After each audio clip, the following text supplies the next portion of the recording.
I'm the sage of the extreme martial arts. Chapter 1, Dry Bodies in the Flood. Deep in the summer night, there was a faint sound of thunder. In a certain courtyard in Nanling City, a teenager tilted his head and looked into the distance. Dark clouds hovered, and from time to time a bright light flashed by, illuminating the outline of the Nine Dragons Mountain. There's going to be a torrential downpour on Nine Dragons Mountain this evening. The Nine Dragons Mountain outside of Nanling City was densely covered with jungle. In the height of summer, there is a lot of rain. Before the wind and rain blew over, the teenager walked to the center of the yard and braced his hands on the ground, slowly doing push-ups. A few quarters of an hour later, he had no idea how many push-ups he had done, and his shirt was drenched in sweat. Taking off his shirt and hitching it to the side, Yu Chen revealed a body of robust muscles, with clear-cut angles, each bunch of muscles seemingly carved out. The 16-year-old boy, just by looking at his face, was handsome and easygoing, like an elegant scholar, but after taking off his shirt, the masculine aura of the male overflowed,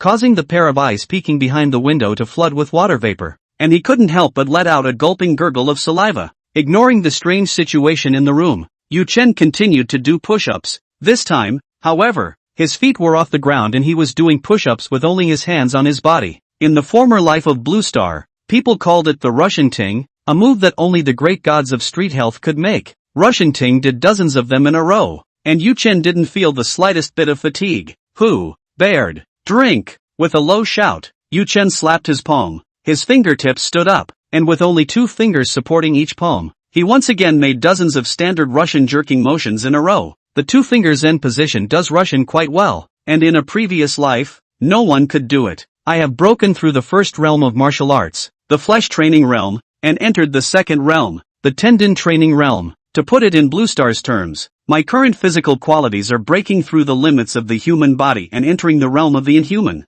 Leaping up, Yu Chen picked up his clothes and wiped the sweat from his body. Breaking through the limits of the human body is the lifelong pursuit of many martial arts greats. I didn't think that I could reach the age of 16 when I lived again. In his previous life, Yu Chen learned martial arts from a young age and was obsessed with martial arts, and in his early 20s, he had already made a name for himself in the province. However, he was hated by his enemy and was killed by a dump truck arranged by his enemy when he crossed the street one day. It was thought that a person's death was like a lamp going out, and that any martial arts pursuits would disappear like a phantom dream. Unexpectedly, when Yu Chen opened his eyes again, his soul crossed over and was reborn into a pair of children who were only 10 years old. That year, also in the height of summer, when he was only 10 years old, he ran to the river to swim and accidentally drowned. The former body's soul dissipated and was occupied by Yu Chen's physical body. The level of martial arts in this side of the world far exceeds that of the Blue Star, and there are several more realms behind the realms of flesh training, tendon training, skin training, and bone training.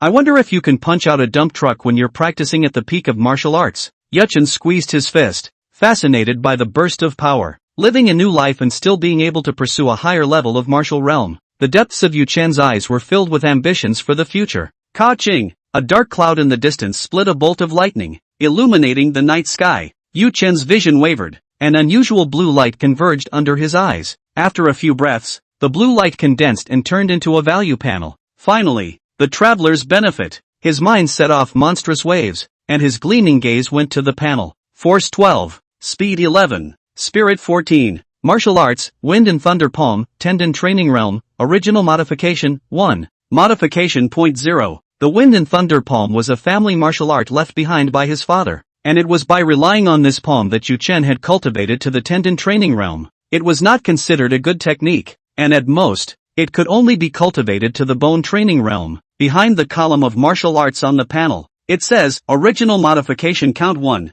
Did it mean that it was possible to directly modify the Wind and Thunder Palm to raise it by 1 rank? It seemed that every martial art learned possessed a chance for direct advancement. Subsequent enhancements should be made using modification points. In the panel, the value of the modifier point is 0. How do I get modifier points? There is no response from the panel, so it looks like you need to figure it out on your own. My Traveler's Perk is an add-on panel that allows me to directly raise my martial arts realm. Yu Chen rejoiced. It was a real snoozefest. Reborn into this body 6 years ago was only 10 years old. 6 years passed before Yu Chen possessed the mind and soul of an adult before he raised his martial realm to the Tendon Training Realm. The martial arts talent of this body was not considered high. However, it was different now that he had the panel and could directly add points to raise the realm of his feats. Ahem! A delicate cough rang out from behind the paper of the window pane. With a touch of infatuation, Yu Chen showed his teeth and closed the panel. To verify the panel's functionality, now is not the time, much less the right place. Break out a bucket of well water and pour it over your head to wash the sweat off your body. He pushed open the half door of the room and sidled in. In the dimly lit room, before Yu Chen could make any moves, the plump, soft body stuck up. Sister Zhou, what you and I are doing is hurtful. Do we really have to do it? Where are your hands fumbling when you say that, little shit? It wasn't until dawn broke over the sky that Yu Chen got out. He sat on the edge of the bed, the meager sunrise shining through the paper of the window pane and illuminating the handsome face of the teenager. Sister Zhou was flushed and couldn't help but wrap her arms around him from behind, her plump body squeezing. Alright Sister Zhou, I'm going to go to the yamen at the stroke of the hour to order my duties. Will you come back tonight? Sister will make chicken stew for you. Tell me more. Maybe I have to go to Sister Wu's house in the east side. Her drains are clogged and I'm going to help clear them. Sister Zhou's face changed, her chest heaving with anger. Little bastard. I won't leave the door open for you from now on. At the sound of the chorus, Yu Chen put on his clothes and walked out of the courtyard door. Nanling City is not big, a small county, the city's population of 5 or 6,000. Yu Chen has been reborn for 6 years, mixed a familiar face, through which, from time to time, and neighbors smiled and greeted. Just coming out of the widow's home early in the morning caused many little girls to blush and lower their eyebrows, not daring to look at him. Alas, Wei Wu's legacy. I didn't want it either. Young man in his early 20s, reborn as a 16-year-old, the fire in his mind and body was greater than that of Pretty Gone. Fire can't be held in. It hurts you if you hold it in for a long time. According to the custom in this world, there are not a few men who are 16 years old and take a wife and get married. But Yu Chen's soul came from the Blue Star Dragon Kingdom, and for him to get married at 16, his wife's age must be very penalized. 14 or 15 is really too young. Still like it bigger, Yu Chen silently added in his mind. I'm talking about being older. Sister Zhou, who stayed over last night, fit his bill. She married at 15, her husband died the next month, and she has been a widow for more than 10 years. At the age of 27 or 18, just the right age to know how to hurt someone. Walk out of Exton Lane and turn onto South City's Xianan Street. The county office is located in the middle of Xianan Street. Inside the Vermilion Red Gate, County Lieutenant Huang Chifa sat behind the public case. He was under 50 years old, short and stout, with a thick short beard. Good morning, Uncle Huang. Seeing Yu Chen walking towards him, Huang Chifa frowned and sighed with a hateful look. Yu Chen's original body. His mother died in childbirth for him, and his father went hunting in the mountains when he was 6 years old, encountered a bear blind, and died without lasting more than a few days after being seriously injured. Before he died, Yu Chen's father entrusted him to Huang Chifa. The two of them were battlefield buddies, life and death friends,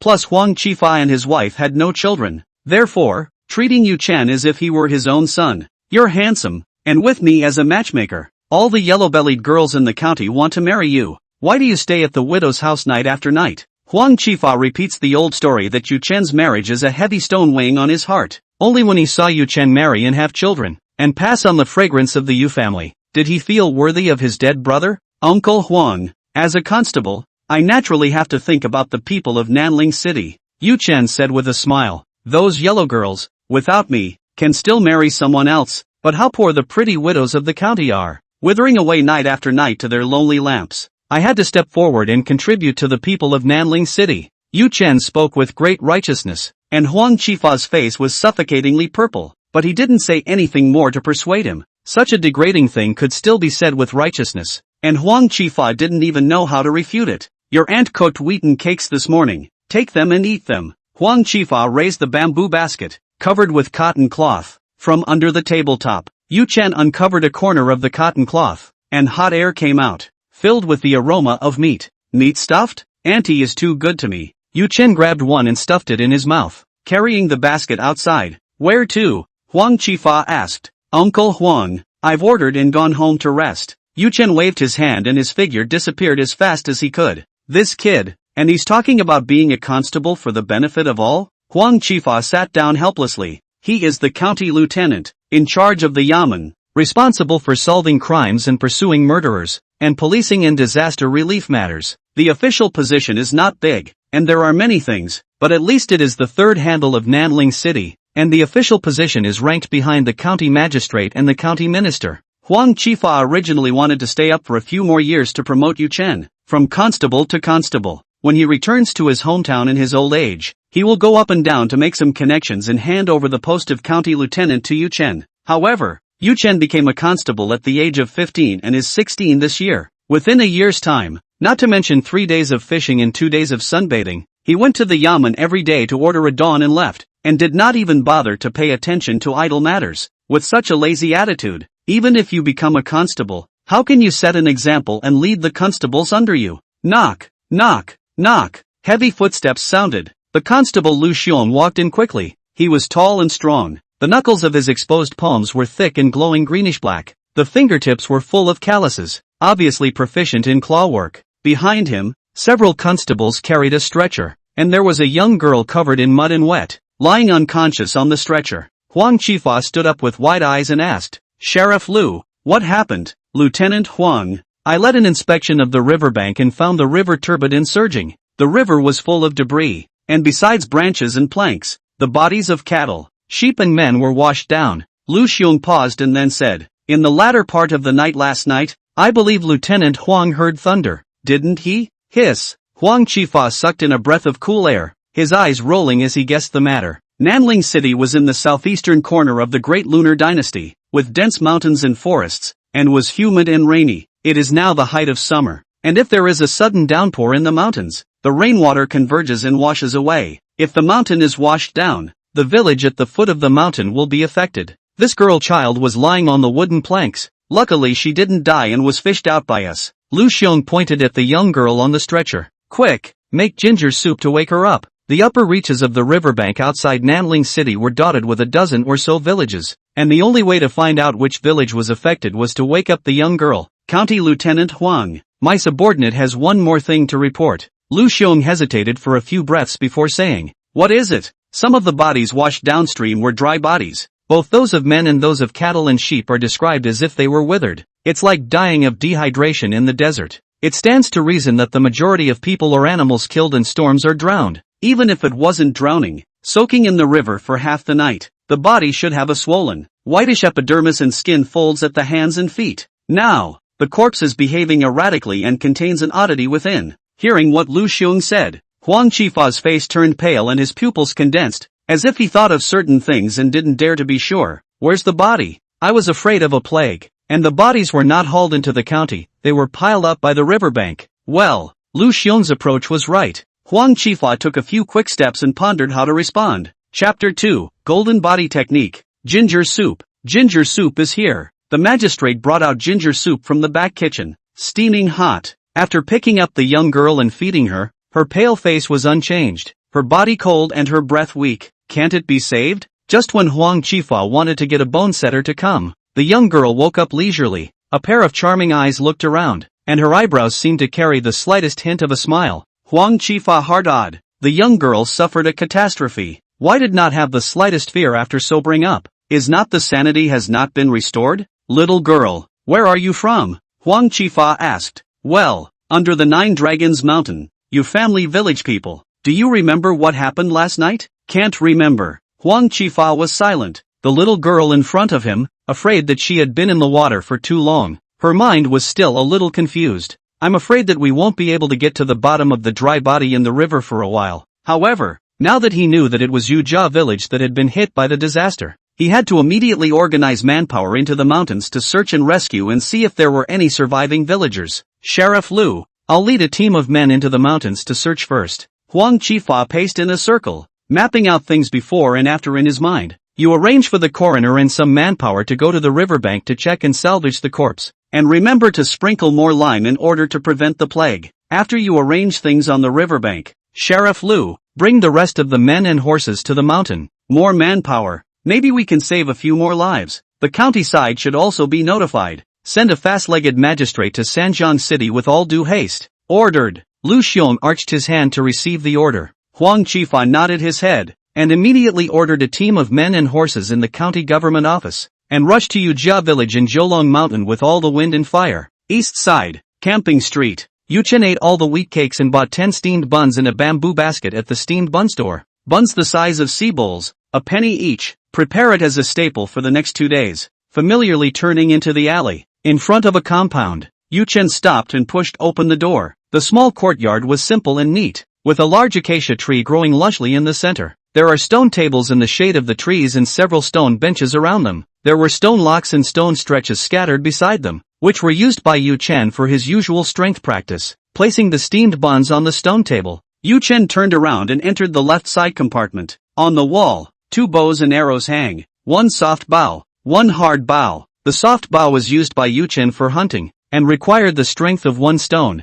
about 80 pounds, to draw it full. The hard bow was kept by my father. The body of the bow is made of bamboo pieces bonded with cow horns, and the bowstring is a cow's tendon. Yu Chen removed his hard bow and pulled it into a half-moon shape. Boom! The bowstring rang hollow and a strong wind whipped across his face. A hard bow of 3 stones. Drawing it requires both arms to possess more than 200 pounds of force. Yu Chen looked at the bow and arrow and muttered to himself. At the beginning of spring this year, Yu Chen went hunting in the mountains, but also encountered a blind bear. At that time, Yu Chen hadn't yet broken through the tendon practicing realm, but with his flexible stance, escaping was still easy. If you want to use a 3-stone hard bow for daily hunting, your father's strength definitely has the tendon training realm. With father's strength, why was he seriously injured by the blind bear? I'm afraid that there is a hidden agenda for what happened back then. Yu Chen walked out into the courtyard with his hard bow. Under the acacia tree, archery targets made of hemp grass hang. Take the arrow and draw the bow. Boom! Boom! Boom! Between the sound of the strings, Yu Chen leapt and rolled over, turning the bow to his right hand, pulling the string with his left hand and firing again. In a constant barrage of shots, the bowstring exploded with a strong wind. A wooden arrow hit the target, each one hitting the red center. Sweat gushed out from Yu Chen, soaking his shirt, large tendons bulging at his spine, and his muscles were like branded iron. The first realm of martial arts, the flesh training realm, involves training the muscles of the entire body to be strong and full, breaking through the limits of the human body in terms of strength. The second realm of martial arts, the tendon practicing realm, involves hammering the large tendons around the body. In particular, the dragon bone tendons at the spine were practiced so that the large tendons stretched and expanded powerfully, and could explode with extreme strength in an instant. In the Blue Star martial arts of his previous life, the inch strength used in Wing Chun fist technique carried a few hints of practicing tendons. The best way to practice your tendons is to draw a bow. Each draw of the bow is a process of tensing, twisting, and releasing the large tendons of the body. After an hour, Yu Chen's arms trembled and he could no longer exert a single ounce of strength before he put down his hard bow and rested. As the son and nephew of the county lieutenant Huang Chifa, the people in the county town, all of them knew Yu Chen. I don't see anyone during the day, and I sleep at night in a widow's house. In their minds, even in Huang Chifa's mind, Yu Chen was synonymous with lazy dude. But really? Yu Chen shut himself up in the courtyard every morning and practiced hard. In the afternoon, go into the mountains and practice your practical skills in fighting wild animals. If they were to know the sweat that Yu Chen had put in for the pursuit of martial arts, they would be afraid that their jaws would drop in a circle of shock. Walking into the kitchen, on the side of the stove, there were countless dried bacon from the wildlife hanging. Yu Chen unhooked a rabbit jerky and brought up another jug of cool water, walked back into the courtyard and sat at the stone table in the shade. The rabbit jerky was already smoked, and Yu Chen was too lazy to deal with it, eating a few mouthfuls of jerky and then drinking a mouthful of cool water to his mouth. Click and clack. He didn't even spare the bones, chewing them up and swallowing them. Eating and drinking eased the aches and pains of the body for a few moments. Picking up the stone lock on the side, weighing 100 pounds, it was as light as nothing in his hands. In the eyes of ordinary people, Yu Chen's power was already unimaginable, but his brow furrowed without the slightest hint of complacency. Progress is too slow. After a whole morning of cultivation, he had only taken a small step forward in the tendon practicing realm. Yu Chen estimated that it would take 5 or 6 years to break through the tendon practicing realm on his own. Even if he hadn't awakened his panel abilities, Yu Chen wouldn't have stayed behind closed doors in Southridge City for 5 or 6 years. Nanling City was too small, and those who possessed martial arts in the city were all family heirlooms. Their martial arts will only be passed on to their bloodline relatives, never to the outside world. The wind and thunder palm that was passed down from generation to generation was also passed down from the Yu Chen family. The wind thunder palm technique could only be cultivated up to the bone training realm. The next realm, the viscera practicing realm, was to be searched for in the county. Possessing greater strength is the only way to gain a firm foothold in the county city of 3 rivers. Must use panel ability. 2 streams of refined light shot out from his eyes as Yu Chen walked into the bedroom and closed the doors and windows. Call up a panel. Force 12. Speed 11. Spirit 14. Martial Arts, Wind and Thunder Palm, Tendon Training Realm, Original Modification, 1. Modification Point 0. Behind the Wind and Thunder Palm. It says, Original Modification Number 1. He gathered his thoughts and clicked Modify. Phew. The next moment, the Martial Arts column changed. Martial Arts, Wind and Thunder Palm, Skin Training Realm. The handwriting of the Tendon Practicing Realm becomes the Skin Practicing Realm. In his mind, countless information poured in, and it seemed like he had been diligently cultivating for as long as 10 years. 10 years of cold and heat. He practiced diligently and hard every day. And first he achieved great success in practicing tendons and broke through to the realm of practicing skins. It took several more years to hammer the peripheral cortex. With the continuous infusion of memorized information, Yu Chen's already strong physique once again bulged with muscles, larger than before. Large tendons bulge at the keel of the spine. The muscles of his back formed grooves, vaguely revealing a ghostly face. The skin around his body was bronzed, and the tendons under his skin arched like earthworms. Tendon Practicing Realm Great Achievement. Skin rolled like waves, Yu Chen sensed, as his skin was being rapidly beaten down. Within a few breaths, it had become as tough as cooked cowhide. It's entering the skin training realm. At the same time, a thick layer of calluses formed on the palms of both hands, and the Wind and Thunder Palm entered the grand completion realm. Force 24. Speed 18. Spirit 14. Martial Arts, Wind and Thunder Palm, Skin Training Realm. Modification Point 0. From the panel values, Yu Chen's strength doubled and his speed value increased by 7 points. The only thing that hasn't changed is the spirit points. By rough estimation, Yu Chen's strength had more than doubled. This is more than just breaking through the tendon practicing realm. The panel pushes the skin training realm all the way to the middle realm. Yu Chen got up, reaching out and spreading his arms, his bones crackling and popping. Too strong. In a few breaths of time, the panel helped me step through 10 years of hard cultivation. A 16-year-old at the skin training realm. Saying it out loud was afraid that no one would believe it. Isn't it true that every time you learn a martial art, you have a chance to make an original modification? Thinking of this possibility, Yu Chen's heart leapt to action. When other people practice martial arts, most of them specialize in one or two kung fu styles for fear of being greedy, and I have panels that can directly raise my realm once for each martial art. Huang Qifa possessed a golden body technique, which was a horizontal training type of external technique. Used the original number of modifications to the panel. If Yu Chen's idea is correct, it was possible to push the golden body technique directly to the flesh practicing realm, saving several years of painstaking cultivation. Every martial art I learn will increase my strength. Yu Chen's heart that wanted to go forward to Three Rivers City became even more passionate. In the city of Three Rivers in order to obtain more martial arts. Hiss. Suddenly, Yu Chen sucked in a mouthful of cool air, and his body trembled as if he had been struck by lightning. A strong feeling of weakness came over him, and his stomach made a gibbering growl. He felt his eyes glaze over and he struggled to even stand up. Why does it look like you've been starving for 10 days and half a month? Yu Chen braced himself and headed for the kitchen. Hungry me. Grabbing the jerky hanging by the stove, Yu Chen puffed out his cheeks and nibbled on it. Click and clack. Dried rabbit, wild boar and roe deer jerky. The hardened jerky of the wildlife was swallowed by Yu Chen in 3 or 2 bites. After eating nearly 10 pounds of jerky, the hunger vapors in his stomach eased a little. He brought the buns he had bought in the morning and continued to pound them with the jerky, like a starving ghost casting a spell. It wasn't until he ate all the 10 seabowl-sized steamed buns that Yu Chen felt full in his stomach. The advancement of the martial realm requires the replenishment of energy from reality. When you use the panel in the future, prepare your food in advance first. After gnawing on countless jerky and steamed buns, Yu Chen's cheeks were raw.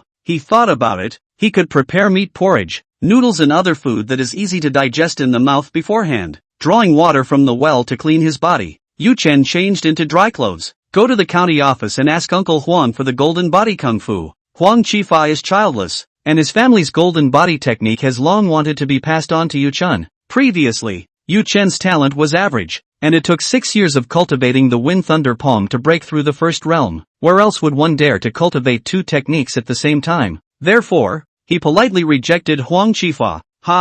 Now that the panel is in hand, the more feats the better. Naturally. Chapter 3, Dead Fish with a Straight Mouth. Yu Chen's footsteps were light and fast, and he arrived at Xianen Street in a matter of tea. Outside the main gate of the county government office, the head constable Lu Xiong was walking out with a team of constables in a flurry of wind. Yu Chen is here. Someone among the constables had sharp eyes and looked at the end of the street and spoke out. That master has always left at the first light. Why did he come to the yamen this day? Humph. Seeing Yu Chen walking towards him, Lu Xion's face sank. Yu Chen. Lu Xiong called out his name in public with an icy tone. The constables stopped talking. Why is Lu Xiong's tone so hard? The constables muttered in their hearts. Sheriff Lu. Yu Chen walked in stride, his stance upright and unassuming. What is it? Do you know about the landslide in the Nine Dragons Mountain and the fact that a village was affected? No. News travels fast in small counties, and as Yu Chen traveled along, he heard the streets and alleys talking about the landslide at Jiulong Mountain. And he heard more than that. After entering the skin training realm, Yu Chen's five senses had improved. Even the arguments of the constables just now, he heard them clearly. There's still a shortage of manpower at the riverbank outside of the city, so hurry up and go forward. Take charge of salvaging the corpses and sprinkle more lime. Lu Xiong stared at him, causing the constables to look at each other. Gotcha. Yu Chen simply nodded. The riverbank is near the mountains, so you have to prevent wild animals from destroying the corpses and guard them without moving an inch. Understand? Lu Xiong's voice was deliberately enlarged, cutting through the four words an inch by inch in general. Not an inch away? Can this Yu Chen still promise? Yeah, we went into the mountains to help with the disaster, so we definitely won't be coming back this night. Yu Chen is going to be by the riverbank at night, sleeping with the corpse. A night of guarding a corpse, and Yu Chen still agrees? The constables whispered. They could see that Lu Xiong was being deliberately difficult. Hey, I am the one who bullied you in public, and a teenager who is only 16 is bound to get angry and act out of character. Lu Xiong stared at Yu Chen. Make a scene, make as much noise as you can, and then you'll miss the rescue into the mountains. I can just say in front of the county magistrate that it was caused by Yu Chen's disobedience, putting the fault on you. In Nanling City, everyone could see that Huang Qifua wanted to give the county lieutenant's seat to Yu Chen. Yu Chen as a county lieutenant? Then won't I have to be a constable for the rest of my life? Lu Xiong's age was in his early 30s. His martial arts cultivation was at the grand completion of the tendon practicing realm, and he had been a constable for 5 or 6 years. He thought that he was above Yu Chen in age, strength, and seniority, unwilling to give up the seat of the county lieutenant to a brat. My subordinate understands. I will definitely guard the corpse on the riverbank and not move an inch, Yu Chen said with a smile, not caring about the gazes of the constables. Ridiculous. Yu Chen didn't care about the official position of a county lieutenant, so how could he be angry because of Lu Xiong's difficulties? Lu Xiong was astonished, his pupils shrinking. He didn't expect Yu Chen to react so blandly. In his cognizance, teenagers were the least agitated.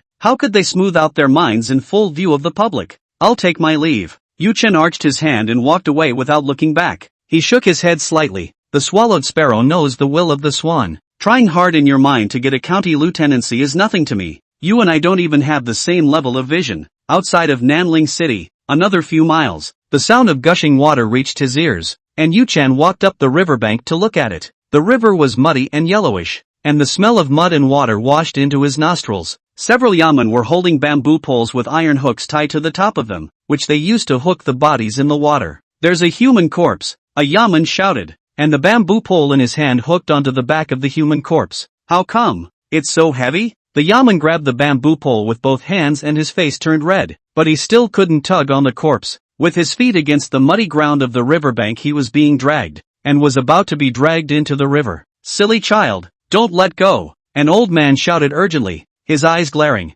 Hearing the old man's words, the magistrate came to his senses. What's the point of throwing your life away for a corpse that's already dead? But it was already too late. His whole body was dragged and suspended over the river, and the next breath he would fall into the rolling river. Ah! Help! Help! The magistrate cried out in horror. Pop! A palm grabbed him by the back and yanked, throwing him back down the embankment. The other palm reached out, this time grabbing the bamboo pole that was about to fall. Dang! Dang! Knock! A muffled drum-like stomping sound rang out, and the robbed magistrate opened his eyes. A lanky figure stood in front of himself, blocking out the sky. Yu Chen grabbed the bamboo pole and backed away, each foot stepping into the river mud until it was no more than ankle deep. The body was pulled step by step towards the shore. What strength! The magistrate was shocked beyond belief. Just a moment ago, he was dragged along by the corpse in the river, unresisting. The teenager in front of him looked about the same age as himself. Why was his strength so great? The rest of the group was stunned by the sudden moment of life and death until the bodies were almost dragged ashore. It was only then that they reacted, taking ropes and helping to pull the corpse aside into a filled pit.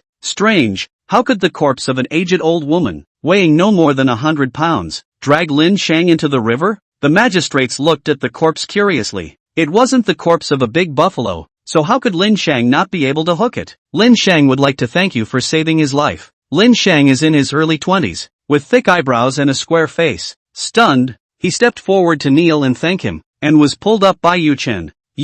Are you Chen? The old man who had shouted at the river earlier came and asked with some uncertainty. The old man's name was Li Sanpeng, a coroner at the county courthouse. Yu Chen weekdays in the yamen. Are in the morning pointing the Dao and leave, show little face. Coupled with the breakthrough to the skin training realm, his body had grown around in stature. It made Li Sanpeng somewhat unrecognizable. Yes, Elder Li. Yu Chen nodded, not bothering with pleasantries, and turned around to jump into the body-filling pit. What's this? For? The magistrates looked from side to side with confusion in their eyes. Only the coroner, Li Sanpeng, was thoughtful, with a few worries showing on his face. Without the slightest hint of scorn or disgust, Yu Chen turned over the body. On the old woman's thighs and neck, 2 distinct black and blue marks were found. Judging by the shape, it looks like the palm of a hand. The tip of the palm is in the shape of a claw. Near the base of the claw, yet resembles the webbed feet of a frog. Dead fish positive mouth. The coroner, Li Sanpeng,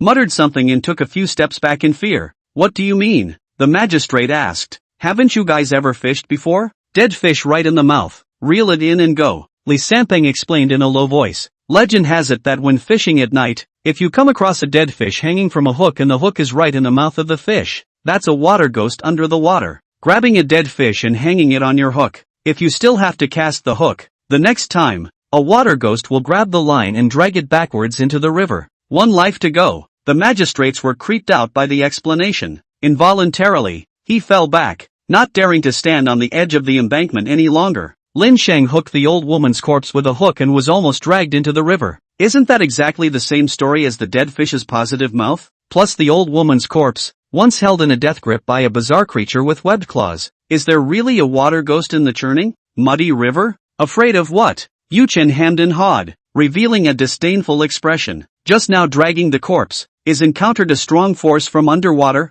about 1,000 pounds of force. But, on the panel, his strength points were 24 points, and in a rough conversion, 1 point of strength value corresponded to 100 pounds. Yu Chen's pure strength had broken through the 2,000-pound mark, more than twice as many as the underwater shenanigans. Constable Yu, don't underestimate the weirdness. You have a family martial art, and you are beyond normal in strength. However, the bizarre things cannot be speculated by common sense and are not something martial artists can fight against. The fear in Li Sanpeng's eyes never dissipated. In your generation, it was just in time for the Great Moon Dynasty to become strong and suppress the weird and shadowy spirits in the mountains and fields. When we were young, but from our parents, we heard a lot of horrible and bizarre blood stories. Yu Chen was curious. Could the appearance of the weird and strange be related to the power of the country? I examined the human corpse on the riverbank and found something. Yu Chen wanted to pursue the question, but was interrupted by Li Sanpeng. He led Yu Chen to the side of the riverbank. There's another filler pit. The corpses fished out of the river, whether of cattle or sheep,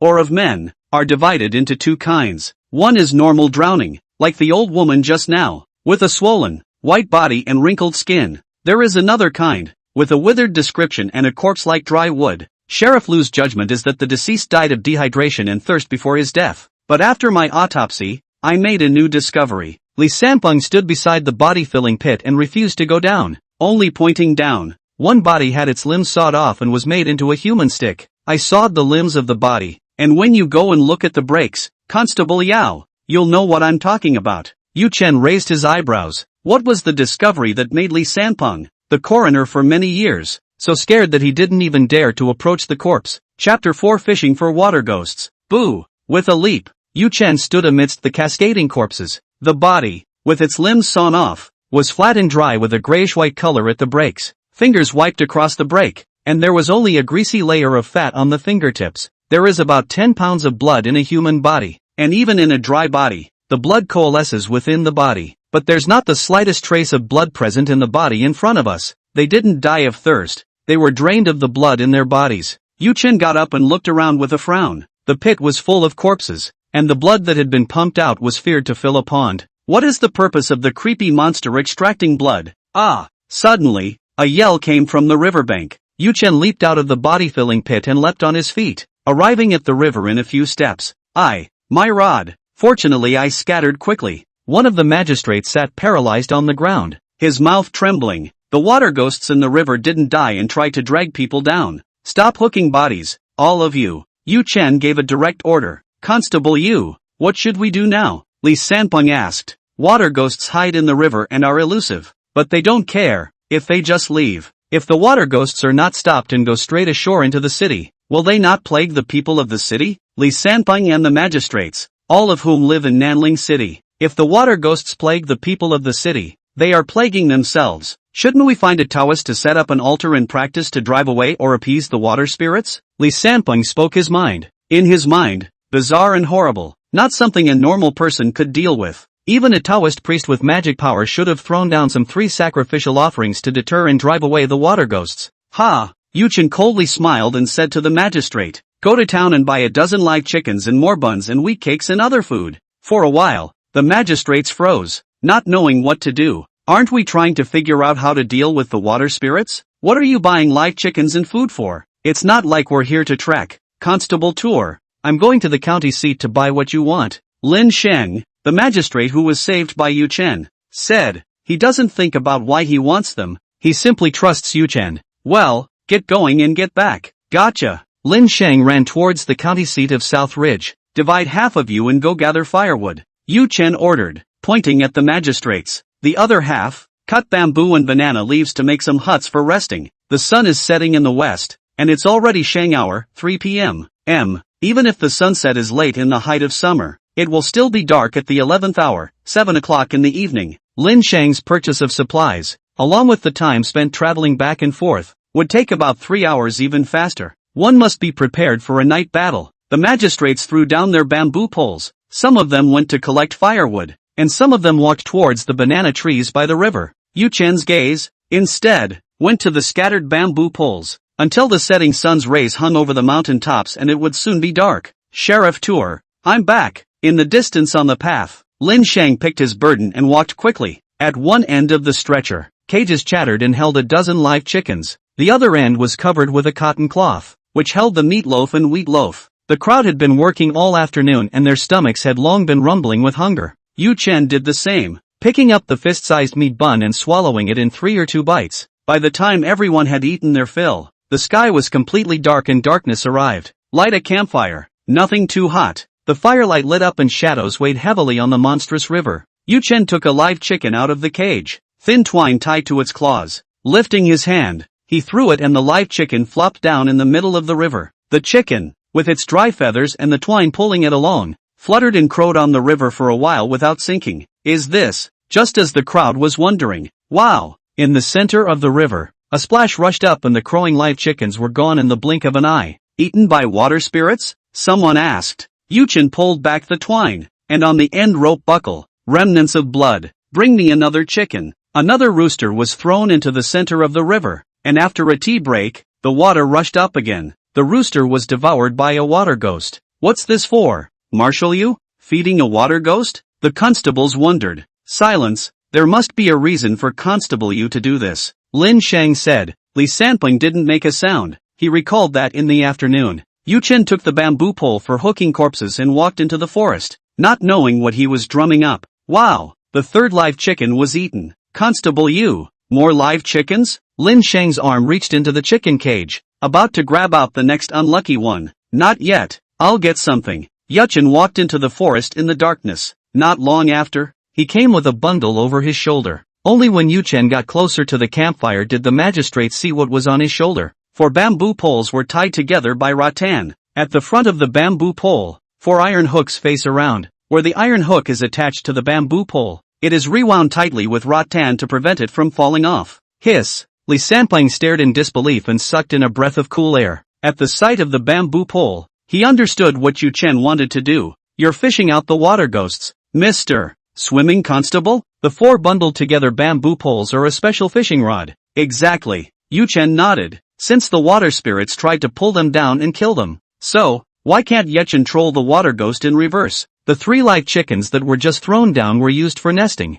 It's also to paralyze the water ghost into thinking that there's no danger in eating live chickens. Constable Yu, the water ghost is considered a mountain spirit. and I'm afraid that it has some divine spirituality, Li Sanpeng said worriedly. Your method, whether it works or not, will annoy the water spirits, and if it begets retaliation, curses, how is it? The magistrates nodded their heads somewhat silently at the words. They had heard some legends of mountain spirits. There's going to be some causality mixed in with the ending of the lore. For example, if you annoy a spirit, nothing happens at the time, but in the days to come, you will have bad luck and misfortune in your family. Ha, divine spirituality? Yu Chen disdained. Only hiding in the water secretly hurt the water ghost, which has no divine spirituality. Growing up in the Dragon Kingdom in his previous life, he didn't have the slightest reverence for gods and ghosts. Yu Chen believed in absolute force that could crush everything. It doesn't matter what kind of gods and goddesses you are. You'll be blown away with a single punch. If you're afraid,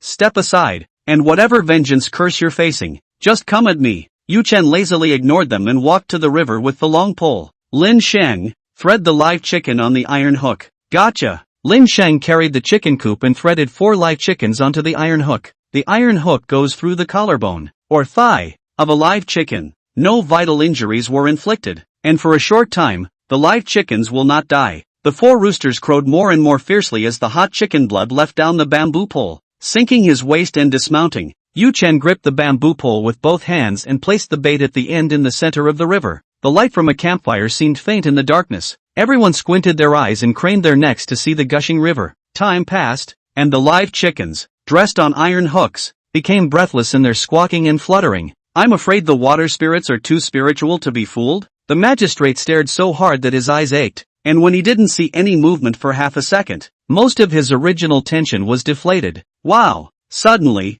a column of water rose to the sky. The bamboo pole shakes violently and the live chicken on the end is pulled underwater. Hooked, the magistrate and Li Sanpeng snapped their eyes wide open, their pupils condensing. Chapter 5, there's another one. Hey! Yu Chen grinned, his arm muscles bulging, his large hands gripping the bamboo pole and twisting it violently. With that he took a big step back, driving the iron hook at the end of the bamboo pole hard. Wow! Wow! In an instant, the center of the river exploded, splashing and tumbling, interspersed with the crackling sound of lapping water. The water ghost is really hooked and struggling violently. The magistrates were shocked. It was the first time they had seen someone fishing for a water ghost and actually taking the bait. Get up here! With a low shout, Yu Chen's arms and hands clamped down on the bamboo pole in a deadly grip. Feet thudded into the ground, and step by step, he pulled and dragged the water spirit toward the shore. Gluttony! Gluttony! Gluttony! Odd screams came from the water spirits as they were dragged to the shore. In the boiling waves of water, the magistrate squinted and could vaguely see a greenish-gray figure. The iron hook pierced his upper arm and dark blood bubbled from the wound. Gluttony!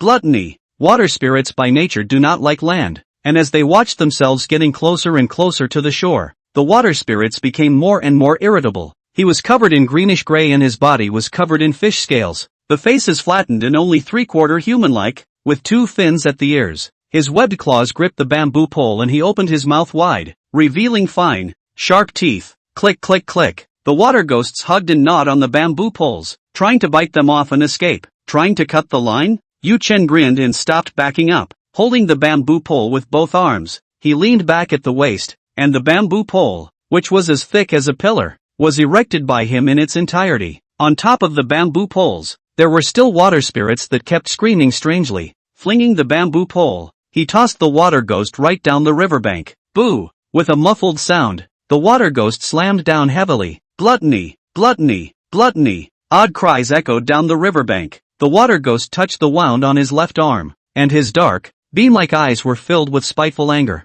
In the darkness of the night, the water ghost lunged, webbed claws swinging as fast as lightning, bringing up a sickening stench of rotten fish. Kill! Yu Chen roared. His body's chi and blood surged, his muscles swelled, and his skin tensed. Boo! The upper half of his constable's uniform was shattered by the chi and blood strength, revealing a gnarled and muscular body. Wind and thunder palm winds whistled in the hunt. The power-filled palm collided with the water ghost's webbed claws with an eardrum-shattering pop. The bombardment between pure flesh resounded as if it were striking gold and iron. Phew! Yu Chen was as immobile as a mountain, maintaining his palm strike posture, while the water ghost flew backwards and rolled on the muddy ground. Gluttony! The water ghost rolled over and stood up, his right arm hanging limply, the bones broken into several pieces in the sparring match earlier. Click! A few crunching sounds and the broken right arm trembled. In the next moment, the water ghost raised his right arm and squeezed his fist, actually recovering in a flash. Is this immortal? Divine creature? There is no way to kill it. Li Sanpeng was appalled and said with trembling lips,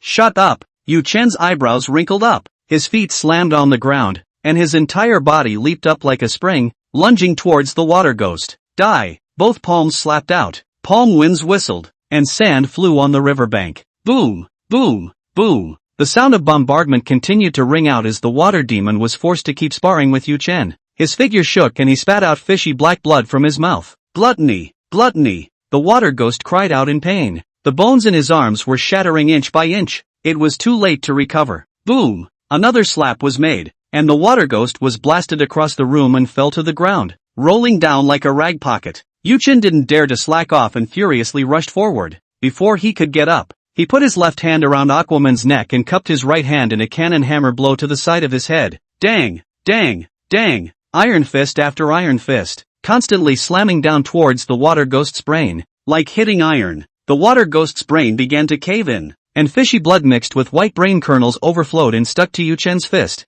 I have to say, the trickster is really resilient. Brains are hammered out and he's still alive. Both feet kicked and punched, and claws raked at Yu Chen's body. However, Yu Chen had already cultivated the Wind Thunder Palm to the skin training realm, and the skin around his body was as tough as old cowhide. The water ghost's claws were sharp, and they did little more than scratch away at the epidermis. The bloody mouth looked appalling, but to Yu Chen, it was just a superficial wound. Yu Chen's left hand pressed him to death in the mud, and his right fist kept blasting. It wasn't until the touch of his fist was reduced to a puddle of soft mud, smashing the entire head of the water ghost, that his limbs went limp and spread out, completely dead. Hubba hubba, hubba hubba. Yu Chen's chest rose and fell, gasping for air. He stood up and shook the sticky filth from his hands. As the water ghost died, from his corpse, an inexplicable energy surged up and drilled into Yu Chen's body. Under the illumination of the campfire, Yu Chen's upper body was covered in bloodstains, and blood flowed and dripped down.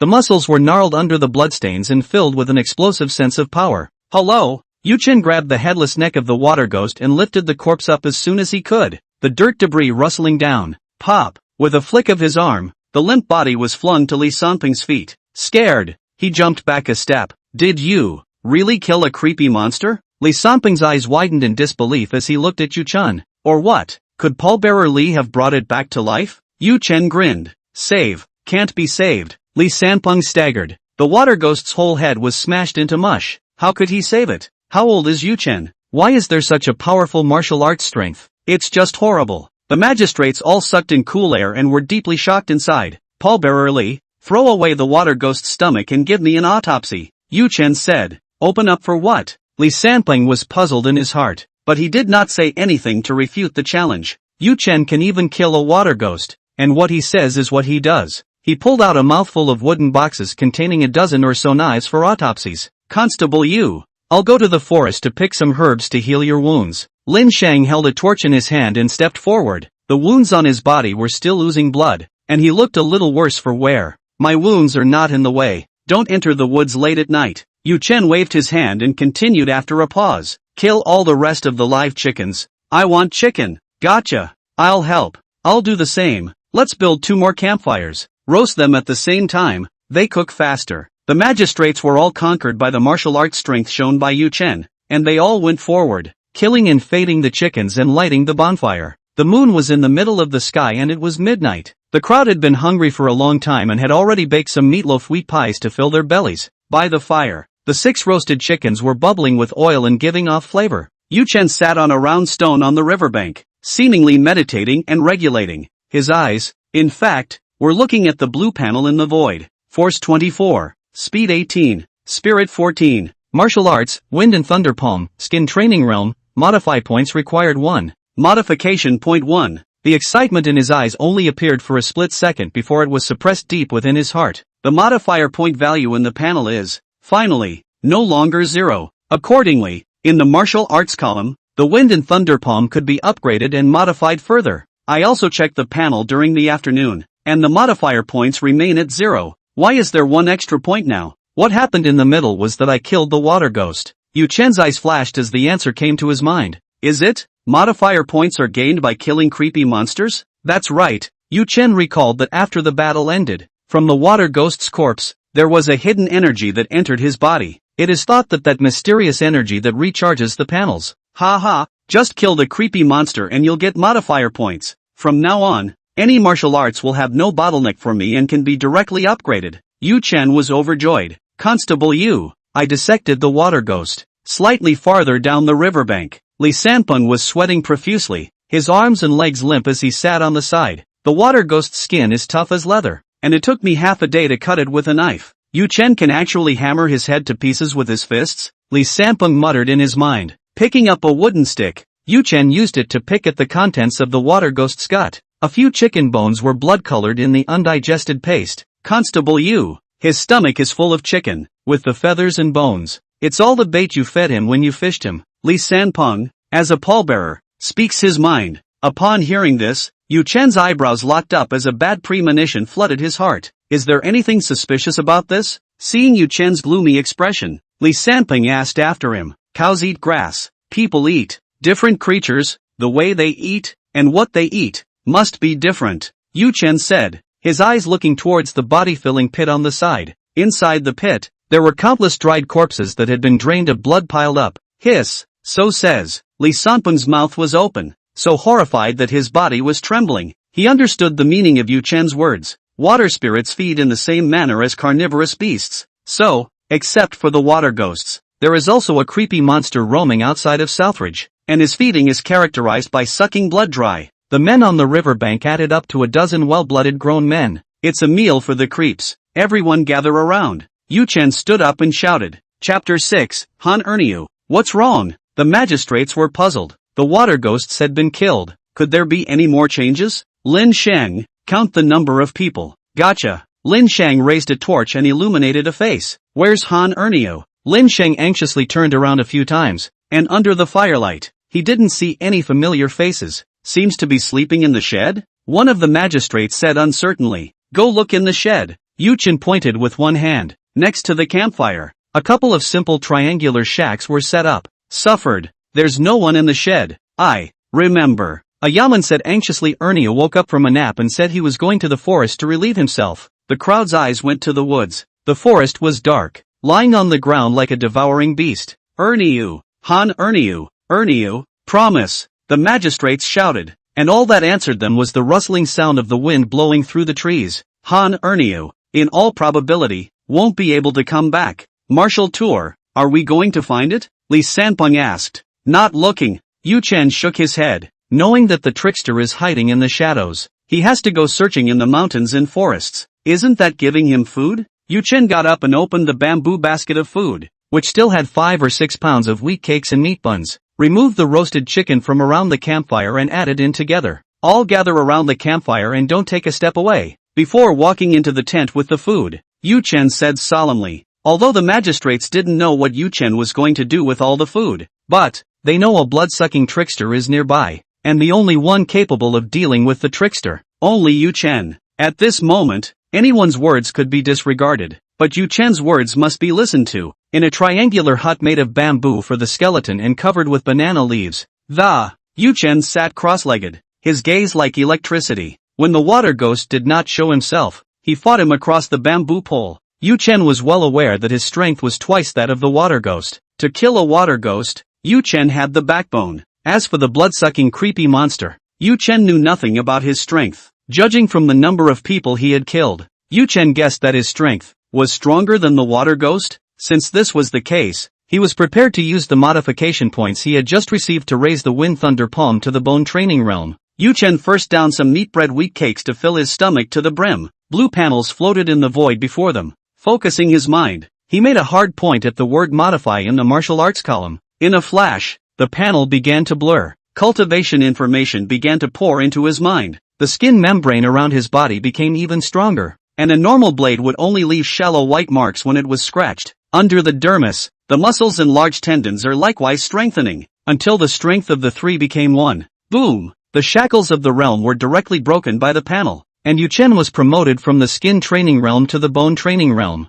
The modifications are not yet complete. With the information pouring into his mind, Yu Chen began the bone practicing realm's cultivation. At the bone training realm, The strongest ground was to train bones like a rigid, possessing extremely strong piercing power. Wind and thunder palm is just an ordinary technique. Naturally it can't be practiced to the point where the bones are as tough as steel. Around that, Yuchen sensed that his bones felt like dull knives being honed on a whetstone. Gradually, a golden iron sharpness was born. Because of the biased nature of the gong method, the bone joints of his hands were gradually thicker and the entire small arm of the metacarpal bone gets the most reinforcement. The modification ended, and on the panel, the realm behind the wind thunder palm changed. Strength 45, Speed 28, Spirit 14, Martial Arts, Wind and Thunder Palm, Bone Training Realm. Modification .0. Numerically, Yuchen's power doubled with little growth in speed. The value of the spiritual realm has remained unchanged. Doubling the power of the Wind Thunder Palm must have strengthened it by a factor of 2 as well.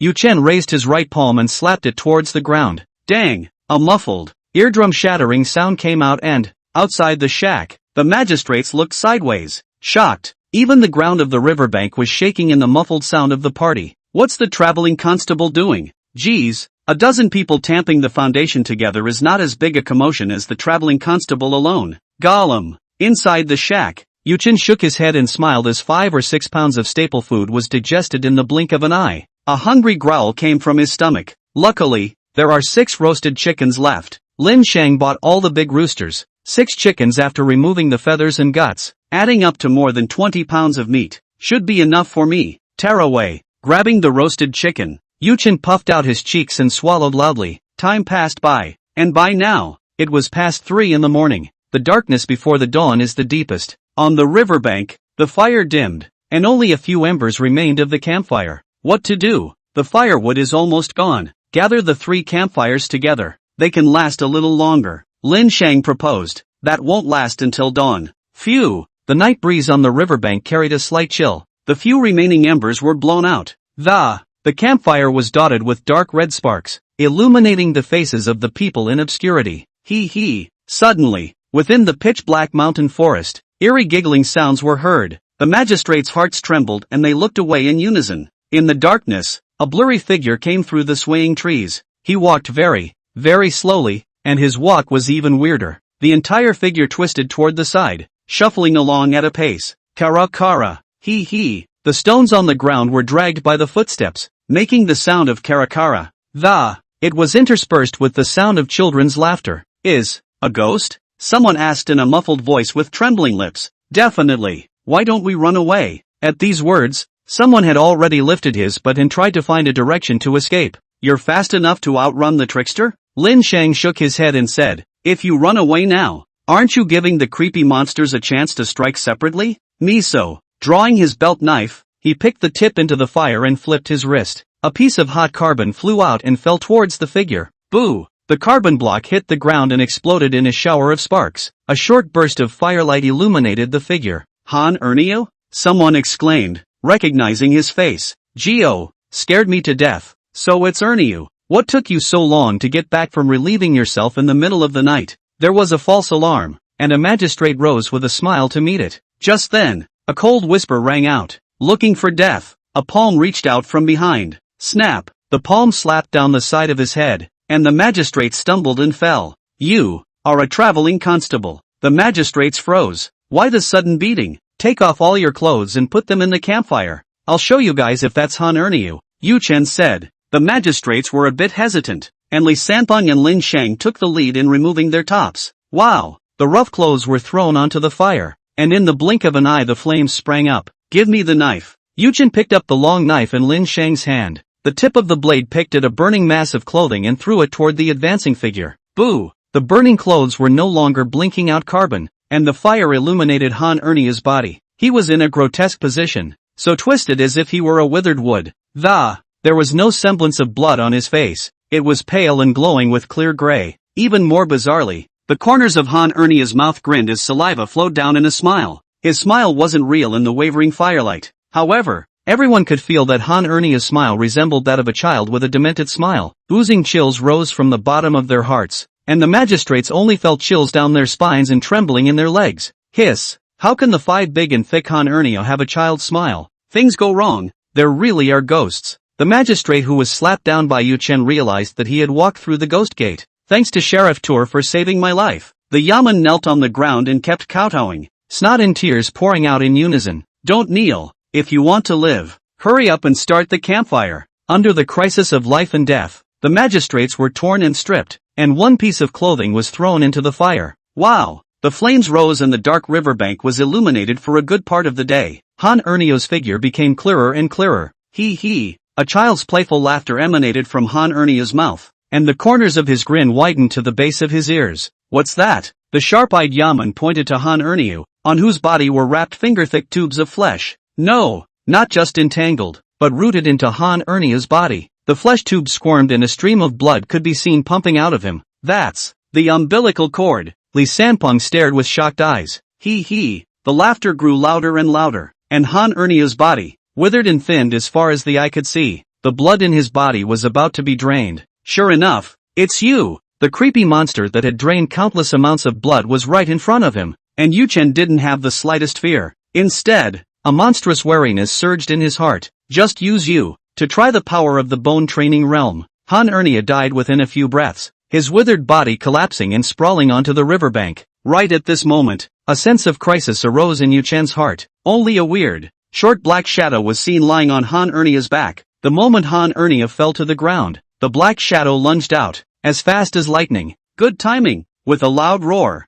Yu Chen's body strength exploded. Popping bean-like crunching sounds emanated from within Yu Chen's body, and he instantly drew up to his full height. From just over 5'7", it went up to 5'8". Yu Chen swung his steel blade and chopped down fiercely towards the lunging black shadow. Bear! The moment the blade hit the black shadow, Yu Chen's eyes flashed. The long knife chopped through the air, and before the residual energy disappeared, the ground cracked open with several meters of knife marks. What speed! Yu Chen's heart was flabbergasted as his long sword swept back and forth, fiercely swinging wildly towards the perimeter of his body. Bear! Bear! The blade was strewn across the sky, but it lost track of the black shadow. Suddenly, a chill ran down the back of Yu Chen's head. He jerked his head around and the dark figure was right behind him, lunging at him with his whole body. Chapter 7, Ghost Children. Kill! Yu Chen reacted in time, and his steel blade viciously chopped at the black shadow, making a terrifying boom. Boo! Like two rocks bombarding each other, both sides erupted with majestic force. Stomp! Stomp!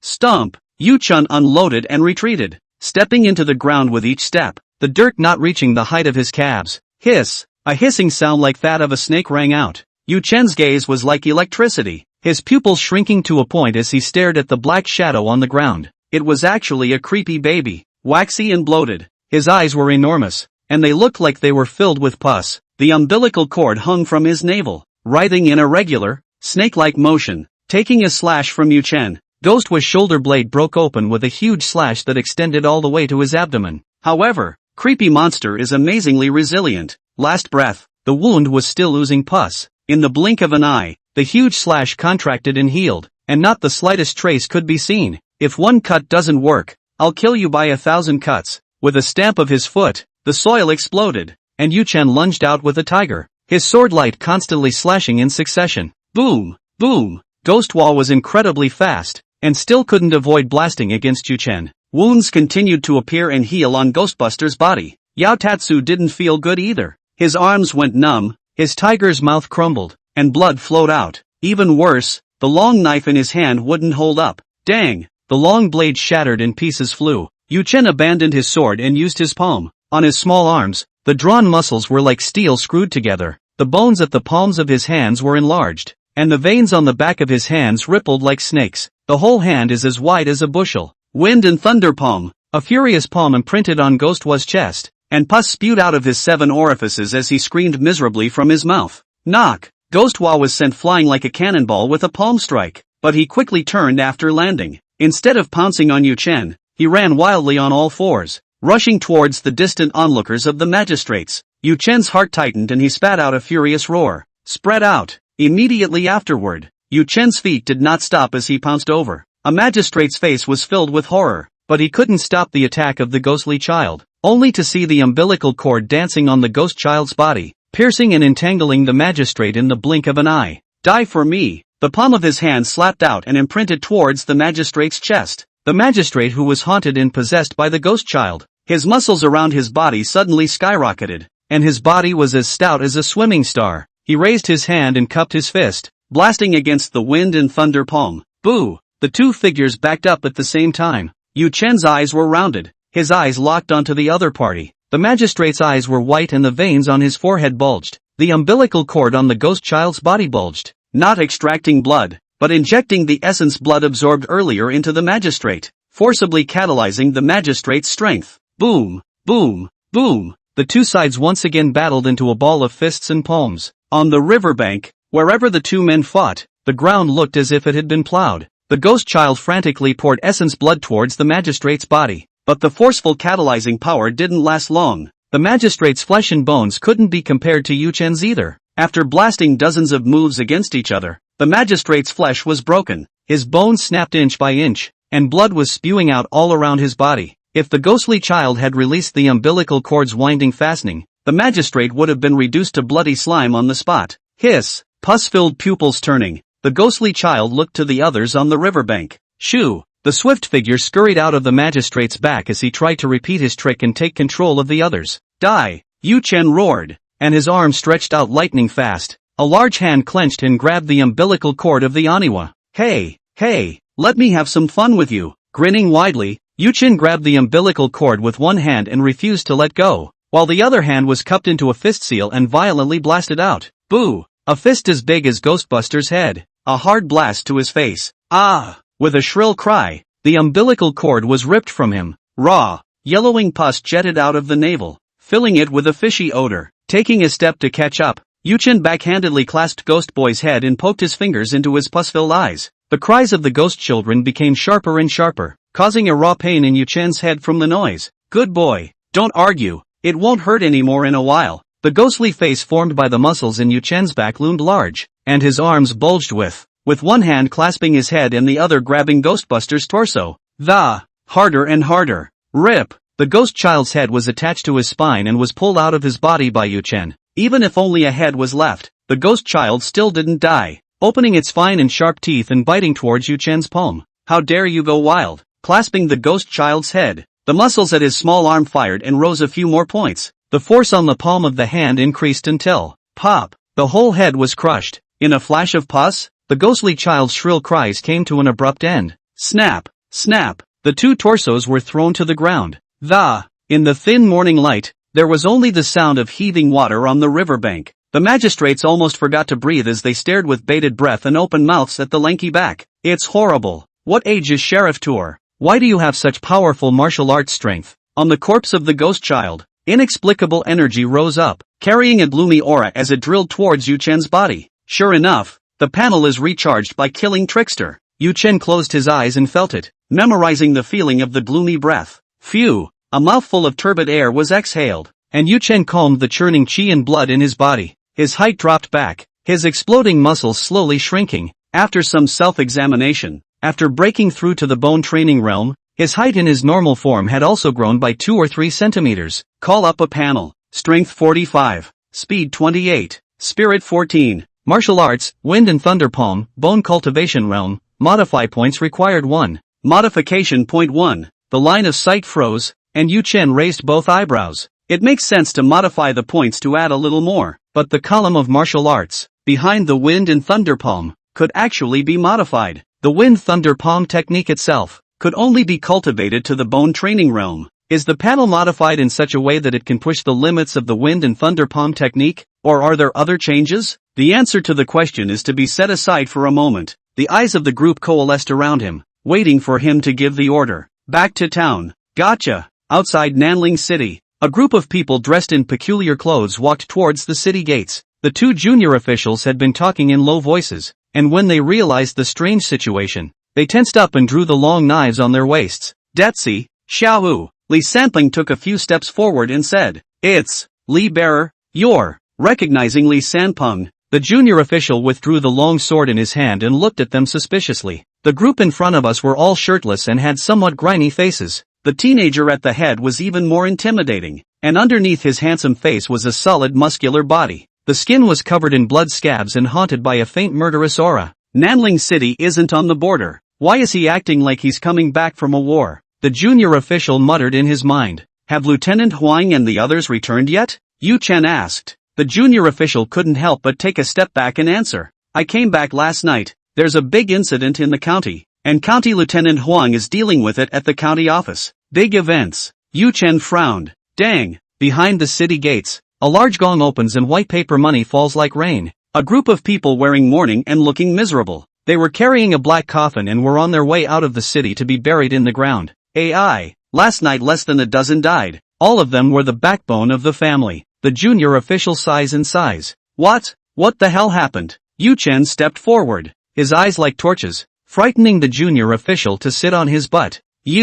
Are you Chen? His form had changed too much and his face was smeared with dirt and blood. It wasn't until now that the junior official recognized Yu Chen. Last night, a dozen grown men died inexplicably. They were all found by their families in the morning, dead and oozing. The whole thing looked like it had been drained. At these words, the magistrates were dumbfounded with surprise. Why is the death described by the junior official similar to the way Ghostbusters kills people? Could it be that there's another ghost child in the county? The deaths were all men? Yu Chen pursued. That's right. Lieutenant Huang checked the reported cases this morning, and the deaths, all of them, were adult males in the family. Yu Chen put down his heart. What he was most worried about was his aunt who stayed alone in the county last night. Constable Yu, let's go to the county magistrate first to take point. Li Sanpeng suggested that he should also report to County Lieutenant Huang about what happened on the riverbank last night. No, they've all been up all night, so each of them will go home and rest first. Yu Chen waved his hand and said, I'll give County Lieutenant Huang a piece of my mind about the matter.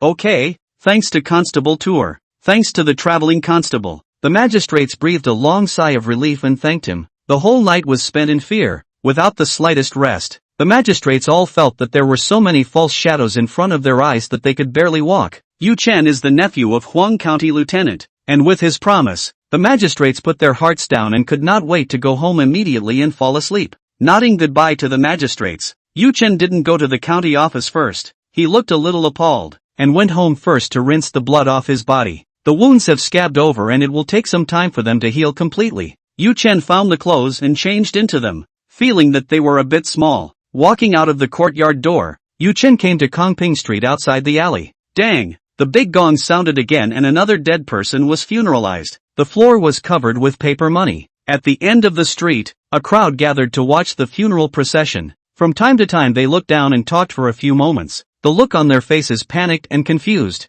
Bypassing the funeral procession, Yu Chen came to a pastry store, spent a penny of silver on rice cake shortbread. Carrying the pastries, he walked familiarly into an alley and pushed open the vermilion door. Auntie, by the stone table in the courtyard, a woman was a little distracted as she rummaged through baskets of dried vegetables. Tatsu is here. Until Yu Chen stepped into the courtyard door, the woman stood up and pulled Yu Chen to look and look. The woman was Huang Qifa's wife, the aunt in Yu Chen's mouth, Li Cooling. Since Yu Chen was 6 years old without a father and mother, Huang Qifa, husband and wife, received Yu Chen to live in their own home. When his former body was occupied by Yu Chen, he was still living in Huang Qifa's house. It wasn't until 2 years ago that Yu Chen moved back to the small compound his father had left him to live by himself. However, he would still visit his aunt every few days. That murderer, he even asked you to go to the riverbank to keep watch, causing me to stay up all night worrying. The object in Li Cooling's mouth that killed 1,000 knives was naturally Huang Qifa. Look, after staying up all night, you've lost weight. Li Cooling patted his arm heartily. His arms, as thick as a normal person's thighs. Where did Auntie see that he had lost weight? Xiao Chen, I boiled a pot of poria porridge to replenish your qi and blood. Li Chuiling turned and walked into the kitchen. A casserole dish was brought out, and when the lid was removed, the white porridge was thick and simmered until the grains of rice were invisible, glistening with a layer of rice oil. I'm afraid I'll be simmering on it before dawn. White porridge should be eaten with some dry food. Li Cooling unwrapped the pastry shortcake that Yu Chen had brought and placed it on the plate. Auntie, the pastries were bought for you. Your uncle stays at the court all day, and I'm the only one in the house who can't eat so much. Yu Chen didn't say anything to politely excuse himself, and took a big gulp of congee with the shortbread pastry. Li Cooling is picking dried vegetables on the side, with a faint smile on her face. Before long, the pot of white porridge was finished and the pastries were eaten in small portions. Auntie, I'm full.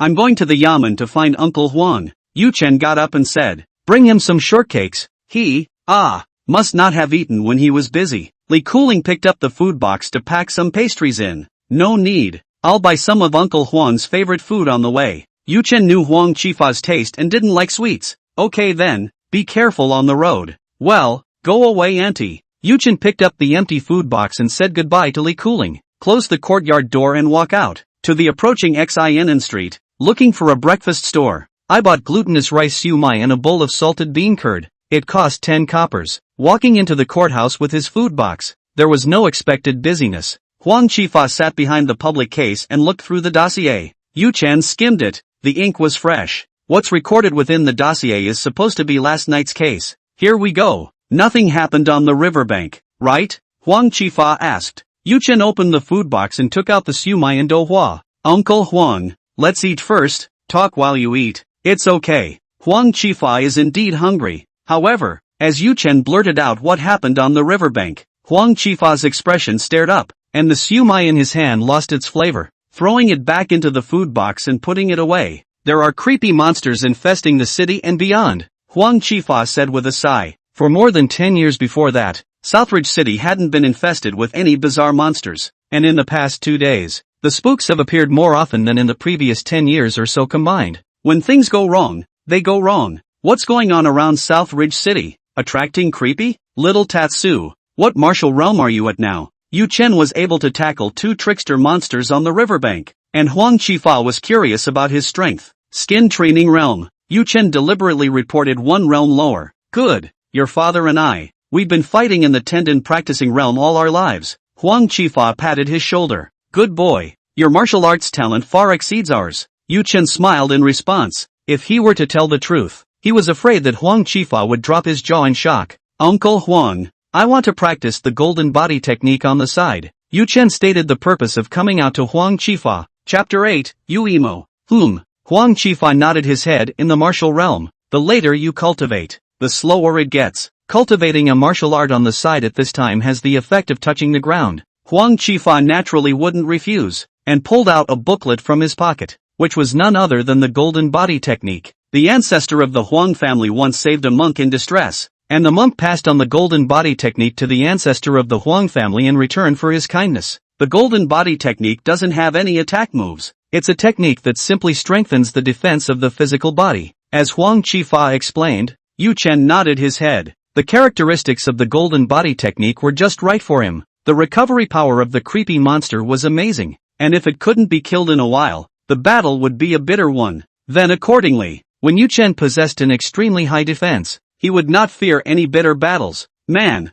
it's all about lasting. Uncle Huang, after such a big event in the county, why is there no one at the yamen? Yu Chen asked. It's been a long night, so go get some rest. Yu Chen was a bit surprised. The creepy monster that killed a dozen people hadn't been caught yet. How could he let the constable go to rest? Creepy monsters are mostly active at night and can't be found during the day. Why don't we raise our spirits and patrol in teams at night, which should prevent the creepy monsters from continuing to harm people? Huang Qifa's words were understated. Most of the constables had only practiced fisticuffs for a few years and were no match for the trickster. I hope that Three Rivers City receives the news and sends a high-ranking person to come to their aid. Huang Qifa pinned his hopes on the assistance of the county. Senior? Yu Chen was puzzled and asked. A martial arts master? No, Three Rivers City, as a county town, has high-ranking people who are specialized in dealing with weird monsters. Huang Qifa explained that Trickster's resilience was amazing, and the damage that martial arts could do to Trickster was limited. There are high people who practice spells that specialize in weirdness. Yu Chen nodded thoughtfully. The water ghosts and ghost children he killed were hardened by grinding each other to death. It seemed that in this side of the world, there was a system of power other than martial arts. Uncle Huang, you don't know nothing about creepy monsters. Why haven't I heard you mention it before? Yu Chen asked. Yu Chen remembered the words of the coroner, Li Sanpeng. When they were kids, weird and shadowy spirits weren't exactly rare. The latter is because the Great Moon Dynasty's national power has prospered, and only then have the weird monsters been suppressed. Alas, to say the least, I knew there were weird and shadowy spirits in the world when I was in the army with your father. Huang Qifa's eyes were filled with memories and sighs. 20 years ago, the Great Moon Dynasty was strong, and His Majesty was ambitious enough to attempt to take down the Great Hui in the north. Unfortunately, the Battle of Yokoyama was a military defeat. The battlefield was littered with corpses, and I was badly wounded, and it was your father who fought to the death to carry me out of the pile of corpses. Speaking of this, Huang Qifa's expression changed abruptly. For the first time, Yu Chen saw fear on Uncle Huang's face. It was evening when your father and I escaped the battlefield, and we sat paralyzed on a hill resting to see the moonrise. Under the moonlight, monsters abound as they pounce on the corpses all over the place, sucking the blood and refining the bodies. Purgatory on earth. Nothing more. This has been buried in my heart for 20 years, not because I don't want to talk about it, but because I don't want to talk about it. Every time I look back on it, I get a shiver in my heart and a chill down my spine. The tide rises and falls, and the heyday of the Great Moon Dynasty was 20 years ago. After the Battle of Yokoyama, the power of the Great Moon Dynasty declined until now. County Lieutenant Huang. Suddenly, a line of several people walked in at the gate. The man at the head of the group was in his early 20s, gorgeously dressed, and holding a sandalwood fan in his hand. Unfortunately, the looks are mediocre. Mr. Ing. Huang Qifa nodded his head in greeting. Ing Wentao was the eldest son of County Magistrate Ing Huaihan. County Lieutenant Huang, how is the situation in Yujia village? Have you found my mother and father? Behind Ing Wentao, a woman stepped out. She was less than 20 years old, with a pretty face and a body like a willow branch. Yes. Can we find Emmy's parents? Ing Wentao's tone was very concerned. Ever since he unintentionally saw Yu Qiming yesterday, his entire being was captivated. Yu Qiming's figure and appearance were like a woman from a small mountain village. Even in Sanjiang City, Ing Wentao had never seen such a delicate young girl. Alas, Miss Yu, by the time we arrived at the Yu family village, the place had already been completely buried by mountain rocks. Except for you, there are no survivors in the whole village. What? As if frozen by the blow, Yu Imo's body went limp and fell to the side. The direction in which she fainted happened to be the direction in which Yu Chen was standing. Yu Chen didn't move and held Yu Yimeng in his arms. Xiao Chen, quickly put Miss Yu on the chair. Huang Qifa waved his hand anxiously. Ing Wentao was the son of the county magistrate, and a blind man could see what he meant about Qimeng. I also heard the magistrates joking in the morning. It said that yesterday Ing Wentao accompanied Yu Qiming for a day of shopping, buying silk jewelry, taking her to a tea house to listen to music, and even reciting an acid poem for her. He was so elegant and scholarly that he didn't even touch Yu Qiming's finger. Now it was good that Yu Chen directly wrapped her in his arms. The corner of Huang Qifa's eyes jumped, and in the rest of his vision, Ing Wentao's face was a burst of white and red, and he was afraid that his heart was going to break. You, Ing Wentao stuttered in anger, a breath clogging his heart. Woohoo! Within a few breaths, Yu Qiming awoke from her coma and threw herself into Yu Chen's arms, crying, her hands pressed against Yu Chen's sturdy chest. Feeling the strong masculine blood aura, Yu Imo licked her lips. Handsome face, or a martial artist with full blood chi, several times stronger than Ing Wentao. Humph, just some mundane men, which one of them won't be toyed with by me? Yu Imo thought to herself that she would only need to show some petulant crying later. A teenage boy of less than 20 is immediately intoxicated by her. She will also treat her like a glazed marigold, holding her in her hands for fear of falling, and in her mouth for fear of melting. Ah! Suddenly, like a cat that had its tail stepped on, Yu Yiming jumped up and got out of Yu Chen's arms. Hey, courtesy, you can't just take advantage. Yu Chen smiled darkly, recalling the feel of the party's hands, smaller than those ripe widowed sisters. Yu Chen is talking about age. Her face was green and white, and there were unnatural folds in her dress at her chest. This kid, why is he so monstrous? You think you're here for the kiln? Yu Yiming wanted to undo her clothes and take a look. She felt that at her chest. She was afraid that she had been pinched out of her handprints. After a few breaths of reprieve, Yu Qiming had tears in the corners of her eyes, and there was a hint of charm in her petulance. Emmy, what's wrong with you? Is it possible that you're overly sad? Ing Wentao rushed forward and tried to grab her hands. Yu Qiming happened to turn around and Ing Wentao pounced. Lieutenant Huang, Yu's village has been struck by a great calamity, and I am the only one left alone in the whole village. What is this going to do for me in the future? Yu Imo was pathetic. Well, you can't be allowed to live at the county courthouse for long, either, so why don't? Before Huang Qifa could finish, Ing Wentao hurriedly said, Emmy, there are a lot of empty rooms in the magistrate's house. Quickly go and clean up. Buy new sheets and bedding. Ing Wentao said to his attendant. No need for Mr. Ing.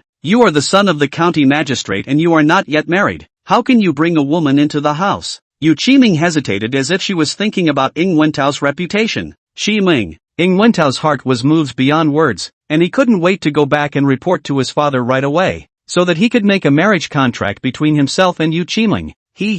Looking for death. Yu Chen sneered. He saw that there was something odd out of Emmy that wasn't simple. I still have a vacant compartment in my small courtyard, so stay at my house first, Yu Chen said faintly. Chapter 9 Martial Arts Competition. Inside the courthouse, there was instant silence. Your turn to talk? Ying Wentao stared at him. No, no, no, how can a lone man and woman live together? Huang Qifa hastily retorted. He thought that Yu Chen was getting horny. Don't worry, Uncle Huang. Yu Chen blinked.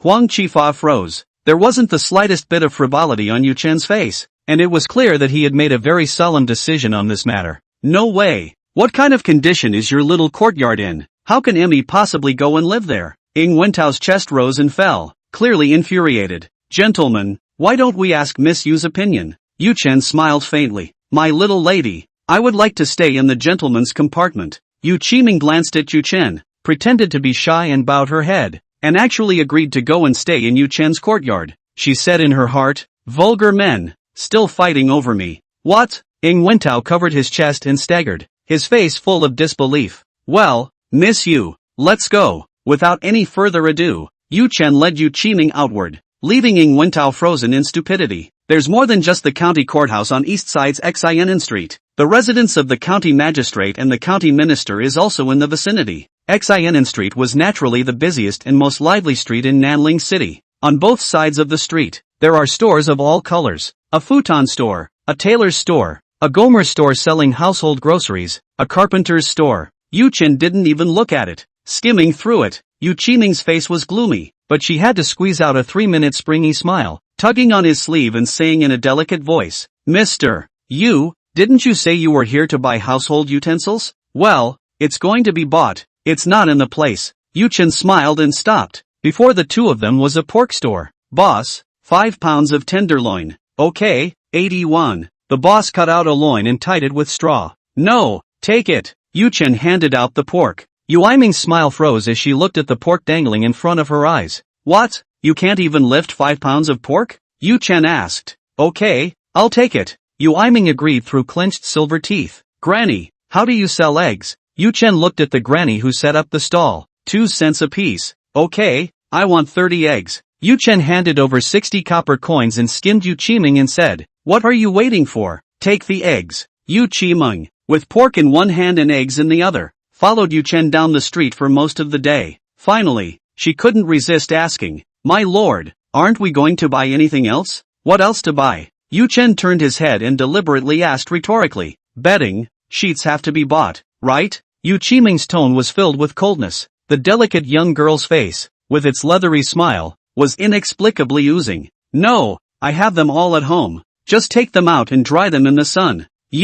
Well, it's home. Yu Chen pushed open the door to the courtyard and pointed to the right side compartment. There are sheets and bedding in the closet, so pack and clean up after yourself. Yu Chen took the pork and eggs and turned into the kitchen. Bringing Yu Imo home was just to confirm a suspicion in his mind. As for the rest, Yu Chen was not going to spoil her by half. Women nah, it's better to have those sisters of mine. Knows how to hurt people, comes at night and leaves during the day. Never asks for anything. In the courtyard, Yu Iming stared dead at Yu Chen's back until he closed the door to his room. Her face was not half as coquettish or smiling. Only her lips, which grew brighter and brighter, looked like they were coated in blood. In the kitchen, Yu Chen builds a fire and adds wood to steam a pot of rice. There were 2 pieces of bacon left hanging, finely chopped and spread over the rice. Portion out the pork and eggs you just bought. Mince the pork and spread it on the bottom of a plate. Crack an egg on top, and put it on top of the bacon and rice and steam it together. As for the vegetables, just put some scallions on it. It wasn't long before the bacon and rice was cooked along with the egg meatloaf. Yu Chen walked out with a large bowl and saw Yu Qiming sweeping the right compartment in a fake manner. Miss Yu, dinner? Oh, I can't eat when I think that my father and mother are no longer alive. Yu Qiming had just squeezed out 2 tears when he was interrupted by Yu Chen. Oh, I'll eat first then. Yu Chen used his chopsticks to pick at the rim of the bowl and chewed continuously in his mouth. Yu Imo rubbed her silver teeth. After eating and drinking, Yu Chen took out his golden body technique and examined it carefully. The golden body technique is a defensive external technique with no external moves. Instead, there are 4 prescriptions, plus a set of techniques for pounding the body. The 4 prescriptions corresponded to the 4 realms of flesh training, tendon training, skin training, and bone training. The daily practice of the golden body technique begins with the preparation of the herbs and the prescription to make a poultice to be applied to the body. The body is then pounded so that the medicinal power is absorbed and the effect of strengthening the physical body is achieved. At the end of the booklet for the Golden Body Technique, it was written that the Golden Body Technique was not picky about martial arts qualifications. The only way to achieve greatness is to have a firm mind and practice hard.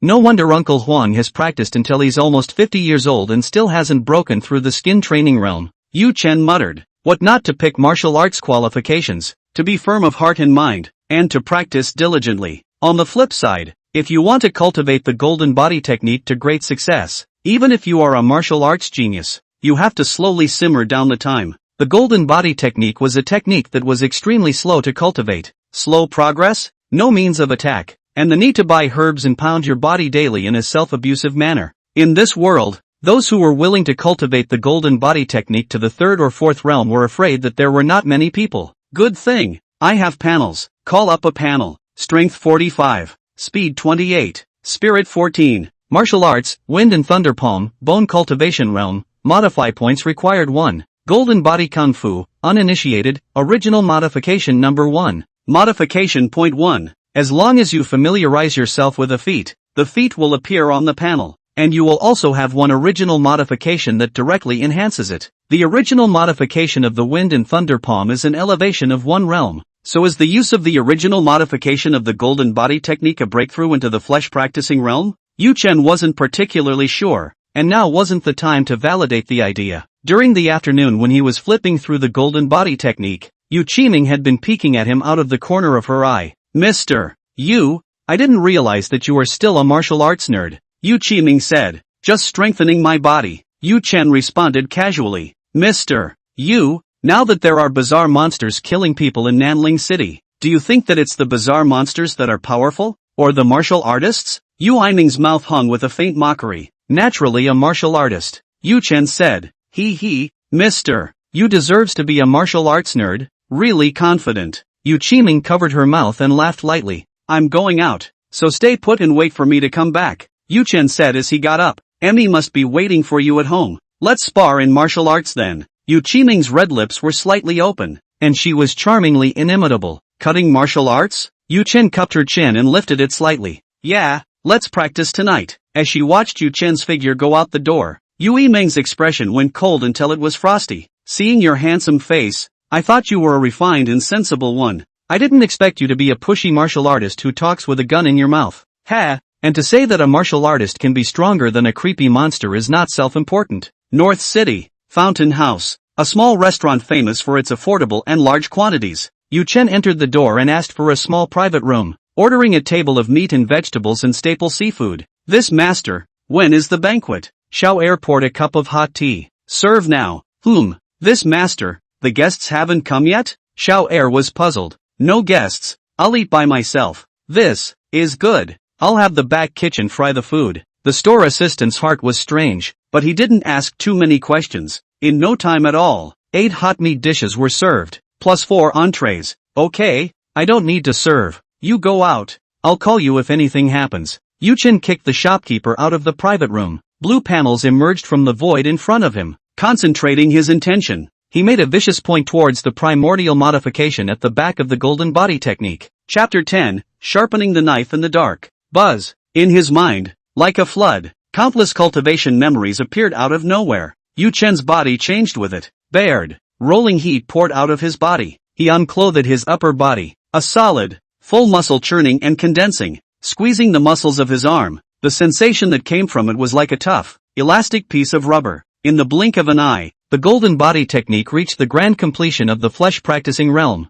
The panel's reinforcement didn't stop there, and the Gongfu shackles broke right through. The Golden Body Technique entered the second realm, the tendon practicing realm. The large tendons around his body were torn and wrapped tightly, as if they were twisted into a strand of steel rope. It can carry musculoskeletal bursts of greater strength. I can't believe. Can still break through. Yu Chen stared wide-eyed. The panel's push hadn't shown any signs of stopping after the tendon practicing realm's great accomplishment. In his mind, the memories came pouring in. It was as if he had been practicing the Golden Body Technique in reality for more than 30 years. Boom! Enter the skin training realm. The temperature on the surface of his body was getting higher and higher, and Yu Chen's entire body was like a furnace. The skin was glowing with a light copper color, as if it were gold and iron. Phew! Golden Body Technique, middle stage of skin cultivation realm. Huang Qifa had never broken through the Golden Body Technique to the skin training realm in his entire life, and in just a few breaths of time, Yu Chen had traveled the path of martial arts that a normal person would never finish in a lifetime. Too strong. I thought that the initial modification could only break through one realm, but I didn't expect to directly modify the Golden Body Technique to the skin training realm.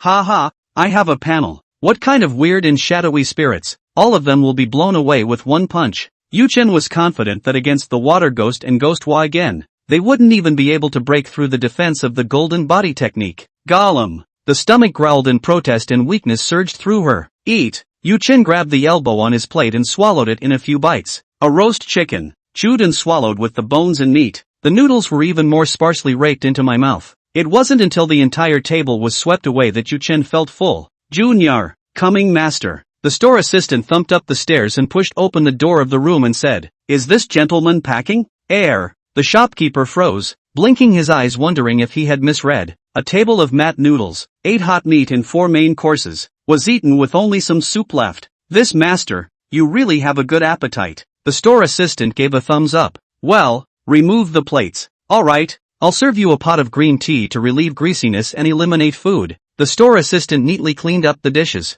Green tea is not necessary. Yu Chen waved his hand and continued. The same mat noodles as just now, and another serving. What? The store assistant's pupils shook, almost breaking the dishes in his hand. Another order of mat noodles. Don't you understand? Yu Chen tapped the tabletop with his index finger. Listen, to understand, this master you wait a moment, I will serve you food. Strength 50, Speed 28, Spirit 14, Martial Arts, Wind and Thunder Palm, Bone Cultivation Realm, Modify points required 1. Golden Body Technique, Skin Training Realm, Modify points required 1. Modification point 1. The enhancement of strength by the Golden Body Technique is implicit. In numerical terms, it's just a 5-point increase in strength. The speed didn't increase at all. As for the spirit value, it never grew. In the martial arts, there is also the internal heart technique. Could it be that one has to cultivate the internal heart technique in order to grow one's spiritual value? Yu Chen muttered. However, Nanling City was too small, and no one possessed the inner heart technique. Now, there is a little bit of modification point left in the panel.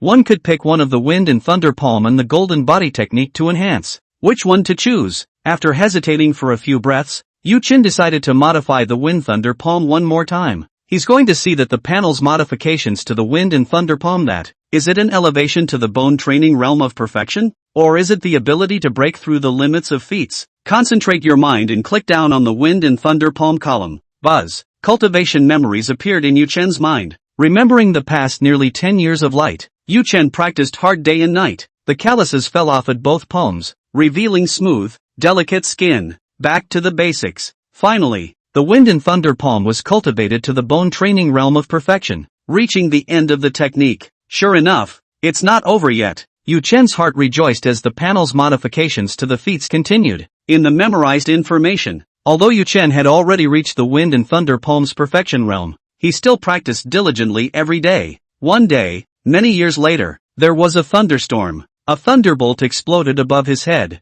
like a blessing to the soul. Yu Chen realized a hint of the true meaning of martial arts. Phew! A long, cloudy breath was exhaled. The eyes opened and 2 streams of refined light shot out from them. Yu Chen looked at his hands as the Wind and Thunder Palm technique operated. Crack! Electricity jumped and crackled between his palms. In a sense, the Wind and Thunder Palm that I cultivate has already exceeded the limits of the technique itself. Yu Chen believed that even the originator who created the Wind and Thunder Palm could not manage to emit thunder and lightning from his palm. Call up a panel. Strength 60, Speed 33, Spirituality 24, Martial Arts, Wind and Thunder Palm, True Intent, Thunder, Golden Body Kung Fu, Skin Training Realm, Modification Point 0, Strength is increased by 10 points and Speed is increased by 5 points. Spirit value actually increased by 10 points. It must be because Yu Chen had comprehended the true meaning of the martial Dao, upgrading the Wind and Thunder Palm and the Golden Body Technique at the same time. My strength should have doubled several times. Yu Chen hemmed and hawed, revealing his snow-white teeth. He grabbed the roast chicken on his plate and bit down hard. Half an hour later, in the eyes of the store assistant who was shocked and appalled, Yu Chen threw out 1 or 2 coins of silver and settled the bill. 2 tables of mat noodles, 1 or 2 silver dollars, equivalent to thousands of dollars in a previous life. Yu Chen took stock of the silver money left in the house. Thousands of dollars a day eaten into your stomach. I'm afraid I'm going to eat myself poor. Gotta get money somehow. As Yu Chen pondered, the urgent sound of a small gong striking rang in his ears. Garrison curfew. Go home quickly. Garrison curfew. Go home quickly. Yaman Lin Shang kept striking a small gong in his hand and shouted under his breath. 12 strong men died last night, but there was no sign of the creep. After nightfall, the monster will surely appear again to harm people. Therefore, the magistrate conferred with Huang Qifei and the others and decided to impose a curfew at garrison time, 7 p.m. and then sent constables and magistrates to patrol the streets. If there is a sighting of a creepy monster, a gong will be sounded to warn the public, and then the constables and magistrates will be gathered together to repel the creepy monster. The blood qi in the human body is a great tonic for the trickster. However, when the burly men gathered together, the surging power of qi and blood could again make the trickster scornful. Huang Qifei had been on the battlefield, and when an army of tens of thousands of people was assembled, it was never infested with creepy monsters. The only time the trickster comes out to feast is when the soldiers are defeated and fleeing, and the bodies are strewn all over the place. The gong rang and the people on the street were in a hurry. The street stores began to close up their stalls, and the fellows carried a plank of wood and put the door panels in neatly, sealing the storefronts. Unlike the fast pace of the others, Yu Chen was not slow, eliminating food after a meal in general. There are no great wealth and prosperity in the small county under the deep mountains. In order to save lamp oil, they developed the habit of eating and sleeping early. What's more, with tonight's curfew, there'll be weirdos out there. Thus, the moment the garrison hour came, the afterglow of the setting sun dissipated and the sky became gray. The entire Nanling city was quiet in an instant, and even the insects chirping faded to a general ringing in the sky. Everyone hunkered down in their rooms and waited quietly for the night to pass. Squeak! Pushing open the old courtyard door, dim light filtered through the window pane. The luscious figure was reflected on the window pane, accompanied by the sound of crashing water. Yikes! A cry of alarm came out. But, Mr. Tour, Yu Qiming's voice rang out from behind the window pane, shy in its delicacy. Mr. Yu, slave is bathing without an inch of clothing. You must not push the door in. The right room had been unoccupied for years, and the windowpane paper had long since broken in several places. Yu Iming had a smile on her lips, certain that Yu Chen would peek at her through the break. After waiting for a long time, Yu Qiming's posed stance was a bit stiff, and she didn't see prying eyes appear behind the windowpane. In the yard, the rustle of sharpening knives rang out. Yu Iming frowned, and instead lay down at the windowpane and looked out. There's an oil lamp lit under the acacia tree. Yu Chen sat on his mat. In front of him was a hunting knife, 2 feet long, over half a meter, splashing some well water. Yu Chen's eyes were focused as he repeatedly polished the blade on the whetstone. Sharpening knives in the dark, what's he up to? Yu Imo's eyelids fluttered. Not long after, the wooden door of the compartment opened, and Yu Qiming walked out wearing a lake blue pair of lapel dresses. She was carrying a basin of water in her hand, and the buttons at her lapel were unbuttoned, revealing a large expanse of white grease. Mr. Yu, what's the point of sharpening a knife in the dark? Why don't you go to bed earlier? Yu Iming put down the water basin, and when she bent over, her chest revealed more white and delicate spring light. Which bed to rest on? Yu Chen smiled, revealing his white teeth. All the houses in this yard are yours. You can sleep in any bed you want. Yu Qiming charmingly seemed to be dripping with water. Tonight's curfew, there is a bizarre infestation. I'm afraid I can't have a good night's sleep. Yu Chen said. Is Dukyu sharpening his sword in the dark to deal with the creepy monsters? Yu Qiming's red lips slightly opened in mock surprise. Yes, Miss Yu. Do you think the hunting knife can chop up shenanigans? Ha ha ha ha ha. A handful of mortal iron. Yu Qiming laughed daintily, her body dancing more and more like a willow. It seems that Miss Yu thinks it won't work. Yu Chen picked up his hunting knife, the cold light reflecting on his face. But how do you know unless you try? Chapter 11, Have a Good Time. Wow! In the darkness of the night, the light of a sword suddenly lit up. The blade light chopped out from top to bottom, and a line of blood surfaced vertically on Yu Imo's face. Yu Qiming's eyes stared round, an expression of shock beyond words frozen on her face.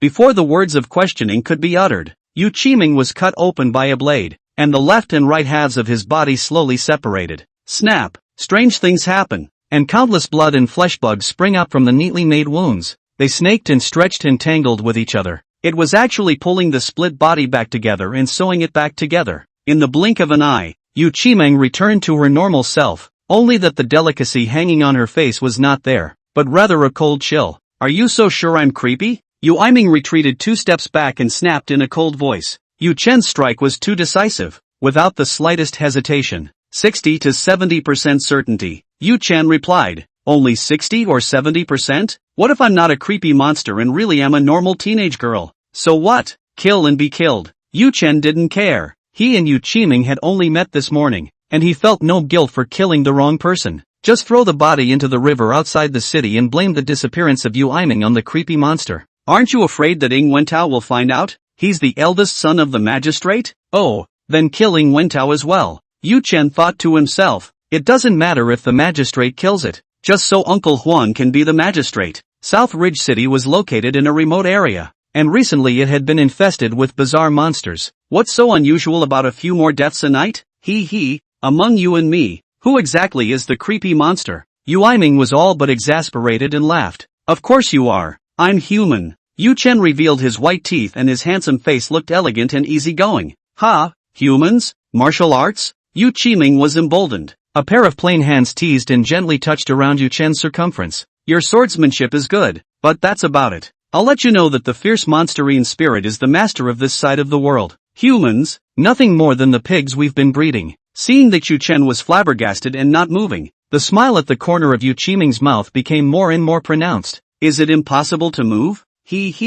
My yin qi transforms into fine needles that can seal the acupoints around your body in a silent manner. Now, I'm going to cut the flesh and blood off of you piece by piece. Yu Iming stroked his face, her fingers together, black aura gulping from her fingertips. Her red tongue licked and moved, and she couldn't wait to devour Yu Chen's masculine blood qi. Suddenly, Yu Chen turned his head, his eyes filled with disgust. You really? So wordy. The hand cupped fist seals and smashed out furiously. Yu Iming was caught off guard, and the large iron fist hit her right in her pretty face. Boo! In a muffled explosion, Yu Iming's nose instantly collapsed and shattered, and his eyeballs exploded. The whole face was like a smashed tomato. The residual force had not yet dissipated, and the mammoth force slammed into her, sending her tumbling backward and flying, crashing into the courtyard wall with a loud bang. Amidst the masonry debris, Yu Imo rose with a gray head. The shattered face was rapidly repairing, revealing a look of horrified shock. How can you still move? Her dark aura of yin qi was sharper than a blade,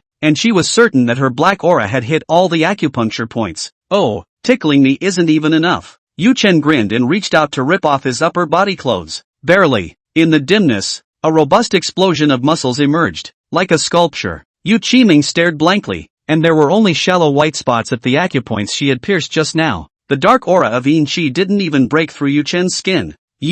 Flesh-body cross-training? Defense class martial arts. Emmy, you couldn't believe it. All martial arts techniques that hammered the defense of the physical body had one characteristic, which was that the speed of cultivation was strangely slow and required a long period of suffering. Yu Chen, he was only less than 20. Why could he cultivate the horizontal martial arts to such a profound level? Oh, so it's a dunce who only gets beat up. Yu Qiming thought to herself. Yu Chen was able to practice horizontal martial arts to the point of carrying a blade hard, so she must have practiced without any distractions and from a young age, without any other attacking martial arts. What can you do to me? You're really nagging. Yu Chen stepped on his feet and the floor tiles shattered with a bang. The silhouette burst out, his right palm slapped, and in an instant the palm wind whistled, like thunder and lightning exploding. Wind and thunder palm. Boom! In a booming explosion, Yu Imo was struck in the chest. The entirety of the already average-sized chest was dented and bloody from the beating. Like a cannonball that had been sent flying, she smashed through a courtyard wall once more and smashed into a hut. Smoke and dust rose, and vision blurred in the darkness.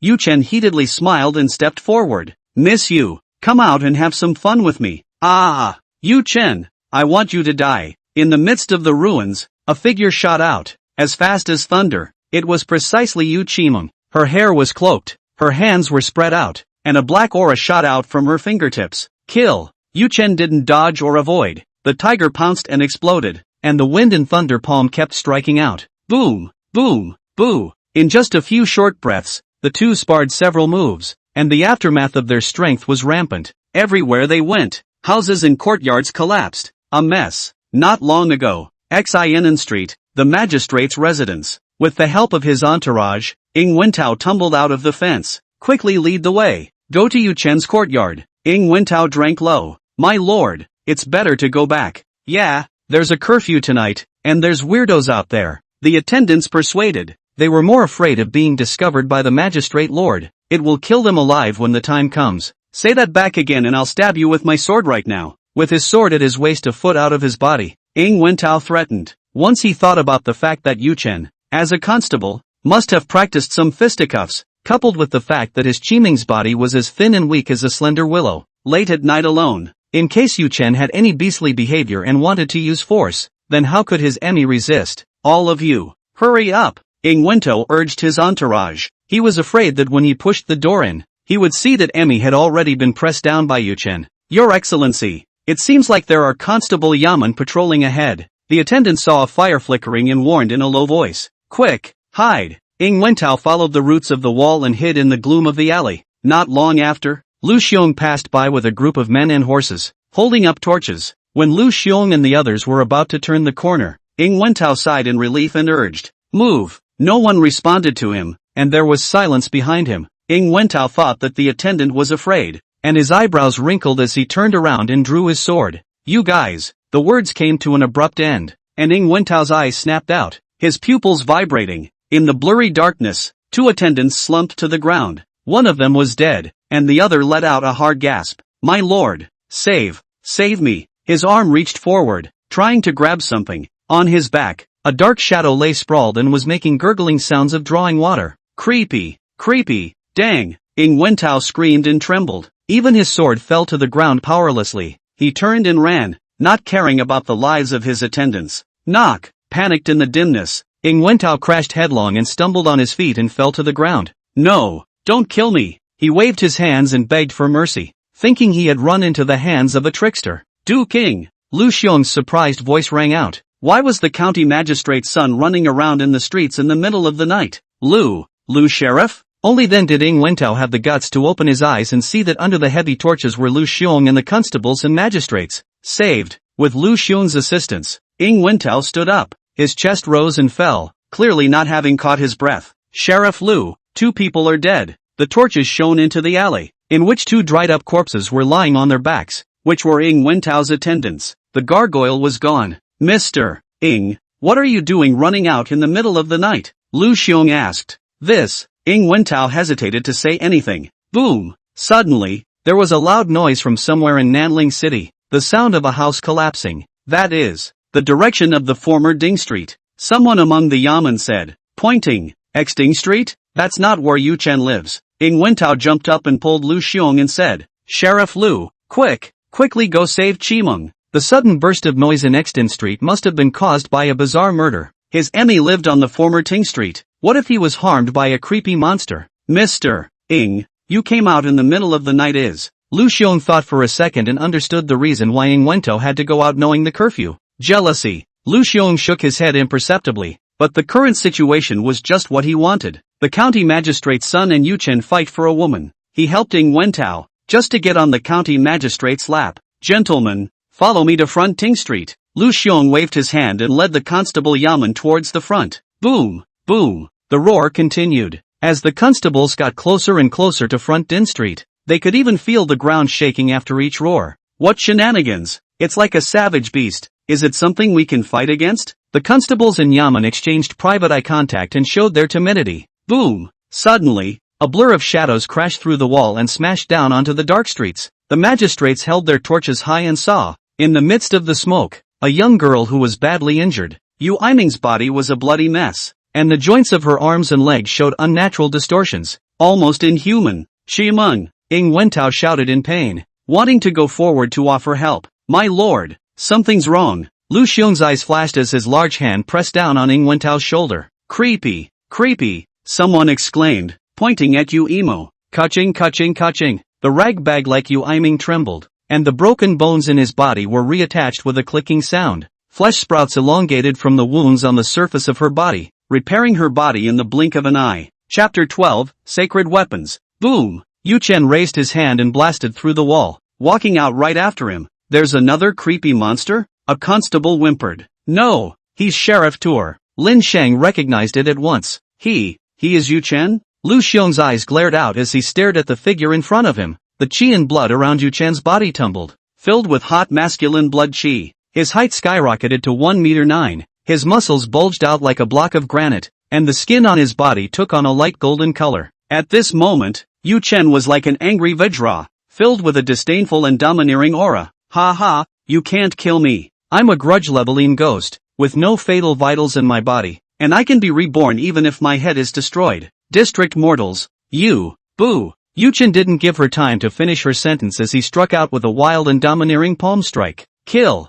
As a palm fell, blood sprayed from all parts of Yu Qiming's flesh, and the crunching sound of bones breaking continued. Rip! Like cloth being torn apart, the right-hand hunting knife chopped out continuously. The light of the blade lit up, and Yuimo was chopped into several pieces. But, her body, which had been split into 3 or 4 pieces, fused rapidly in the air and was back to its original state before it even hit the ground. Yu Chen followed closely behind, grabbing her ankles with his big hands and swinging them round to throw them hard to the ground. Boo! Flesh and blood exploded. Boo! Again! Boom! Boom! Not stopping there, Yuimo was constantly swung from side to side. The stone tiles on the ground shattered and blossomed into a flower of blood and flesh. Vomit! The constables and magistrates on the sidelines all felt their intestines churning and almost vomiting. The delicate and charming young girl, in Yu Chen's hands, was smashed with only her skeleton remaining, which was pasted with rotten blood and flesh. Ing Wentao had long since vomited, and his love for Qiming dissipated without a trace.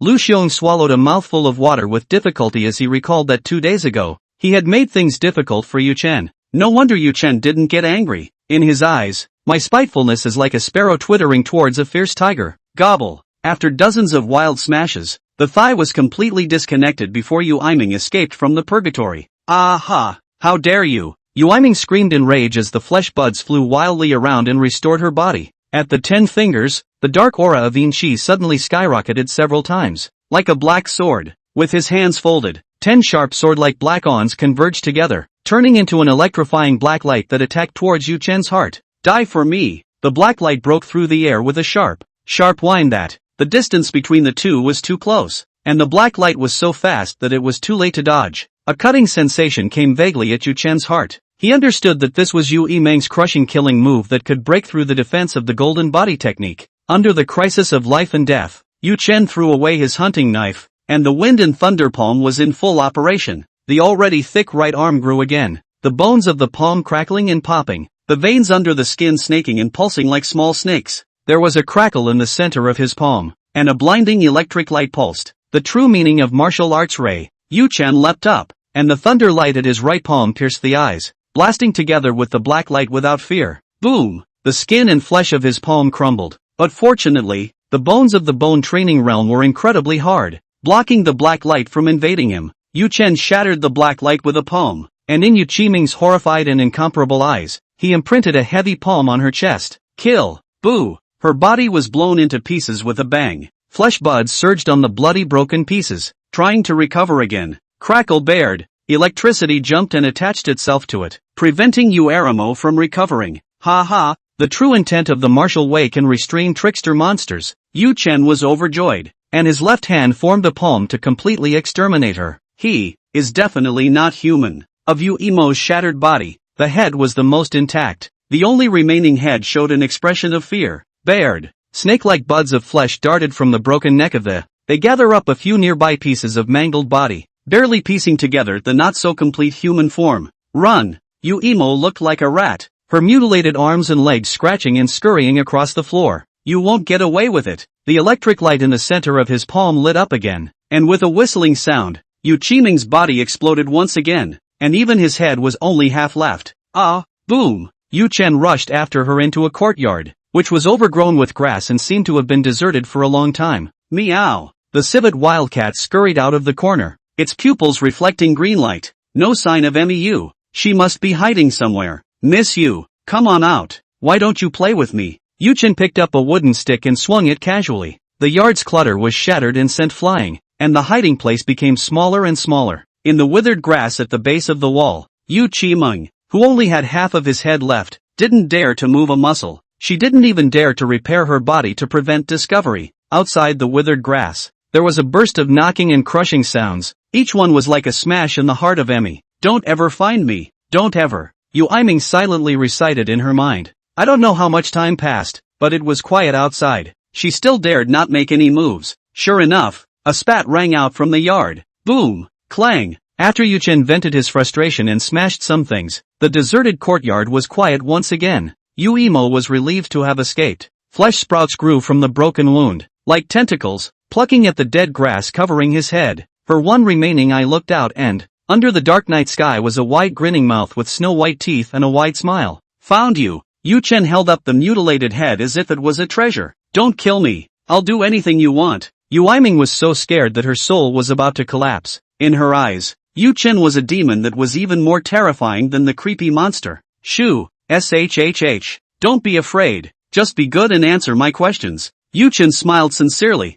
his handsome face looking elegant and easygoing. Good, good. Yu Aiming didn't dare to make the slightest move. Her torso was too crippled to put up the slightest resistance. Inside and outside Nanling City, why have so many weird monsters suddenly appeared? The first question Yu Chen asked was the root of the matter. Sacred weapon. There's a sacred weapon out in the Nine Dragons Mountain. A holy weapon? Sounds like a powerful treasure. What does it do? Yu Chen pursued. This is not particularly clear to me. I am only a grievance-leveling spirit, and I have only heard that the holy weapon is extremely powerful, and every time it comes out, blood must be shed. It's at least a night-class trickster that can go for a holy weapon. Those of us, we're just along for the soup. They're competing for the holy weapon in the Nine Dragons Mountain. We've come to suck some human essence blood. Yu Chen's eyes narrowed slightly as he analyzed the information in Yu Qiming's words. The Nine Dragons Mountain was the center of the storm, and Nanling City was merely the periphery that was affected. Even on the periphery, Yu Chen didn't know when this battle fire would come over.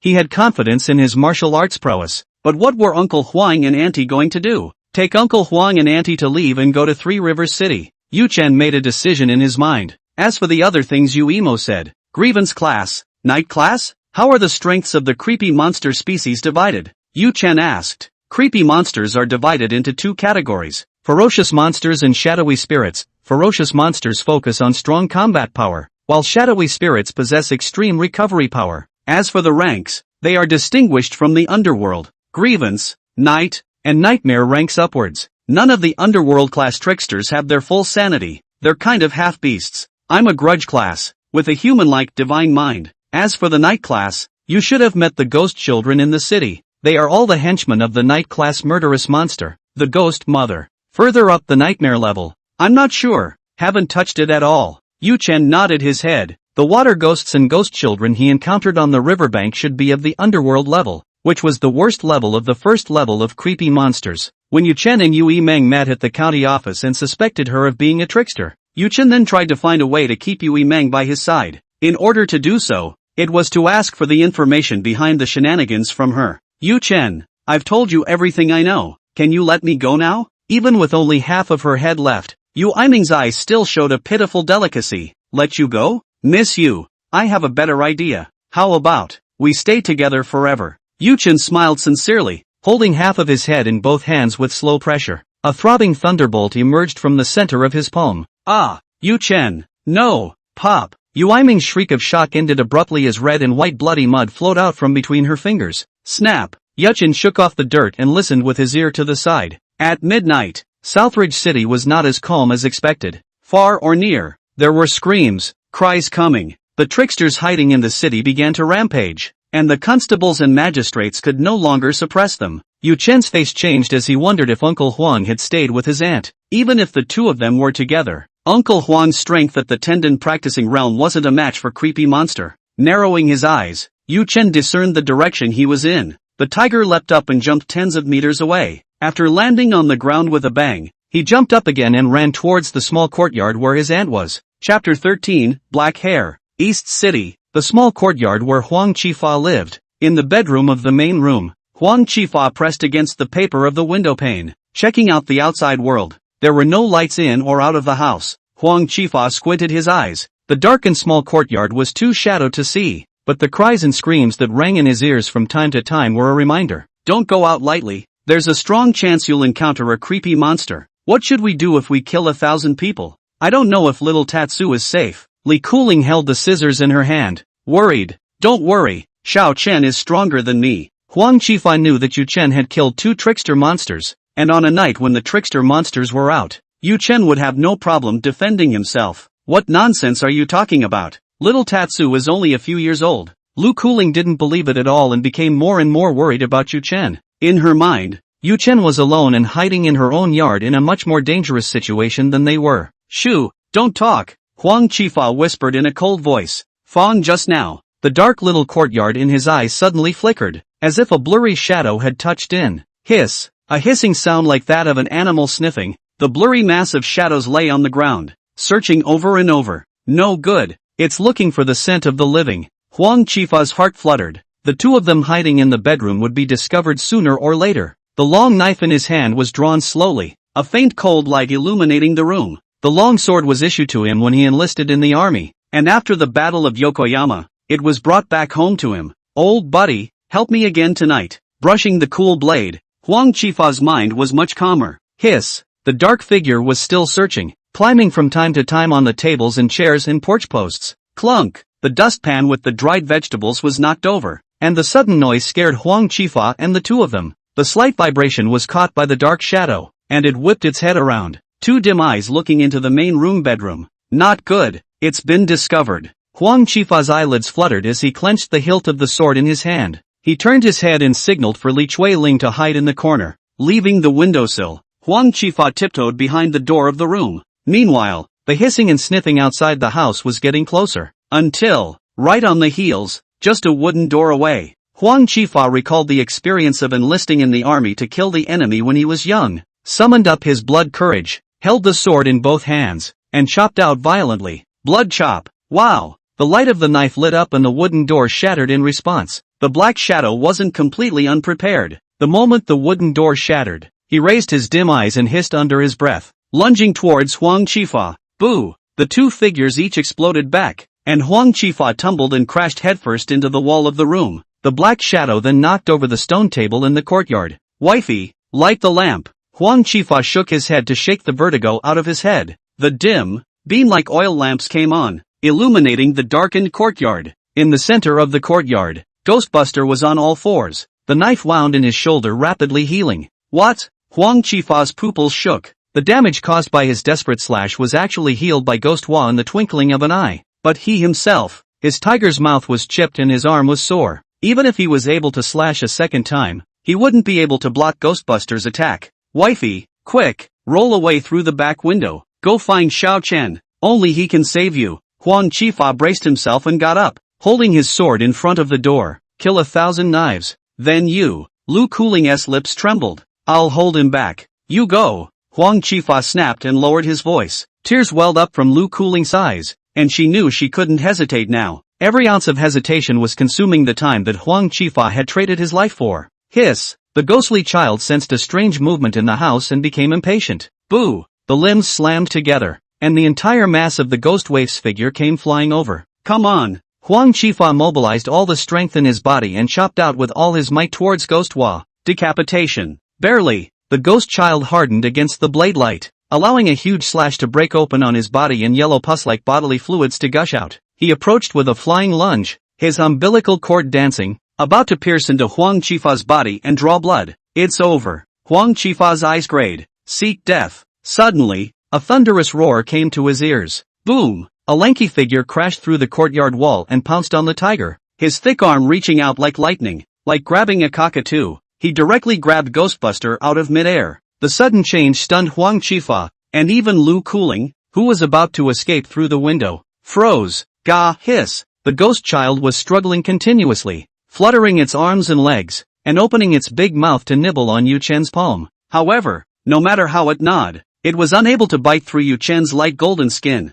Dared to hurt my aunt and uncle. Die! Yu Chen grabbed the ghost child and lifted it high up towards the ground with a hard slap. Boom! The floor tiles shattered and a cloud of yellow pus exploded. Huang Qifa only felt that the entire small courtyard shook, looked down and the ghost child was dead beyond death. Golden body technique. You practiced golden body technique? Huang Qifa looked at Yu Chen's light golden skin and was so shocked that he stuttered in his speech. The skin took on a light golden color. That was the manifestation of the golden body technique entering the skin training realm. I just gave you the Gong Fu this morning. Ha! Huang Qifa felt that his worldview had been turned upside down. Yu Chen broke through the golden body technique to the skin training realm in one day. So what have I been practicing all my life? Uncle Huang, I have some strange chances. The 1-meter-9 head Yu Chen bowed his head slightly and smiled. Oh, I see. Huang Qifa stopped asking more questions. He knew that Yu Chen had his own secrets. Tatsu, how did you get hurt? Li Kuling returned to the house and rummaged for gauze and medicinal powder to bandage Yu Chen's wound.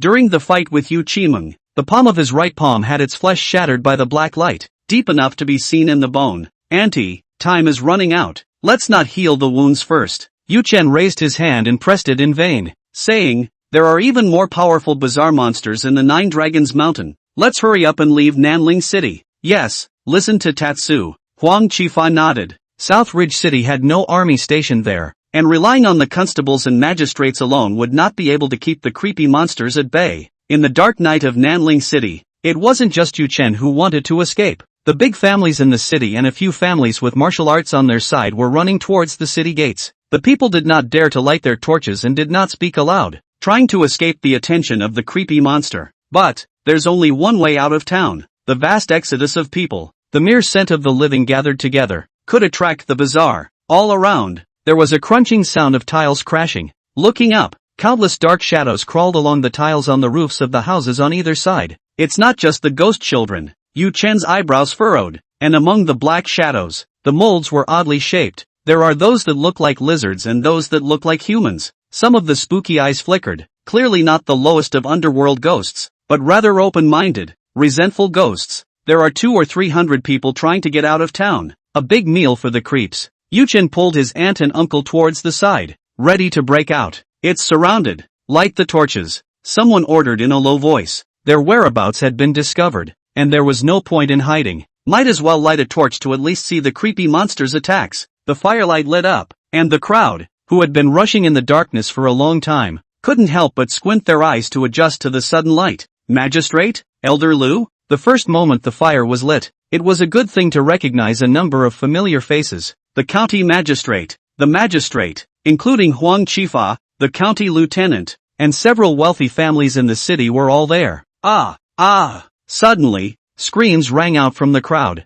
A richly dressed woman with a stream of black hair wrapped around her feet. The hair was like a living thing, yanking violently and dragging the woman into the darkness. The creeps on the roof swarmed over him and instantly split him up and swallowed him. All of you lean in close. County Magistrate Ing Huaihan shouted, let's concentrate our strength. Don't let the weird monsters break us down individually, and rush out of the city gates together. For a while, many people believed Ing Huaihan's words and leaned towards him. Huang Qifa subconsciously tried to go over as well, and was tugged by Yu Chen. Yu Chen lowered his eyebrows and shook his head, pulling the two men back to the side in turn. Chapter 14, The Scapegoat. A group of people surrounded the magistrate in the middle. What concentration of power! That's going to be a scapegoat for Ing Huaihan. There were also some people who were of the same mind as Yu Chen and did not huddle together, each standing on the side with caution. 200 or 300 men, moving toward the city gates. From time to time, screams for help rang out from the crowd. The trickery of the creeps is endless, and if you're not careful, someone loses their life. Magistrate Ing Huaihan scanned left and right, silently calculating in his mind. The march is too slow and the dead are getting faster. There was still an hour or two before dawn, and at this rate, even if he got out of the city gates, he wouldn't be able to escape the trickster's pursuit. To pull some more scapegoats, Ing Huaihan thought in his heart.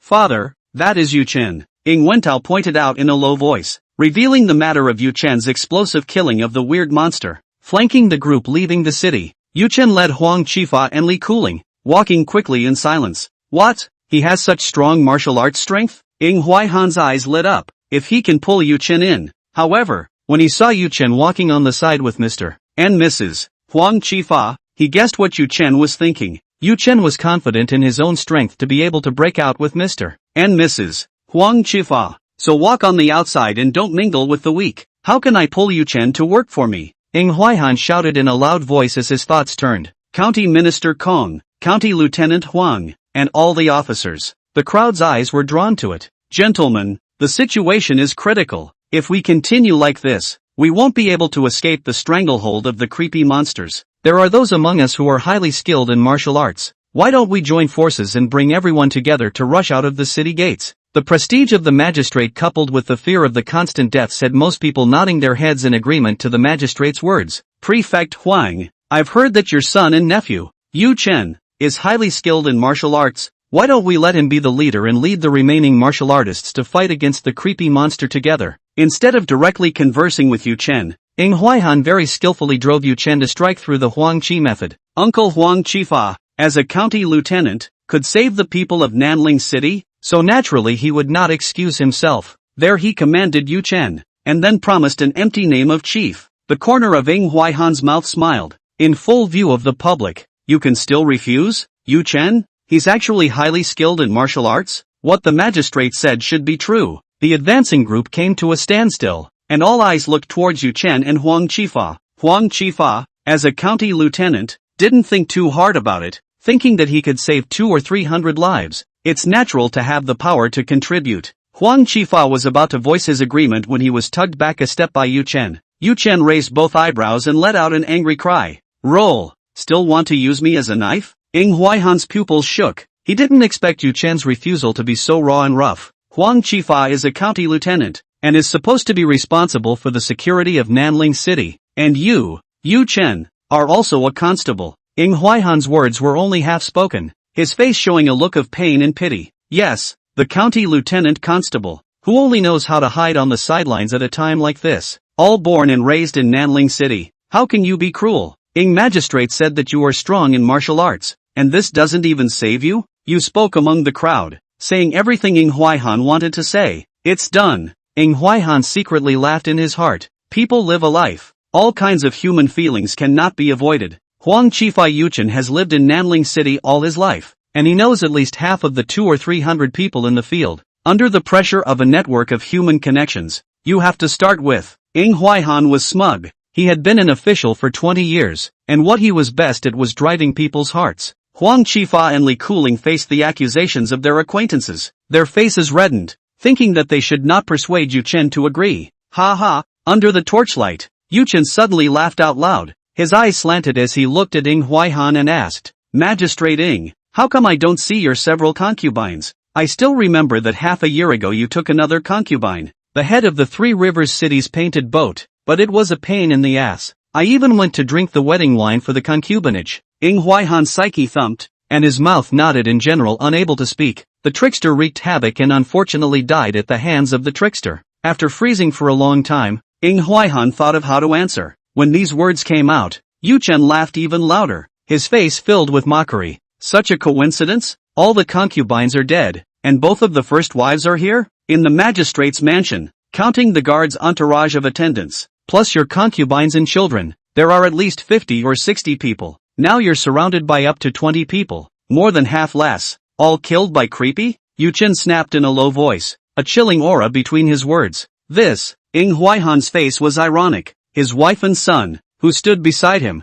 were even lowering their heads and their eyes fluttering. After some questioning, who didn't understand what Ng Huaihan had done, in order not to be dragged down, those bought attendants' maids, unimportant concubines, and even children born to concubines, they were all abandoned by Ng Huaihan. Those who were qualified to follow him on the run were powerful retainers, in addition to the rightful wives and daughters with family backgrounds. The people who were originally compelled by Ng Huaihan to believe in some kind of concentrated force to break out together silently retreated to the side. How could Ng Huaihan care about their lives when he could even abandon his concubine and concubine's children? The crowd that advanced to escape, inexplicably silent. No one accuses Yu Chen anymore, and no one accuses Ng Huaihan, knowing full well that Ng Huaihan was selfish and self-serving. What he said earlier was nothing but a trick to deceive people. But the people still feared his status as a county magistrate and were silent. A bunch of stuff. Yu Chen looked around and directly uttered a taunt. Ha! Yu Chen's eyes were cold, staring at Ng Huaihan with a cold smile. What do you want? A chill ran up from his tailbone to the top of his head, and Ng Huaihan's face showed panic. Yu Chen stepped on his feet, and with a thud, the masonry shattered and crumbled. With a probing hand, several stones fell into his hand and he flung his wrist. Phew! The sound of breaking air whistles. Boo! Magistrate Ng Huaihan's great head exploded in the night sky, spilling red and white and goo all around. Ng Huaihan's wife and children all froze with their eyes wide open. You killed my father? Ng Wentao was the first to react, pointing at Yu Chen. My father is the county magistrate of the Great Moon Dynasty. Phew! The sound of breaking air resounded again, followed by a banging explosion. The second head burst open, and Ng Wentao also turned into a headless corpse. Ah! It wasn't until this moment that the people next to the two corpses began to scream. The Ying family's guards looked at each other in disbelief, the weapons in their hands raised and then lowered. The speed and force of the two stones were lacking in none of them. Yu Chen's strength far exceeded theirs by several times. Plus, with Ying Wentao's father and son dead, there was no need to work for the Ying family. The Ying family, which was like a soil emperor in Nanling City, was destroyed by two stones. Oh, the weirdness is rampant and order is crumbling. And yet you all still believe in Ying Huaihan's set of human feelings and meticulous drilling. Yu Chen spat and watched the crowd scatter and flee. Uncle Huang, Auntie, let's break out. Yu Chen squeezed his fists. He believed that the strength brought by martial arts could break everything. Chapter 15, Black Hair, White Clothes. The smell of blood from the death of Ying Wentao's father and son caused the creepy monster to become more and more frenzied, charging straight into the crowd to slaughter them. Ah! An old man is entangled in a ghostly child. His umbilical cord lodged in his body. Under the infusion of essence blood, the thin and stooped old man's body suddenly surged, his huge muscles bursting through his long shirt as he grabbed the loved ones beside him and put them into his mouth to tear them apart. Countless hairs spread and danced on the ground, and people were constantly being dragged away by hooked ankles. Uncle Huang, give me the knife. Yu Chen drank, and his long sword entered his hand, slashing towards the ground one after another. In a whimpering explosion, sparks splashed everywhere, and any hair that dared to approach Mr. and Mrs. Huang Qifa was chopped in two. Yu Chen took the Huang Qifa couple and kept breaking out towards the side. Hiss! A ghostly child close to Yu Chen hissed, sniffing at the tip of its nose, its pus-filled eyes staring at Yu Chen without letting go. Could it be? After discovering the abnormalities, Yu Chen thought for a moment. Could it be that he had killed their kind and had a residual odor on his body? Before he could react, Ghostwa grabbed a middle-aged man next to him and possessed him. Rip! The middle-aged man with a bloated physique had his clothes instantly rise and split after being infused with essence blood by Ghostwa. He became like a mountain of meat as he thumped the ground and lunged towards Yu Chen. Anyone who got in his way was mercilessly knocked away with broken tendons. Yu Chen sneered and motioned for Mr. and Mrs. Huang Qifa to stand behind him. Wind and thunder palm. Palm technique was also blade technique. The long knife in his hand chopped out, and the silver-white blade aura suddenly lit up in the dark night. Pust! A cracking and tearing sound rang out as the mountain of flesh was cut open with a single slash, and clattering blood, flesh, and guts flowed all over the place. The Aniwa attached to him was likewise split in two down the middle, ghost child screaming miserable howl in the mouth. Before landing, Yu Chen Tiger pounced forward, palm in the lightning flashes, the true meaning of martial arts ray. Boom! A palm fell, and in the blinding light of thunder, the ghost child was split into pieces and exploded into pieces. So strong, that's awesome. Some people noticed Yu Chen's two moves to exterminate the ghost child, and their eyes were filled with shock. With Ghost was strength, the tendon practicing realm could only barely resist, and the skin practicing realm could only maneuver around him. To truly exterminate a ghost child, one must have the strength of the bone training realm. Not to mention, Yu Chen had lightly, in two moves, destroyed Ghost Hua. In the midst of the chaos, someone was approaching, and Yu Chen sensed it and looked sideways. That man is a famous and wealthy family in the city. Zheng Yutong, with his family in tow, he approached towards Yu Chen under the protection of his guards. Constable Yu, we have no malicious intent. Zheng Yutong hurriedly waved his hand, first voicing out his position. He staggered in his heart. So heavy killing chi. Should Huaihan die not wrongly? What is it? The traveling constable is highly skilled in martial arts. We would like to. Ying Huaihan is dead. Are you guys not seeing this? Yu Chen sneered. No, you've misunderstood. Constable Yu. Zheng Yutong hurriedly explained, fearing that his head would suddenly explode as well. Ying Huaihan is the one who gets power, and the one who gets power is high and mighty, and likes to move his lips and make others run for him. I'm a businessman and know that you get what you pay for. Pay? Yu Chen smiled. Officer Zhang, you're a businessman. The only thing you can pay for is money.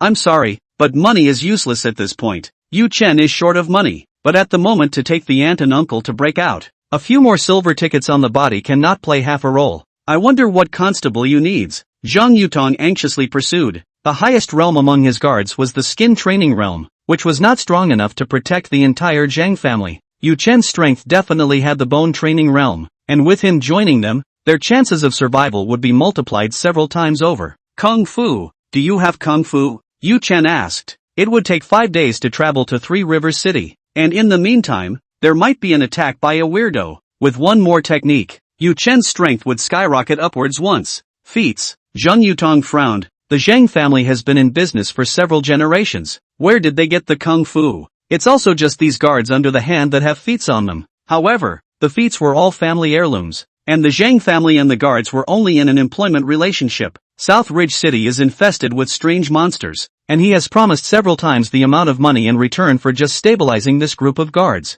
Now, they have to ask them to pull out their family heirlooms? Not very realistic. Zheng Yutong swept a glance at the guards around him, and their eyes were cold. He knew that if he offered to let the guards hand over their feats to Yu Chen, he would run into the same thing that happened when Yu Chen killed Ying Huaihan. I'm sorry, the Zhang family doesn't have any feats. Zheng Yutong sighed and bowed his hand in farewell. Suddenly, not far away, a familiar shout rang out. Constable Yu, I'm willing to offer my gongfu and beg you to save my daughter. It's Captain Lu Xiong. His daughter, a little girl in her early teens, already had numerous strands of black hair wrapped around the lower half of her body. Lu Xiong was holding her upper body in a death grip to prevent her hair from dragging her daughter away. Under the pull of the two forces, the little girl child was too pained to cry out, her face reddening. Good, aunt and uncle, stay close to me. Yu Chen looked up, and the entrance to the city was not far away. The gates were open, and the two gatekeepers had been killed long ago, their desiccated bodies entangled in hair and hanging in the doorway. Barely, as he stepped forward, the scorching hot masculine blood chi rose to the sky from Yu Chen's body. Beneath the golden skin, the muscle fascia pulsed and rose. In a breath of time, Yu Chen's height rose to more than 1 meter 9, and the whole person once again grew stronger, like a humanoid savage beast. The bushy hands directly pushed aside the crowd that was in the way and rushed near Lu Xiong in 3 or 2 steps. Wind and thunder palm, the blade flashed, and the hair that was entangled in the girl's hair was cut off with a single slash. 2 turquoise eyes, lit up in the darkness, looked at Yu Chen with hatred. What are you looking at? Knock! A foot stepped into the ground, and the door-sized paving slabs were hooked up with his toes. The muscles of his arms bulged and were as thick as ordinary human thighs. Yu Chen grabbed the door-sized stone plate. Hundreds of pounds of stone plate was as light as nothing in his hands. Phew! Leaning back, he threw himself, and the stone slabs rushed into the darkness like siege stone bullets. Boom! A roar exploded. The ground shook, and a wail rang out from the darkness. This was followed by a puff of smoke. Thank you for saving my life. Lu Xiong, the constable, hugged his daughter and kept kowtowing on the ground. Get up, the city gates are just ahead. Escape together. Yu Chen's eyes were like torches, staring at the pitch-black doorway. Crowds were moving toward the gates, and so were the creeps. At this moment, the main gate building swayed with heavy black shadows. Hiss! Several ghost children crawled along the walls and hissed towards Yu Chen. Obviously, Yu Chen, who had killed 3 ghost children, had become the object of their hatred. Countless black hairs hung down the doorway like some kind of creepy plant. The hair twisted and converged, coalescing into a woman dressed in white. Her thick black hair almost covered her entire body, and the light of her turquoise eyes came out from between the strands of her hair as she stared at Yu Chen in death. Oh, there's a bit too many feuding creeps. Yu Chen grinned, revealing his white teeth. Ghostbusters are nothing to be afraid of. The creepy black-haired, white-robed monster. I wonder if it's the ghost mother. Yu Aiming said that the demon mother was at the level of a stern ghost, and her combat power should be 1 level stronger. Death to those who stand in my way. Yu Chen stepped forward with his sword and slashed out without hesitation. The true meaning of martial arts. Lay. Barely. The silver-white blade light pulsed with lightning rays. The many creeps didn't receive it hard, including the black-haired white-clothed creeps. All of them dodged to the side. However, such a provocative move caused the tricksters to go extremely berserk. They clustered in front of the gates, hissing under their breath. Chapter 16, Eagle Claw. Lu Xiong. I'll cut a bloody path later. You take Uncle Huang and Auntie to escape first, Yu Chen said. Lu Xiong and Huang Qifa had tended practicing realm cultivation, one with their daughters and the other with their wives. Simply escaping could still be done. Xiao Chen. Then you. Huang Qifa is full of sorrow and wants to speak. As they fled, Yu Chen was bound to stay behind and hold back all the creepy monsters. All listen to me, Yu Chen said directly without explanation. Ordered. Lu Xiong drank lowly while shoving a booklet into Yu Chen's arms. Yingzhua Kung Fu. Stay behind me in charge. Yu Chen was about to step forward and cut a bloody path for the people behind him. Suddenly, a sparse vibration came from under his feet. After Yu Chen entered the bone training realm, his 5 senses were much more sensitive than normal people. Without getting down on the ground, he knew that there were dozens of people galloping wildly on the road outside the city. There's been a change. Yu Chen stopped in his tracks and stopped with a big hand. A few people stopped. but the tricksters at the gates didn't want to leave them alone. In a continuous hiss, countless bizarre monsters pounced on them. Meanwhile, behind the city gates, the team galloping on horseback revealed their true colors. They wore black rattan armor and carried long swords. Blood chop! The man at the head gave an order, and the group of dozens of people seemed to merge into one, their long swords chopping out in unison. The sword-ons converged and transformed into a 10-meter-long blood-colored torrent that blasted towards the entrance of the city. Before the torrent arrived, a monstrous murderous aura filled the air. Even the underworld-level weird monsters that didn't have much sanity all showed panic on their faces, as if they had seen a natural enemy, and dodged towards the side, not wanting to come into contact with the blood-colored torrent. Boom! A deafening roar rang out, and invisible air currents wrapped masonry debris and splashed in all directions. The people in the city, those who did not have martial arts cultivation in their bodies, only felt their feet staggering and could not even stand up. Black Armor Army. The Black Armor Army from Three Rivers City is here, Huang Chifa said excitedly. Many of the weird monsters were routed by a single blow from the blood-colored torrent, but not many of them died completely. The recovery power of the weird monsters was really unbelievable. Several weird monsters, including the black-haired, white-clothed female ghost, shattered from the waist down, but returned to normal in a few breaths. Shoo, shoo, shoo. A breaking sound came from the air, and several golden lights flew out, hitting several weird monsters right in the center of their eyebrows. It's a talisman. Bear with me, Cokes. The gargoyles were just about to remove the talismans attached to their faces when the flames rose up in a flash. The talisman burned, and golden flames engulfed the creepy monster's circumference. In the blink of an eye, the talisman and the creepy monster disappeared together in the flames, leaving only black ash all over the ground. Those who rule the netherworld, retreat first. The black-haired, white-clad creepy monster barked out an order. The gargoyles blended into the blackness and scattered. The black-armored army galloped to the scene, and the leader raised his sword, still wanting to send out a bloody torrent of strikes, but was stopped by a voice from the rear. Zhua Qianhu, there's no need to use up your masculine blood energy. The black-armored soldier pulled the reins and drove the horses out of the way. Behind them, an old man rode up on horseback, dressed in black with an indifferent expression. He looked at the crowd of South Ridge City and said, I am the executioner of the netherworld, Ji Zhanye. Where is the county magistrate of Nanling City? The people of Nanling City looked at each other, not knowing whether to say anything or not. The magistrate got his head blown off by Yuchen? Huang Chifa stood out and arched his hand,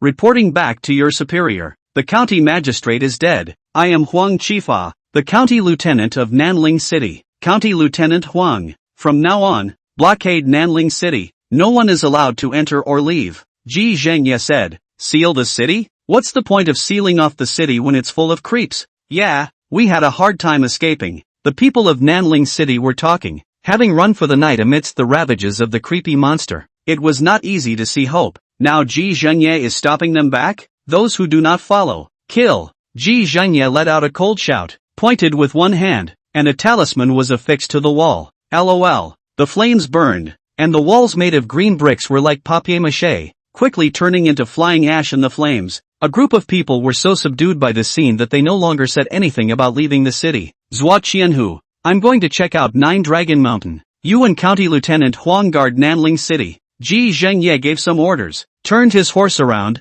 and ran towards the outside of the city. Gotcha. Several sergeants dismounted and closed the gates. Huang Chifa stepped forward and arched his hands. Zhua Qianhu, under me. Zhua Zixiong. Zhua Zixiong removed his armor, revealing a middle-aged face, a mass of hair tied up high in a bun and a thick beard on his upper lip. He then pulled Huang Chifa aside and said, the executives of the Netherworld Division are all rather cold in nature. Prefect Huang will get used to it later. I dare not. The superior officer from the county. How dare I criticize? What orders? I will do as I am told. Huang Chifa smiled and nodded. A holy weapon has come out of the Nine Dragons Mountain, and it's said that the key to competing for the holy weapon lies in the sacrifice of essence blood. If we really let the people of Nanling City panic and flee out of the city, they'll be constantly killed by the creepy monster and collect their essence blood. Sealing the city is a last resort. Zhua Zixiong let out a bitter smile. Zhua Qianhu, I wonder what strength Lord Ji is. Can he deal with a night ghost level creepy monster?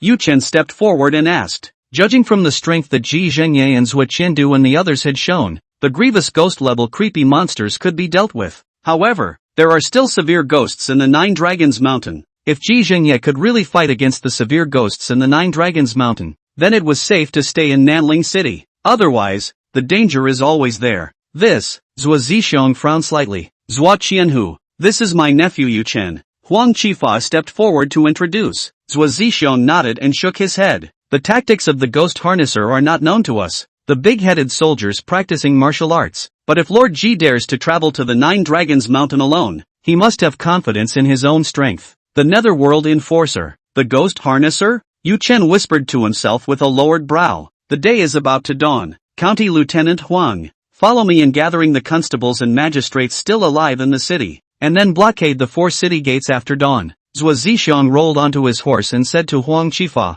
okay, left Chitos. Huang Qifa nodded his head, looked around, and shouted at Lu Xiong, Sheriff Lu, come here. Lu Xiong sniffed and led his daughter to come, and Li Kuling was also at the side. Huang Qifa briefly instructed the city on sealing the city, and Lu Xiong nodded from time to time. After knowing what he should do, Lu Xiong didn't act immediately, but looked towards Yu Chen. Brother Yu, I have an unkind request? Speak. Yu Chen directly answered. Originally receiving Lu Xiong's gongfu, he was going to take the father and daughter out of the city. Things are only half done, and a little follow-up help is in order. Now there's only my daughter left alone in the house besides me. Lu Xiong's face showed a forlorn look, thinking that his wife must have died last night at the hands of the creepy monster. I want to. Lu Xiong's words had just begun, and several people guessed what he wanted to please. Don't worry Sheriff Lu. Chuni, I'll help you with it. Li Kuling stepped forward and wrapped her arms around Chuni and opened her mouth to agree. Yu Chen nodded back at him. Phew. Lu Xiong relieved a mouthful of cloudy air. There are still bizarre monsters hiding in Nanling City. He is not assured that his daughter is alone at home. Thank you both. Then I'll go and help County Lieutenant Huang and the others. Lu Xiong arched his hand in thanks. The light of the sky gradually brightened, and Nanling City under the sunrise lost its previous vitality. After the night of the creepy monster's rampage, countless people died in the city. Fortunately, Zhuo Zixiong and Huang Qifa acted fast and gathered manpower at the first time to stabilize the security of the city. Otherwise, it's a weirdo infestation at night. When the day breaks, I'm afraid there will be countless scoundrels who will do evil things that are no different from weirdness. The sheriff's deputies, who had recruited a few more civilians, went from house to house to check the doors. The wounded were uniformly treated, and the dead were dragged to the open space in the North City and burned outright. Wait until the black smoke from the north side rises into the sky. Yu Chen and the others returned to Huang Qifa's small courtyard. After running away all night, Li Kuling boiled water for cooking and cooked a pot of noodles. The two of them didn't have much of an appetite, and most of the noodles went into Yu Chen's stomach. After the meal, Lu Kuling boiled another pot of water and gave Chuni a bath. The little girl was hit quite hard, and let Li Kuling fiddle with her. A wooden person in general. Watching Li Kuling sighed softly from time to time, Yu Chen didn't have that much to talk about. Fetched up the well water to wash up and changed into dry clothes. He headed for a wicker chair in the small courtyard and went straight to sleep. Counting up, Yu Chen hadn't slept for 2 days and 2 nights. Even the strongest physique needs rest. It wasn't until the sun shone right in the center, waking Yu Chen up from the heat, that the kitchen, again, bared the sound of frying. As soon as he opened his eyes, he saw Lu Xiong's daughter, Chun and I, sitting on the steps, staring blankly at the empty space in front of him. Chunny is 10 years old, not a clueless child. The boy may have seen his mother killed by a monster last night. Chuni, do you want to learn martial arts? Yu Chen asked. Think. Chunny's eyes brightened a little, then dimmed again. Father won't let me learn martial arts, saying that when a girl child grows up, she has to marry, and if she learns martial arts and is rough-handed, she won't be able to promise her in-laws. It doesn't matter if your father doesn't let you. I'll teach you, Yu Chen said with a smile. Really? Chunny stood up, her eyes filled with hope. Brother Yu, after learning martial arts, can I become as powerful as you? Of course I can. Yu Chen nodded his head. Good. After I learn martial arts, I can be like Big Brother Yu and kill the creepy monsters and avenge my mother's death. Chunny swung his fist, touching Chuni's head. Yu Chen said, just teach your family's eagle claw kung fu. Yu Chen thought that it was also considered a merit return. Wait for me to learn first, then I'll teach you. Yu Chen pulled out the booklet of feats. Aha! Chunny nodded heavily, her eyes no longer void, but with a look forward to the future. Chapter 17, Xianmen Steps. Throughout the afternoon, Yu Chen was flipping through and familiarizing himself with the feats, until he felt something in his heart and opened the panel to see that in the column of feats, the option of eagle claw feats had already appeared. Strength 60, Speed 33, Spirituality 24, Martial Arts, Wind and Thunder Palm, True Intent, Thunder, Golden Body Technique, Skin Training Realm, Modification Required Points 1. Eagle Claw Kung Fu, Uninitiated, Original Modification Number 1. Modification Point 4. Last night, there were 3 creepy monsters that Yu Chen killed, the 2 ghost children and Yu Aiming. However, the panel gains 4 modifier points. MEU provided 2 modification points. The higher the realm of the trickster, the corresponding increase in the number of points gained from killing them. For modifier points, just enough to push the Golden Body Technique and Eagle Claw Technique to the realm of true intent. Yu Chen looked at the kitchen and wondered if there was enough food in my aunt's house to feed me alone. Knock knock. There was a knock on the door and Yu Chen raised his eyes. Tour arrest. Tour Gongzi. Zheng Yutong stood outside the courtyard gate with a smile. Several attendants behind him, carrying gifts in their hands. He wanted to open his mouth to call Sheriff Tour, but when he saw the way Tour Chen was quietly reading a book in the courtyard, he changed his tone to call him Gongzi. Counselor Young. Yu Chen got up and arched his hand,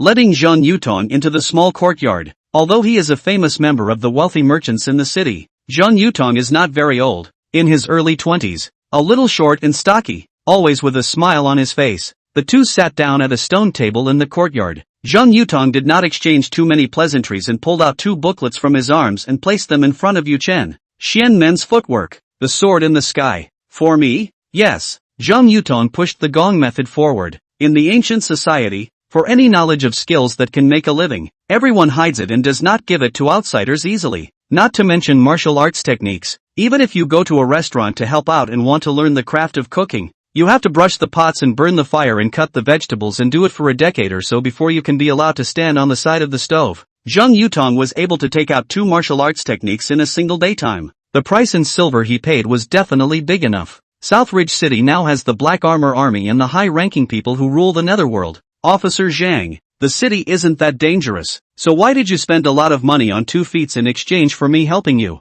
Yu Chen asked. Mr. Yu, our Zhang family's business has been operating in Three Rivers City for many years, so we still know a little bit about the situation in recent years. Zheng Yutong put away his smile and his words had a hidden meaning. Oh, the situation has been bad in recent years? Yu Chen asked speculatively. More than bad. Zheng Yutong turned his head and skimmed as a few attendants closed the courtyard door. Li Kuling also had an eye for the kitchen and led Chuni to the kitchen. The frequency of spooky appearances has increased dramatically in the last 2 years. Small cities like Nanling City, where the entire city was bizarrely slaughtered, have also happened. For the better, 30 or 40% of the people of the whole city would have to die, too, before the creeps would be content to leave. Zheng Yutong whispered, worry surfacing on his face. Yu Chen was silent, not realizing that the situation was far worse than imagined. Good, then I will agree to this errand. Yu Chen nodded his head and took the 2 feats into his arms. With 2 more martial arts, his strength could skyrocket several times. The South Ridge City was in a state of crisis, and only overwhelming strength would allow him to kill his way out. Good, Duke Yu is cool. Zheng Yutong smiled and stood up. It's going to be dark again. We're going to your place now, Yu Chen said, summoning out his aunt to pack down his things. Since he received payment to protect Officer Zhang, then he definitely had to live in the Zhang family mansion. Aha! Zheng Yutong nodded his head and called an attendant, telling him to go back first and clean out a few empty rooms. Elder Zhang, please trouble your attendant to run to the county office and talk to my uncle Huang about the situation. Yu Chen said. Well, it should be. Zheng Yutong nodded. The daylight hung quite high in the west, in the shape of 3 or 4 o'clock in the afternoon. Evening had not yet come, and the streets were already deserted. Not a single store was open, and even the courtyard gates of ordinary homes were tightly closed. What happened last night will continue to happen tonight. No one knows if they will survive the night. The southern city, inhabited by merchants and big families. Zhang family mansion. Several guards and attendants were waiting at the gate. Seeing Yu Chen and Zheng Yutong walking towards them, several guards stepped forward. Mr. Yu, I've heard a lot about you. A middle-aged man stepped forward and arched his hand. He was tall, with a square face and a pair of arms that were exposed and very thick. The backs of his hands were full of calluses at the fist's edges. This man is well versed in boxing. Introducing, Qin Tai, the Zheng family's chief of guards. Zheng Yutong said, Captain Qin. Yu Chen nodded. The room has been packed. Please follow me. Qin Tai led the way at the head and was very respectful to Yu Chen. The Zheng family's mansion was quite large, and it was only after walking through a long corridor and passing through a garden with a lotus pond that they arrived at the room that the Zheng family had prepared for them. It was almost a separate small courtyard with a main room and left and right rooms. The fence on the back side of the main house was quite high, and Yu Chen guessed that behind the fence should be the inner courtyard where Zheng Yutong himself lived. The Zhang family is very well prepared, and there is no shortage of the same living items that should be in the small courtyard. Yu Chen is a bachelor and has few minor needs in his daily life. With a glance at his room, he walked out. At this moment, an attendant came and whispered in Zheng Yutong's ear, "Mr. Yu, the wine and food have been prepared. We'll have a few shallow drinks later." Zheng Yutong said. The crisis of the weirdness had not been eliminated, and Zheng Yutong did not dare to say anything about getting drunk. Elder Zhang,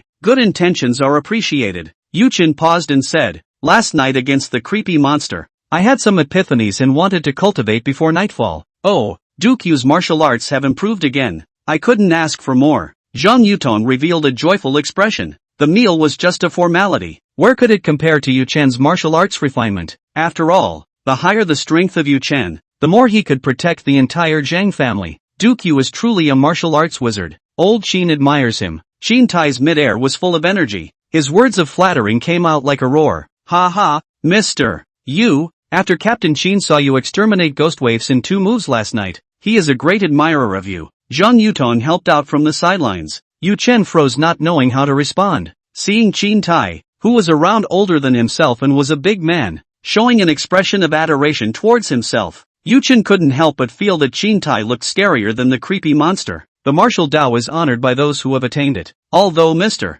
Yu is young, his martial arts strength exceeds my old Qin by too much. I must not be displeased. Qin Tai admitted it greatly, but he is a straightforward man. Prince Yu, this attendant stays in the small courtyard. If you need anything, feel free to speak to them. Zhang Yutong pointed to the entourage standing by the door. Since Mr. Yu still has to practice martial arts, we won't disturb you, Zhang Yutong said. Aha! Looking at the backs of the two leaving, Yu Chen was a little surprised at Qin Tai. Qin Tai was the head of the guards, and what Yu Chen had come to the Zheng family to do was equivalent to stealing Qin Tai's position. Originally, I thought that I would have to break bread with Qin Tai in order to overwhelm him. I didn't expect Qin Tai to treat him respectfully from beginning to end, with the appearance of being a willing junior, not even giving me a chance to fill my cup. Yu Chen shook his head and bared his smile. He then called aside his attendant and commanded, "Prepare some meals to be sent over, of which a separate one will be prepared and sent to my room. My portion, in large quantities, will be made first for 10 people first." 10 people? The follower had been startled. He sneaked a glance and thought that Yu Chen had a big body and it was normal for him to eat more than a normal person. But one person eating the amount of 10 people? Is it really not a joke? Okay, Mr. Yu, I'll ask the back kitchen to prepare it. Without hesitation, the attendant agreed and trotted off to the back kitchen. Yu Chen is the guest of Honorable Zhang. Even if he wants a few mates to spend the night, it's fine. What's the point of wasting some meals? Within a short time, inside the room, a table of matting filled the sandalwood round table. Yu Chen sat on the side, and in the void in front of him, the blue panel appeared. Strength 60, Speed 33, Spirituality 24, Martial Arts, Wind and Thunder Palm, True Intent, Thunder, Golden Body Technique, Skin Training Realm, Modification Required Points 1, Eagle Claw Kung Fu, Uninitiated, Original Modification Number 1, Modification Point 4. First, modify the Golden Body Technique to its limit. Yu Chen thought to himself,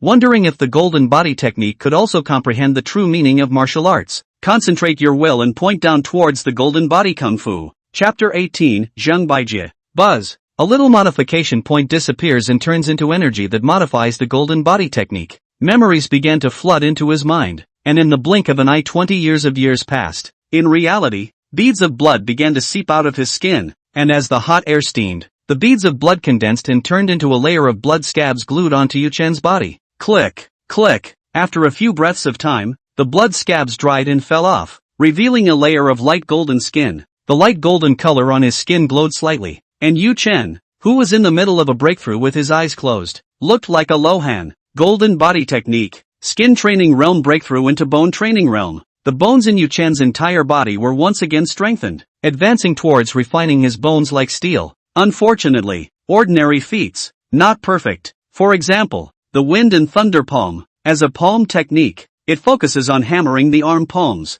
The Golden Body Technique, on the other hand, focuses on muscles and dermatomes for the increase in body defense. In other words, The two most important realms of the golden body technique were the flesh training realm and the skin training realm. If there's a technique that specializes in bone training, stacked on top of it, I reckon I can reach the strongest realm of training bones like steel. Yu Chen opened his eyes and flexed his fingers to flick the bone section at his little arm. A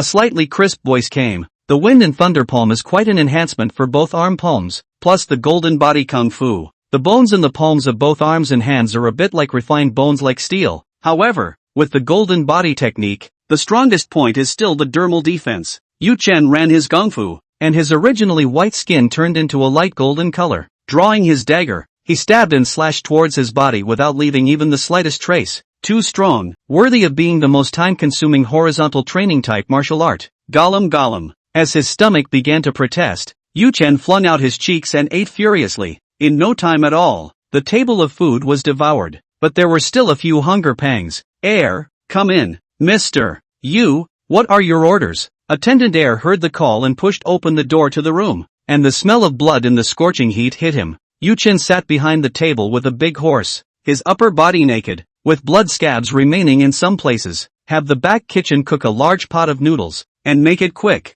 Yu Chen ordered. Hiss. Air stared in amazement. It's not enough to eat all the dishes on a table, but you want to eat a pot of noodles? Good, Mr. Tour. Air retreated with some fear. It didn't take long for Yu Chen's stomach to feel full after eating several sea bowls of noodles. Have the back kitchen cook another table of mat noodles, with more meat and vegetable entrees. Understand? The first table arranged by Air is a little more delicate, and many dishes are eaten in 1 or 2 bites, so you can only smack the flavor. That's why Yu Chen specially ordered the back kitchen to cook some hunger-carrying dishes. Okay, Mr. Tour. Air immediately agreed. Closing the door to his room, Yu Chen reopened the panel. Next, he would push the golden body technique to its limit and see if he could comprehend the true meaning of the martial Dao again. Concentrate your mind and another point of modification disappears. As the memories flooded in, another 20 years of light passed, and Yu Chen finally cultivated the golden body technique to the perfection of the bone training realm. At this moment, even deep within the memories instilled by the panel, Yu Chen was overwhelmed with emotion. Before and after,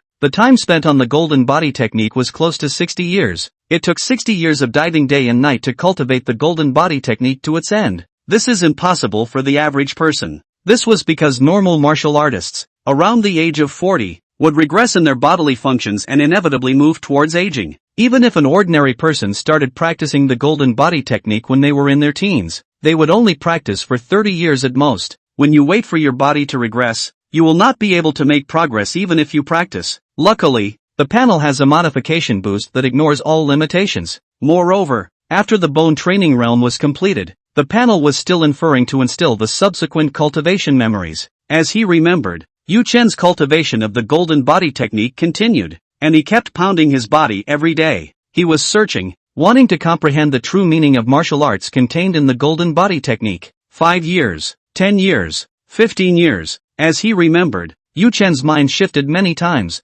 from anxious, to calm, to more and more determined, until one day, Yu Chen climbed a high mountain with an ancient temple in it. The sun is setting late and the ancient temple is ringing its bells. In the verdant mountains and forests, the majestic ancient temples are covered with a golden light by the setting sun. Yu Chen seemed to have realized something. The feeling was like looking at a mirage in the air. I don't know if it's true or not. Coax, like a bubble bursting, the illusion disappears. The panel's modifications ended, and Yu Chen didn't comprehend any true meaning of martial arts. Why didn't you comprehend it this time? Yu Chen frowned and thought. Moreover, Yu Chen could feel it, the true meaning of martial arts behind the golden body technique. He hadn't even scratched the surface. There were only a few vague epiphanies. The only thing I know is that the true meaning of martial arts contained in the golden body technique is Buddhist imagery. Buddhist imagery, ethereal and grandiose. One golden body technique is not enough for me to become a Buddha on the ground. Comparatively speaking, the true meaning of the thunder attribute martial Dao contained in the wind thunder palm was much better understood.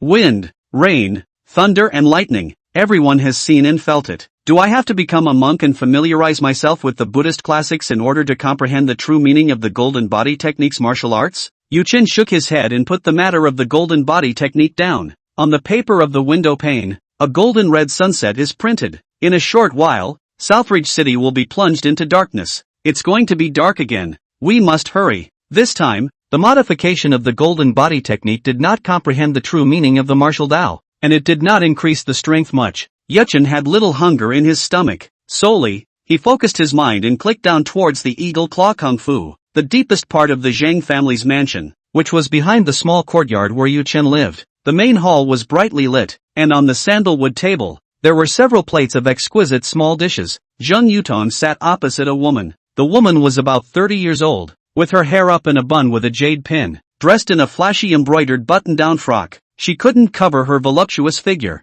"Brother, how much more silver can be expended in the accounts?" The woman put down her chopsticks and asked out loud. "There's about 1,000 taels left." Zhang Yutong replied thoughtfully. 1,000 taels. The woman's eyebrows frowned slightly, then said, "Why don't you take out 800 taels and send them to the county magistrate's residence? Ying Huaihan is dead. The one living in the county magistrate's residence now is Ji Zhenye." "Sis, are you crazy?" Zhang Yutong's eyes widened. "These 2 days are the time to use money. How can you give it all to Ji Zhenye? The woman is Zhang Yutong's own sister." Zhang Baijie. "Humph, you're the one who's crazy." Zhang Baijie stared at her brother and said without a trace of anger, "You also know that it's time to use money. Why did you still take out more than 2,000 taels of silver to buy martial arts techniques? Without feats, how can we have Yu Chen protect us at home?" "Yu Chen? It's just a martial artist. Ji Zhenye, but a high-ranking person from the Netherworld Enforcement Division, specializing in dealing with weird monsters." The anger on Zhang Baijie's face became more and more obvious as she continued.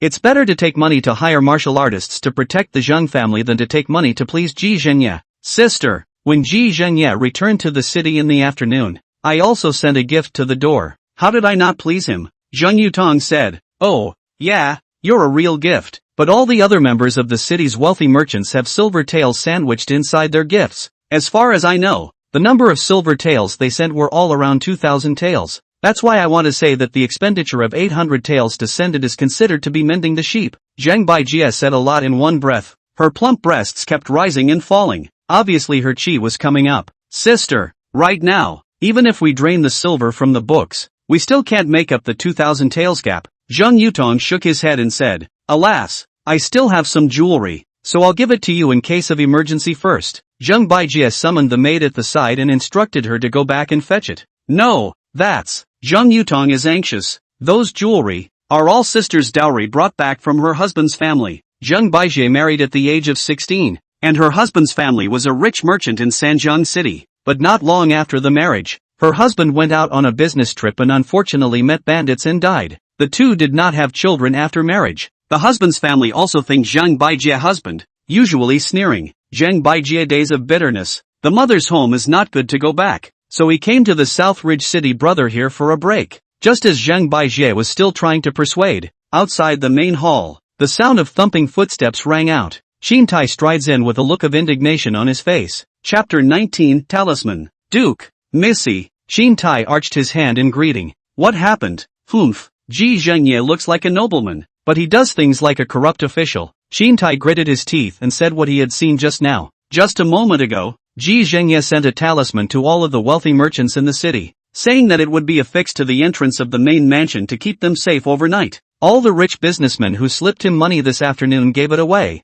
The only thing left." Xin Tai's red face dared not continue. The only rich merchant who didn't get the talisman was naturally the Zhang family who didn't stuff money. "Brother, I told you." Zhang Baijie stood up with a flourish. "Outside of the body, it's always life that counts. Xiaolian, go get my jewelry." Without waiting for her maid to move, Xin Tai reached out to stop her and held his face. "Eldest miss, that Ji Zhenye put out the word that there is a limited number of talismans that can be written each day, and that there are only this many today. It's not certain how much you can write tomorrow. It depends on the sincerity of everyone's heart." This, Zhang Yutong's siblings froze. It's fine if Ji Zhenye doesn't give the Zhang family talismans. After all, the money isn't there. However, not even giving a chance to remedy the situation, it was clear that the Zhang family was going to be taken to set a lesson. Show the other rich merchants in the city that if they want to live, they have to rush to give him money. "Your Excellency, County Lieutenant Huang is outside the door seeking an audience." An attendant trotted in.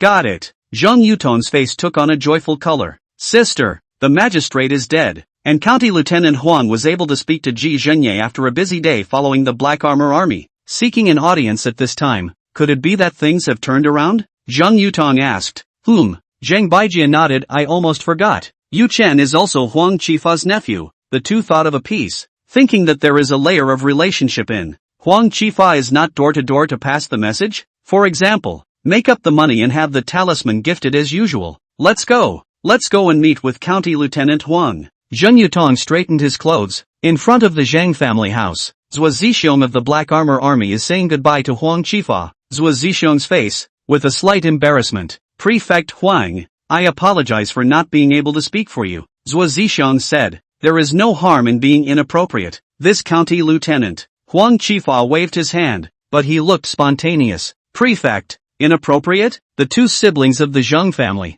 had just walked out of the doorway when they heard this sentence from Huang Qifa. The two men were outright dumbfounded. I was thinking you'd pull some strings with Ji Zhenye. Why aren't you even a county lieutenant anymore? It started when Huang Qifa asked Ji Zhenye how he patrolled at night. Ji Zhenye actually said that he would arrange the majority of the Black Armor Army, in batches, into the mansions of those few wealthy merchants who had sent money. Huang Qifa couldn't stand it and topped him off. Subsequently, he was removed from the position of county lieutenant by Ji Zhenye, and handed over all the affairs of Nanling City to the county minister. With the strength of Ji Zhenye plus the Black Armor Army, if they patrolled the city all night long, they would have no problem fighting against the underworld-level creepy monsters. But Ji Zhenye arranged all the Black Armor Army to go to the mansions of rich merchants. It meant that the people of Nanling City would have to spend another difficult night. Just because the people didn't send any money doesn't mean that the people of Southridge City are going to wait at home to die tonight. Alas, we soldiers, we can only follow orders. Farewell.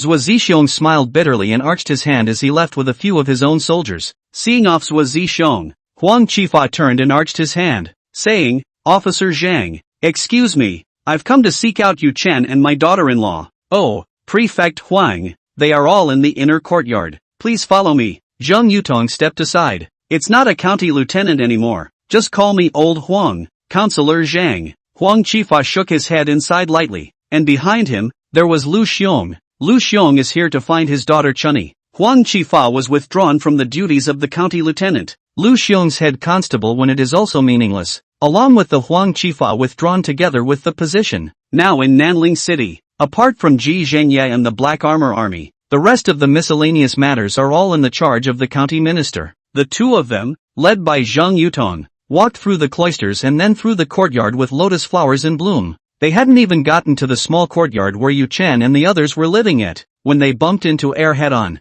The small courtyard's attendant, Air, was followed by a couple of kitchen helpmaids. In their hands, they all carried dinner plates with assorted meat and vegetable entrees. Mister, you is only having dinner now? Zheng Yutong stopped Air and asked out loud. Air hesitated for a few breaths, and when he saw that Zheng Yutong was followed by a group of people, he didn't know whether to say anything or not. Mr. Tour, this is the third dinner. Air whispered. It's evil. Duke Yu is like a gourmand, eating the meals of dozens of people. 4 or 5 taels of silver were eaten, to say the least. Hiss. Several people in the field, all of them sucked in cool air. Even Huang Qifa's eyes were shaken. He had watched Yu Chen grow up and had never known that Yu Chen had such a large meal. Air, has the food come yet? Without waiting for a few people to slow down, Yu Chen's urging came from the small courtyard. His gongfu had already finished breaking through, and his stomach was drumming with hunger. Go on, hurry. Zheng Yutong gave a wink, and Air led a group of cooks in quickly. Elder Zhang, my nephew is here with you. What a nuisance. Huang Qifa's face reddened, a bit unable to hang on, said to come to the Zheng foreigner as a guard. How things one did not do. Almost the Zheng family ate empty. Duke Yu is a martial arts prodigy. He is truly different from the norm. Zheng family guard Qin Tai was a diehard fan of Yu Chen. At this moment there was no surprise. The admiration on his face was a few more points. This, Zheng Yutong didn't even know how to answer. Suddenly, there was a pain behind his waist. His sister, Zhang Baijie, was pinching his hindquarters to make it work. Ha! Zheng Yutong squeezed out a smile, made a few polite remarks with Huang Qifa Lu Xiong, and graciously invited them to stay together in the Zheng family. Huang Qifa didn't excuse himself too much. The curfew was coming up soon. It's definitely too late to move back to your own small yard at this point. After bidding farewell to Huang Qifa and the others, Zheng Yutong took his entourage and walked back to the inner courtyard where he lived. Just past the corner,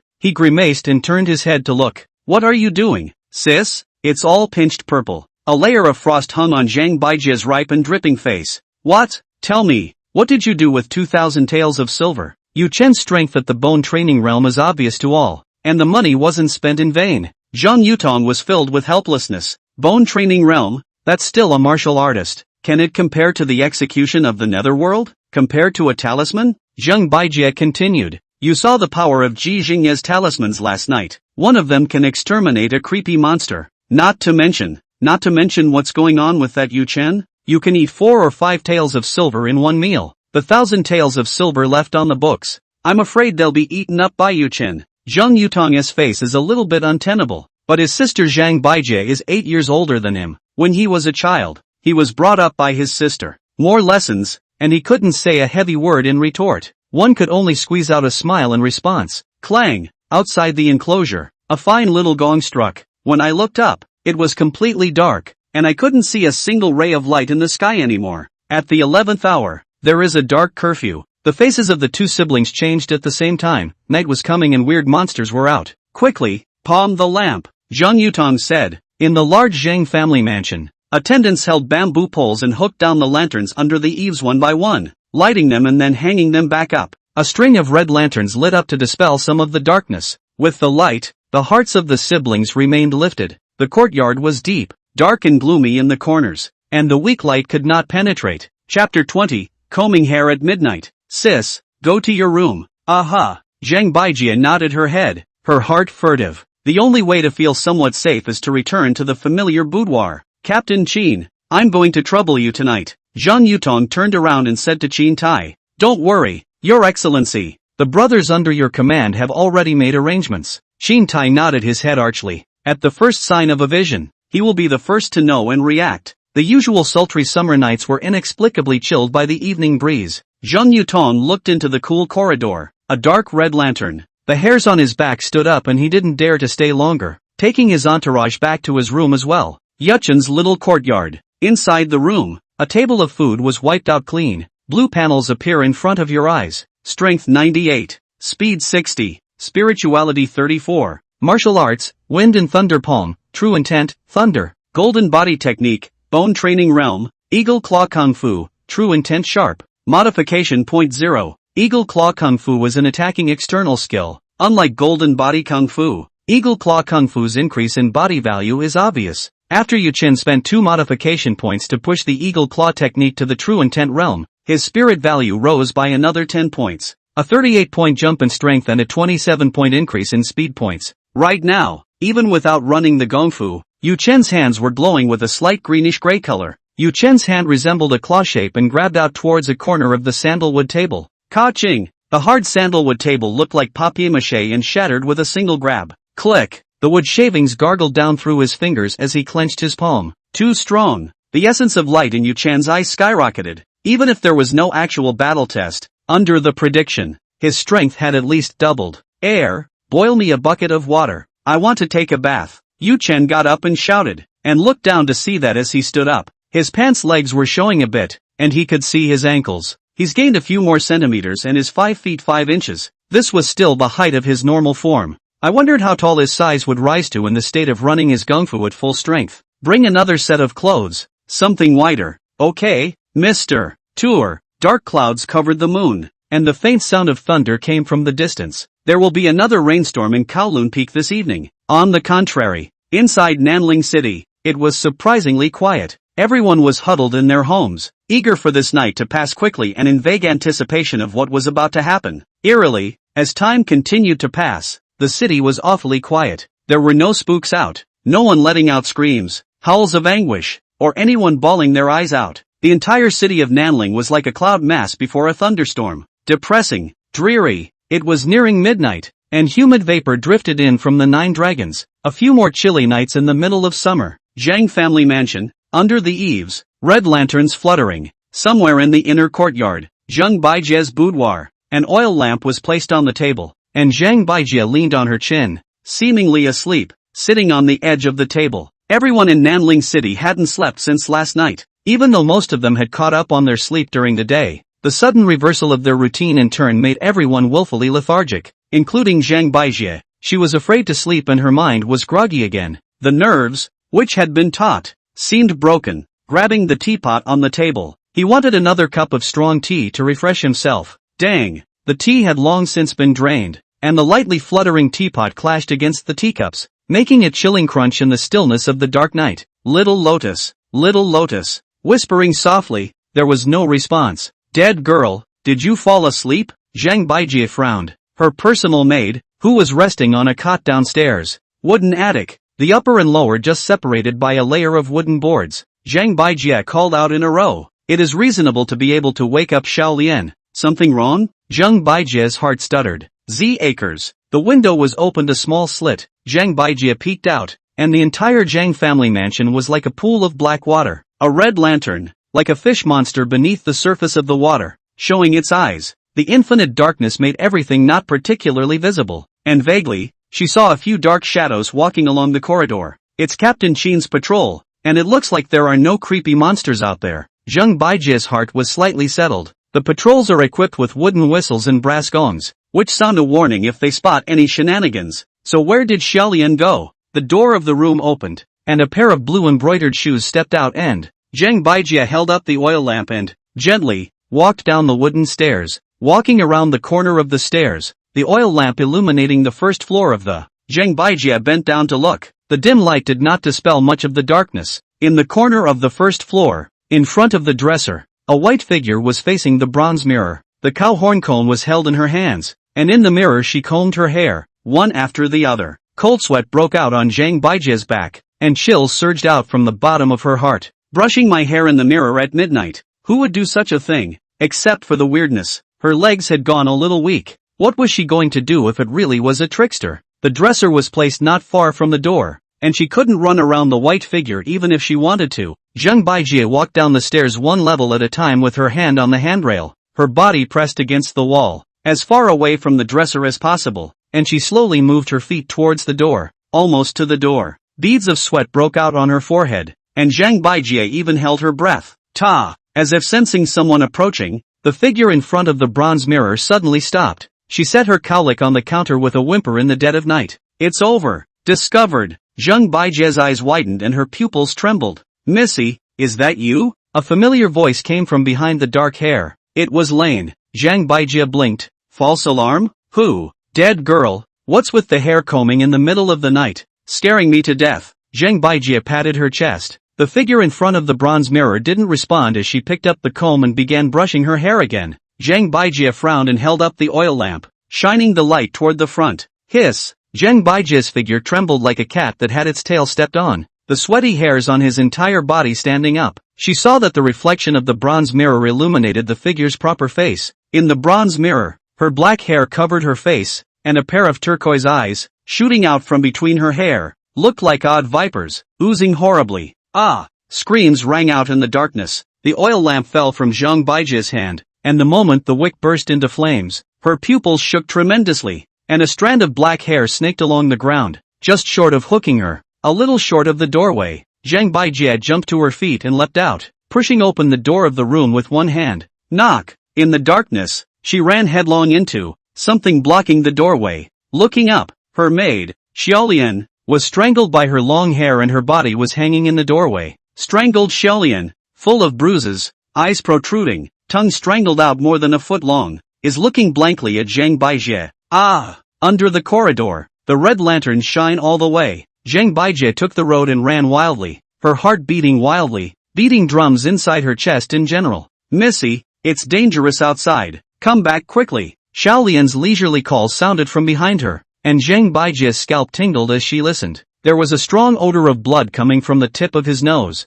sticky, fishy, almost suffocating her. Chapter 21, Despair. The red light of the lantern overhead began to dim. Zhang Baijie, who was running, looked up, and his black hair looked like vines that climbed up to the top of the cloister and entangled the lantern in it. The corridor seemed to have no end, and the light from the lanterns would soon be all but obscured. When the final darkness comes, it will be your death. Xiaolian's voice came out, becoming cold and treacherous. There was only a sliver of light left overhead, dancing tangles of black hair that wove the place into a large cocoon. Zhang Baijie was the moth in the cocoon, and no matter what, she couldn't escape. Zhang Baijie's heart was filled with despair, and her legs went limp, leaning against the porch pillar. In the thick darkness, a pair of glowing turquoise eyes drew closer. Ha ha, Feel this despair. My favorite thing is to see someone, in despair, slowly die. The black hair spread down Zhang Baijia's body and wrapped around her snow-white neck. Then, slowly tighten it. The lull. The corner of Zhang Baijia's eyes lit up with a piercing light. Crackle crackle.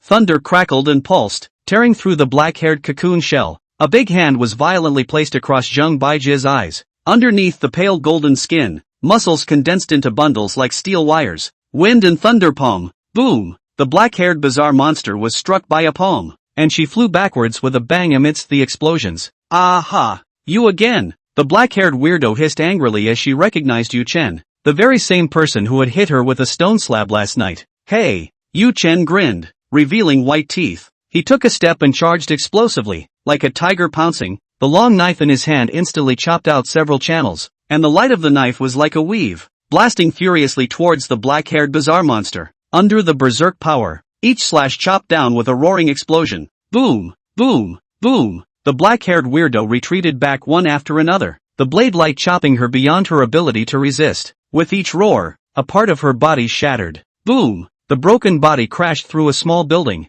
sending smoke and dust in all directions. Missy. The aftermath of the battle ripped through the shell of a cocoon woven of black hair. The fire was lit up, and Shintai and the others held up their torches and called out. Zhang Baijia in the corner was quickly found and assisted. Her gaze froze as she looked ahead at the tall, back figure belonging to Yu Chen. Burn all the hair. Yu Chen didn't turn around and directly ordered. Gotcha. They didn't care if the fire would spread, as Shintai and the others raised their torches and lit all around. Zip. The black hair twisting and spreading in all directions was like a living thing, emitting a nuisance howl of pain as it was burned. Mr. Yu, it works. This creepy monster is afraid of fire. Shintai said excitedly. Ha ha ha ha ha. The sound of indistinguishable laughter from both men and women rang out from the small collapsed building. A mere flame is trying to cause me harm? Wow. Out of the rubble stood the figure of the dark-haired weirdo, his tattered body already restored as before. Beneath her feet, countless black hairs gathered back, and an eerie aura spread out. You're dead. The black-haired creepy monster took a step forward, a mass of black hair flying behind her head like a black python, and one scalp went numb at the sight. Swoosh! The hair transformed into a giant python and broke through the air. The whistling was sharp and piercing. Speed, power, nothing less. Yu Chen grinned, his arms rising violently as he chopped out slash after slash in succession. Bang bang bang! The blade was bright and blinding in the darkness of the night. Every black-haired python was chopped down by the blade light, and the air roared continuously as waves of air tumbled. Kill! With a fierce step of his foot, Yu Chen was like a tiger out of the gate, exploding all the way. Click, click, click. Each step shattered the floor tiles, turning it into a forward charge, and the sword in both hands kept chopping out, cutting off the incoming black-haired pythons one by one. In the blink of an eye, Yu Chen burst into the black-haired weirdo's eyes. His body's chi and blood steamed like a furnace rising to the sky. Rip! His upper body's clothes were torn and streaked, revealing pale golden skin. Yu Chen's entire body violently drew up and swelled, growing a circle in size, with muscles like granite. Yu Chen, whose height had skyrocketed to 2 meters, looked down at the black-haired creepy monster. In her horrified and shocked eyes, the bushel-sized palm violently blasted out. Thunder pulsed and crackled in the center of his palm. Boom! A thunderclap exploded in the courtyard, and white light suddenly lit up the crowd of onlookers subconsciously closed their eyes. The true meaning of martial arts ray. Boom! Boom! The palm imprinted on the creepy monster's face and exploded. The black hair covering her face was instantly scorched, and in the midst of the blood and flesh, the creepy monster let out a miserable howl. A layer of her face was blown off, all the flesh and eyes bursting open, leaving only the white bones of her face. Turning his palm into a claw, he clasped a hand around the creepy monster's facebone. Eagle Claw Kung Fu. The large hand was glowing greenish-black, and the fingertips looked like they were made of black iron, snapping directly into the creepy monster's facial bones. Ah! The wily monster's miserable howls grew sharper and sharper. Shut up!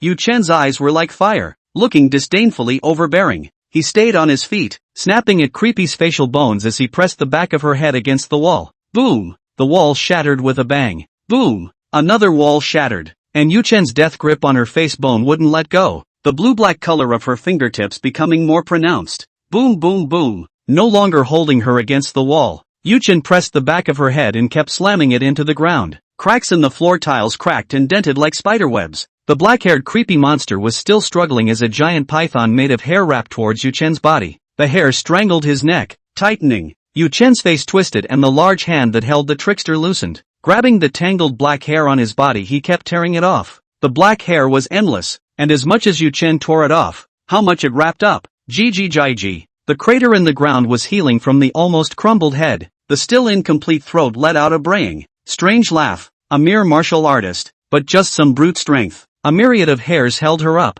like a twisted and misshapen flower, emerging from the mire. In front of her, the black hair had wrapped itself around Yu Chen. It also makes a squeaky, squishy sound. Struggling, unfortunately, is useless. The black-haired creepy monster revealed her true form. A ghastly white woman's face as she laughed hideously and strangely. A large mouth gaping open and filled with finely layered fangs. And all of you, none of you will survive the night. The turquoise eyes looked at the crowd, frightening Zhang Baijia's siblings into taking several steps backward. Aniwa, kill them for me. The sound of clattering tiles crashing on the roof of the Zheng family's mansion came from the Qin Tai's pupils shook as several people looked up and, in the firelight, the roof flickered with black shadows. Countless ghost children scampered and crawled. Their mouths hissed. Their pus-filled eyes glowed yellow. Look at them with the eyes of prey. Quickly, gather everyone in the yard. Huang Qifua pushed through the crowd and said to Zheng Yutong, "Well, Captain Qin, do as Lieutenant Huang says." Zheng Yutong nodded his head. Only by hitting the power together could he fight against the ghost child. Jie, struggle. I will make you die one by one after you have experienced the ultimate despair. The dark-haired creep's eyes were full of teasing. Dang. Suddenly, a dull thud came from the large cocoon of tangled black hair, one after another. In various places of the cocoon shell, from time to time, large bags bulged out. You won't get away with it. The black-haired weirdo's face changed, urging more hair to wind up, and the cocoon shell became thicker and thicker. Chapter 22, Nan Kuan Ghost Mother. Barely, bear it. Inside the cocoon shell, there was a crisp tearing sound. The large cocoon shell was thinning. No, my hair. The black-haired creepy monster's eyes widened and his pupils shrunk to a pinpoint. Barely, a large greenish-gray hand, or sharp claw pierced through the heavy bondage and stabbed out of the cocoon shell. The true meaning of martial arts Rue. Barely, the cocoon shell was completely ripped open, and a stout, angsty body stepped out. A pair of arms stood out under the pale golden skin. The whole arm is as thick and strong as sharpened steel. Starting from the smallest arm, the skin changed from a light golden color to a greenish-gray. A thick layer of muscle wrapped around the small arm as if it were an iron cable.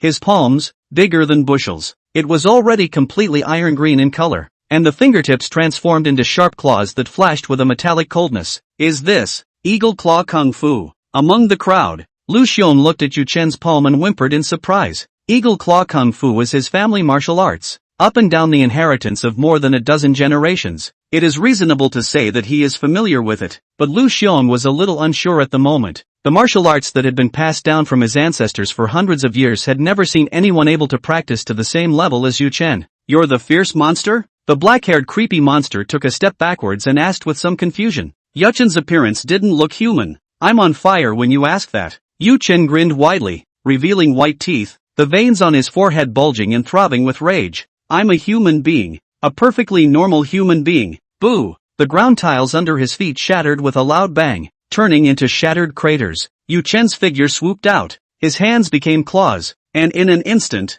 sharp air blades cut everywhere, and black hair rustled and fell. The black-haired weirdo's pupils shrunk. In a head-on confrontation, her black hair was completely unable to block the sharpness of the Eagle Claw Kung Fu. The hair condensed and turned into a spike. In the whistling sound, the spikes were like spiritual snakes, stabbing at the vital points on Yu Chen's body. Ding ding ding ding. The crunching sound of gold and iron clashing actually rang out from Yu Chen's skin. A black-haired spike, as if it had struck on an iron plate, snapped and could not advance an inch. Only a few white spots remained on the pale golden skin. What? The black-haired creepy monster was shocked beyond belief. Such a perverted defense. And you still say you're a human? In the moment of her hesitation, Yu Chen tore through the heavy blocks, and his lanky body had already rushed in front of the trickster. Turn claws into palms. Wind and thunder palm. The true meaning of martial arts. Thunder. Boom. Electricity suddenly lit up as a fierce and domineering palm blasted directly at the chest of the trickster. Amidst the charred stench, the creepy monster's chest clicked and crunched, bones snapping and denting inch by inch. Jets of turquoise, foul-smelling blood splattered. Like a ragged sack, he flew out backwards, smashing the fence and sending up a cloud of smoke. Knock knock. Knowing that the trickster's recovery power was amazing, Yu Chen stormed to follow. The figure in the ruins had only just stood up when he saw several sharp claws blossom before his eyes. Barely, sharp claws slashed down from her shoulders, breaking along her ribs and penetrating through her abdomen. Wow! Blackened entrails, accompanied by turquoise blood, huffed and puffed out of her stomach. Ah! The dark-haired creepy monster roared in pain and staggered back. The golden iron arm snapped out, penetrating the trickster's abdominal cavity and grabbing a handful of her spine. Let go! The black-haired bizarre monster was so terrified that his body was trembling. Shut up! The lanky body that stood up to 2 meters tall was grasping the trickster as if it were a thicker hemp pole. Yu Chen swung the trickster's body and heaved it towards the ground. Boom! Boom! Boom! Constantly lifting and swinging down, a flower of flesh and blood bloomed on the ground. For the first time, the black-haired creep experienced despair. It was like she was swept into a storm, and in her dizziness, the flesh and blood of her body was stripped away again and again. Click! The spine snapped, and the entire body broke into 2 pieces, top and bottom. The black-haired weirdo's face, in turn, showed celebration, hands sliding frantically on the ground. He fled like a dog with only the top half of his torso. She was too scared to fight any longer. Run for what? Not playing with me anymore? A low, oozing growl sounded from behind him, and the dark-haired creepy monster's scalp tingled. Ah! With a miserable howl, the black-haired weirdo was struck in the neck by a foot. The bones of her cervical vertebrae shattered instantly, her neck assuming an unnatural twist and her entire face plastered to the ground. Yu Chen crouched down and grinned, his white teeth close to the eerie face. You say, am I human? You're human. The black-haired weirdo was about to cry out. Her Xingzhong was filled with regret, furiously cursing why she had to provoke this inhuman monster. Oh, I see the look in your eyes. Words don't mean anything. Sharp green and black claws snapped at the trickster's head. Rip! The head was pulled up whole and blood sprayed from the broken neck. Please, bypass me. With only a head left, the dark-haired creepy monster's voice trembled as it begged for mercy. You're so naive. I kinda like you. Yu Chen's claws clasped together and his fingertips penetrated the skull, white brains spilling out from between his fingers. Boo! With a crunching sound, the entire head exploded like a rotting watermelon, and red and white things fell down in a sticky mess. The recovery power isn't as perverse as Yu Iming's, so it seems to be a ferocious monster, not a in spirit. Yu Emo's resilience was such that she was able to recover quickly from shattering into a few pieces. The dark-haired creepy monster obviously couldn't do that. Yu Chen shook off the brain blood from his hands and turned his head to look. On the other side of the corridor, the fire is starting to spread. The Zheng family, including his own uncle and aunt, were surrounded by ghost children. Qin Tai Lu Xion's bodies were bloodstained, obviously having experienced a vicious battle. At this point, however, both the human and the ghostly waifs were stagnant and immobile. Their gazes were all fixed on Yu Chen. Just a moment ago, when Yu Chen single-handedly pinched the black-haired creepy monster's head to pieces, the people in the arena, including Ghost Hua, were all shaking in their bodies in unison. In the middle of the crowd, Zheng Baijia's beautiful eyes blinked as she looked toward the figure that required a slight lift of her head to get a full view. Stout and angular, with gnarled muscles, his entire body looked like it was made of gold and iron. Brother, I was wrong about you. You've made one of the rightest and most worthwhile investments of your life. Zheng Baijia muttered under her breath. Ha ha, 2,000 taels of silver is too much for Yu Chen's strength. Zhang Yutan's eyes were glowing. Who said that martial arts was no match for ghost masters? Kerala, Manchu loanword.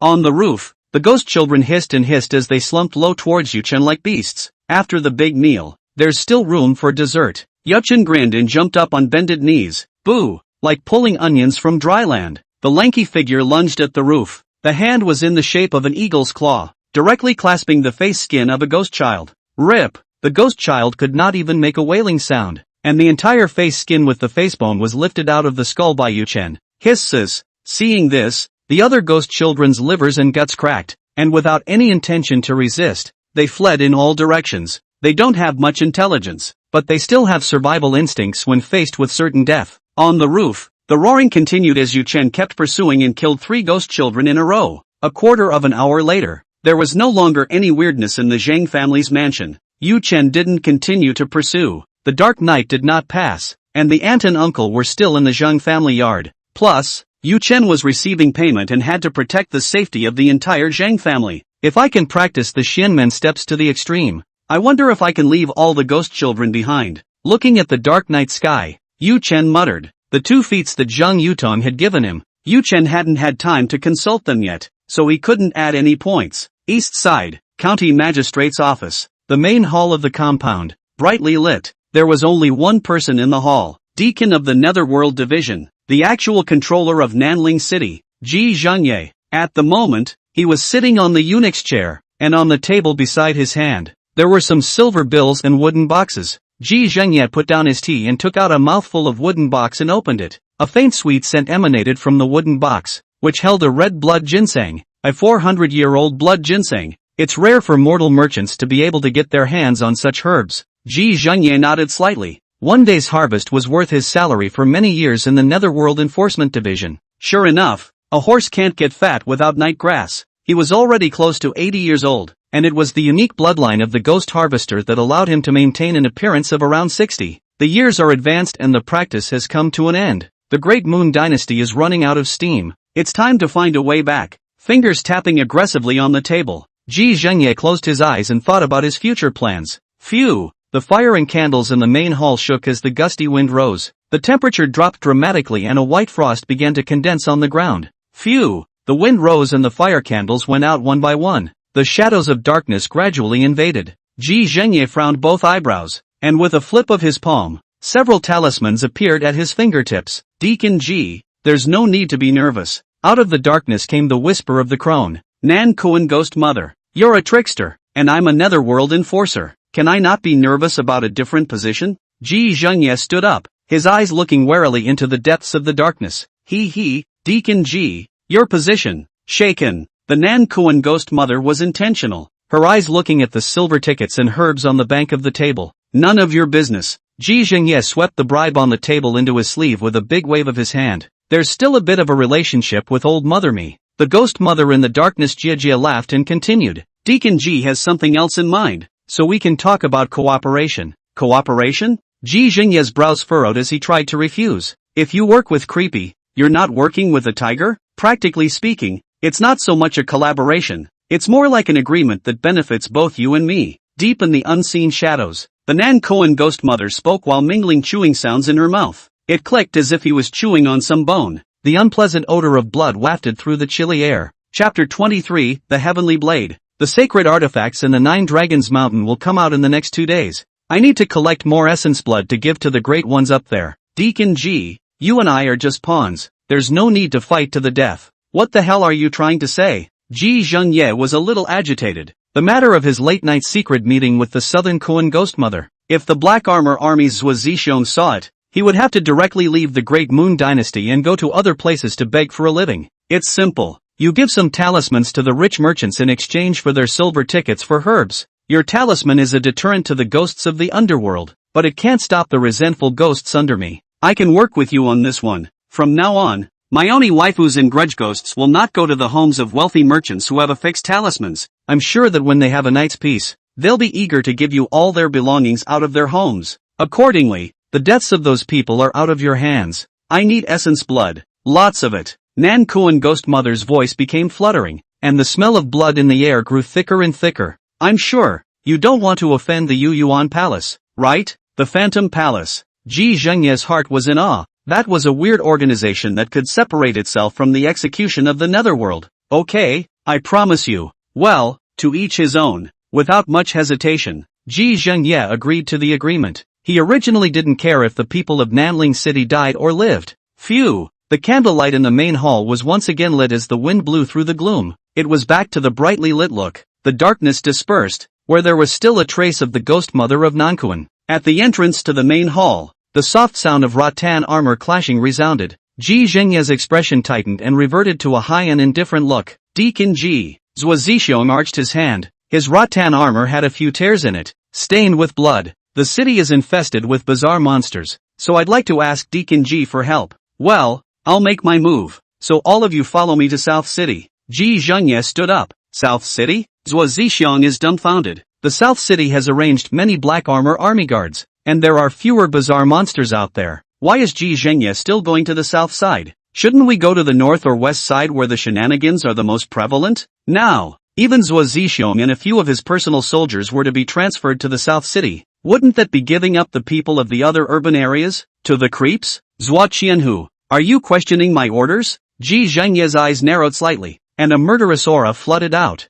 I wouldn't dare. Well, these silver tails, take them and divide them among the sergeants. Ji Zhengye waved his big hand and a stack of silver tails appeared on the table, about 3,000 to 4,000 tails. This, Zhuo Zixiong had the heart to refuse, but the sound of rattan armor rubbing came from behind him. He knew that even his own soldiers were heartened. Alas! Many thanks to Deacon Ji for the reward. Zhuo Zixiong took the silver ticket and turned his hand to his personal soldier behind him. Well, come with me to the south side. Ji Zhengye took several steps in a row. Extremely fast. A few people didn't have time to react before Ji Zhengye arrived at the entrance of the main hall. Gotcha. A few quarters of an hour later, it was still some distance away from the southern city. The blazing firelight rose up to the sky, especially visible in the darkness of the night. Zhuo Zixiong leaped onto the roof and looked away. That's the Zheng family residence. During the daytime, Zhuo Zixiong sent off Huang Qifa, just in front of the Zheng family mansion, and still has some impression. Now that he looked far away,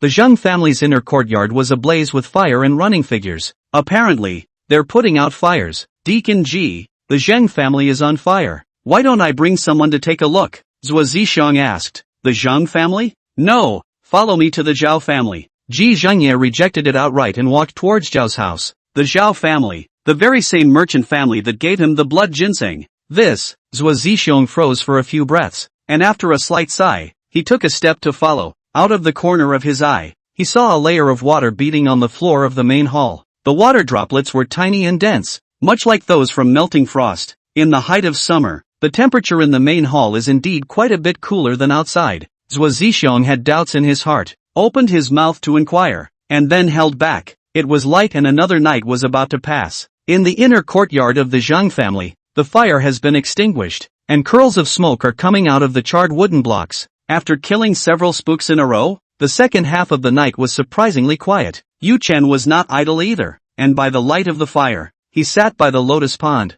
holding a copy of the Heaven Opening Sword and perusing it. On the tabletop next to it, there were a few pastry snacks. Unfortunately, the reading wasn't Springsteen. Yu Chen picked up a plate of pastries and swept it into his mouth in 3 swipes. Mr. Yu, it's almost dawn. You've been busy all night. Why don't you go back and rest? Zheng Yutong was very polite. Yes, Mr. Yu, some chores. Let me, old Qin, do them. Qintai patted his chest. Aha. Yu Chen was not pretentious. I've been reading in the latter part of the night, and I'm almost introductory to the open skyblade, just in time to go back and modify it with the panel. Yu Chen's own small courtyard was not affected by the fire. Mr. and Mrs. Huang Qifa, Lu Xiong's father and daughter, were eating breakfast in the courtyard. Uncle, Aunt, Yu Chen greeted with a smile. Xiao Chen is back. Have you had breakfast yet? Li Kuling said as she got up. Eat up, auntie. That said, he sat down at the table and picked up a cup of tea to drink.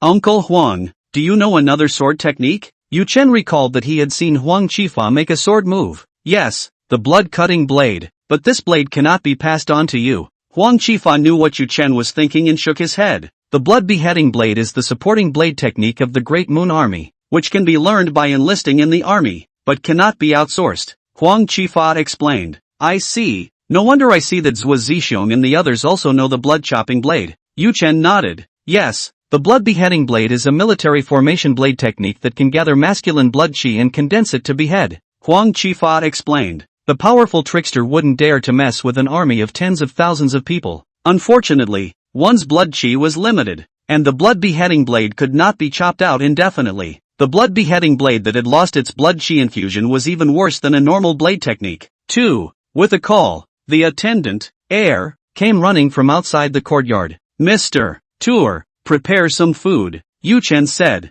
Understood, Mr. Tour. More meat dishes and entrees. Aha. Yu Chen nodded. Heir adapted quite quickly. You kid, you just said you had breakfast. Why do you want food now? Lu Kuling stared at Yu Chen without a good mood, got up and walked into the kitchen, about to cook food for him. Auntie, you haven't slept all night. Rest and go. Yu Chen reached out to stop. Yes, Auntie Huang, just rest. We'll do the small things. Heir also stepped forward to stop it. Yu Chen was a valued guest of the Zheng family, but the Zheng siblings had specifically instructed Heir that all of Yu Chen's requests should be met as much as possible. Inside the room, Yu Chen pulled out the booklet of the Heaven Opening Blade and continued to look through it until he felt something in his heart. He put down the booklet and the blue panel floated in front of him. Strength 98. Speed 60. Spirituality 34. Martial arts, Wind and Thunder Palm, True Intent, Thunder. Golden Body Technique, Bone Training Realm, Eagle Claw Kung Fu, True Intent Sharp. Open Heavenly Blade, Uninitiated, Original Modification Number 1.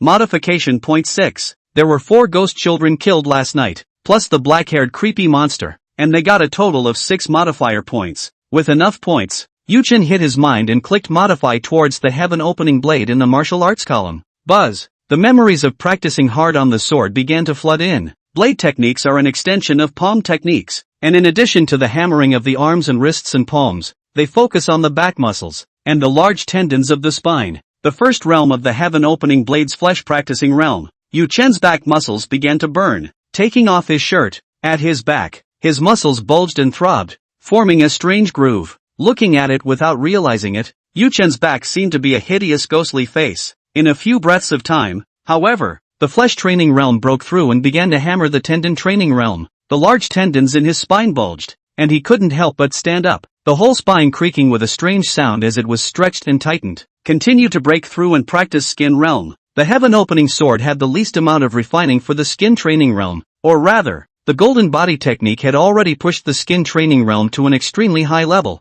unless one could also learn another horizontal training type technique. Yu-Chen's skin defense would only be able to improve significantly. The original modification ended, and the realm of the Heaven Opening Blade was fixed at the middle stage of the skin training realm. Air knocked on the wooden door and said, "Mr. Yu, the meal is ready." "Well, come on in." Phew! Yu-Chen exhaled a mouthful of turbid air and opened his eyes, a brilliant light shooting out from his eyes. It was just a glance that scared Air into freezing in the doorway. "What's wrong?" "No, nothing." With his heart pounding, Air put the meal down and walked out quickly. Outside the door of the room, Air stroked his chest and muttered, "Eunuch Yu's eyes, why are they like knives?" In Yu-Chen's memories, the time it took to break through the Heaven Opening Blade to the middle stage of the skin training realm was around 30 years. Having practiced the sword day and night for 30 years, it was only natural to bring a hint of sword intent to his eyes. Inside the room, Yu-Chen settled the table of food, called Air and instructed him to make another table of mats. Yu-Chen frowned. Nanling City was a small place with only elementary martial arts. Rather, to raise a martial art to the realm of the true intent of martial arts, one would have to eat 2 or 3 large meals. The end of martial arts is not the bone training realm.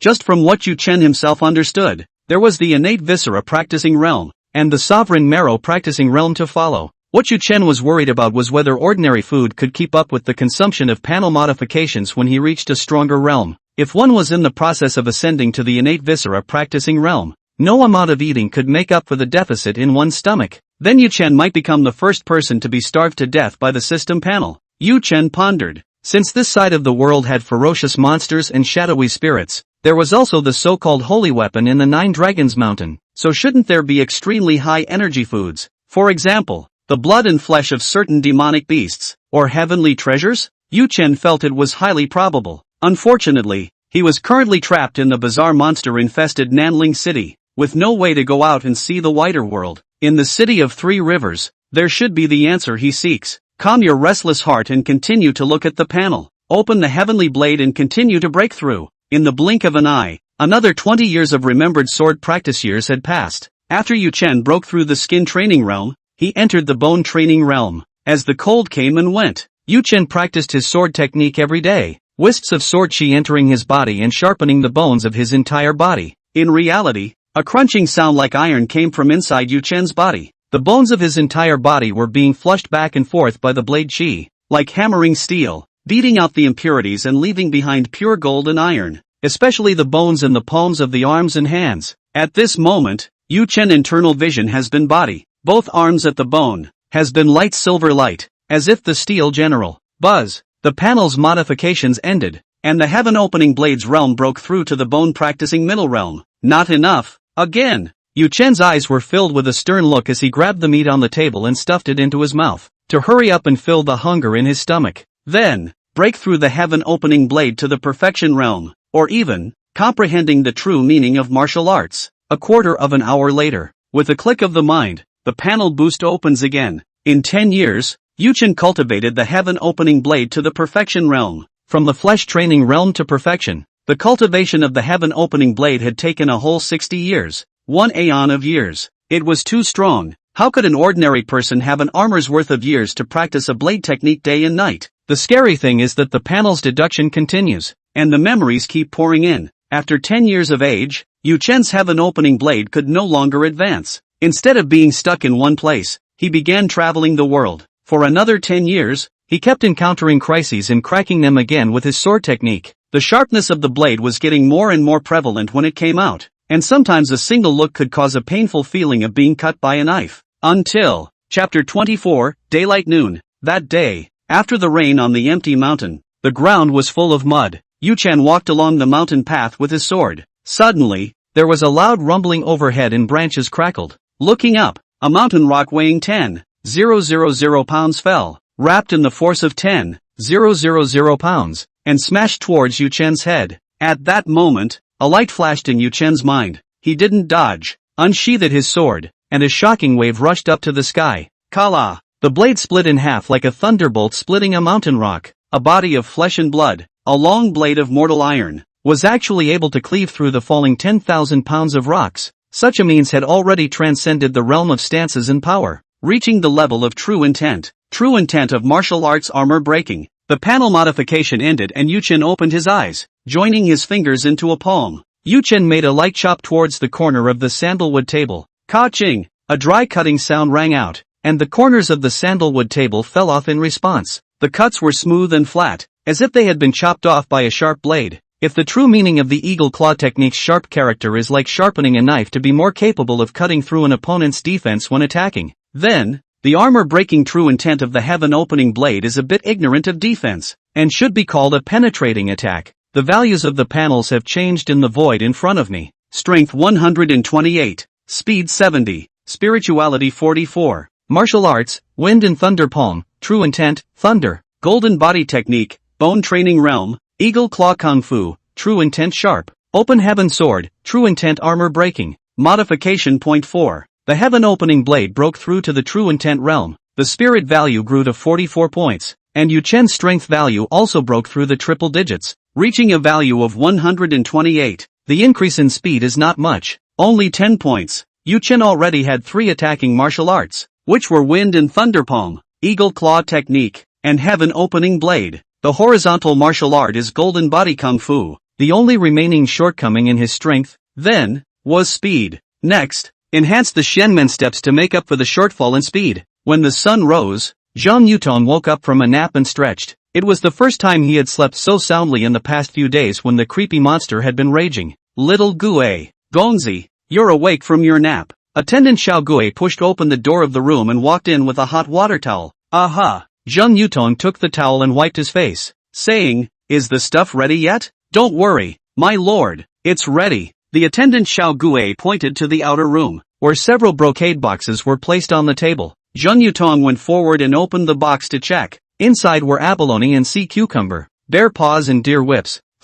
Not bad. Zhang Yutong nodded his head. Dukyu is delicious and likes meat dishes. These ingredients are definitely to his liking. After washing up, Zhang Yutong brought his attendant Xiao Gue, carrying the brocade box, to where Yu Chen's small courtyard was. Outside the courtyard gate, Air stood in the doorway. "My lord, you are here?" Seeing Zhang Yutong come, Air suddenly stuttered a little, stopping at the entrance of the courtyard and stammering. "Is Mr. Yu there?" Zhang Yutong asked. Sleeping. Air's eyes rolled. "Well, there's no need to wake Mr. Tour. I'll wait in the courtyard for him to wake up from his nap." Zhang Yutong raised his foot and was about to step into the small courtyard, but Air stopped him with his body. "Gentleman, do you want to come back later?" "You kid." Xiao Gue glared. Air is usually quite resourceful. "Today this is what is wrong? I can't believe that after 2 days of following Dukyu, you're quite loyal." "Not bad." Zhang Yutong did not get angry, but instead patted Air's shoulder in a complimentary manner. Slap Air shivered. "Don't worry, I'll just wait in the small courtyard. I won't wake him up." Zhang Yutong pushed Air aside and walked lightly into the courtyard.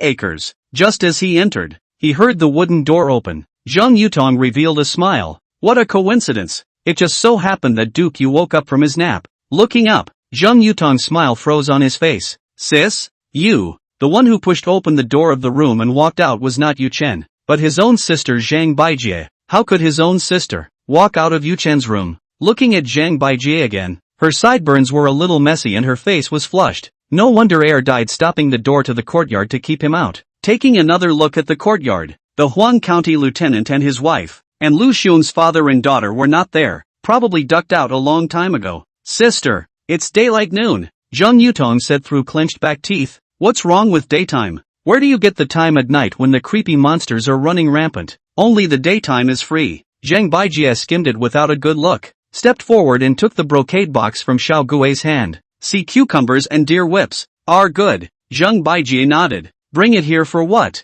Send it to the back kitchen to hurry up and make it. Just in time to make up for Mr. Yu. Air slipped in from the side with a thief's head, took the brocade box and ran. He's going to take refuge in the back kitchen. Make up? Zhang Yutong had a black face. His sea cucumber and deer whip was not for Yu Chen to make up for that aspect. Sister, yesterday afternoon, your attitude towards Mr. Tor was not like this? Zhang Yutong said derisively. At that time Zhang Baijie also ridiculed Yu Chen, district martial artist. Cannot compare to the high people of the executive netherworld. Jumping to conclusions without having met. I was wrong yesterday. I've already seen Prince Tor's bravery, so of course I've changed my attitude towards him. Zhang Baijie sat down at the table and poured up a cup of tea to drink. Well, that's true. Speaking of this, Zhang Yutong is also a bit proud. The wise eye knows the hero. Wait, having seen bravery, which side are you talking about? Zhang Yutong's face was again pitch black. His own sister was really not ashamed. Elder Zhang is here. Inside the door of the room, Yu Chen walked out with a smile on his face, without running his feet. He was close to 1 meter 9, loose-fitting clothes, bulging with muscle. Zhang Yutong tilted his head and looked. Yu Chen's face, handsome and easygoing, with radiant eyes in his eyes, matched his tower-like body. There was actually an inexplicable sense of intimidation. Zhang Yutong's heart was in awe. A young man of less than 20 years old. The might and disdain in his eyes was similar to the Zhang family patriarch who had been in a high position for many years. Seeing the surprise in Zhang Yutong's eyes, Yu Chen narrowed his eyes and smiled faintly. After comprehending the true meaning of the martial Dao 3 times, Yu Chen's spirit value was far beyond normal. A strong spirit reacts in the eyes. Right now, an unusual person would be involuntarily weakened by 3 points just by glancing at him. The three sat at a stone table and only Zhang Yutong was inexplicably embarrassed as his sister naturally served tea and water to Yu Chen, picking up pastries and feeding them to his mouth. Before long, Zhang Yutong couldn't hold out and excused himself. Well, I'm going to read, so go on back. After resting for a while, Yu Chen said to Zhang Baijie, straightforwardly evicted. Zhang Baijie was not angry, and left with a light smile. Elder Zhang, I'm just getting paid to do a job. I'm not trying to be your brother-in-law. Yu Chen shook his head and bared his smile. He and Zhang Baijie, they were just taking what they wanted. The not-so-small courtyard was restored to peace. Yu Chen took out the Xianmen steps and started flipping through them. Chapter 25, Blockade of the City. East City, the magistrate's residence. Ji Zhengye sat on the eunuch chair in the main hall, his fingers tapping on the desktop. Deacon Ji, the gifts from the 6 wealthy merchants have all been sent over. Take a look at the list. At the bottom of the hall, County Chancellor Shi Pingrui handed over a sheet. In the gifts given by each rich merchant, there were still 2,000 taels of silver bills placed in each. Same as yesterday. What was different was that valuable herbs like blood ginseng did not appear in the list. Within Ji Zhengye's eyes,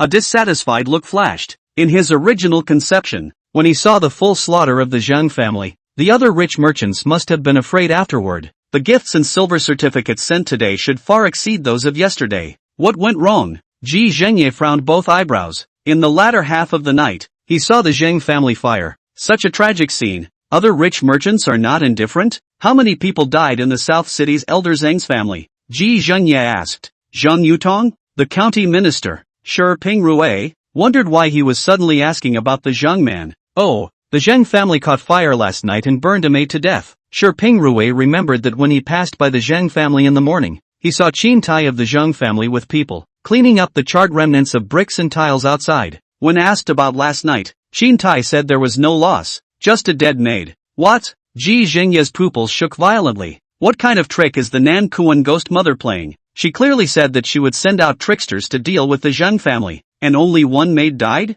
No wonder the other rich businessmen didn't send him any more gifts. The Zhang family didn't put up talismans and were at peace with each other. Then why dump your family's money and take it to Ji Zhengye? All right, stand down. Ji Zhengye waved his hand. Suddenly, the air became chilly and a layer of white frost condensed on the ground. A black mist arose from the corner, completely enveloping a corner of the main hall in the blink of an eye. Ji Zhengye's face changed drastically, and he could no longer maintain the image of an indifferent highborn. He sprang up and sent out several talismans from his hands. Shoo shoo shoo, the talismans scattered out in all directions, all over the county magistrate's residence. The attendants' maids who were either traveling or walking were paralyzed to the ground and fainted. Nan Kuan Ghost Mother, are you crazy? Ji Zhengye gritted his teeth. It was daytime now, and the Ghost Mother actually came to see him in a big way. Am I crazy? Jia Jia. From the hovering and tumbling mist came the strange laughter of the Ghost Mother. Why didn't you follow the agreement to kill the young family without the talisman?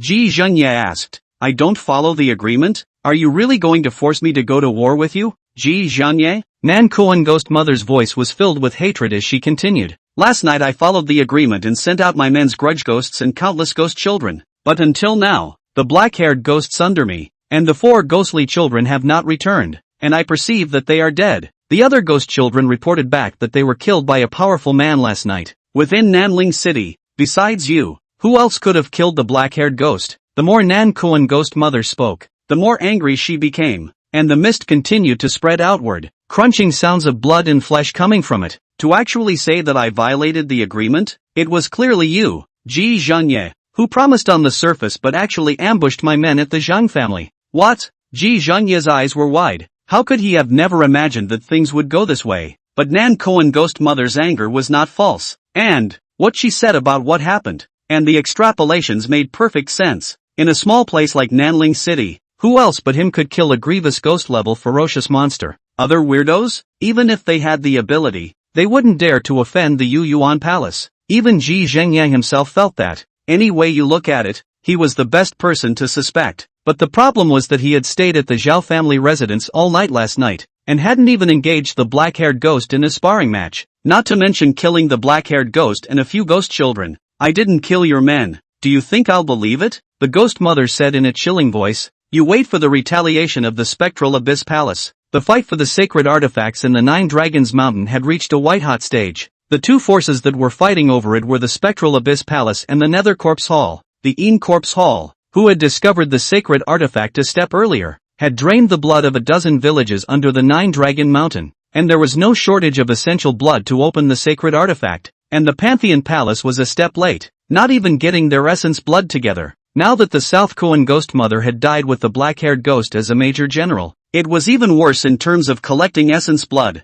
If I take the initiative to help you collect your essence blood, will it eliminate the retaliation of the Yu Yuan Palace? Ji Zhengye thought for a while and felt that it was useless to explain, so he might as well show it with practical actions. Jia Jia, Deacon Ji, it seems like you want to break away from the Great Moon Dynasty. Nan Kuan Ghost Mother guessed the mind behind. Jia Jia strange smile. The world is in turmoil, so of course you have to think for yourself. Ji Zhengye made no bones about it. Good, let's see how you behave tonight, and if things are done neatly, I can introduce you. Join the Pantheon Palace. Jia Jia laughter came from the black mist, and the Ghost Mother was very satisfied with Ji Zhengye's understanding. Ji Zhengye nodded his head. He had wanted to break away from the great lunar dynasties enforcing Een division. The Spectral Palace was a bizarre force that had existed for thousands of years, and it was considered a good underbelly. Boom! Suddenly, far away in the sky, there seemed to be a thunderous explosion, a loud rumbling accompanied by the earth shaking.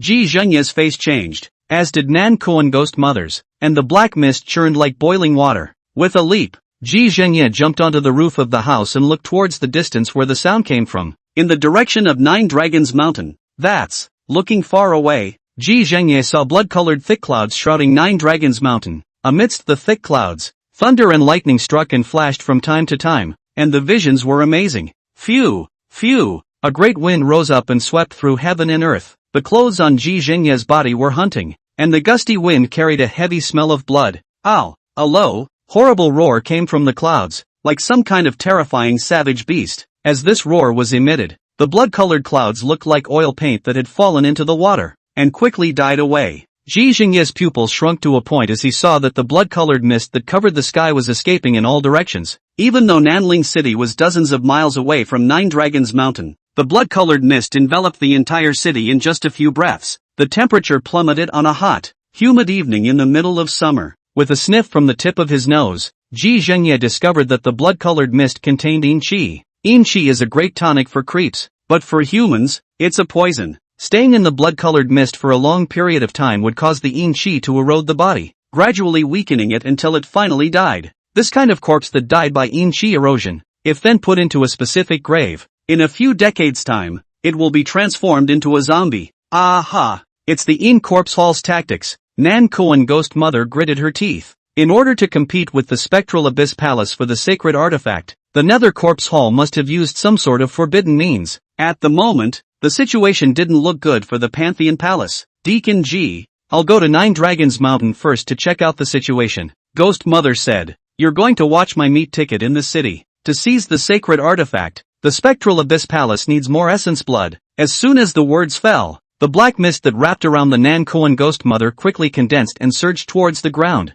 In the blink of an eye, the Ghost Mother disappeared into thin air, presumably to the Nine Dragons Mountain. Bam bam bam. Outside the main hall, Zhuo Zixiong walked quickly. Ji Zhengye did not move and dropped his body. His fingers hidden in his big sleeves tapped in succession. The attendants who had passed out in various parts of the mansion woke up. In a trance, unable to remember anything about their fainting. Deacon G, there's a strange change happening in Nine Dragons Mountain. Zhuo Zixiong arched his hand and reported. The blood-colored mist had enveloped the entire city, and on his way here, he saw some old people, after coming into contact with the mist, develop a deathly aura on their faces. Zhuo Zixiong judged that the old and weak women and children could not live for more than a few days under the bloody yin qi. Well, it's the tactics of the weird and wacky power in Corpse Hall. Ji Zhengye said, the blood-colored mist is extremely harmful to the people. Look, Deacon G, should we evacuate the people of the city? Zhuo Zixiong asked. No, South Ridge City must be blocked.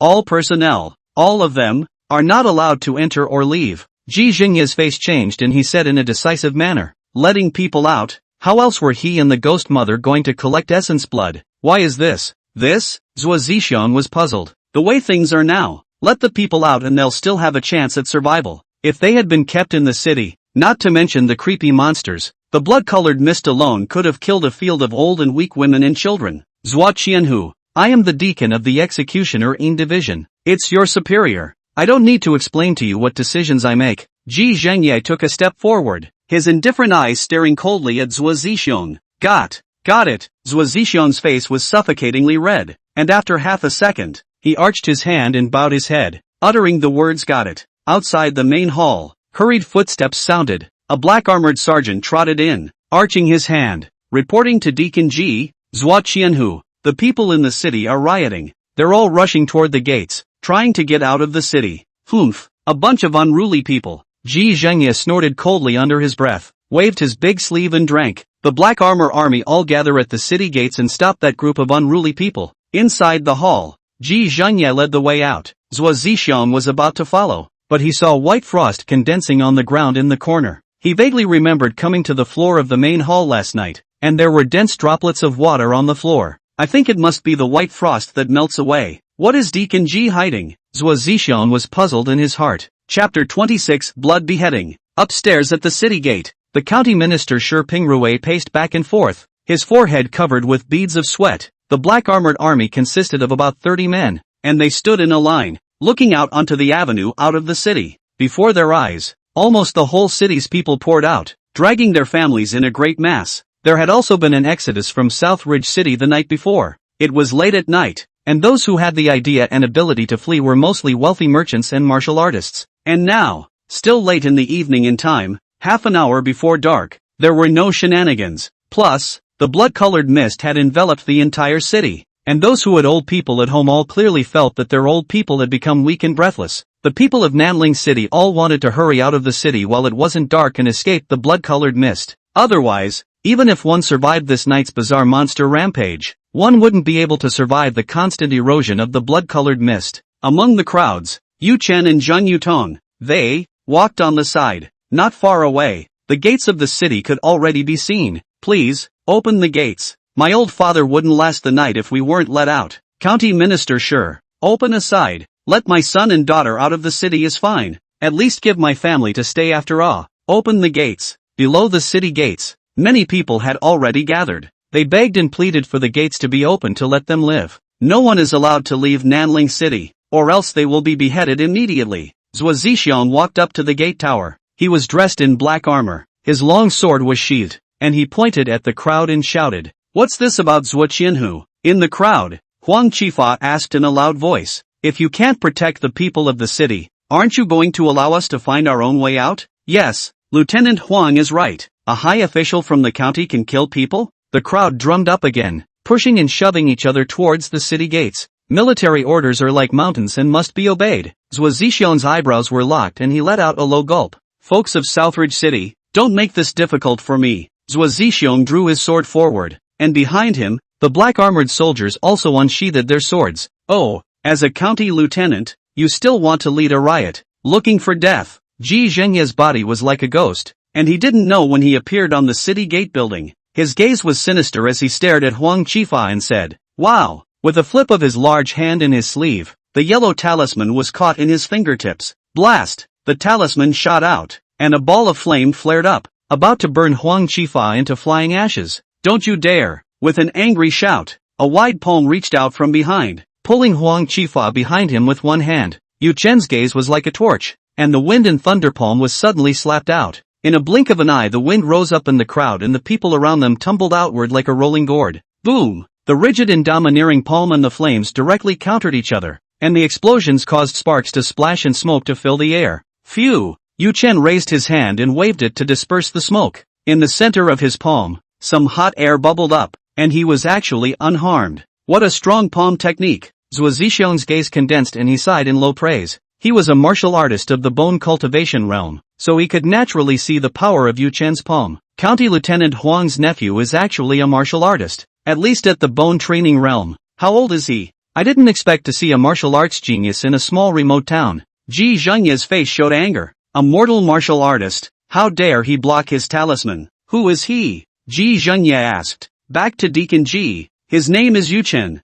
He's Huang Qifa's nephew. The county minister, Shi Pingrui, replied in a low voice. By his side, isn't it Zhang Yutong? Ji Zhengye scanned the circle, and suddenly realized that beside Yu Chen, there stood a somewhat familiar figure. Zhang Yutong, 1974, Hong Kong actor. When he came to Nanling City on his first day, many rich merchants came to his door to give him gifts, and Zhang Yutong was one of them. He was also the only one whose gifts were not interspersed with silver tickets. Therefore, Ji Zhengye had some impression of him. Precisely. Yu Chen is skilled in martial arts and was hired by Zhang Yutong to protect the Zhang family up and down. County Minister Shi Pingrui said. Could it be him? Ji Zhengye suspected in his heart. Could it be that Yu Chen had killed the black-haired ghost under the Ghost Mother? Disobeying orders and daring to stop my talisman. Black Armor Army. Combine attacks and kill him. Ji Zhengye ordered. Zhuo Zixiong hesitated for a few breaths, but still let out a loud shout. Combination attack. Blood chop. Gotcha.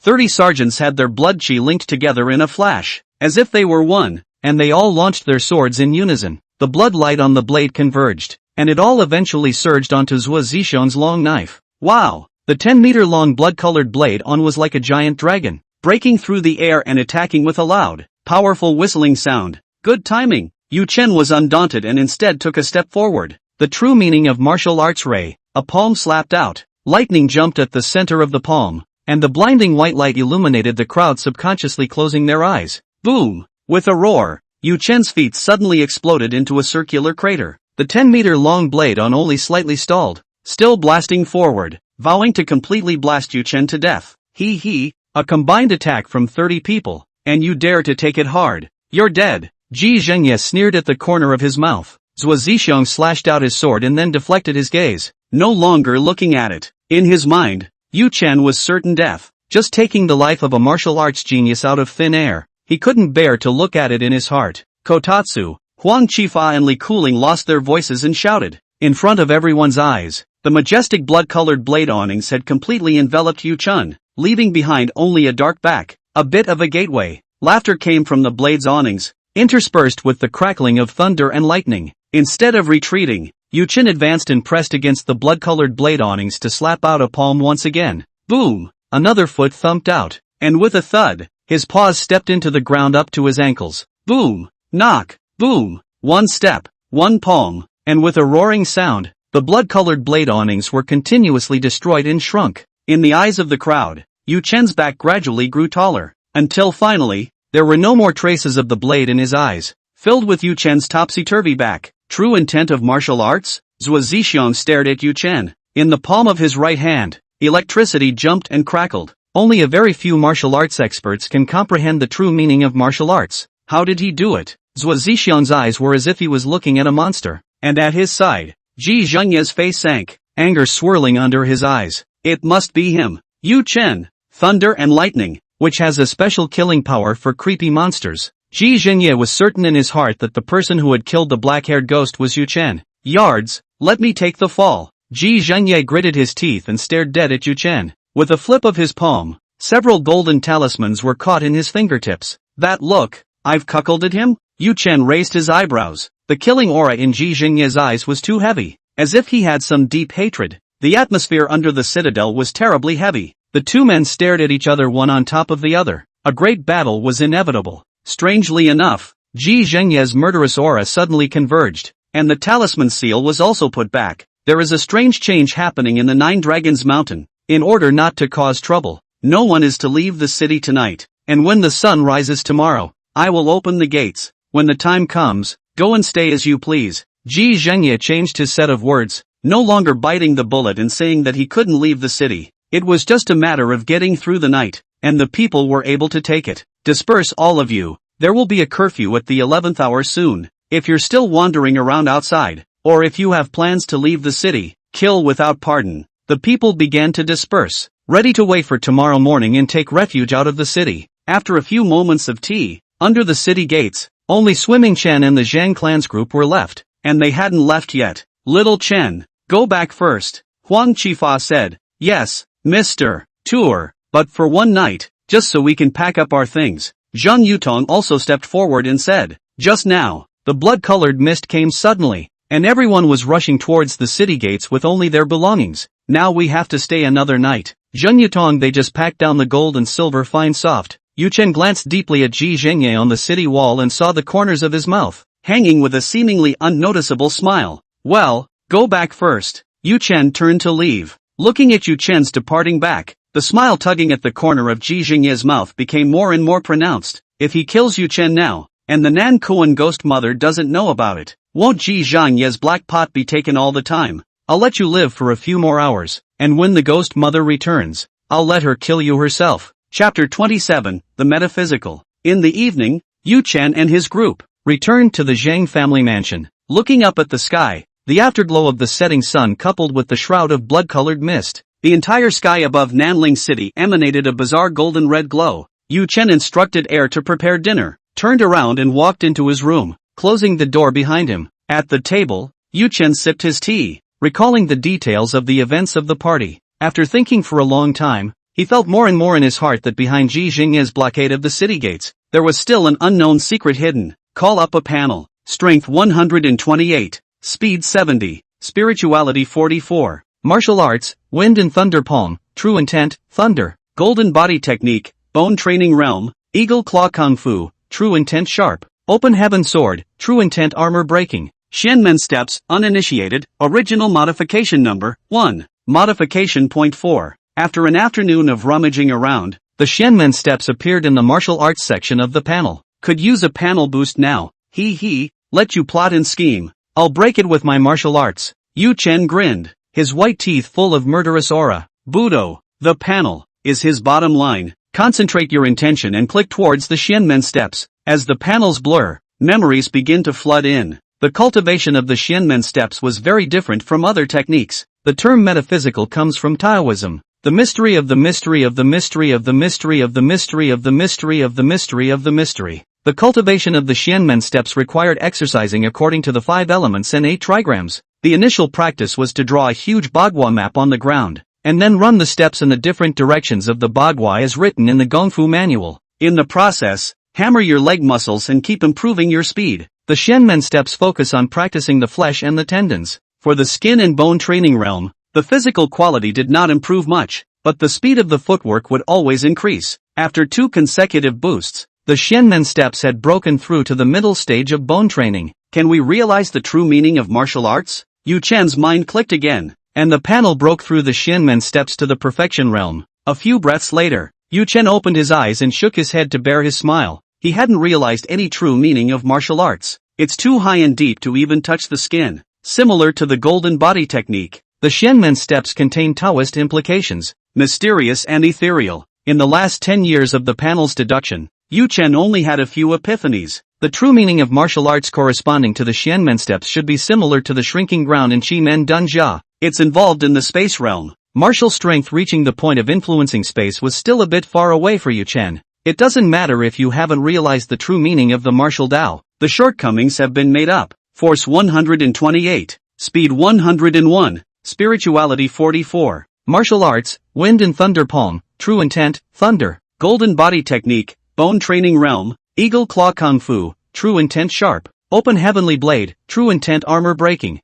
Xianmen steps, bone training realm. Modification Point 2. After cultivating the Xianmen steps to the perfection of the bone training realm, Yu Chen's speed increased by 31 points, bringing his total speed value to 101 points. Yu Chen stood up, and the bones in his body made the sound of popping beans. Walking to the center of the courtyard, he gently leapt, his body light and weak, and in the blink of an eye, he appeared at the other end of the small courtyard. Looking up at the sky, it was pitch black. The time had come to night again, and the air was a reminder of the bloody chill in the air. There's a new twist this evening. Yu Chen had a premonition in his heart that the Nine Dragons Mountain had changed, and the holy weapon should be coming out. Maybe we don't have to wait until tomorrow's dawn when everything will be decided. Not a single lamp was lit in the magistrate's residence. In the darkness, the heavy smell of blood wafted. At the patio of the main hall, corpses are stacked to form a body bag. The ones who died were the maids in the mansion's entourage. They were shaped like dry corpses, with hideous expressions, as if they had seen something very horrible before they died.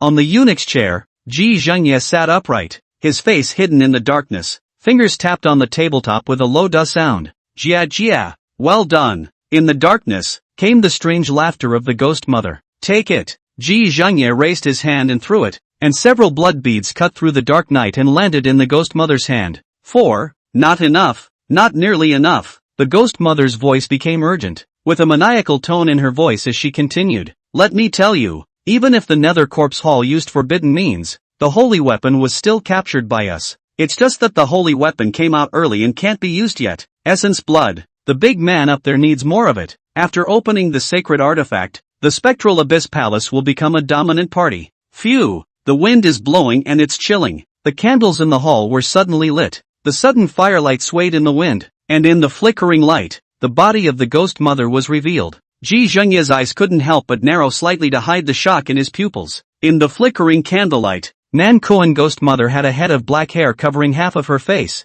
and her ugly womanly face could be vaguely seen. She was wearing a dirty, yellowed dress, her abdomen was swollen, and blood and amniotic fluid dripped from her legs. A few ghost children snuggled at her feet in a motherly fashion. Nan Koan ghost mother's expression was excited to the extreme, and she trembled slightly with excitement at the thought of the upcoming bloody feast. Jia jia jia. In a strange laugh, the ghost mother grabbed a ghost child at her feet and, suddenly, her mouth opened extremely wide, the entire corner of her mouth grinning to the back of her head position. The ghostly child in his hand looked terrified and kept struggling, but to no avail. The ghost mother shoved him into her mouth and crunched and chewed. Ji Zhengye could no longer hide the shock in his eyes, and before they met, they could hear the chewing sounds coming from the dark foggy gloom. Turns out it's all about the ghost mother devouring her own children. Jia jia, there's no need to hide. Tonight, I'm going to kill the whole city. Nan Koan ghost mother headed out. After Ji Zhengye hesitated for a few breaths, the indifference on his face turned into ruthlessness as he followed the ghost mother. Tonight, it's a submission to the Yun Palace. The Zheng family's mansion was brightly lit. The underlings and maids gathered up various items and put them on the carriage. The horses were a bit restless under the influence of the blood-colored mist, but it was a good thing that the Zheng family was so wealthy. The herdsman feeds the horses eggs mixed with green wheat to calm them down. Around the corner, Zheng Yutong walks out. Behind him, several attendants and cooks stepped out, carrying bamboo baskets. Lifting the cotton cloth on the bamboo basket, the heat steams up and an aroma of meat fills the air. In the bamboo basket is a meat bun. Come, have some buns to pad your stomach. Zheng Yutong picked up a few meat buns and distributed them to the subordinate maids. Captain Qin, you have some too. Zheng Yutong shouted. Qin Tai crouched on the courtyard wall with a few guards, observing the movements around him. Thank you, Your Excellency. Chin-Tai smiled and arched his hand, turning his head to his several companions. You guys go ahead and bring me up some when you're done eating. The chief is righteous, so we'll go first. Several guards jumped off the courtyard wall. It was almost midnight, and all of the Zhang family had been working for a long time, so their stomachs had long been hungry. A few guards or even more, squatting on the courtyard wall for half a day. Their legs are sore and numb. One of the guards picks up a couple of meat packets and eats them as he goes. His eyes rolled and he saw a round stone in one corner of the compound, like a stone pier. Taking a step on his aching legs, the guardian sat down on the round stone and let out a long breath. Leave first thing in the morning. I don't want to see any more weird and shadowy spirits. The caretaker gnawed at the meatloaf in his mouth and vented his displeasure. Hiss! Behind his ears, there was a hissing noise, and the guard froze violently. He turned his head to look around, and there was a clump of arrow bamboo planted in the corner, too dense to see. Is it a cricket? Hiss! In doubt, the hissing sound came again, and the guard couldn't help but narrow his eyes and crane his neck to look in. The lull! With a swoosh, an umbilical cord electrified out of a crack in the bamboo forest. The caretaker didn't even have time to react as the umbilical cord poofed out, bursting his eyeballs and filling his brain. Chapter 28 Night Ghost Realm. Ah! The guard's body snapped to a standstill, and his mouth opened so wide that half of the meat packet fell out. He turned and stood up, heading toward the crowd in the compound. Rip! The unconscious guardian's body bulged with muscles, splitting his close-fitting samurai uniform. The crowd in the compound was eating meat buns, and no one noticed the abnormality of the guards, until he came up to one of the maids and the maid subconsciously looked up and screamed out in horror. Ah! Huge muscles ripped through his clothes, making the guard's entire body bulk up. His eyeball burst open and blood ran down the right side of his face. The screaming maid didn't know what to do when the guard grabbed her by the neck and lifted her whole body. Tuko! You! Chin-Tai stood up in his totem, his eyes wide open. Crunch! With a crunch, the still flailing maid's neck lolled and her arms and legs hung limp and dead. Not good! All back off! He's being controlled by Ghost Waif! Chin-Tai shouted. Behind the guard's back lay a dark shadow, the umbilical cord bulging and pouring essence blood through his right eye. Chin-Tai unsheathed his sword and violently leapt down from the courtyard wall, pouncing straight at the guard. Brush! The long blade cut out and slashed across his heart. The guard hissed strangely, without flashing or dodging. His big hand grabbed and even directly grabbed Chin-Tai's long knife. Chin-Tai's face flushed red as he tried to draw his sword to cut again, but the guard's right hand was drenched in blood. Gripping the blade without moving, Chin-Tai decisively abandoned his sword, twisted his waist and threw a punch, smashing towards the guard's face. The guard controlled by Ghost Wa reacted quickly and also attacked with a punch, colliding with Chin-Tai. Boo! The guardian's feet were rooted to the ground without shaking. But Chin-Tai flew out backwards and didn't stop his momentum until his back smashed against the courtyard wall. Put! His 5 organs were injured by the shock, and Chin-Tai spat out a mouthful of blood. What? So strong? Zheng Yutong was staggered. Last night, I watched Yu Chen battle the trickster, and he was a handful against Ghostbuster. At that time, he didn't think the Ghost Wa's strength was that strong, but now he saw that Ghost Wa had knocked Chin-Tai away with a single punch. He realized that it wasn't that Ghost Wa wasn't strong, but that Yu Chen was too strong. Boom! Boom! Without Chin-Tai to stop them, the guards controlled by Ghost Wa were like half mad, rushing into the crowd and continuously throwing punches at the subordinate maids. Ordinary people were the Ghost's opponent, but a few breaths of time, several subordinates spit out blood, was killed by a punch. Chin-Tai's skin training realm cultivation was not a one-trick pony against Ghost Wa. The other guards at the flesh and tendon practicing realm were even more afraid to go forward. Quickly go call Dukyu. Chin-Tai stood up covering his chest and said in a low voice. Right, quickly. Zheng Yutong then reacted and hurriedly shouted. Zheng Yutong shouted like this, and it resulted in attracting the attention of Ghostbusters. He manipulated the guards and actually lunged towards Zheng Yutong. For a moment, the wind of the fists whistled, and Zheng Yutong couldn't help but scream out in shock. Suddenly, a stern cry rang out, the voice penetrating straight through the clouds. Seek death. Boom! The courtyard wall shattered and a figure burst over. Yu Chen cupped his hand into a fist seal and brazenly punched the guard. Boom! The two burly figures slammed together, and a loud explosion sounded from the intersection of their fists. Ka-ching! Boom! Under Yu Chen's fierce and domineering punch, the guard's arm made a crunching sound of bones breaking, bending and twisting, followed by a bang. His right arm directly exploded into a shower of bloody mud. Hiss! Ghost Wa controlled the guards to retreat, knowing that he was no match for Yu Chen at all. But where would Yu Chen let him go? Stepping forward, his body like a ghost. Ingzhua Kung Fu, turning his fist into a claw, his greenish-gray fingertips suddenly grabbed out and, with a poof, the large, eagle-clawed hand pierced through the guard's chest and broke out his back. The anima lying on the back of the guard was choked directly by Yu Chen. Wow! Yu Chen grabbed Ghostbuster and pulled him out of the guard's back and out of his chest. With his neck in a chokehold, the ghost child struggled haphazardly, like a grasshopper hopping about. Die! Grabbing Ghostbuster's body with his other hand, Yu Chen's arms tensed. With a bared sound, the ghost child's body and head were separated, and a head along with the spine was pulled out by Yu Chen in its entirety. Snap! The two corpses were thrown to the ground, splashing pus. Phew! Luckily, Mr. You made a timely move. Zheng Yutan's body was covered in false sweat. He held his chest and exhaled, his face full of gratitude. If Yu Chen had come one step later, he would have been punched to death by Ghost Hua. Zheng Yutan went forward, still wanting to say thank you.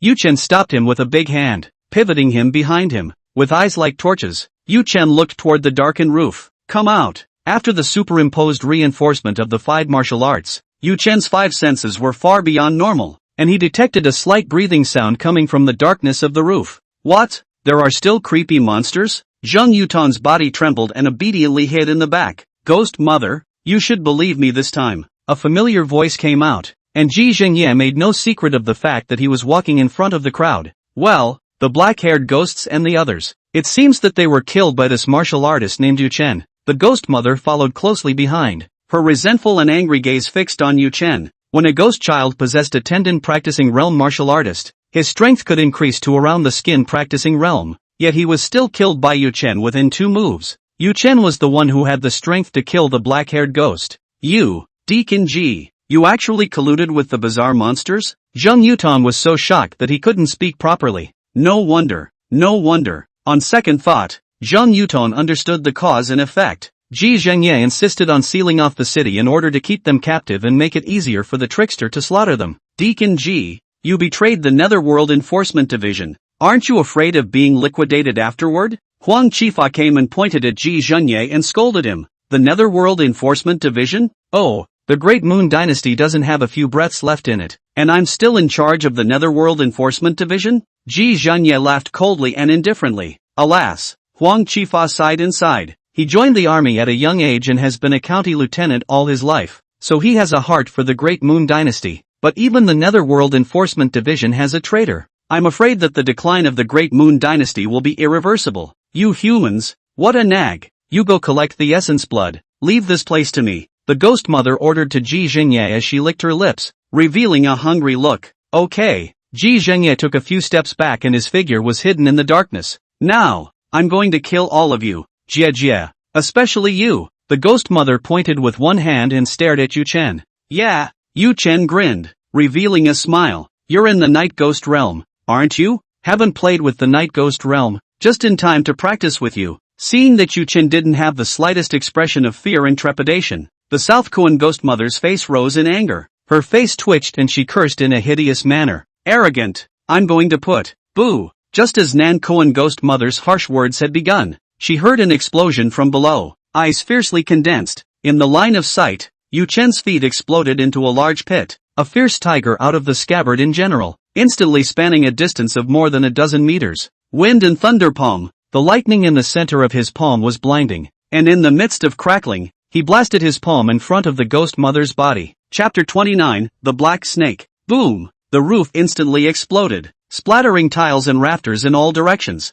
Ah! The Ghost Mother's mouth roared and screamed in rage, and a crater exploded out of her chest in a bloody mess. Although this injury could be recovered in the blink of an eye for her, but as a night-level bizarre monster, how had she ever been injured like this by a human martial artist? I want you dead. The Ghost Mother had just been slapped off the ground when she stormed up, her hands pitch black and emitting a pungent, fishy odor. Kill! The two of them met in the air and kept on bombarding each other, their fists and palms hitting each other with booming thuds. Around the battle, an invisible air wave exploded, rolling sand and dirt in all directions. Get back, all of you! Qintai shouted and led the Zheng family towards the back. It's too terrifying. Just the aftermath of the battle can injure ordinary people. Cold sweat broke out on Qintai's brain, and his shocked eyes looked toward the two blurry figures. Boom! With an explosive sound, a silhouette flew out backwards in the smoke, smashing a small building with a loud bang before stopping its momentum. Who is it? The hearts of the Zheng family members lifted. The one who is knocked out of the air must have fallen into the wind. It's not Yu Chen.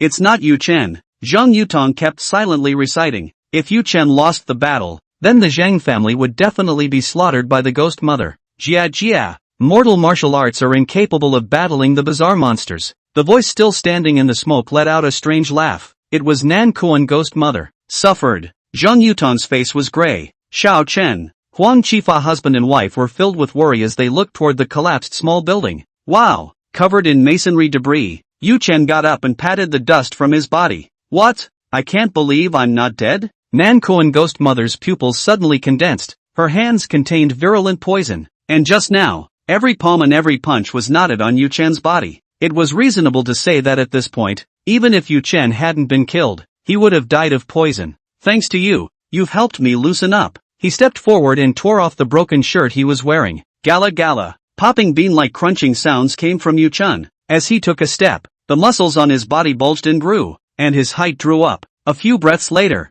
his height surpassed 2 meters, and his veins rippled under his light golden skin. His explosive muscles looked like they were made of steel. Yu Chen's arms were the most exaggerated. Under the stacked increase of wind and thunder palm, eagle claw kung fu, and heaven opening blade, his arm was as strong as an ordinary person's waist. The pale golden skin began to change from his little arms to a greenish-black color. At the same time, the skin at the lower arm condensed into the shape of scales. The scales cover all the way to the palms of the hands. Yu Chen's 10 fingers completely changed into the shape of sharp claws. Are you a murderous monster? Ghost Mother asked skeptically. Are you blind? Yu Chen raised both eyebrows. Obviously, I'm a human who practices martial arts. Impossible, absolutely impossible. There was scorn in the Ghost Mother's eyes. Oh, I'll show you that I'm human. Yu Chen grinned, revealing white teeth. Boo! The lanky body lunged out, and just the strong wind it brought up made people unable to open their eyes. Eagle Claw Kung Fu.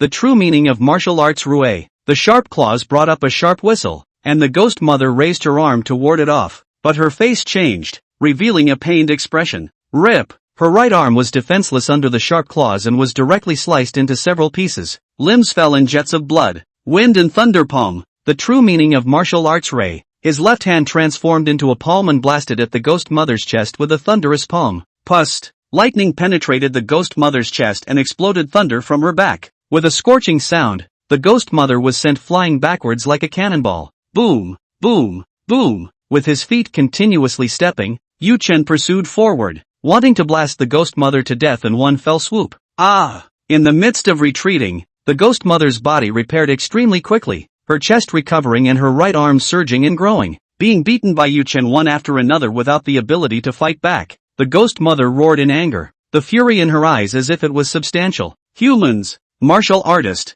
I'll show you the means of the Lich Demon realm. In the midst of hissing, the Ghost Mother's back began to bulge.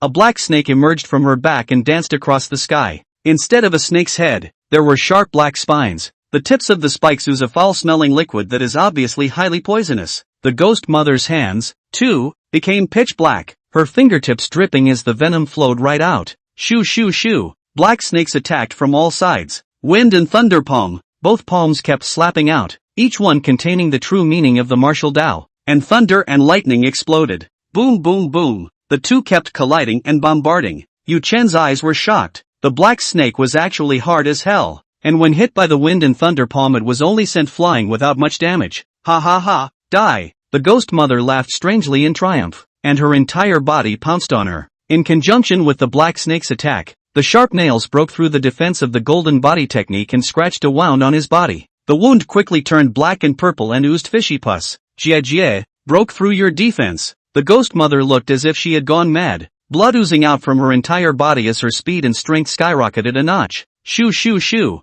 The black snake behind his back twisted into a single strand, its spikes spinning and coming towards Yu Chen's chest. If this strike hit, Yu Chen would definitely die. Night Ghost Realm. Nothing more than that. In the midst of the life and death crisis, Yu Chen didn't panic in the slightest and instead gave a mocking smile. Facing the swiftly attacking blackness, Yu Chen formed his right hand into a palm and transformed it into a single blade. Cleaver. True intent of martial arts armor breaking. Though the palm of the flesh and blood, it emitted a silver-colored blade. The The blade was shaped like a curved moon and chopped out abruptly towards the black snake. Click! There was a crisp cutting sound, followed by the wail of the ghost mother. Ah! Pust! The twisted black snake was severed in unison, black blood spurting from the wound. The ghost mother's face rapidly aged, and her entire body looked like it had dried up. She retreated in a panic, unable to hide the shock on her face. What is this? This? It can actually cut through my black snake. The ghost mother gasped and snapped incredulously. Martial arts. Human martial arts only.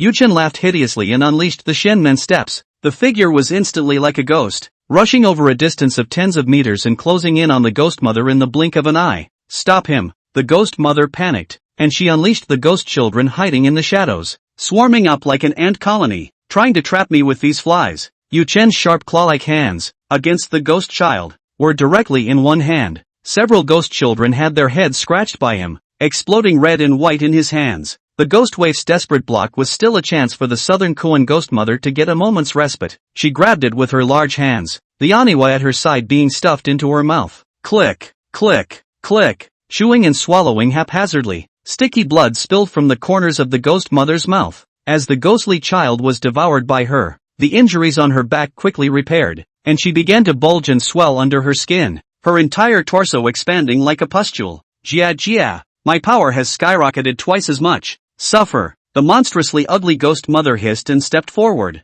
her bloated body thumping the ground with each foot. At the same time, Yuchen killed all the ghostly waifs that blocked his way. His body covered in sticky plasma and his exploding muscles exuded a wild beauty. Kill! Both of them swung their fists at the same time, and both of them were incomparably fierce and domineering. Chapter 30, Mr. Zhao. Boom! The center of the blast exploded violently, and the two men's feet were instantly dented. The airwaves churned and the roof tiles were blown and flipped. Ah! The ghost mother howled miserably as her bloated, pus-like right arm exploded, revealing white bones. Impossible! The ghost mother was horrified. Enhanced twice as much power. Why was he still unable to defeat Yuchen? Die! Another punch was thrown, and the ghost mother's body once again exploded partially. Boom! Boom! Boom! Punch after punch was bombarded out furiously, and blood and flesh kept exploding from the ghost mother's body. True intent of martial arts. Sharp! The fist turned into a sharp claw, and with a tearing sound, the already tattered ghost mother was cut into several pieces. Ah! The ghost mother howled miserably in pain as flesh sprouts grew from the wounds of several pieces of her torso, trying to put her body back together to recover. Die! Without waiting for the ghost mother to recover, the thunderbolt in Yuchen's palm lit up. Wind and thunder palm. Boom boom boom. The broken pieces of limbs were shattered over and over again until they were beyond recovery. After an unknown number of fist and palm blasts, only a head remained of the demon mother, rolling to the ground. For a moment, all was quiet and Yuchen walked slowly. He crouched down and looked at the horrified ghost mother on the ground and grinned. You realize now, I'm human, right? No, no, please spare. Yuchen stood up and didn't wait for the ghost mother to finish her plea for mercy before stamping his foot down. Boom! A puddle of red and white slime exploded from the soles of his feet, as if he had stepped on a giant cockroach. What a nag! Yuchen spat and looked over at the frozen Zheng family members. Bring me a dagger, Yuchen said. The courtyard was silent and no one dared to move. It was Huang Qifa who reacted and drew the dagger at his waist and handed it to him. The wounds on his body were poisoned and were oozing pus and blood. The 5 times the gongfu was strengthened, allowing Yuchen to have comfortable control over his own flesh and blood. The venom didn't invade his internal organs before he closed his vascular muscles and stopped the venom on the surface of his body. Now, Yuchen took the dagger and cut right through the rotting flesh until it revealed bright red flesh and blood. Does anyone have a needle and thread? Aunt Li Chue Ling inquired. She saw that Yuchen's wound was quite large and tried to stitch him up with a needle and thread. No, Auntie. Yuchen shook his head as the flesh and blood within the wound began to wriggle and close, and before long, even the skin began to close, leaving only a line of blood. This is too divine. Zheng Yutong stared as if he was watching a miracle. Prince Yu, you are at the innate viscera practicing realm? Xin Tai's expression was equally shocked as he couldn't help but inquire. No, I'm at the bone practicing realm. Captain Qin, why did you say that I'm at the innate viscera practicing realm? Yu Chen asked rhetorically. I learned my martial arts from a martial arts school, the owner of which is the innate viscera practicing realm. He said that after entering the innate realm, the innate chi is born in the body, and the internal and external sinews, bones, skin and flesh, and the 5 viscera and 6 bowels are condensed into one, so you can manipulate the blood and flesh and do the wounds to heal themselves. Shintai spoke of what he had seen. There is still a difference between me and the innate realm. With a little thought, Yu Chun understood the difference between the two. The innate organ practicing realm relied on the innate chi to melt the flesh into one. The current Yu Chen was relying on the superimposition of feats to forcefully bring his sinews, bones, skin and flesh to an extremely high level in order to have the means to manipulate his flesh and blood. Quickly, boil a pot of hot water and bathe Dukyu. Seeing that Yu Chen was covered in bloody mud, Zheng Yutong ordered his subordinates, Elder Zhang. Not yet, there's still one thing left to do. Yu Chen listened with his side ears as a roar came from the distance. Xiao Chen, you mean, Ji Zhengye. Huang Qifa understood.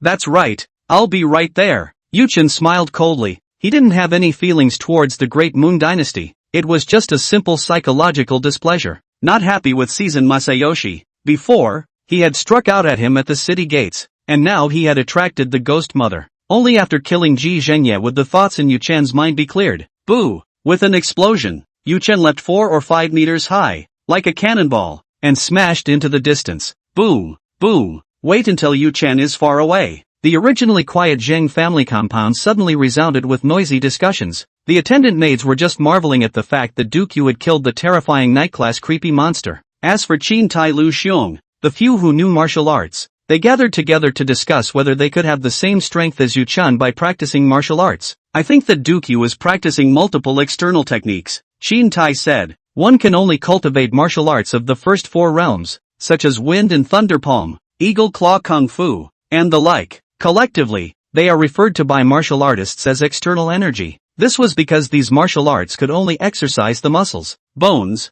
skin and flesh, and could not exercise the innate realm's 5 viscera and 6 bowels. Yes, and with all of these external skills, he has at least cultivated to the bone-practicing realm. Lu Xiong nodded his head. Hiss, Dukyu is only a few years old. He must be a legendary martial arts genius, the kind that knows all martial arts at a glance. Qin Tai's face was full of adoration. Huang Qifa, who was on the side, wanted to say something. Other martial arts could still be explained by a high level of enlightenment and talent, but the golden body technique was his family martial art, and the cultivation process could not be taken by trickery. If you want to cultivate the golden body technique to the great achievement realm, you must apply the anointing and then pound your body day after day. So how did Yu Chen do it? Huang Qifa couldn't figure it out, so he didn't think about it. Anyway, it was his nephew. Not long ago, the Zhao residence. The Zhao family was also one of the rich merchants in the city, and when Ji Zhengye had just arrived in Nanling City 2 days ago, Mr. Zhao had stuffed 2,000 taels of silver bills in exchange back a talisman, and 5 black armor army soldiers. There were certainly benefits to the money spent, and that night the Zhao family was safe and sound, with only one dead servant who had risen from the night. He also saw in the distance in the direction of the Zhang family mansion. The flames of the sky must have suffered a catastrophe. At that time, Mr. Zhao was glad that he was far-sighted. Unlike Zheng Yutong, who was young, the pattern didn't open up. Everyone is giving gifts, but I didn't realize that Elder Zhang was really just giving gifts away. Zhao made up his mind that the next morning, he would send more money to Ji Zhengye. As a result, the next day, I passed by the Zhang family's door, and when I inquired about it, the Zhang family only burned down some houses, but the people, they just died a maid. Zhao clerk's heart was uncomfortable at that time. Spending money and not spending money in effect. Then what am I spending money on? Thinking about it, he drew back a few of the silver checks that were clipped to his gift. Just send 2,000 taels of silver bills to Ji Zhengye, just like yesterday. Midnight. Like the Zhang family, the Zhao family was also brightly lit, packing up their gold, silver, and fine goods and loading them onto their carriages, prepared to leave town at first light. Without resting, Officer Zhao stood in the courtyard and supervised. He had a faint smile on his face, and he was lucky to have drawn back a few silver checks during the day when he gave the gift. The gate of the mansion was plastered with talismans, and 5 sergeants of the Black Armor Army sat in the main hall. A few more hours and it'll be dawn. Why spend more money on Ji Zhengye? Master, Deacon Ji is here. An attendant trotted in and reported in a low voice. Zhao nodded his head and went forward to greet him. He thought in his mind that it was fair for Deacon Ji to receive money for his work. On the first day, he stuffed an extra blood ginseng in exchange for Deacon Ji personally coming to the Zhao family's vigil. Unexpectedly, there was no more money stuffed in today, and Deacon Ji also came to his house. In the Zhao family's main hall, 5 black-armored soldiers stood solemnly. Ji Zhengye stood with his hands behind his back,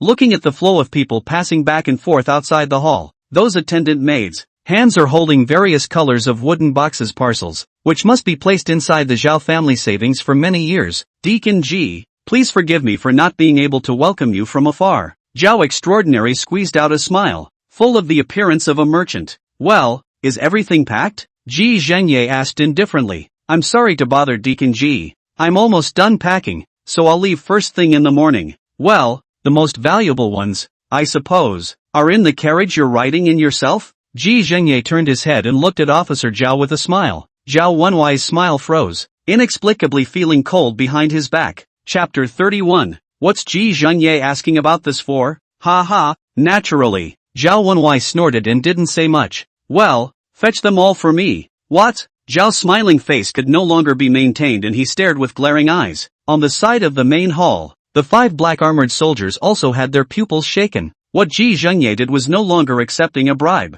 but open robbery. Ha! Someone, fetch 2,000 taels of silver tickets for Deacon G. Zhao's face was unsightly, and after hesitating for a few breaths, he said to the butler behind him, Yes, master. The butler turned and was about to fetch the silver check. Suddenly, Ji Zhengye waved his big sleeve and a strong wind struck out. Pop! The butler tumbled to the floor as if he had been struck by a whip. I said, it's all of it. Ji Zhengye's tone was grim. 2,000 taels, who is he sending off? Deacon G, overdoing it a bit, aren't you? Officer Zhao took a step back as he looked at the black armored sergeant to the side. 2,000 taels of silver. The Zhao family is willing to pay. Anything more. In Sanjiang City, my Zhao family is also able to speak up. Zhao Wenwei implicitly threatened. Ha ha ha ha ha. The always indifferent Ji Zhengye suddenly burst out laughing, and several people in the main hall were heavily puzzled. What does Ji Zhengye want? Shoo shoo shoo. The palm of his hand hidden in his sleeve flipped, and several talismans were struck off.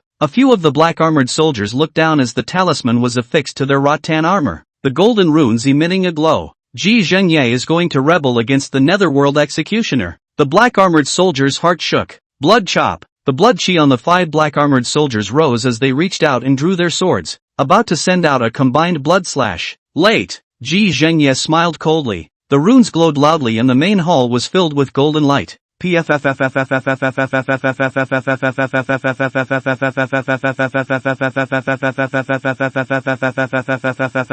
The talisman burned, and in the blinding light, a golden sword stabbed out from it, piercing through the sergeant's rattan armor, and blood spurted out. Zua Qianhu will avenge us. The luster in the eyes of the soldiers dimmed, and they said hatefully before dying. Plop. The corpses of the 5 sergeants fell to the ground. Zhuo Zixiong? I'll go find him, Ji Zhengye said. Zhao's legs went limp and he sat down on the ground. He had never imagined that Ji Zhengye would rebel against the execution of the Netherworld and the Great Moon Dynasty. Zhao Wenwei's face was ashen and trembling, only feeling that everything he had done before was very ridiculous. His legs went limp and he struggled to crawl out backwards, mouthing the words, Deacon G, I'll give you all my belongings, just let me go. Oh, it's late. Ji Zhengye looked at him and smiled coldly. His right hand spread out, and a powerful suction force emanated from his palm. Mr. Zhao's face turned red and his eyes bulged out. Suddenly, bang, bang, bang, explosive sounds emanated from Zhao Wenwei's body, and as his body trembled, a stream of blood gushed out from his body and converged into Ji Zhengye's palm. In the main hall, all the blood was attracted and was converging towards his palm. In a few breaths, 3 blood beads fell into his hands. The black armored soldiers, at the very least, have a martial cultivation of the tendon training realm, and the chi and blood in their bodies exceeds that of normal people, so they are able to provide more blood beads. Ji Zhengye walked towards the outside, and wherever he went, the attendants and maids were killed by him, and blood continued to pool. There were several carriages parked in the courtyard, and Ji Zhengye walked into the most ostentatious carriage and searched 3,000 taels of silver out of it. Unfortunately, there are no more herbs like blood ginseng. Ji Zhengye put the silver ticket into his arms. As for other valuable antique jewelry, he was too troublesome and just gave up. On the city gate building, Zhuo Zixiong pressed his hand on the hilt of his sword, and behind him, 10 black armored soldiers stood silently. Zhuo Qianhu, do you want to go rest? A personal soldier spoke up. Yeah, we'll just keep an eye on things here. Deacon Ji said that the city gates can be opened to release the people at daybreak, and there's still an hour or 2 of daylight left, so there won't be any people wanting to storm the city gates. His own soldiers advised him to rest for a while. but Zhuo Zixion's brows were locked and he didn't agree. It's too quiet tonight, and near the gatehouse, there have been no creeps out all night. For some reason, the quieter it is, Zhuo Zixion's heart is conversely vaguely uneasy. The red mist enveloped the entire city, indicating that the fight for the sacred artifact in the Nine Dragons Mountain had reached its final moments. The creeps are in need of a lot of essence blood, so why no big moves? Ta, ta, ta, ta. Where the fog and darkness intertwined, there came the sound of footsteps. Zhuo Zixion's heart was flabbergasted. His right hand clenched his fist and raised it, signaling the soldiers to be careful. It's Deacon Ji, the sergeant said. In the darkness, Ji Zhengye stepped out step by step. Deacon Ji. Zhuo Zixiong arched his hand. There's no need to be polite. Zhuo Qianhu, I've come to take a look at the situation on this side of the city gate. As he spoke, Ji Zhengye walked up to the city gate building. Deacon Ji, there's nothing going on this night. The city gate building is peaceful here. A sergeant spoke up. Well, that's good. Ji Zhengye nodded and walked towards the few people. Zhuo Zixiong didn't think much about it, but the tip of his nose smelled a bloody odor. The smell of human blood. Looking down, Zhuo Zixiong's pupils shook, and his heart turned over like a river. He saw that Ji Zhengye's shoes were covered in blood, almost soaking them. Oh, you found out. The low words rang out. Zhuo Zixiong looked up violently, and several talismans were flying rapidly towards them. Dodge! With a roar, Zhuo Zixiong lunged towards the side. However, Ji Zhengye was originally their superior officer, so how could the sergeants have expected Ji Zhengye to strike at them? 10 black-armored soldiers, 6 were stuck by the talisman, pierced through their organs in the blinding golden light. Ji Zhengye! Zhuo Zixiong's eyes were wide with anger, and he roared in a stern voice. Blood chop! The remaining 4 soldiers quickly rallied. The blood chi vaporized and converged, and the pizzicato blade aura converged on Zhuo Zixiong's sword to chop out. Boom! Ji Zhengye didn't dodge or avoid, allowing the blade to cut into him. Ha ha, it's only 5 people. Would I be afraid of you? Ji Zhengye laughed coldly, and after the boom, he was unharmed. A layer of yellow light halo covered his surroundings, blocking the slashes of the blade. I would be scornful if an army of 30 men in black armor were under your leadership. 10 men in black armor. I'm going to have to go through some trouble to kill them. Now, you few, turn your hands over and kill. On the other side of the city gate building, Zhuo Zixiong's eyes were blazing with anger. He didn't bother about the gap in strength between the two sides, but stared at Ji Zhengye and asked, where are my robes? Ha ha, those brothers of yours? Of course they were all killed by me. Ji Zhengye was not amused and continued. Even the whole family of those rich merchants, all up and down, were killed by me. 6 rich merchants searched out 20,000 taels of silver bills. Not bad. Zhuo Zixiong's tiger body shook as he roared with unwillingness. Ji Zhengye, if you dare to rebel against the Great Moon Dynasty, the Black Armor Army will avenge this. Oh, people go up, water goes down. In Ji Zhengye's hand, several talismans flickered with light. After killing Zhuo Zixiong and the others again, he would be able to gather the blood beads. Zhuo Qianhu, let's fight him. Several sergeants gritted their teeth. Instead of dying in battle, the robes died in a sneak attack by a villain like Ji Zhengye. Their anger was about to explode their chests, itching to rush up and bite off Ji Zhengye's flesh and blood. Chapter 32, Cockroaches. Phew, phew. Zhuo Zixiong's chest rose and fell as he stared dead at Ji Zhengye without turning his head. You guys, withdraw and bring the news back to Three Rivers City. No, Sir Chitos, we'd rather die than retreat. No retreat. The sergeants roared in unison. This is a military order. Pull back. Zhuo Zixiong knew that just with them, they couldn't hurt Ji Zhengye's skin. It would be better to let a few robes live. I made the mistake of trusting Ji Zhengye and caused my brothers to die horribly. Tonight, if I don't use my life to stop him, even if I die, I will repent in hell. Left Qianhu. The soldiers were stunned and looked at the back, like a big mountain blocking in front of them. Military order. Withdraw. Zhuo Zixiong's voice was hoarse, and the angry roar sounded like it was shouted from the bottom of his heart. Ha ha, want to run? You'll all die. Ji Zhengye was still sneering. He was confident that he would leave the entire Black Armor Army behind and turn them into beads of blood. Well, then, let's start with you. Phew. The talisman shot off, and in midair it began to burn, transforming into a reddish flame. Blood chop. Zhuo Zixiong was alone in the front, his long sword chopped out, and the blood-colored blade ons chopped at the flames without any hesitation.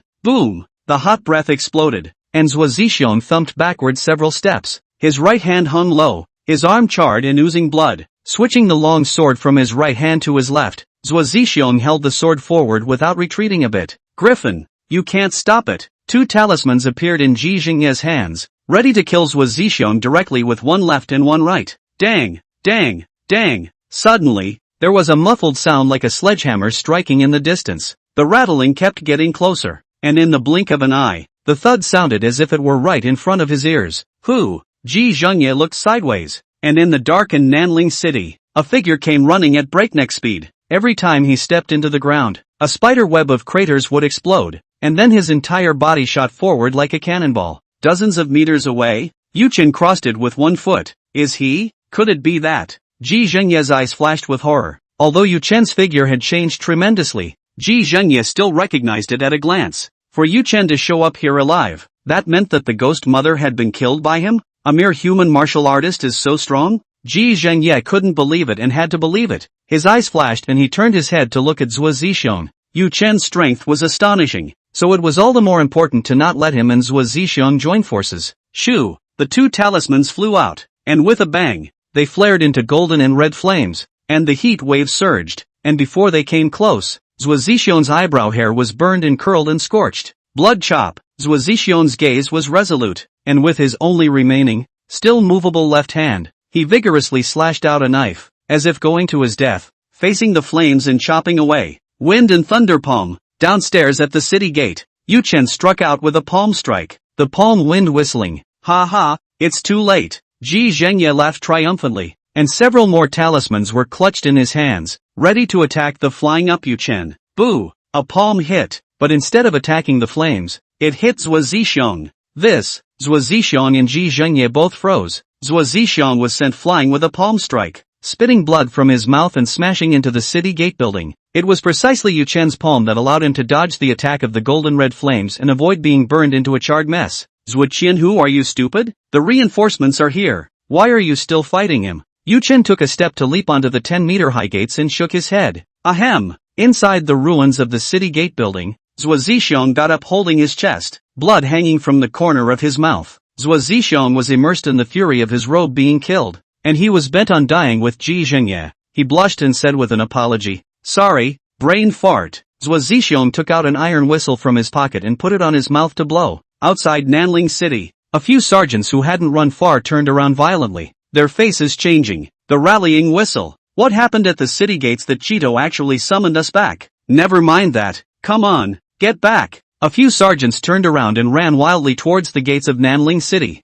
Do Q. Wait a moment. When the soldiers gather, we'll kill him together. Zhuo Zixiong's gaze was like a torch as he stared at Ji Zhengye. On the other side of the city gate, Ji Zhengye took a few steps back, the talisman clasped in his hand hidden. The ghost mother's strength was on par with his, and Yuchen was able to kill the ghost mother, plus a few black armored troopers teaming up to really keep him alive in Nanling City. No need. I can't wait that long. Yuchen grinned, revealing his morose white teeth. If he wanted to kill Ji Zhengye, why would he need to join forces with Zhuo Zixiong and the others? Arrogant. I don't know what means you used to kill the ghost mother, but as a ghost harnesser, I'm not so easy to deal with. Anger surfaced on Ji Zhengye's face. He had never been belittled before. Yeah, I hope you're a bit tougher, so you can let me throw a few more punches. Yuchen twisted his neck, making crackling and popping sounds. Seek death. Several talismans flew out, transforming into a net of fire with a bang, enveloping Yuchen in the sky. Kill.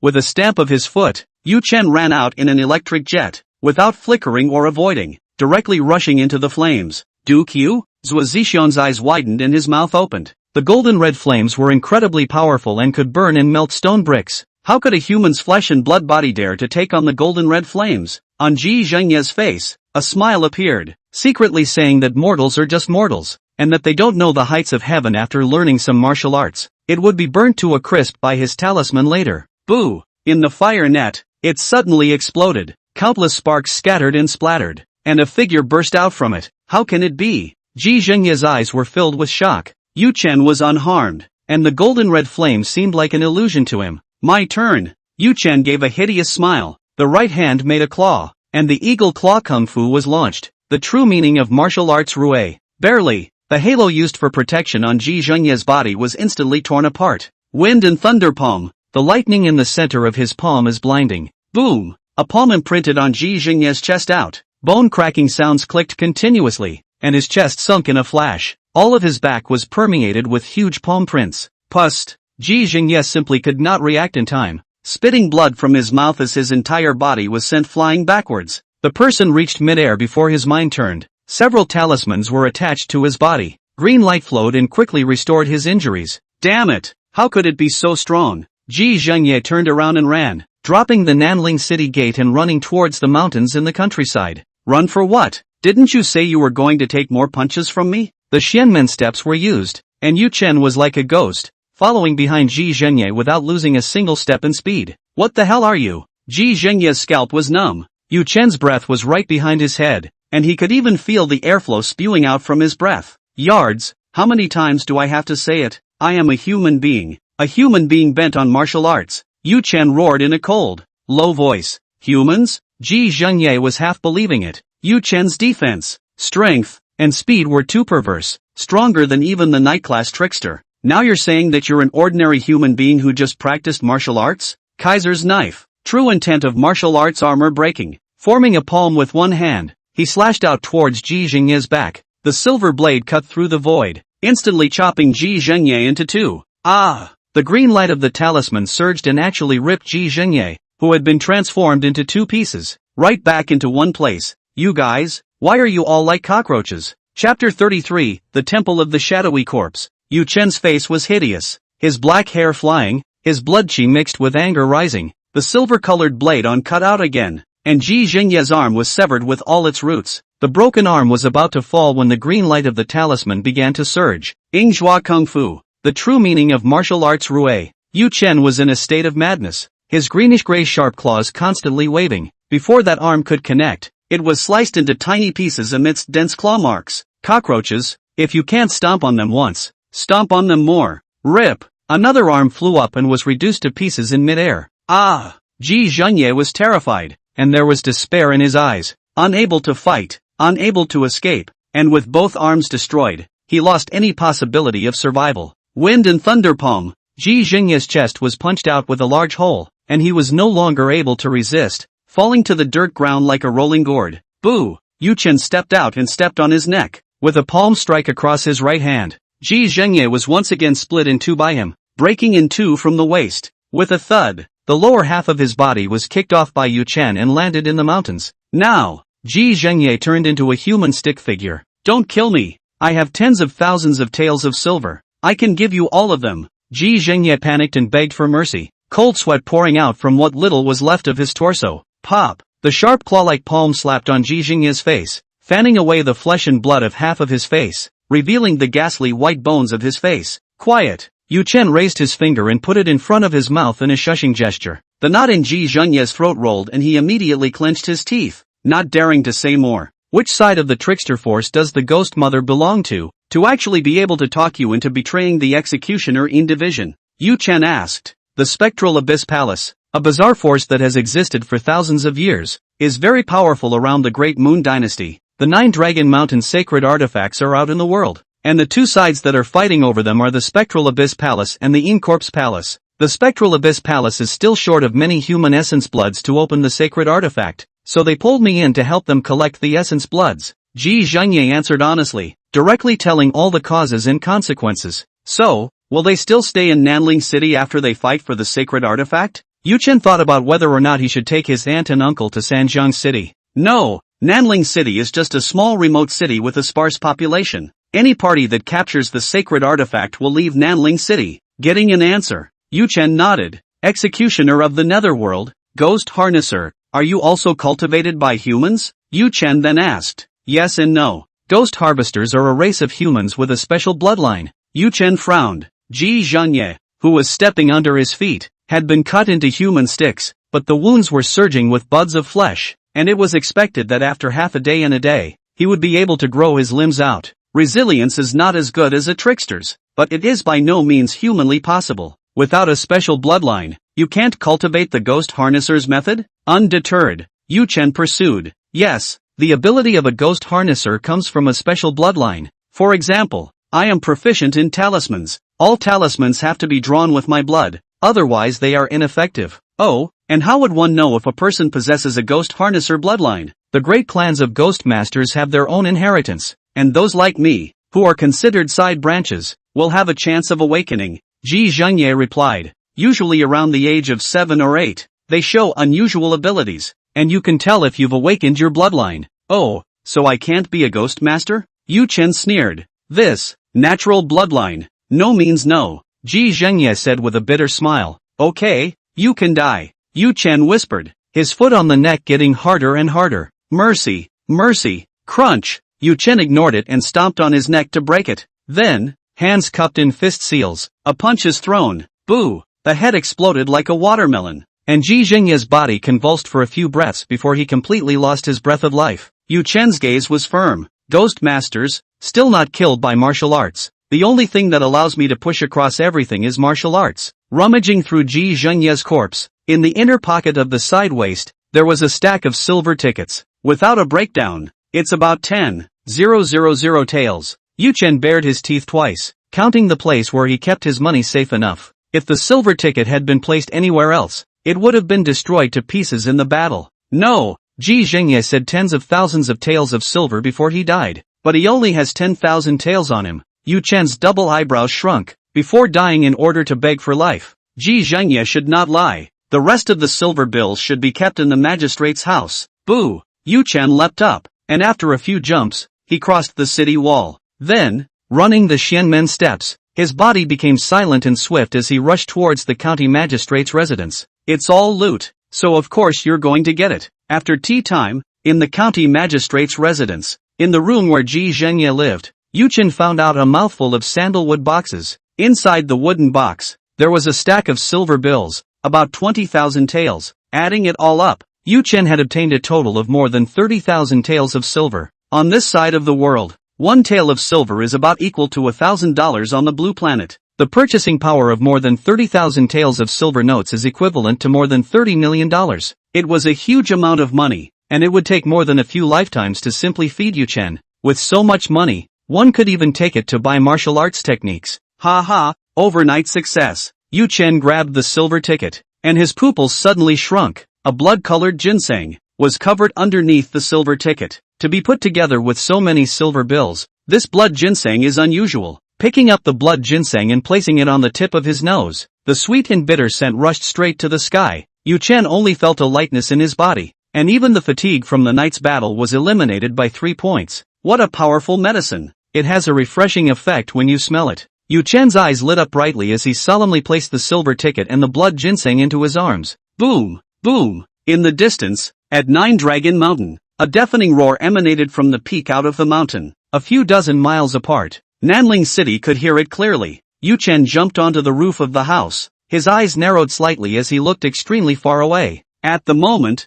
the darkness of the night was about to pass, and there was a deep blue shimmer in the sky. The red mist that enveloped Nanling City quickly closed in and gathered towards 9 Dragons Mountain. Boom! There was another boom, and as far as the eye could see, somewhere at the top of the mountain, a roaring fire exploded. The fire quickly dissipated into smoke. However, there were 2 rays of light in the smoke, like meteors, one after the other, speeding towards Nanling City. It's the 2 trickster monsters competing for the sacred artifact? Yu Chen saw that although the 2 rays of light were one in front of the other, they were constantly moving their orientation during their flight, like chasing each other. Where is the ghost mother? Quickly offer the blood beads. The leading light flew over Nanling City and bellowed in a stern voice. Yu Chen smiled at the corner of his mouth as he dropped down from the roof and hid in the shadows. It seemed that the ones fleeing in front were the spectral abyssal palace shenanigans, and the ones in pursuit at the back should be the in-corpse halls. But, the ghost mother has been killed by him. How can there be blood beads? There was no response from the city,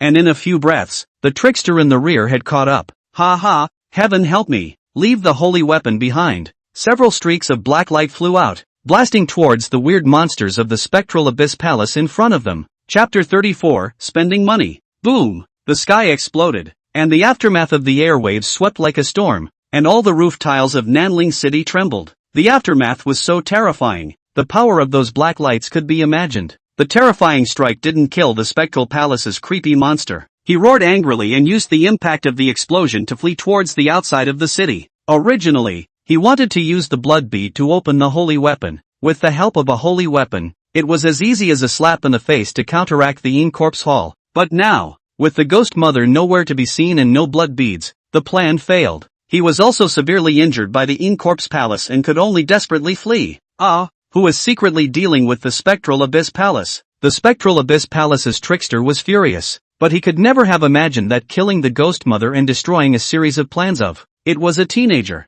a human martial artist. The culprit, Yuchen, appeared from the shadows. Leaping onto the roof, he saw two rays of light chasing and fleeing with great speed. In a few breaths, no trace could be found anymore.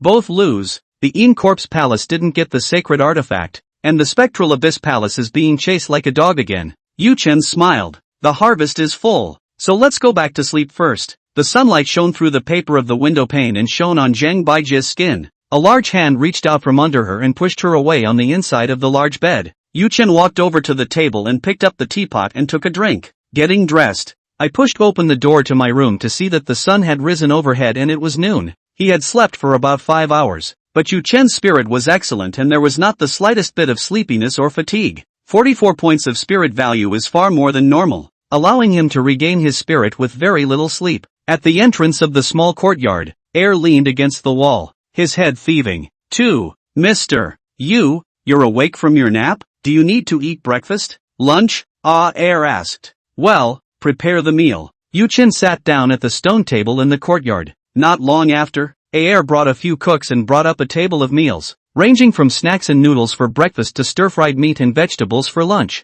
Mr. Have you seen enough? Do you want some more? Air asked. Well, that's enough. Yuchen shook his head and smiled. During the few days he was in the Zhang family, he used the panel to modify his gong methods every day, and he would eat and drink heavily afterward. As a result, Air decided in his heart of hearts that Yuchen's food intake was just that much. When Yuchen was almost done eating, Zhang Yutong came with his entourage. Counselor Young, Prince Yu, the left thousand household is in the main hall seeking an audience. Zhang Yutong said, let's go meet. In the main hall of the Zhang family's mansion, Zhuo Zixiang was sitting at the lower head. His right hand was bandaged and his face was a little pale. It seemed that he would need a few days to recover from the injuries he received last night. Zhuo Qianhu. Yuchen arched his hand in greeting. Zhuo Zixiang heard the voice and wanted to get up to return the salute, but was held down by Yuchen with one hand. All injured. No need for all this niceties. Men, serve tea. Zhang Yutong summoned his attendants, and at the same time said with a big hand, Mr. Yu, please take a seat. Zhang Yutong gestured for him to sit in the center of the main hall, on the master's chair in the main seat. Zhang family's mansion. Zhang Yutong is again the headmaster of the family. The main seat in the main hall would have been his. Now it was ceded to Yuchen. Zhang Yutong's posture was extremely low. Yuchen didn't excuse himself and sat straight up. It was not that he enjoyed the vanities, but he was too lazy to bother with the twists and turns. Duke Yu, the sergeant sent to Nine Dragons Mountain to investigate, has returned. The main peak of Nine Dragons Mountain was almost blown up, and the tricksters have all disappeared. Should all have gone after that holy artifact. When the tea was served, Zhuo Zixiang took a sip and talked about the business. Well, so it looks like the crisis of the trickster is lifted. The people of Southridge City don't have to move away to escape. Yuchen nodded. People of the age of his aunt and uncle, Mr. and Mrs. Huang Qifa, had lived in Nanling City all their lives. No one wants to leave home without something big.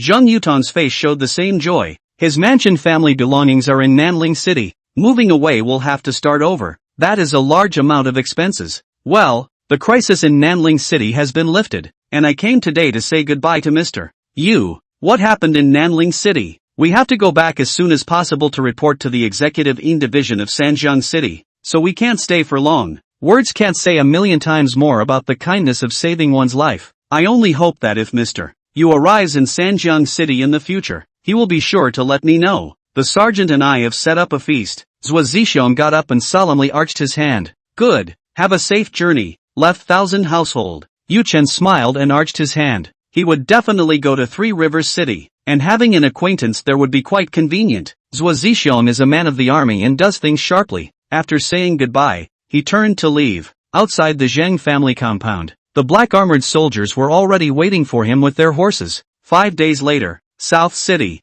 Huang family residence. This was not Huang Qifa's original small courtyard, but the new mansion that Yuchen had bought in the South City. It cost Yuchen 2,000 taels of silver, a large mansion with 3 entrances and 3 exits. In the past 2 days, we have spent about 500 taels of silver one after another, bought servant maids from the dental firm, purchased furniture, and repaired some of the older parts of the mansion. The money was spent, but Yu Chen was not distressed. His aunt and uncle treated him as their own son, and now that he had the ability, he naturally wanted to do his filial duty. Plus, after the creepy monster wreaked havoc, many people died and many mansions were vacated in Nanling City. In days gone by, the price of a 3-entry, 3-exit mansion would have been more than double. Drink! Ha! Somewhere in the inner courtyard, a young girl drank delicately. Lu Xiong's daughter, Chunyi, dressed in a light gray samurai uniform, formed her hands into claws and kept thrusting them into a basin of iron sand, until his hands were red and shaking uncontrollably.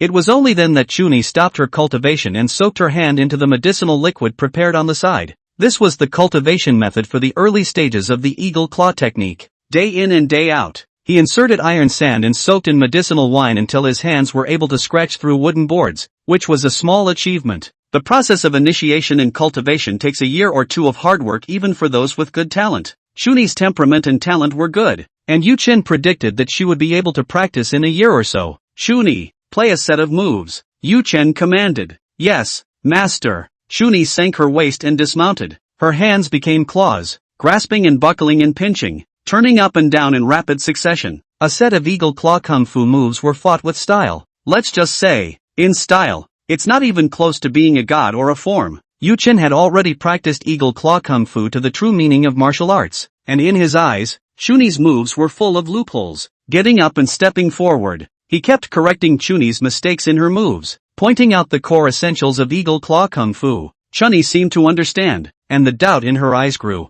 There's no need to understand. Write it down first, Yu Chen said. Yes, master. What Chunyi didn't know was that her father, Lu Xiong, was standing right outside the courtyard door, peeking in. Martial genius, really a martial genius. Lu Xiong's eyes were filled with shock. The eagle claw technique was the Lu family's family martial art, which itself was created by the Lu family's oldest ancestor. At Lu Xiong's home, there was also a martial arts Dao notebook left behind by his old ancestor, but the records in the notes were far less profound than what Yu Chen had dictated. Yu Chen had long since gone beyond the realm of martial arts stances for the eagle claw technique, reaching the realm of true intent, not to mention Lu Xiong. Even the Lu family's oldest ancestor who created the eagle claw technique had not comprehended the true meaning of the martial Dao. The Lu family's old ancestor's account was certainly no match for Yu Chen's dictation. After being shocked, Lu Xiong suppressed his rising and falling emotions and focused his mind, memorizing every word that Yu Chen had said in his mind. Chapter 35, Martial Arts Fusion. In the courtyard, as Yu Chen spoke, a faintly imperceptible smile appeared at the corner of his mouth. With his 5 senses, he had long since realized that Lu Xiong was hiding to the side. Just eagle claw gong is originally Lu Xiong family martial arts. Let him learn some back, not counted as stealing from the teacher. A few quarters of an hour later, Yu Chen had covered all the various points of the eagle claw technique, and Chunyi had barely memorized them. Master, are you leaving? Chunyi asked as she served a cup of tea. The little ninny is quite smart. Yu Chen smiled faintly and said, after I finish handling some trivial matters, I can go to Sanjiang City without worrying. Master, I want to go to Three Rivers City too. Chunyi's eyes were filled with hope. Three Rivers City was a county city, countless times more prosperous than Nanling City. When will Eagle Claw Kung Fu break through the tendon practicing realm before you can come to Three Rivers City? Chunyi was a 10-year-old girl child. How could Yu Chen take her to the county? Okay, master, wait for me for 3 years. I will definitely cultivate to the tendon training realm. Chunyi was rather combative. Chunyi, what big words! Lu Xiong walked into the small courtyard and glared at his daughter. I was 25 years old when I broke through the tendon practicing realm. Your talent is a bit higher, and it will take you 10 years of work to get to the tendon practicing realm. 10 years? That long? But master Chunyi's mood lowered, thinking that Master Yu Chen had practiced Eagle Claw Kung Fu to great success in a very short period of time. Yu was a martial arts genius, not something that can be compared to ordinary people. Lu Xiong shook his head and advised that it was good for his daughter to have a fighting spirit, but she couldn't be blindly confident. Sheriff Lu, it's rare to see your daughter practicing, Yu Chen said with a smile. In the previous few days, Yu Chen had taught Chunyi to practice Kung Fu, but Lu Xiong hadn't even glanced at him. Lu Xiong's face flushed, and the first time he came, he hid in the sidelines to steal a lesson. Three Rivers City has sent officials to reappoint the officials of Nanling City. Lu Xiong got down to business. Of the appointments already confirmed, Huang Qifao will be the county magistrate of Nanling City. The county executive is still the same as the original Shipingruwei. Right now, only the county lieutenant's office is vacant and undecided. County Lieutenant Huang. No, County Magistrate Huang asked you to go to the government office. Lu Xiong said. This, Uncle Huang would not want me to be a county lieutenant, would he? Yu Chen raised both eyebrows. Prince Yu, in these past few days, anyone can see that you have the intention to go to Three Rivers City to make a break for it. Lu Xiong said with a smile. With Duke Yu's natural strength, Nanling City won't be able to trap you. However, Magistrate Huang watched you grow up, and to be honest, is considered half a father. When parents are around, they always don't want their sons and daughters to travel far. Lu Xiong's words were pertinent and true. In Huang Qifa's eyes, Yu Chen stayed in Nanling City. He was the county magistrate, and Yu Chen was the county lieutenant, a sort of half-emperor of the land. Being able to give your son or daughter a lifetime of comfort and peace is exactly what most parents want to do. Let's go. Go to the courthouse and take a look. Yu Chen shook his head and smiled as he walked out of the courtyard door. In the yamen, the official from the county is a middle-aged man, white and fat, named Chen Shuwen. For Yu Chen, the mandarins had a good attitude. I think Zhuo Zixian must have said some good things about him, but Yu Chen is really do not want to be a lieutenant. Direct refusal, causing Huang Qifa sigh. Then, the position of county lieutenant can't be vacant, right? The magistrate looked around. Elder Chen, I elect Lu Xiong, Sheriff Lu, to the position of county lieutenant of Nanling City. Yu Chen smiled and pointed a finger at Lu Xiong, who was standing on the side. Sheriff Lu started as a constable in the yamen, and with his seniority in Nanling City, he's more than qualified to be a county lieutenant.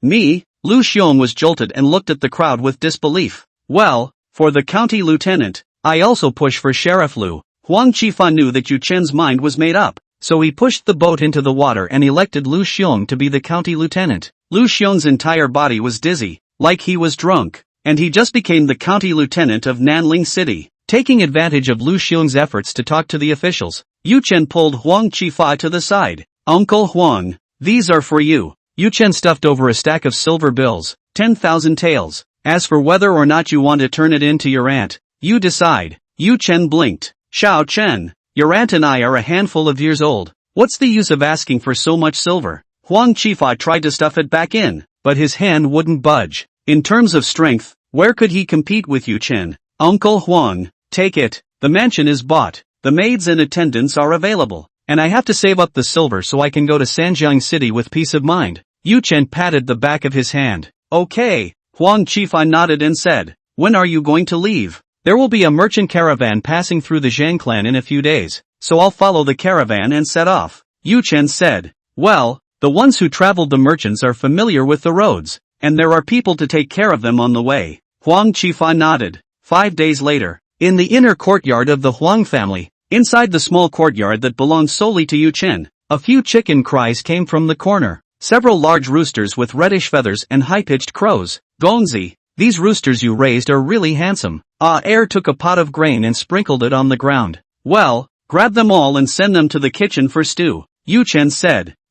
Okay. Air froze for a few breaths before reacting and catching the rooster to send to the back kitchen. The few days that Yu Chen stayed at Zheng's house, it was Air who took care of him. Thinking that this person is good, he asked Zheng Yuton to ask for it. Yu Chen returned to his room and closed the door. There was a mouthful of sandalwood box on the table, and the blood ginseng obtained from Ji Zhengye was placed in the wooden box, only that the blood ginseng was missing some of its fibrous roots and appeared to be mutilated. Those whisker roots, chopped up by Yu Chen, were fed to the rooster over several days. After a few days of observation, the rooster ate the blood ginseng without any side effects, not to mention that it was like a chicken blood, crowing all day long. He had been holding back for a long time, and the first moment he was sure the blood ginseng was ready to take today, he stewed the rooster. Pulling out a dagger, he sliced off a piece of blood ginseng and put it in his mouth. The sweet and bitter ginseng odor exploded in his mouth, and as he chewed, a hot stream surged into Yu Chen's limbs and bones, nourishing his qi and blood. Yu Chen's eyes lit up with joy. The only side effect of the panel's modifications to martial arts is extreme starvation after the modifications are complete. Yu Chen eating large amounts of food when he was hungry was a way to replenish his qi and blood. It can nourish qi and blood. That means that blood ginseng can replace food to replenish loss. Calling up the panel, a blue glow floats before your eyes. Strength 128, Speed 101, Spirituality 44, Martial Arts, Wind and Thunder Palm, True Intent, Thunder, 6 points in Martial Arts Fusion. Golden Body Technique, Bone Training Realm, Eagle Claw Kung Fu, True Intent Sharp. Open Heavenly Blade, True Intent Armor Breaking, Martial Arts Fusion 6 points. Shenmen Steps, Bone Training Realm. Modification. Point 12. The battle in which he killed the Ghost Mother of Nankuan. The Ghost Mother herself had 4 modifier points, plus 8 ghost children. In total, 12 modifier points were harvested. And behind the column of martial arts, there was a new change. The panel showed that the Wind and Thunder Palm and the Heaven Opening Blade could be fused into a new technique. Blade Technique was an extension of Palm Technique, and the two fell into an essential fit. The silver bills on Yu Chen's body still had 20,000 taels left. Would have liked to purchase a few more martial arts techniques. However, after asking around, the ones in Nanling City who are willing to sell their feats, the level of the feats is similar to the Wind and Thunder Palm Eagle Claw feats. Thus, Yu Chen wanted to leave the silver ticket behind and go to Three Rivers City to see if there was a higher ranked technique, or to buy a martial arts mind method. Now then, if Yu Chen still wanted to increase his strength, he would have to try the martial arts fusion in the panel. Chapter 36, Three Rivers City. Slicing several slices of blood ginseng, Yu Chen focused his will and clicked down. Buzz. A buzz exploded in his head and the panel of the void blurred. Subsequently, the Wind and Thunder Palm and the Heaven Opening Blade disappeared from the panel. In its place, a technique called the Skybreaking Thunder Blade. Force 128. Speed 101. Spirituality 44. Martial Arts, Skybreaking Thunder Blade, Uninitiated. Golden Body Technique, Bone Training Realm, Eagle Claw Kung Fu, True Intent Sharp. Shenmen Steps, Bone Training Realm. Modification. Point 6. The essentials of the Heaven Breaking Thunder Blades technique appeared in Yu Chen's mind, as if he had already familiarized himself with it countless times. Is it over? Just as Yu Chen was wondering, the panels begin to blur again as new memories flood in. This time, the panel began to raise the realm of the Heaven Breaking Thunder Blade. In a few breaths of time, the Heaven Breaking Thunder Blade's realm soared all the way from the Flesh Training Realm to the Bone Training Realm. It's not over yet. In the blink of an eye, the Bone Training Realm was complete. From memory, Yu Chen's cultivation was close to 100 years. This blade technique that contained the true intent of thunder and armor breaking was continuously cultivated and comprehended by Yu Chen until 100 years later. Yu Chen fused and penetrated, comprehending a new true meaning of martial arts. No, it had already departed from mere true intent of martial arts, and instead became like a stance, or a secret technique. Force 138, Speed 111, Spirit 54. Martial Arts, Heavenly Thunder Blade, Secret Skill, Destruction. Golden Body Technique, Bone Training Realm, Eagle Claw Kung Fu, True Intent Sharp. Shenmen Steps, Bone Training Realm. Modification. Point 6. The three basic values grew by a modest 10 points each. The biggest boost to Yu Chen's strength was the newly comprehended secret skill, Breakdown. When he opened his eyes, they seemed to flash with thunder, illuminating the dimly lit room. Yu Chen raised his right palm, and lightning flashed in the center of his palm. The true intent of the martial arts that belonged to the Wind and Thunder Palm and the Heaven Opening Blade could still be used. And then, crucially, the secret technique of destruction. A light shot towards the corner of the table. Boo! With a muffled sound, the corner of the table exploded into a flurry of flying ash. A current jumped back and forth between the flying ash, and the room looked like a ball of lightning in light suspended in the air. Yu Chen's pupils shrank. What a strong secret skill! The most targeted by the breaking secret skill is Yin Spirits with extreme recovery power. However, just as his name is a secret technique, with the current blood chi in my body, I can make it at most once or twice before the blood chi in my body dries up. Gollum! Yu Chen had just finished speaking when his stomach let out a strong protest. Even so, his eyes began to blacken, and if he didn't replenish his chi and blood, he would pass out in the next moment. Picking up the sliced blood ginseng, Yu Chen threw it into his mouth, chewed and swallowed it haphazardly. A hot stream gushed out from the abdominal cavity, slightly relieving the deficit of chi and blood. It's not enough. Yu Chen swallowed one after another until he ate 4 slices of blood ginseng and the hunger in his stomach stopped. Swallowing another piece, Yu Chen let out a long sigh of relief as his chi and blood were completely replenished. The blood ginseng, on the other hand, has been eaten for a third of the time. Fusing merit techniques, breaking through 4 more realms in a row, and then comprehending secret techniques. Changes that previously took 3 times to complete were combined and completed together. Ordinary food, no longer in time to replenish the deficit. One must take herbs like blood ginseng,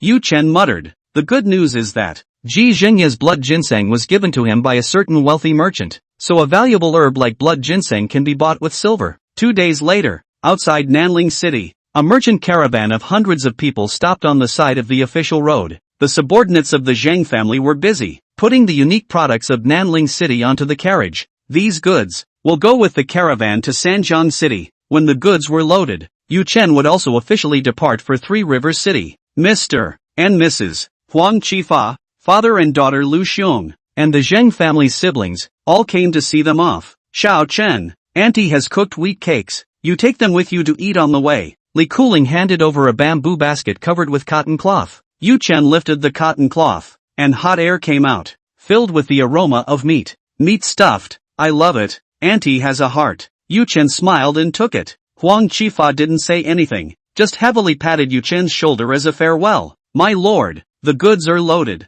The leader of the merchant caravan, General Sun, came forward and said. Sun Handle, about 60 years old, short and thin, dark face, a weathered look. Got it. Zheng Yutong nodded. The caravan's Sun Handler was urging him to hurry up and get going. Walking up to Yu Chen, Zheng Yutong said in a slightly apologetic whisper, the Zheng family is quite powerful in Sanjiang City, but unfortunately, I'm just a side branch and can't say much. Zheng Yutong had the intention to pull some more together, but he didn't have much weight in the Zheng family's own clan, much less pave the way for Yu Chen in Sanjiang City. No harm done. Yu Chen smiled unconcernedly. Nanling City is in the middle of nowhere, and Zheng Yutong ran here to be a small officer. Yu Chen guessed that he was more than just a side branch. He should have been ostracized by the main family, the equivalent of being exiled to Nanling City. Therefore, the leader of the caravan, Mr. Sun, had a general attitude towards Zheng Yutong, and did not flatter to please him.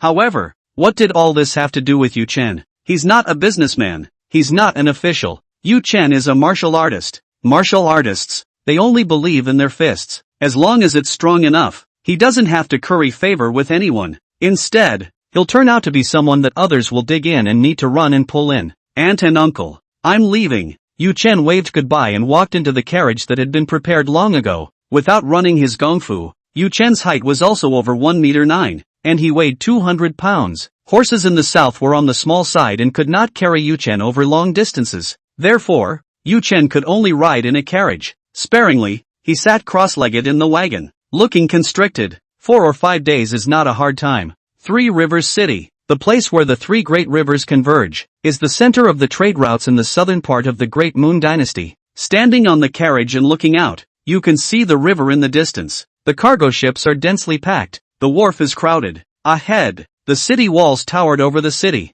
and a long line had formed at the entrance. The Sun General's head was under the banner of the Zheng family, and he entered the city without much difficulty. Mr. Yu, we've arrived at Sanjiang City. The horseman who drove the cart lifted the curtain, and the long street was crowded with pedestrians and traders coming and going. Well, it's been a long road. Yu Chen threw over 3 taels of broken silver, and the horseman was busy catching it. Thank you, Mr. Yu. The horseman was beaming with joy. 3 taels of silver, worth most of his month's salary. Well, farewell. Yu Chen jumped off the carriage and, alone, walked towards the street. Mr. Yu, do you want, villain, to take you around Sanjiang City? The horseman squeezed the broken silver in his hand and hesitated for a few breaths before speaking. Yu Chen turned his head and smiled, and was about to respond. In the Zheng family's merchant caravan, General Sun shouted to the horseman, Old Li, come and help unload the goods.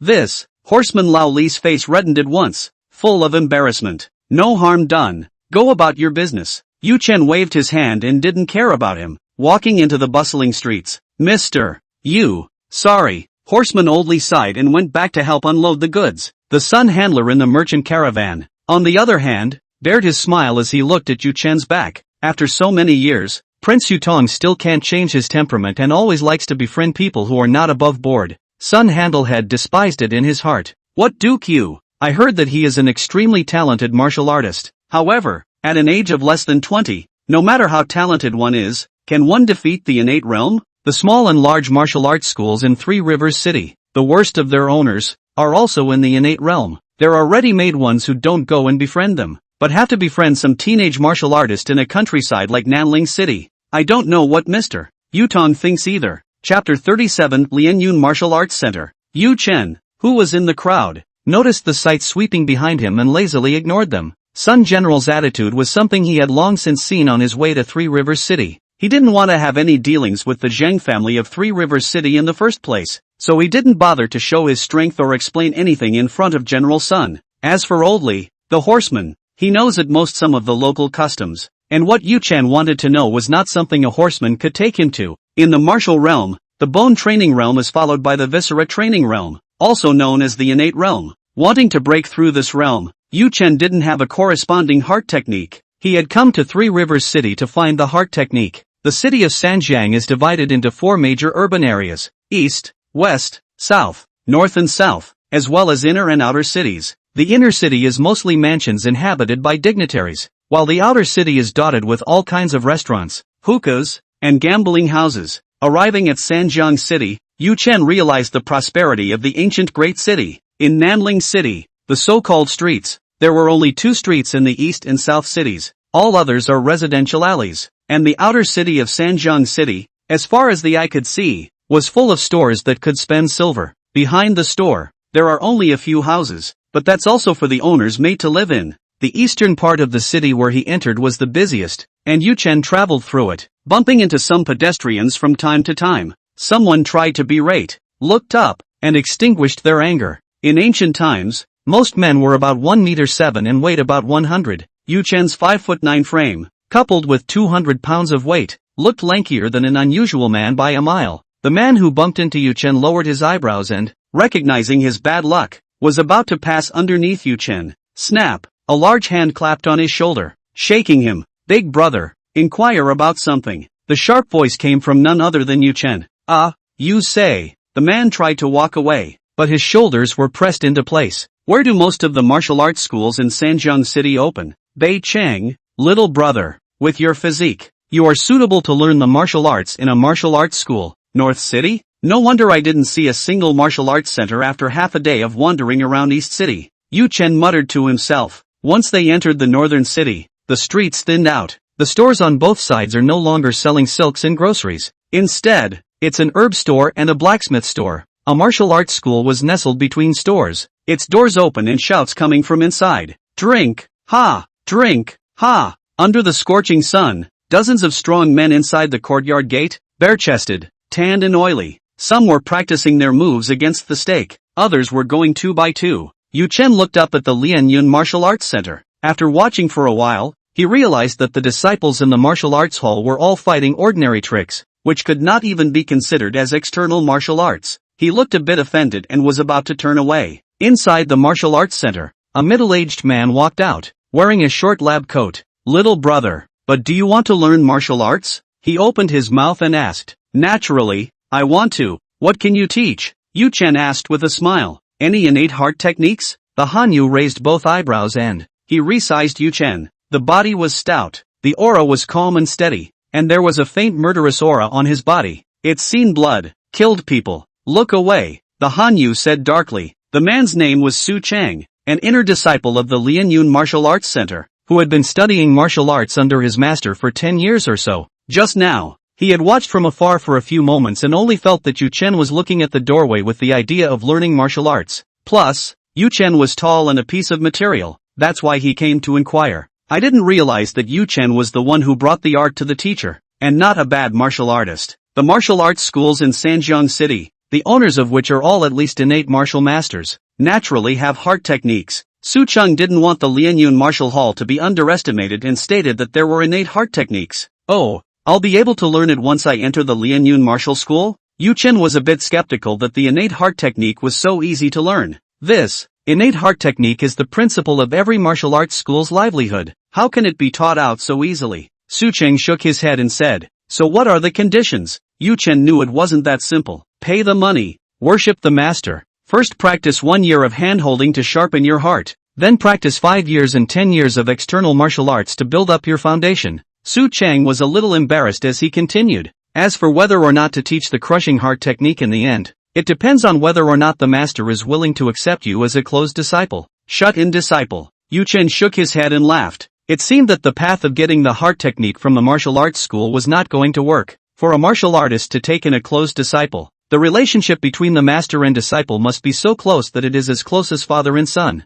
It's too pitiful to learn an innate heart technique and have to recognize a father first. Come on, it's kind of a wasted question. Su Chang laughed. Most of those who have their own martial arts realm do not like to go into martial arts schools to worship their masters, because learning martial arts from a master means starting from scratch. After years of suffering, one may not always be recognized by the master and accepted as an initiated disciple. But if martial arts schools don't do that, they just meet random people and teach them the heart technique. If the apprentice learns the mind, turn your head and run, wouldn't it be a waste of your own signature to spread the core technology of your martial arts school around? Su Chang arched his hand and turned around to go back. Big brother, wait. Yu Chen pulled him back and slipped 5 taels of silver over. There are some things I would like to ask for advice from swimming Tatsu. Well said. Under the name of Su Chang, Su Chang's eyes lit up. 5 taels of silver is not much, not less. Enough for him to go to the hook bar at night to listen to music and drink. Big brother Su, I have a family heirloom martial art in my possession,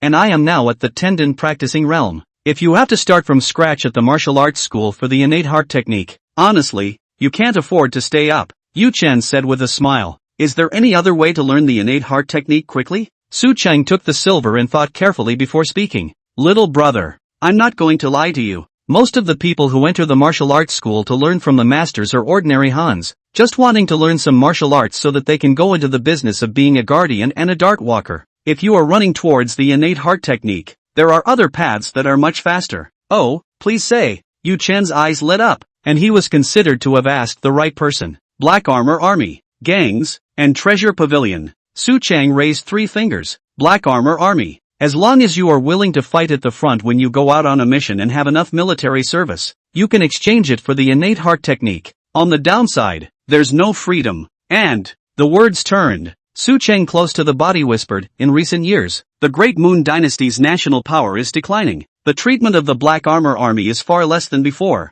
The frequent occurrence of bizarre monsters around the world, and the death rate is high. The number of people who are willing to join the military, is dwindling. Aha. Yu Chen nodded. Zhou Zixiong brought 30 men of the Black Armor Army to Nanling City and ended up going back with only 5 men. So many people died in one mission. I'm afraid that without waiting to get enough military credit for the innate technique, the person will be gone first. The second one, gangs. Su Chang continued. That said, gangs are similar to the Black Armor Army. They dare to fight and kill, and they rise quickly. The advantage? Well, it's a lot freer than the Black Armor Army. 3 Rivers City is full of docks, and there's plenty of oil to mix with the gangs. In fact, those with martial arts skills like little brother you join more gangs. Yu Chen nodded his head, and when he saw that Su Chang still wanted to speak, he waved his hand and said, the third point goes without saying, the Treasure Pavilion. It's all about paying for it. Well, little brother you is smart. Su Chang gave a thumbs up and said,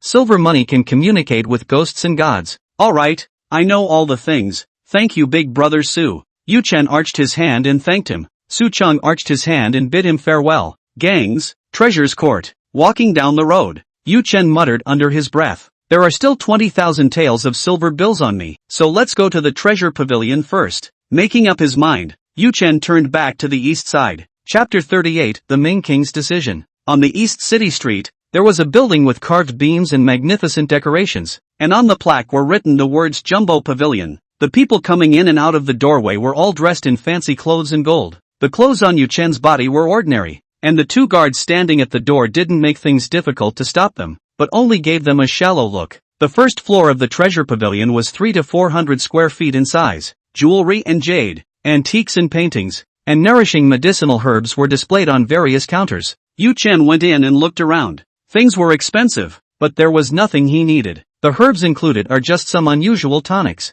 Seeing that there were stairs leading to the second floor, Yu Chen didn't think much about it and stepped straight over. At the mouth of the stairs, 2 guards reached out to stop them. You can't go to the second floor without a VIP jade token. A VIP jade medallion? Yu Chen frowned. No wonder the first floor sells all the big stuff. The original good stuff is placed on the second floor. You need a card first to spend money on something? Yu Chen was upset in his heart. The 2 guards were in the skin training realm. Nothing to fear. Just barge upwards. When one really pulls out a silver ticket to buy something, does the Treasure Pavilion still need any VIP jade tags? Yu Chen does not care. Is about to charge upwards. 2 guards heart-shocked. Thought today encountered a rash. Reach out to block. Suddenly, on the stairs, a thumping tread sounded. A pair of white calves appeared around the corner of the stairs, so long and straight that one couldn't help but want to move their eyes upwards. A woman, plump and delicate, full of spring. She was accompanying an old man down the stairs, smiling lightly and making polite remarks.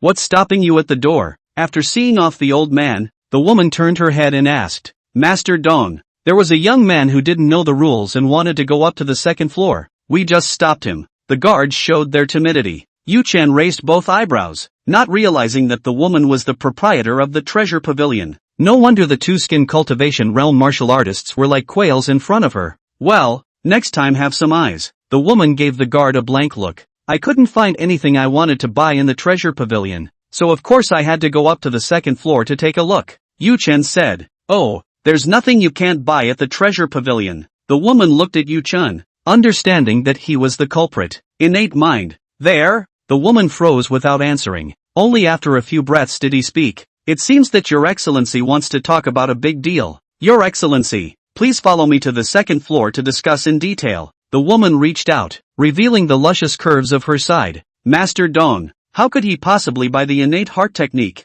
I'm afraid he's here to swindle you." The guards were surprised, looking at the way Yu Chen was dressed. How did he not look like a rich merchant? What a lack of eyesight. Next month's paycheck is cut in half. The woman let out a light hum and turned her head to Yu Chen with an apologetic smile, saying, There aren't many under my hand that could be of much use, so I'm sorry to make you laugh. No matter, just as long as you can come up with what I want." "Ha ha, Your Excellency is so generous." Yu Chen followed the woman up to the second floor. Instead of a spacious hall, the second floor is divided into many tea rooms. "Brew a pot of good tea and send it to the A1 tea room," the woman instructed the maid at the side. Inside the antique tea room, the woman guided Yu Chen to a seat. The maid brought tea and both of them took a sip before the woman spoke up to introduce herself. "My name is Yu Rohong. Dare I ask your name?" "Downstream from swimming tatsu. Mr. Yu's physique. It's really sturdy and powerful." Yu Rohong's pair of charming eyes scanned Yu Chen's body. "Boss Jade's body is also the most outstanding amongst the women I've seen."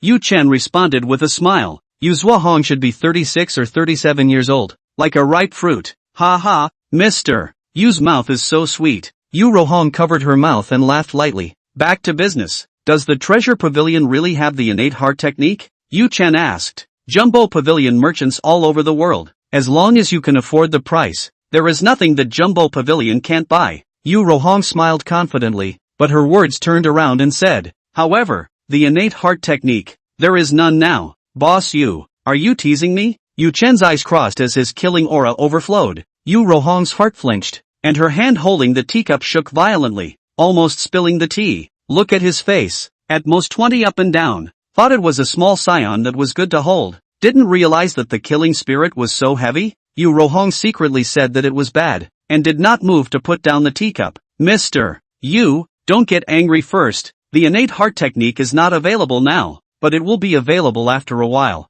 Yu Rohong said. "How long?" "For a short period of 1 month, or 2 or 3 months. We will organize an auction," Yu Rohong said with a smile. "The next part of the treasures for this auction has been finalized, and within it is an innate heart technique." "Oh, then let me know when the auction starts." Yu Chen got up and was about to leave. "Mr. Yu, don't be in a hurry. The auction is not for everyone." Yu Rohong was in a hurry and reached out to pull on Yu Chen's small arm. On the palm of his hand, there was a firm touch and a surging masculine blood chi. Yu Rohong, who hadn't touched a man for a long time, couldn't help but blush. "What? There are still conditions?" Yu Chen asked. "Mr. Yu, the auction price for a copy of the innate heart technique, at the very least, starts at 50,000 taels of silver. If you don't even have 50,000 taels of silver, why do you need to participate in the auction?" He understood the meaning of Jade Flesh Red, and wanted to test the financial strength of Downstream Star first. Yu Chen smiled faintly. He did not have 50,000 taels of silver on him right now. However, Yu Rohong's own words, innate feats were not available right now. It's at least a month's work anyway. Take the auction spot first. "Boss Yu, I wonder if there are any such herbs in the Jumbo Pavilion stock." Yu Chen pulled out a piece of blood ginseng and placed it on the tea table. Yu Rohong picked up and took a sniff. Her face shifted and said, "Blood ginseng, around 300 or 400 years old. The whole plant is worth 5,000 taels of silver. Men, fetch the treasure of Ding Lusan." Yu Rohong clapped her hands and summoned the maid at the door to order her down. Not long after, The maid walked in holding a mouthful of sandalwood box. Yu Rohong picked up the wooden box and opened it. A herb shaped like ginger, lying in a satin package. Mr. Yu, please look. This is the yellow essence. Although it is not as valuable as the blood ginseng, but it is better because it is old enough. This yellow essence has a vintage of 600 years. Yu Chen picked up the yellow essence and sniffed it, and there were signs that the qi and blood in his body were being induced. Yellow essence and blood ginseng should have similar effects. Not bad, Boss Yu. I wonder how many silver taels it takes to buy it. Yu Chen asked. Mr. Yu, our first business, I'll give you a base price, 3,000 taels. Well, it's still fair. Buy it. Without blinking, Yu Chen pulled out 3,000 taels of silver tickets and bought it directly. Mr. Yu is really refreshing. Yu Rohong covered her mouth and laughed lightly. Mr. Tor is looking for the innate heart technique, so he must be a martial arts practitioner. I wonder if there are any other martial arts techniques that would be of interest? Well, bring it in. Yu Chen agreed, but in his heart, he said that spending 3,000 taels of silver does not prove that he is rich enough. Not long after, Yu Rohong handed over a list of 10 types of feats. Of course, it's all external. Between the prices, there are some differences. Yu Chen had looked over it and found that external skills similar to the wind and thunder palm eagle claw skill were the cheapest, and could be purchased for around 3,000 taels. A little higher. Some footwork, swordsmanship, can be sold for 5,000 or 6,000 silver taels. The highest priced one in there was a horizontal training type external martial art called Ming Wang skill. Ask for 10,000 taels. Why is this Ming Wang skill so expensive? Yu Chen asked. He originally wanted to buy a random technique, but when he saw the Ming Wang skill, he was instantly interested. This was because, like the golden body technique, the Bright King technique was a horizontal training type technique, and even more coincidentally, the Bright King technique was also a Buddhist technique. Chapter 39, The Congenital Realm. Ming Wang, one of the 3 great masters of Buddhist Tantric Buddhism, a feat named after the Ming King was definitely something big. Mr. Yu, the high price of the Ming Wang skill is justified because it is a leakless external skill. Yu Rohong explained. No leakage? Yu Chen was curious. Yes. Ordinary external martial arts can't do everything. For example, palm technique and blade technique focuses on practicing hands, and some techniques focus on practicing the flesh realm or the bone realm, and the other realms don't improve much. The Bright King technique is different. It is a leakless technique, which means that the 4 major realms of flesh, sinew, skin and bones, he can achieve a comprehensive improvement. Flesh, tendons, skin and bones can be strengthened cross-practice. Yu Chen said to himself in his heart. Golden Body Gong focuses on practicing the skin realm. The next level is practicing the meat realm. As for practicing the tendons and bones realm, there is not much strengthening. If I can make up for my shortcomings and then strengthen the skin training realm overlay, what level of horizontal training of my fleshly body can I achieve? Yu Chen's eyes lit up with a brilliant light. He must buy the Bright King skill. Mr. Yu, for such a good technique, 10,000 taels of silver is not expensive. Yu Rohong secretly rejoiced. As Yu Chen inquired in such detail about the Bright King skill, he definitely had the intention to buy it. 10,000 taels of silver for the feats, plus 3,000 taels of yellow essence. We made a big order today. 7,000 taels. I'll buy it. Yu Chen grinned. What? 7,000 taels? Yu Rohong opened her red lips and cut the price directly by 30%. Prince Yu, at 7,000 taels, the Ming King skill cannot be sold to you. Yu Rohong shook her head and refused. Ha! The smile at the corner of Yu Chen's mouth grew wider and wider as he said confidently. Boss Jade, the Bright King's secret has been on the list for a long time, hasn't it? 7,000 taels is a good price. If I don't buy it, I'm afraid no one will. After freezing for a few breaths, Yu Rohong slowed down and re-examined the Yu Chen in front of her. The face was handsome, the body was stout, and a pair of eyes glittered with divine light, as if they had already seen through her. Yu Chen was right. The Bright King's secret had never been sold. What doesn't sell, no matter how expensive, is just a set of numbers on a list that can't be turned into real silver. Mr. Yu is really wise. If you didn't practice martial arts, I'm afraid you could make a name for yourself in the mall. Yu Rohong said admiringly as she accepted the bid of 7,000 taels. Receiving the silver ticket in Yu Chen's hand, Yu Rohong then instructed her maid to go to the storehouse and take out the original technique of the Ming Wang skill. In response to Yu Rohong's compliments, Yu Chen smiled lightly and did not explain. Yu Chen's confidence in cutting prices didn't come from any business talent, but from the fact that he had practiced the golden body technique. Yu Chen knew that the cultivation speed of horizontal training type techniques was definitely the slowest amongst techniques of the same level. Even if it was the ordinary golden body technique, an average person would not be able to cultivate it to its great completion in their lifetime. If it was a higher order of the Ming Wang skill, Yu Chen was confident that the average martial artist would be lucky to break through the tendon practicing realm after a lifetime of cultivation. Why can't the Ming Wang trick sell? That was because martial artists who could afford 10,000 taels of silver could see that it was extremely difficult to cultivate. 7,000 taels is definitely a reasonable price. Not long after, the original copy of the Ming Wang skill was delivered to Yu Chen. Compared to the previous few Gongfu books that he had practiced, the Ming Wang skill's Gongfu booklet was a cut thicker. Roughly looking through it, Yu Chen revealed a look of determination. There were a few similarities between the Bright King technique and the Golden Body technique, including the cultivation of the technique, both of which required the refining of medicinal ointments and the borrowing of external forces to hammer the physical body. Only, what was even more perverted was that the cultivation of the Ming Wang skill was not about pounding the body to promote the absorption of the ointment. Rather, they mimicked the Dharma phase of the Fudo King by maintaining an immobile posture for a long period of time after applying the ointment.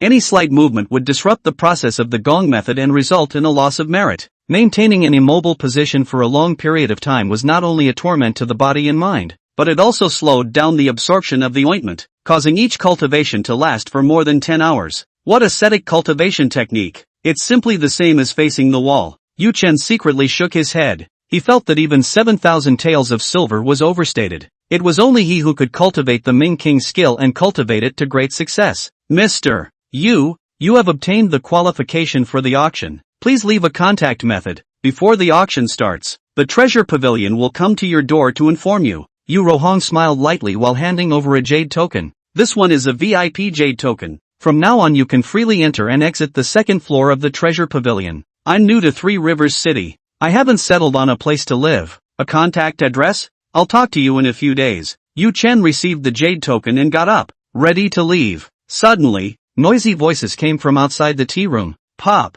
A crisp slap sounded, followed by a cry from the maid. Yu Rohong's face changed, and before she could say anything, the door to the tea room was pushed open. Boss Jade, I ordered the yellow essence. Why did you sell it to someone else? Jumbo Pavilion still has credit. A man with a sharp, thin face and ordinary looks, 27 or 18 years old, dressed in rich clothes, holding a folding fan in his hand. He ordered the yellow essence? Yu Chen raised both eyebrows and looked at Yu Rohong. 2 sales for the same item. Jumbo Court is not doing business in the right way. Young gang master, don't spit blood. Anger surged on Yu Rohong's face as she straightened her waist and looked at the man without fear. Yellow essence you are ordered, but we agreed to pay the silver within 10 days. You delayed again and again. The treasure pavilion cannot receive silver. Is the yellow essence has been put? For the sake of the Earth Fiend gang, I won't pursue the matter of you striking out and hurting someone today. Please leave the treasure pavilion. With a show of her jade hand, Yu Rohong signaled the man to leave.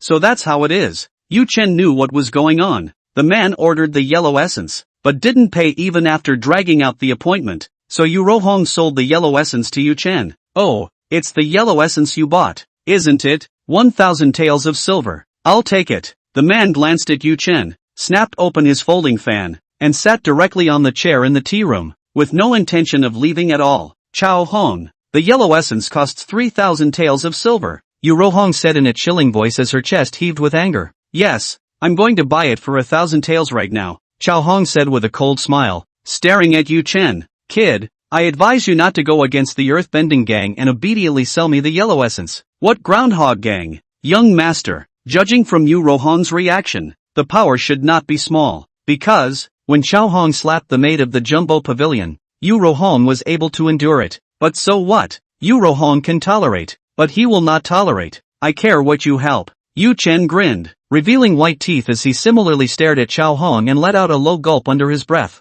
Get out! Ha ha ha, good, meet a rash. Or maybe you kids really have balls? Chao Hong laughed instead of being angry, and with a bang, he heavily slapped on the tea table, shaking the teacups and teapots to the ground. Tung tang tang tung. At the head of the stairs, there was the sound of muffled footsteps as another man walked up to the second floor. He was about 40 years old, short and stout, with high bulging temples on either side of his forehead. Boss Yu, the second leader of the Earth Fury Gang is here. Why don't you serve tea? Chao Hong smiled evilly at the corner of his mouth. Innate realm. Yu Chen revealed an interested look. Chapter 40, Beaten to Death. It was the first time he saw a martial artist of the innate realm. As for why Yu Chen recognized him at a glance as being in the innate realm, it was because that short and stout man, between his walks, breathed in continuous and deep breaths that far exceeded those of ordinary people. The innate realm, also known as the viscera realm, allows you to exercise your 5 organs and 6 bowels with your breath. Powerful internal organs can be nourished from the inside,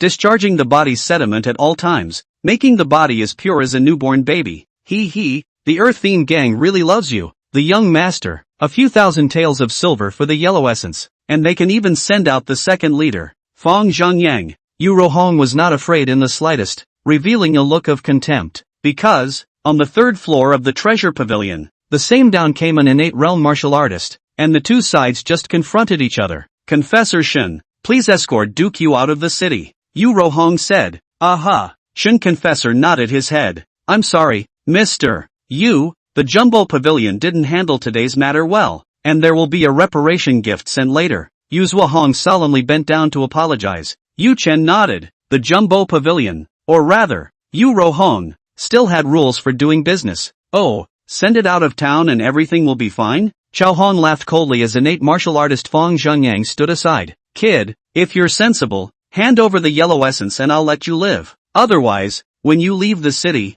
you can't escape as usual. Fong Zhengyang clenched his fists in vain, his knuckles crackling and popping. Ha ha, right. Chao Hong's folding fan waved with a smug expression. Unless Confessor Shen is willing to protect this brat for the rest of his life, otherwise, he won't live through today. Yu Rohong's angry face had already turned into frost as she stole a glance at Provider Shen and saw the other party shaking his head slightly. What happened today really can't be good. It was impossible to have Provider Shen protect Yu Chen all the time. However, if he could not escort Yu Chen to leave peacefully, the credibility of the treasure pavilion would be gone. What to do? Jade Rouge's pupils trembled, and she couldn't think of a countermeasure for a while. You too. What a lot of crap. Yu Chen, who had barely made a sound, suddenly opened his mouth and charged at Chao Hong and Fong Zhengyang in a positive taunt. You have good guts. Fong Zhengyang's temples throbbed and his forehead rippled with veins. As an innate martial master, he had yet to be pointed at and cursed by a junior. Boss Jade,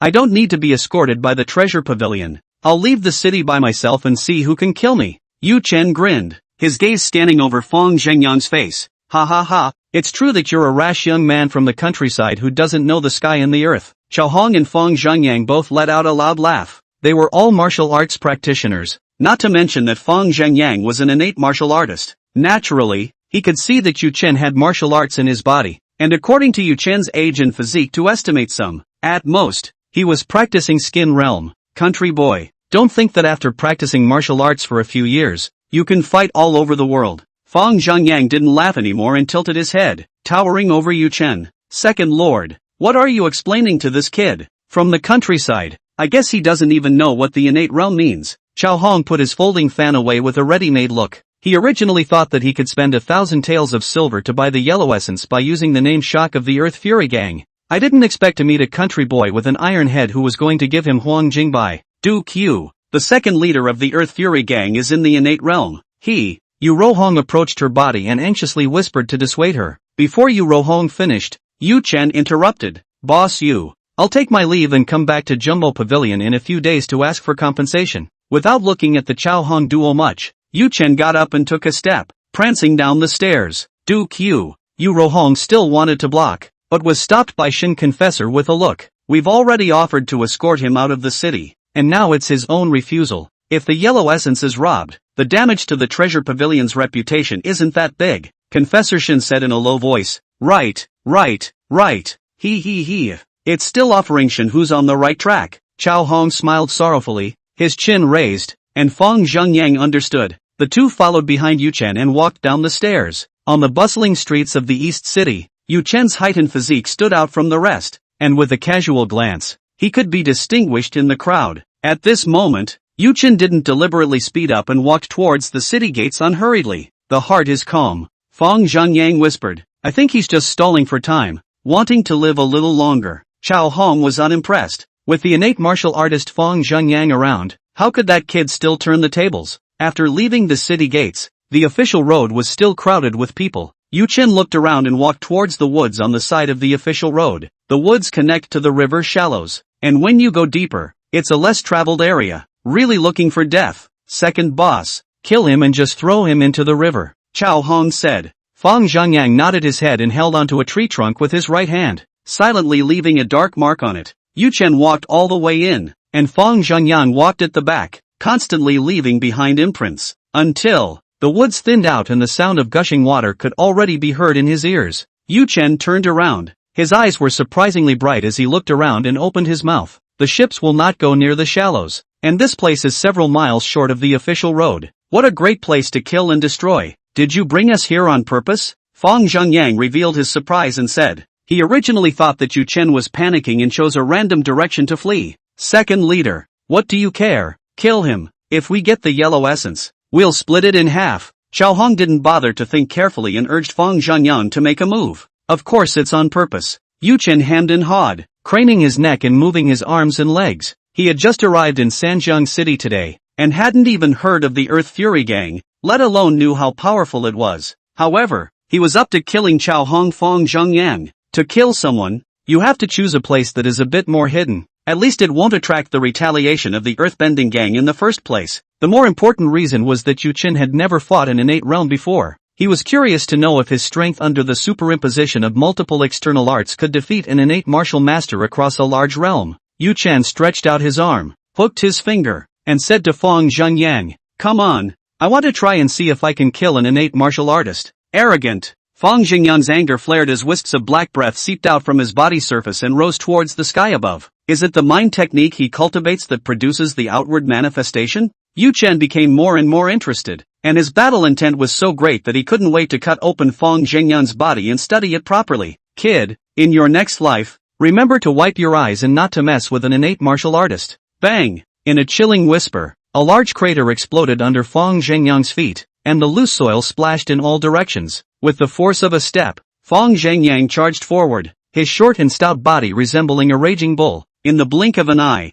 dozens of meters of distance were crossed. Phew! Sinking his waist and throwing a punch. The wind whistled. This move was so powerful that he was afraid that he could punch through the city wall. Chapter 41. Nice force. The light of the eyes in Yu Chen's eyes shone brighter and brighter as he did not dodge or avoid, and smashed out with the same punch. Boom! The feet of the two exchanging blows instantly exploded, and the airwaves swept across the woods, startling countless flying birds. Bang! Bang! Bang! Both sides took a few steps back, and the river's soil was so soft that both of their calves stepped into the ground in order to dislodge the force. The amazement in Fang Zhengyang's eyes flickered. He had thought that he would be able to destroy Yu Chen with a single move. I didn't expect that a punch that was thrown with full force would be taken by Yu Chen. Born divine? A smile appeared at the corner of Fang Zhengyang's mouth, thinking that he had gained insight into Yu Chen's bottom card. No matter how powerful you are, you're still only at the bone training realm. The moment they exchanged hands, Fang Zhengyang knew that Yu Chen was not in the innate realm.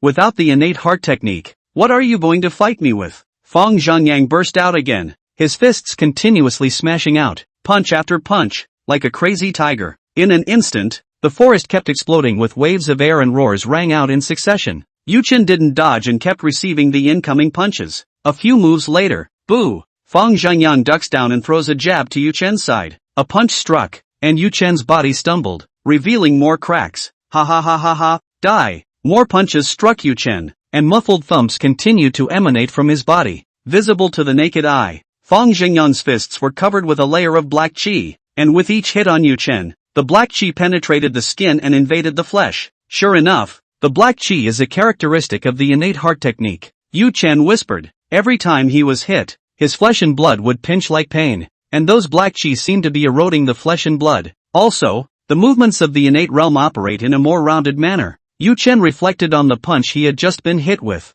From start to finish, Fang Zhengyang was throwing punches as if he knew no other feats. However, Yu Chen detected that what Fang Zhengyang was using were two different punches, and the switching between the two punches was very natural. Unlike Yu Chen, Eagle Claw Kung Fu was Eagle Claw Kung Fu, and Wind and Thunder Palm was Wind and Thunder Palm, and there was no continuity between the previous move and the next. It was just a mechanical attack. Boo! In the midst of his thoughts, Yu Chen was once again hit with a punch, and the whole person flew out dozens of meters backwards before he was able to stop his momentum. A momentary silence fell over the wretched woods. Why don't you fight? Yu Chen raised his head and looked ahead.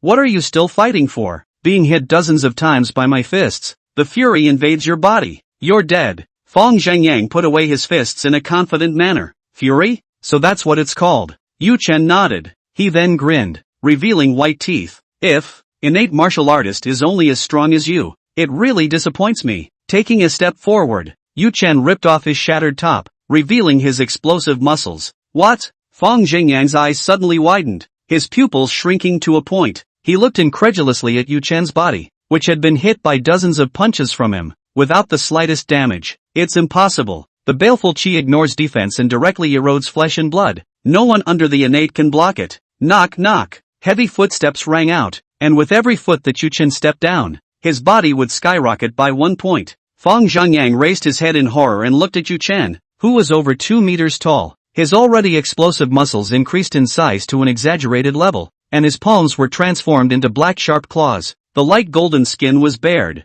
and a faint black fury vaporized from the surface of his body. Fury, fury, your blood and flesh can actually expel fury. Fong Zhengyang opened his mouth and made a sound with a hoarse tone. You're the fierce monster? Fong Zhengyang asked. Yu Chen's face suddenly grimaced, his grin revealing beastly white teeth. He lunged forward with a tiger, his lanky body bringing up a strong wind, his sharp claws covered in scale armor cupped into fists. A fist blasted out like a cannonball coming out of a cannon. Fong Zhengyang's face changed drastically. He could even hear the sharp whistles from the wind of the fist. This punch was terrifying to the extreme. No! In the nick of time, Fong Zhengyang crossed his arms and blocked his chest. Boom! The situation reversed. Fong Zhengyang's face twisted and his body was thrown backward uncontrollably. His arms were sore and numb, as if he had been hit by a giant hammer. I said to kill an innate martial artist. Before Fong Zhengyang landed on the ground, cold words rang in his ears. Wide-eyed with horror, he twisted his head to see that Yu Chen was already at his side, his black sharp claws raised high. Eagle claw kung fu.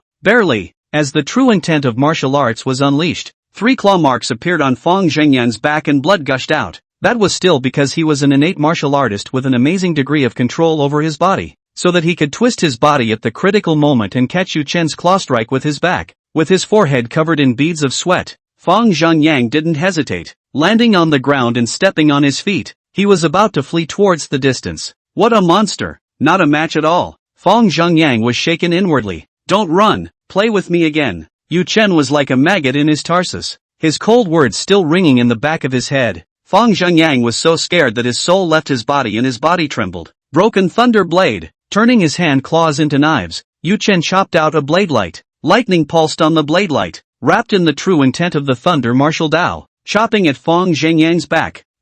Deep, bone-deep slashes ran through his back, electricity pulsing and charred smoke rising. Fong Zhengyang wailed in pain, his face pale. I'll fight you. Knowing that he couldn't escape, Fong Zhengyang turned around and threw a punch, trying to fight to the death. Kill! Yu Chen grinned broadly, excited to the core, twisting his waist and throwing a punch, going head-to-head with him. Boom! A huge boom exploded among the trees, and Chao Hong, who was watching the battle from the side, had his mouth open as if he was petrified. He saw Fong Zhengyang's arms broken, spitting blood from his mouth, and his entire body thrown backward like a ragbag, landing and then tumbling tens of meters before stopping. Gulp! Chao Hong swallowed hard, his legs trembling uncontrollably. One punch to cripple an innate martial artist. He is definitely a ferocious monster, Chao Hong muttered. I am a human being bent on martial arts. The anger in his eyes was like substance as he looked at Chao Hong. Don't kill me. Chao Hong sat on his butt on the ground, and was actually too weak in his legs to escape. Rubbish. I really don't know how you became a skin training realm martial artist. Yu Chen swept a contemptuous glance and simply ignored his pleas for mercy. Knock knock. Walking over to Fong Zhengyang who kept coughing up blood, he grabbed his head and got up. The tall and lanky Yu Chen grabbed the short and stout Fong Zhengyang as if he was carrying a chicken. You've been leaving dark marks along the way. What are you plotting? Yu Chen's face came closer and asked with a wide grin. Fong Zhengyang's body trembled. Looking at Yu Chen with disbelief. How did you find out? Don't answer the question. With his eyes crossed, Yu Chen grabbed his right arm and yanked hard. Rip! In a miserable howl, Fong Zhengyang's right arm was directly ripped off, and blood gushed out all over the place. Chapter 42, The Dagger Gang. Zhang Gui, save me. Zhang Gui. Fang Zhengyang's face was pale, and he cried out breathlessly, Zhang Gui? Zhang Gui, the fifth leader of the small dagger gang? Fang Zhengyang, you colluded with the small dagger gang? On the side, Chao Hong's face changed dramatically when he heard Zhang Gui's name. Yu Chen frowned. Fang Zhengyang left a secret mark to lead the way for the rival gang? Things were going a bit beyond his expectations. Fang Zhengyang, Zhang Gui is here. Suddenly, a low voice came from the woods. Hearing these words, Fang Zhengyang's body trembled continuously, not excited that someone had come to save him, but trembling with fear. Snap! A head was thrown from the woods and rolled to their feet. Zhang Gui, Chao Hong said in a muffled voice with his mouth open. Immediately afterward, a group of several people came out of the woods. The man at the head of the group was about 50 years old, tall, with a broad face and a gnarled beard. Those eyes were like tigers and leopards. Father, you're here! Chao Hong was overjoyed. His legs were no longer limp and he stood up. This person was none other than the leader of the Earth Fiend gang, Qin Lai. Fang Zhengyang's face was ashen. He knew that his plan had all failed. Fang Zhengyang, I have treated you well. Why did you collude with the small dagger gang? Qin Lai's eyes were like torches as he stared at Fang Zhengyang and asked. As the sun sets on the Earth Fury gang, the so-called water flows downhill and people go uphill. I'm just making the right choice. Fang Zhengyang said with a bitter smile. Oh, I'm an introduction. That goon Chao Hong is the main course. Yu Chen smiled back, instantly realizing what was going on. Fang Zhengyang rebelled against the Earthshaker gang and wanted to deliver a pitch. The best pitch would naturally be to kill Chao Hong, the young master of the Earth Fury gang, and Chao Hong chasing after Yu Chen into the unoccupied woods was, in Fang Zhengyang's opinion, the perfect opportunity to strike. That was why he had left a secret mark to lure Zhang Gui and the others over. Staggeringly, all of Fang Zhengyang's plans went awry, and it wasn't just Yu Chen's strength that was unexpected. Qin Lai of the Earth's Fury gang even got an early insight into Fang Zhengyang's plan and intercepted Zhang Gui in the woods. This little brother, can you sell your face and hand Fang Zhengyang over to me? Qin Lai said. He wanted to bring Fang Zhengyang back to the Earth Fury gang and make him suffer the punishment of 3 knives and 6 holes in front of the gang. Fang Zhengyang had been grasped by Yu Chen's head, and blood flowed down his body as a pool of blood pooled at his feet. Because of the loss of blood, Fang Zhengyang didn't even have the strength to beg for mercy. His face was ashen. I told you to beat him to death. Yu Chen hemmed and hawed. Be a man of honor. The sharp claws gripping the head jerked with force. Snap! The red and white slime exploded in Yu Chen's hands, and the headless body trembled as he tossed it aside. All of the people in the Earth Fiend gang had their pupils shaken. What a big guts! How dare you kill someone in front of the gang leader? The crowd secretly said in their hearts. After killing Fang Zhengyang, Yu Chen's head turned and looked towards Chao Hong who was hiding at the side. He grinned, revealing his morose white teeth. The cause of the incident was triggered by Chao Hong. Father, save me. Chao Hong trembled in fear and tried to run behind Qin Lai. Ugh, rubbish. Yu Chen spat, feeling that killing such a wasteful goon was a bit dirty on his hands. Still, it's time to kill. Die. With one step, Yu Chen's muscles bulged around his body, and a hideous ghost face appeared behind him. Skybreaker Thunder Blade. The snow-white blade mark chopped out, infused with armor-breaking true intent. The blade light was like a curved moon flying through the air, instantly breaking through dozens of meters of emptiness and chopping towards Chao Hong. Stop! Qin Lai's silhouette shifted, his black baneful aura surged, and his fists were even darker, the baneful aura as thick as substance. Boom! A pair of baleful iron fists collided with the blade marks with an explosive boom. Yu Chen raised both eyebrows slightly as he saw that Qin Lai's body was motionless without the slightest bit of retreat after receiving the blade light hard. Strong, several times stronger than Fang Zhengyang. Yu Chen's eyes condensed, secretly the same as the innate realm. The difference between the high and low, the difference is a bit big. Ha ha, Fang Zhengyang is too weak. I haven't gotten over it yet, just in time to fight you again. Without the slightest bit of fear, Yu Chen's body, on the contrary, rose up a bearish will to fight. In the face of monstrous battle intent, Qin Lai was as steady as a mountain, with no imagery of striking out. Instead, his eyes sized up Yu Chen. Yu Chen's body is stout, his face is handsome and young, and Qin Lai projects that he is at most 20 years old. He was not very young, yet he was able to kill the innate martial artist Fang Zhengyang. What was even more amazing was that Yu Chen did not have an innate realm and killed Fang Zhengyang by relying on his bone training realm cultivation, seeing that his torso is exaggerated and terrifying. It should be the change after running the Gong method. He is practicing multiple external arts. Qin Lai's heart was moved as he gained insight into the source of Yu Chen's feats of strength. Being able to cultivate multiple external arts and stacking strength to defeat an innate martial master at the age of around 20. Yu Chen's natural qualifications were amazing. Within a few breaths, Qin Lai made a bold decision. I'm Qin Lai, the leader of the Earth Fiend gang.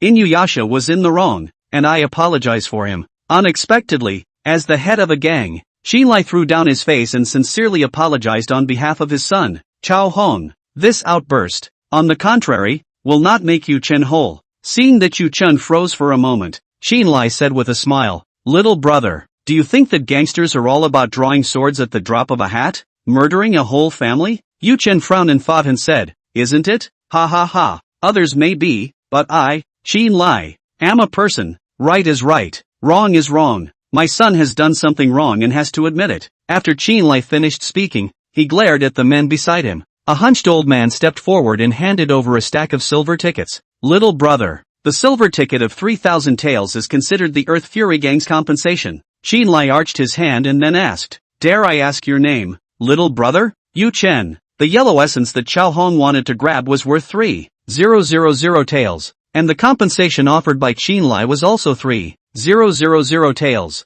not to mention the rest. Just this attitude and vigor. Qin Lai deserves the position of the head of a gang. "Brother Yu, I wonder if you're interested in joining the Earth Fury Gang?" Qin Lai asked. When these words came out, the group of people from the Earth Fiend Gang behind Qin Lai all stared in disbelief. Chao Hong even sucked in a breath of cool air and said anxiously, "Father, he was trying to kill me just now. Why are you still pulling him in to join the Earth Fury Gang?" The rest of the gang's thoughts were not as radical as Chao Hong's, but they were similar. Yu Chen and the Earthquake Gang also have a grudge. Apologize. Both sides will go their own way in the future can be, but also pull into the Earthquake Gang for what? You, shut up. Qin Lai gave a cold glance, scaring Chao Hong to immediately shut up. "Brother Yu, I'm sincerely inviting you, so please give it some serious consideration." Qin Lai once again arched his hand. "Join the Earthbenders?" Yu Chen's twin eyebrows raised. He did have the idea of finding a gang to join. The auction at the treasure pavilion didn't know what time it would start, and even if it did,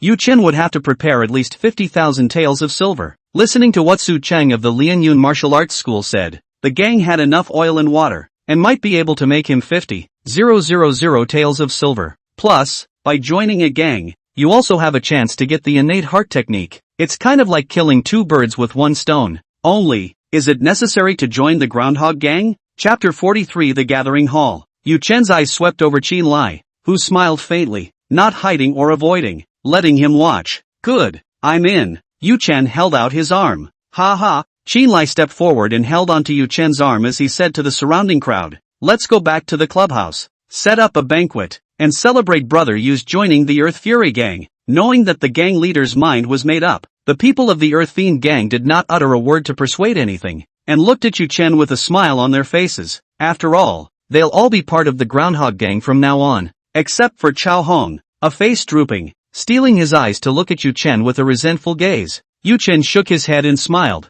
not bothering. The three rivers outside Sanjiang City are the Min River, the Jiao River and the Lu River. The Earth Fury Gang residence, located in a place in Lu River. It is a water fortress built on the river. On a black-painted wooden boat, Qin Lai stood at the bow with Yu Chen and said, "Outside of Sanjiang City, there are 5 gangs that rely on the docks to make a living. Among those occupying the Lu River are the Earth Fury Gang and the Small Dagger Gang. We have separate control of the deepwater docks along the Low River." Yu Chen nodded and said, "The Earth Fury Gang and the Small Dagger Gang are naturally hostile, and each wants to exterminate the other and completely occupy Lujiang." "Right." Qin Lai's arms spread out, and the wooden boat had already been rowed to the edge of the water fortress. "Gang Master has returned." A gang member shouted loudly when he saw Qin Lai. "Tung tang tang tung." Inside the water fortress, a group of people trotted out. At the head of the group was a man in his early 30s, with dark skin and dressed in samurai strong clothing. "Guo Chun, what happened?" Qin Lai saw that the man looked anxious and asked out loud.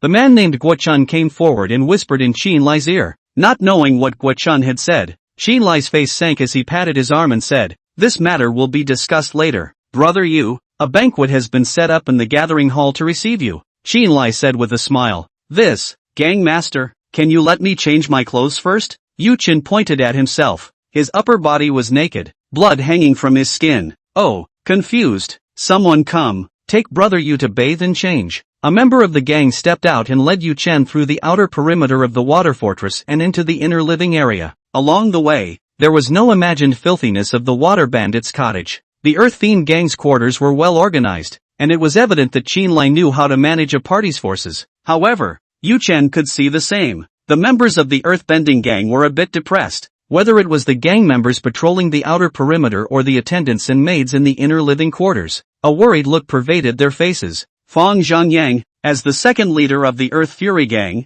all but betrayed the gang, and before he died, he even said such things as people walk on high. It seems that the Earthbending gang has a lot of problems. Thinking of this, Yu Chen smiled lightly. It is surely better to give charcoal in the snow than to put icing on the cake. The reason why Yu Chen wanted to join the gang was because he came for the innate heart technique. If the Earth Fury gang was a thriving and beautiful scene, how could Yu Chen perform and take credit for it? My lord, the hot water is ready. When they entered the living area of the water fortress, the person leading the way changed from a member of the Earthbending gang to a maid in her early 20s. The maid pushed open the door to the room, which housed a large wooden barrel, steaming hot. You go out, I'll take a bath myself, Yu Chen said. Okay, Your Excellency. The maid closed the door to the room, disappointment evident in her eyes. Earthbender Gang Water Village, Gathering Hall. The sandalwood table was filled with wine and food, though no one laid down any chopsticks. They were both waiting for the table to open after Yu Chen arrived and discussing things, so they couldn't care less about eating. Gang Master, Mr. Yu is here. The crowd stopped talking and turned their heads to look. Yu Chen's black hair was draped over his shoulders, and he wore a dark black cloak. The cloak covered his lanky figure, making his face even more handsome, like that of a rich man. No wonder the maid called you Prince. Qinlai's eyes lit up. Well, standing in one place with Brother Tour, our crooked gang is more like water bandits. A hunched old man laughed out loud to himself. Introducing, third boss Missouri Sanping. Qinlai introduced Yu Chen. Third boss, here is Yu Chen. Yu Chen nodded his head in greeting. Before, in the woods, the one who handed Yu Chen 3,000 taels of silver tickets was Mo Sanping. The remaining members of the gathering gang were introduced one by Qinlai. Yu Chen all nodded in response. Within the Earth-themed gang, other than Qinlai and Mo Sanping who were innate martial masters, the remaining several Hall Master level figures were all at the Bone Training Realm cultivation level. It seems that in the gang's division of strength, an innate martial artist can only sit in the position of the head of the gang, and without the innate realm, one can only be a Hall Master. Thinking of this, Yu Chen remembered that Zhang Gui of the Small Dagger Gang, who had been intercepted and killed by Qinlai, was the fifth leader. In other words, even if the Small Dagger Gang only had 5 leaders and in the case that Zhang Gui had already been killed, the Little Dagger Gang still had 4 innate realm martial masters. But in terms of the number of innate realm combatants, the Little Dagger Gang was twice as many as the Earth Fury Gang. Could it be that what the Earthbenders are worried about is the Little Dagger Gang? Yu Chen was about to ask in detail, but Qinlai pulled him to sit down and raised his glass, signaling the start of the banquet. The brewing technology of the Great Moon Dynasty had not yet been invented for distillation and purification. As a result, all you drink is naturally fermented rice wine with a low degree of strength and a slightly sour flavor. Yu Chen didn't like it, but his stomach was really hungry. In addition to the drinks that other people toasted to him and drank them down one by one, Yu Chen's chopsticks in his hand were not stopping, and he picked up all kinds of meat and food and put them into his mouth.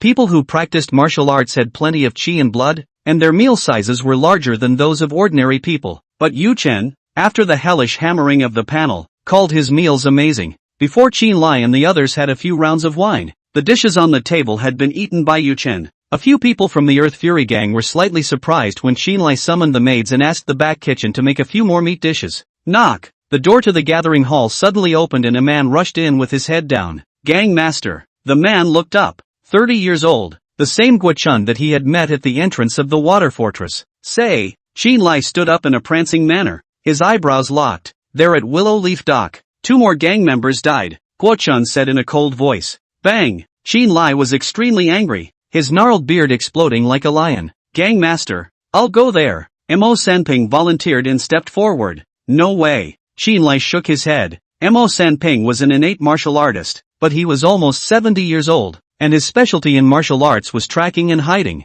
not a candidate for head-on combat. Qinlai frowned and thought and decided to personally go out and guard Willow Leaf Dock for a few days to settle the matter once and for all. Gang leader, can you tell us what happened? Is it the Dagger Gang? Yu Chen asked. He vaguely guessed that what happened in Willow Leaf Dock was the reason for the low mood of the gang members within the water village. There was also just now, when Yu Chen came to the gathering hall, Xin Lai and the others were also discussing this matter. Brother Yu, it's not the small dagger gang, but the creepy monsters, Xin Lai said with a bitter smile. Chapter 44, Arrogance Knows No Bounds. Creepy? Yes, Xin Lai said with a sigh. Starting 2 months ago, every night at Willow Leaf Dock, which we control, gang members would die inexplicably. The death was strange, and there were no half wounds on the body. Therefore, we have concluded that it was the trickster who killed the gang. Inside the gathering hall, the people of the Earthshaker gang were silent, foul and shadowy spirits, inhuman monsters. They who practiced martial arts, no matter how strong they were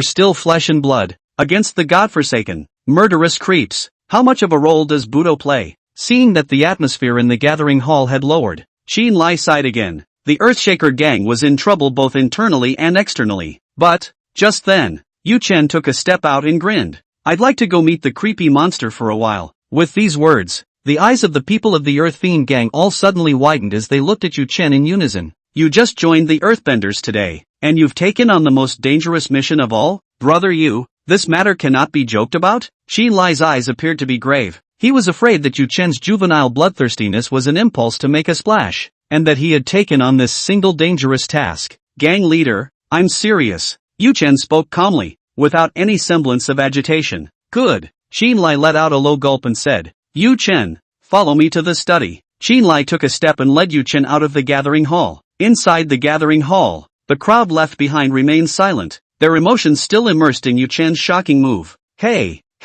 get yourself killed. In the corner of the hall, Chao Hong, who had been drinking mulled wine all night, let out a sorrowful voice. Young gangmaster, be careful what you say. If the gangmaster hears you, a chastisement will be inevitable. Mo Sanping shook his head, speechless at this rotten young gangmaster. Am I wrong? Borrowing 3 points of wine, Chao Hong stood up and continued, just by defeating Fong Zhengyang, you think you've beaten everyone in the world? In the Willow Leaf Dock, one is faced with weird monsters, not like Fong Zhengyang, who is a newcomer to the innate world. The hall master of Willow Leaf Dock, with a perfect cultivation of bone practicing stage, was not weak against Fong Zhengyang, but he still died in an unknown manner. After a few words of wine, there was a terrible silence in the gathering hall, and no one retorted. They were also skeptical in their hearts. Did Yu Chen really have a chance of winning against the trickster? Inside the water fortress, Xin Lai's study, shelves made of bamboo are filled with books. Judging from the wear and tear on the sides of the books, they weren't for show. Xin Lai would have taken them out and flipped through them. Several sheets of rice paper were casually sprinkled on the yellow pear desk. It was written on it, all in the same big letters. Not moving, Yu Chen casually glanced at the corner of his mouth and smiled. Xin Lai's large brush writing was good, but his mind was not in the right state, and he wrote the word quiet. But the pen is messy and the mind is not still. When I was young, I suffered the loss of not having read a book, and I want to make up for it when I'm older, but I can't catch up. Xin Lai swept the rice paper on the desk into the basket, took out 2 teacups and poured tea. Please. Xin Lai handed over a cup of strong tea. Brother Yu, when you first arrived at the Earth Fiend gang, my original plan was for you to take up the position of hallmaster of the Reed Dock. The Reed Dock is close to the water fort's quarters, so there may be some chores to attend to, but it's relatively peaceful. After you have familiarized yourself with the things of the gang in Reed Dock, after 1.5 years, then you can make arrangements. Brother Yu, the creepy monster is hard to speculate. Only the ghost harnesser can figure out the veins of the creepy monster. We martial artists are sometimes hard to deal with no matter how strong we are. You can get your face back if you lose it. There is only one life. If Brother Yu wants to back out, just open your mouth, and the position of Reed Dock Hall Master will still be yours. Xin Lai drank the tea with a sincere attitude. Yu Chen's heart moved slightly. Xin Lai actually persuaded him to give up going to Willow Leaf Dock and choose Reed Dock, which was not infested with bizarre monsters, to be the hall master. Gang master, what I have decided will not be changed. Yu Chen's gaze was firm as he continued. The gang master should be able to guess the purpose of my joining the Earthbending gang. Honestly, I can't wait 1.5 years. According to Xin Lai's plan, Yu Chen had to go to the Reed Dock first to familiarize himself with things, slowly simmering his seniority and simmering out Xin Lai's trust in him before he would hand over the innate heart method to him. Then why would Yu Chen need to join a gang? Wouldn't it be the same to go to a martial arts school? The reason why he chose to join the Earth Fiend gang was because he wanted to establish merit in a short period of time in exchange for the innate heart technique.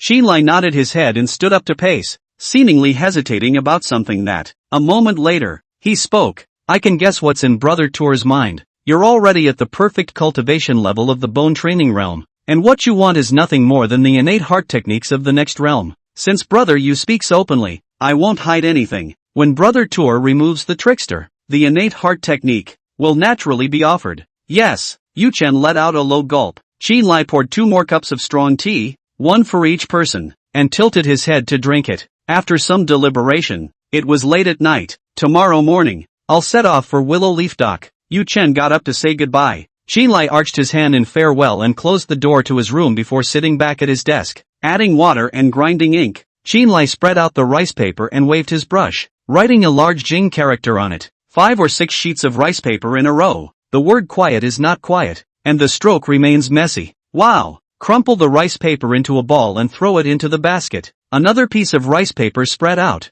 Xinlai once again writing. This time, not write quiet. Instead, write mad. That's right, that's right. Xinlai threw down his brush and picked up the rice paper to watch. The word mad leaps off the page with reckless abandon. Knock knock. Someone snaps the door to the room. Come in. Xinlai put down the rice paper and said. The wooden door of the study creaked open, and Mo Sanping's hunched body walked in. Gang master, do you really want to promise him the heart technique? Mo Sanping asked. We don't even know what his origin is. Whether it was a martial arts school or a gang, the innate heart method was the most central secret, easily cannot be passed on. Like Xinlai, who promised the innate heart technique in a few words, Mo Sanping found it unbelievable. Elder Mo, do you want me to break my promise? Xinlai asked rhetorically. No, gang master. Mo Sanping frowned and said, Fang Zhengyang has been in the gang for more than 10 years and was able to betray it. What I mean is, at least observe and test Yu Chen for some more days before making a decision. Fang Zhengyang. Thinking of traitors, Xinlai surged with anger, his fists squeezing and creaking. After treating him well for over a decade, he can betray. Then how many years will I have to test Yu Chen against him? 20 years? 30 years? Xinlai asked rhetorically, and Mo Sanping was speechless. Elder Mo, the Earth Fury gang can't afford to wait. Xinlai sighed. There was a creepy monster killing people on the inside, and the little dagger gang was watching from the outside. And within the Earth Fiend gang, other than him, there was Mo Sanping, an aged innate martial artist left. It was necessary to train another innate martial artist in order to support the Earthshaker gang. I believe in my own vision. Yu Chen is not a backstabber, Xinlai said. I hope so, and I hope that God blesses my earthbending gang, Mo Sanping whispered. Chapter 45, Letting You Go. Early the following morning, a mist floated over the river. A wooden boat docked in front of the water fortress, and the dark-skinned Guochun was already waiting. Yu Chen, black hair and black clothes, stepped out of the mist. Hall master, please come aboard. Guochun uncovered the cloth curtain of the cabin. Aha! Yu Chen nodded and took a step to leap onto the deck and walk into the cabin. The gang leader Xinlai had already issued an appointment, ordering Yu Chen to be the head of the Willow Leaf Dock Hall, responsible for eliminating the bizarre monsters. The boatman cranked the wooden pulp and the wooden boat went downstream. About an hour passed until sparse homes appeared on both sides of the river. Yu Chen eyed ahead, a dock fortress, situated by the river. On both sides of the river, there are mostly turquoise willows that, in summer the willow branches are lush and thick, hanging in the river like thick hair. Guochun, Willow Leaf Dock. Is that why it got its name? Yu Chen pointed to the willow trees on both sides of the river. Yes, Hall master. Willow Leaf Dock is located in the back section of the Lu River, already on the outskirts of Sanjian City. So, in addition to unloading cargo for merchant ships, they would also take on jobs repairing ships. Guochun said. There were already several people waiting on the trestle bridge in front of the water fort. Hall master, I am Shanyin. The man at the head was in his early 30s, and his skin color was the opposite of Guochun's, surprisingly white. Well, let's go to the fortress first. Yu Chen nodded his head in a gesture. Okay, Hall master. Shan Yan led the way at the head, but the corner of his eye was quietly sizing up Yu Chen. A stout body and a rather handsome face. What age is the new Hall master? I'm afraid it's not about 20. Shan Yan is worried in his heart. The previous Hall master, 40 years old man, and have the training bone realm cultivation, as usual, died in the hands of the weird monster. The new Yu Chen Hall master can really eliminate the creepy monster? The cottage was sparsely staffed along the way. On the outside were mostly laborers and helpers, listlessly carrying goods. Before they reached the main hall of the fortress, they heard noisy cries coming from inside. Shan Yan's face changed. His feet sprinted and he took the lead to walk into the main hall. Yu Chen was not slow. Crossing a few steps, a modest wooden hall appeared in front of him. Members of the Groundhogs, dressed in navy blue gang uniforms, gathered together. On the stone-bricked floor lay 2 corpses, covered with white cloth. Family members of the deceased's loved ones whispered and wept. The 2 corpses should be the gang members who were killed by the creepy monster last night. However, the dead gang members were not the point. The noise came from a few of the living gang members. Shang Yan came to the main hall a step earlier and was staring angrily at the men. What kind of place is your local fury gang? Coming and going as you please? Shang Yan scolded. Several of the gang members were carrying their bags, and instead of being cowed in the face of the scolding, they strained their necks. A few people die every night, so who knows whose turn it will be next? Yes, if we don't leave, are we not waiting to die? What earthquake gang? I'm not staying. Shang Yan's face was ironic as he looked at the rest of the gang, and surprisingly, none of them came out to accuse. His heart went cold. In the past 2 months, the weirdo in Willow Leaf Dock has been killing people frequently, and even the former head of the hall has been killed. The gang leader and the others, however, have not been able to solve the problem and have allowed the creepy monsters to wreak havoc. The Willow Leaf Dock's gang members had long been filled with dissatisfaction in their hearts. These few renegade gangs in front of us are just the trigger. If they can't be settled peacefully, the hearts and minds of Willow Leaf Dock will be scattered. Suddenly, a voice rang out from outside the hall. You guys, you really want to go? The people in the hall looked over, and a tall and lanky teenage boy was standing in the doorway. Everyone, the new hall master has arrived. Why don't you pay your respects? Shang Yan's face was solemn as he introduced the new hall master to the gang members of Willow Leaf Dock. Greetings to the hall master. A sparse voice rang out. Redness welled up on Shang Yan's white face. Since the death of the previous hall master, he was the one who was taking care of Willow Leaf Dock on his behalf. But on the first day of the new hall master's arrival, what he saw was this picture, which was simply a slap in his face. I'll ask again. You guys, do you really want to go? Ignoring the low atmosphere, Yu Chen stepped into the hall and walked towards the gang members who were carrying bags. A few people hesitated, making eye contact back and forth with each other. One of them, the oldest, took a step forward and said coldly, "That's right, we're leaving." You. Shang Yan was furious, pointing at the man, so angry that he couldn't speak. In his opinion, Yu Chen was giving a few people a leg up by asking twice. If one is willing to be soft and admit one's faults and take some chastisement, the matter will be settled. Okay, I promise, Yu Chen said indifferently. When these words came out, everyone in the hall was in an uproar. Actually really agreed. They whispered to each other, looking at Yu Chen with some contempt. The pupils of those few gang members shook, somewhat in disbelief. Letting them go so easily? Is this true? The man asked after him, afraid that Yu Chen would back out. Of course, I'm the one who keeps his promises the most. Yu Chen once again took a few steps forward and stood in front of those few people. I'm not just going to let you go, I'm going to send you on your way myself. Yu Chen grinned, revealing his morose white teeth. What? Sizzle. A sudden change occurred, and a cracking crunch sounded from several people. With a stroke of Yu Chen's one hand, 5 heads flew up into the sky, and blood gushed out like a spring, spilling everywhere in the hall. The hall was silent, and it was not until 5 corpses had fallen that someone cried out in alarm. Murder! Shut up! Yu Chen looked at them with cold eyes, and the shrieking bodies of the few people trembled, instantly closing their voices. Betrayal of the gang should have been damned. Guo Chun walked in front of the crowd and pointed at the corpse. That's right, it's an honor for the hall master to personally send them on their way. Shang Yan echoed. Yu Chen nodded slightly. The 2 deputies Qin Lai had sent to him were quite resourceful. Humph, the Earth Fury gang treats you well. You get a salary of 6 taels of silver for joining the gang, and food and shelter are even provided by the gang. Now you want to run away as soon as something happens? Is there such a cheap thing? The Earthbenders are a gang, not a good Samaritan. If you want to leave, leave your life behind, just like these guys.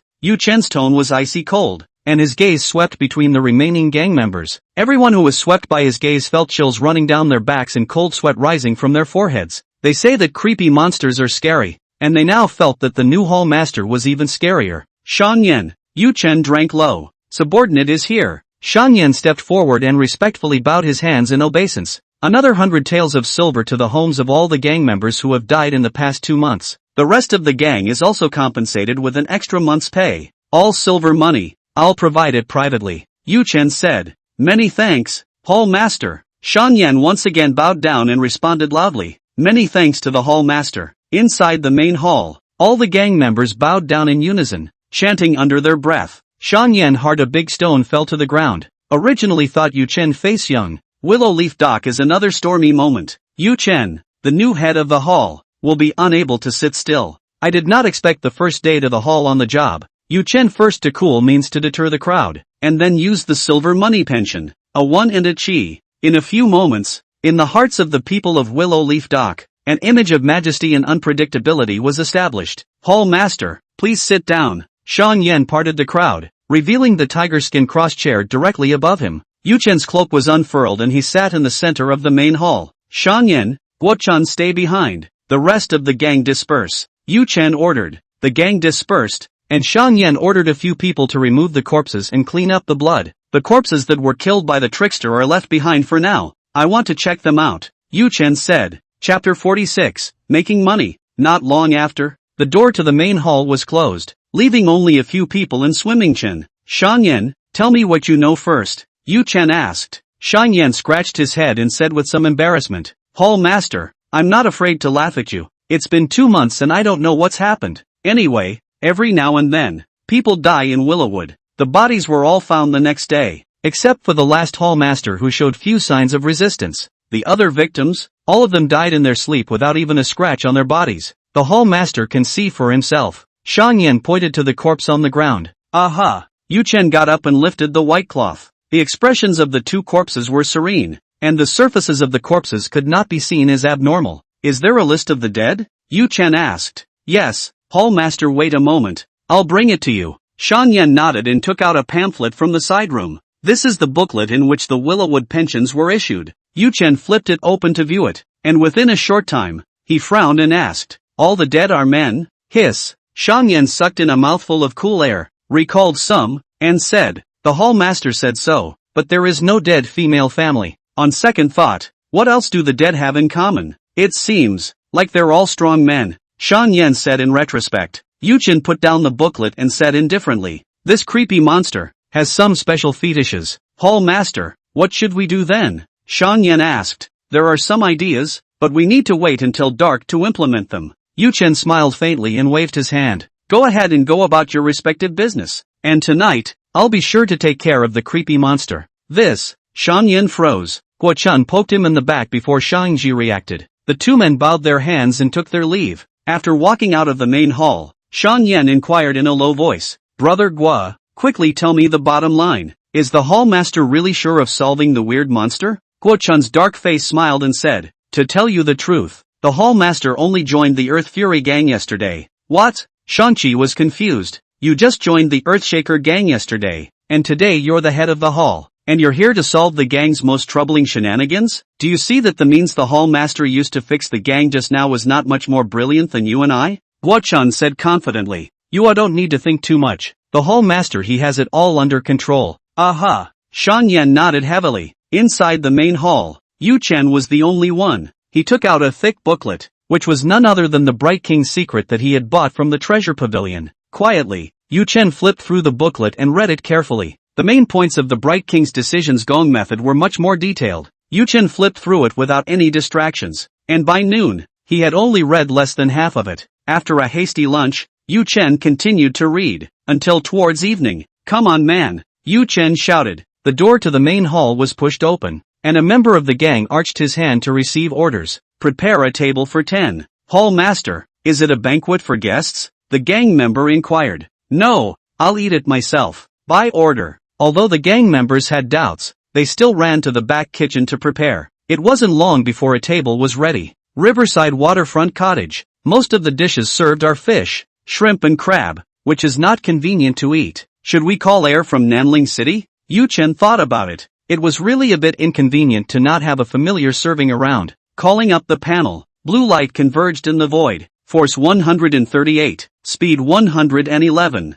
spirit 54. Martial arts, Skybreaker Thunderblade, secret skill, destruction. Golden body technique, bone training realm, eagle claw kung fu, true intent sharp. Shenmen steps, bone training realm. The secret of the Bright King, uninitiated, original modification number, 1. Modification point 6. After familiarizing himself with the booklet of feats for almost a day, the Ming King's decision finally appeared on the panel. Yu Chen grinned and focused his will. clicking down towards the feats column. Buzz. In his mind, a steady stream of martial Dao memories poured in. The cultivation of the Bright King skill was truly perverse. From memory, Yuchen had to spend half a day just buying the herbs and boiling the ointment. Then, he needed to maintain the posture of the immovable King Dharma. He sat down in the fall of the Jataka, holding the sword of wisdom in one hand and the Vajra rope in the other. Such a motionless posture he would maintain for 12 hours. By the time the transportation was complete, it was midnight. It could be said that except for sleeping,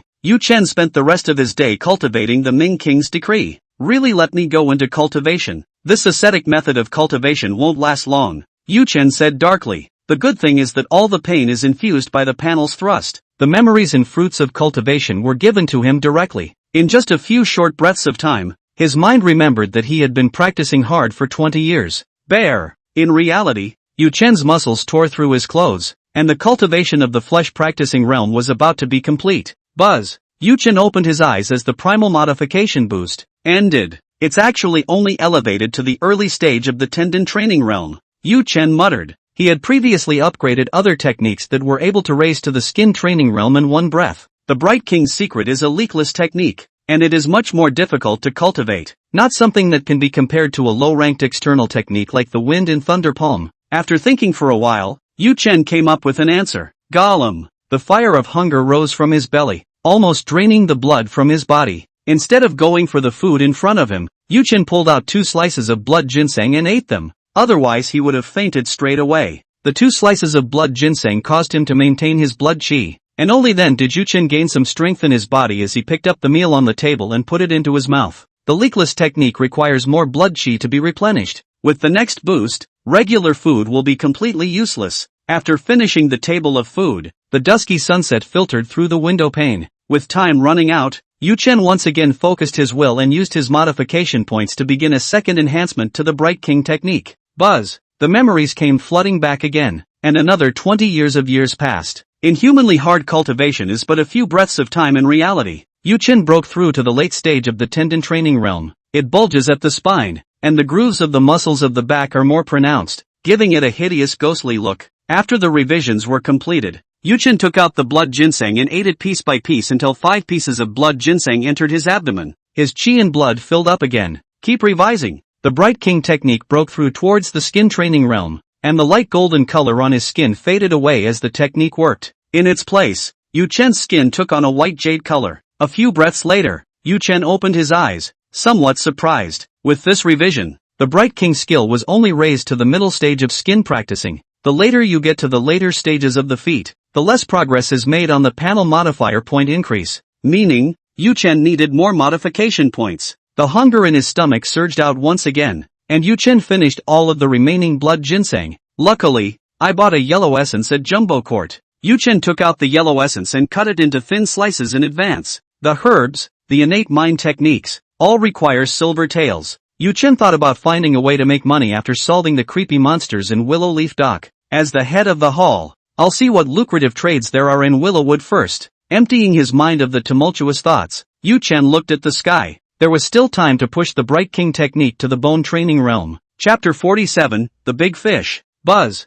Another point of modification disappears. Yu Chen realized that every time he modified the Ming Wang technique, the deduction time was around 20 years. Could it be that for the no leakage technique, one modification point corresponds to 20 years of bitter cultivation? Immediately following the 5th revision and upgrade of the Ming Wang secret, the realm broke through to the middle stage of bone training, and the yellow essence was completely consumed. In the cultivation memories in Yu Chen's mind, he had been cultivating for a full 100 years. The Bright King technique is too perverse. It couldn't be a theoretical technique, could it? As far as Yu Chen knew, the lifespan of an innate martial master was only about 100 years. Then, starting to cultivate the Ming Wang skill in one's mother's womb, one would not be able to cultivate the technique to the perfection realm by the time one died. But what's even sicker would be my panel. Too strong. 100 years of cultivation years, reached in less than half a day. Call up the panel. Force 208, speed 150, spirit 54,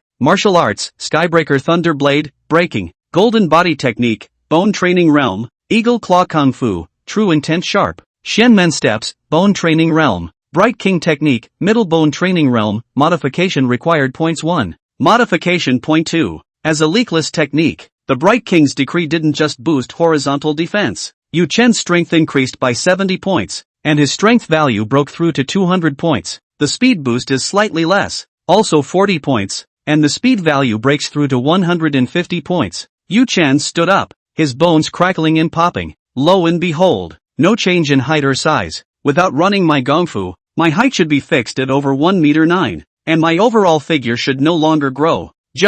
I wonder what changes will happen if I run my gongfu at full strength. Knock knock, Hall Master. Outside the door, Shan Yan's voice rang out. Come in. It was already dark, and Shan Yan came over to ask about the arrangements for tonight. When he looked up, he saw a shirtless Yu Chen, sitting on a tiger skin cross chair. Yu Chen's eyes seemed as if the stars were silent, and a monstrous mic pressed down from above. Shan Yan couldn't help but lower his head, not daring to meet Yu Chen's eyes. Hall Master, the creepy monster will come out to harm people again tonight. I wonder how we should deal with it. Shan Yan asked. Follow me. Yutatsu stepped out of the crossover chair, with Shan Yan following close behind. Late at night, there was silence in Willowwood. The only thing that came to his ears was the gushing river. The layout of the Willowwood waterfort is similar to that of the waterfort at the clubhouse. The outer perimeter is the area for unloading work at the docks, and through the waterfront hall is where the gang lives and works. At this time, at the back of the fortress, no one was walking around outside.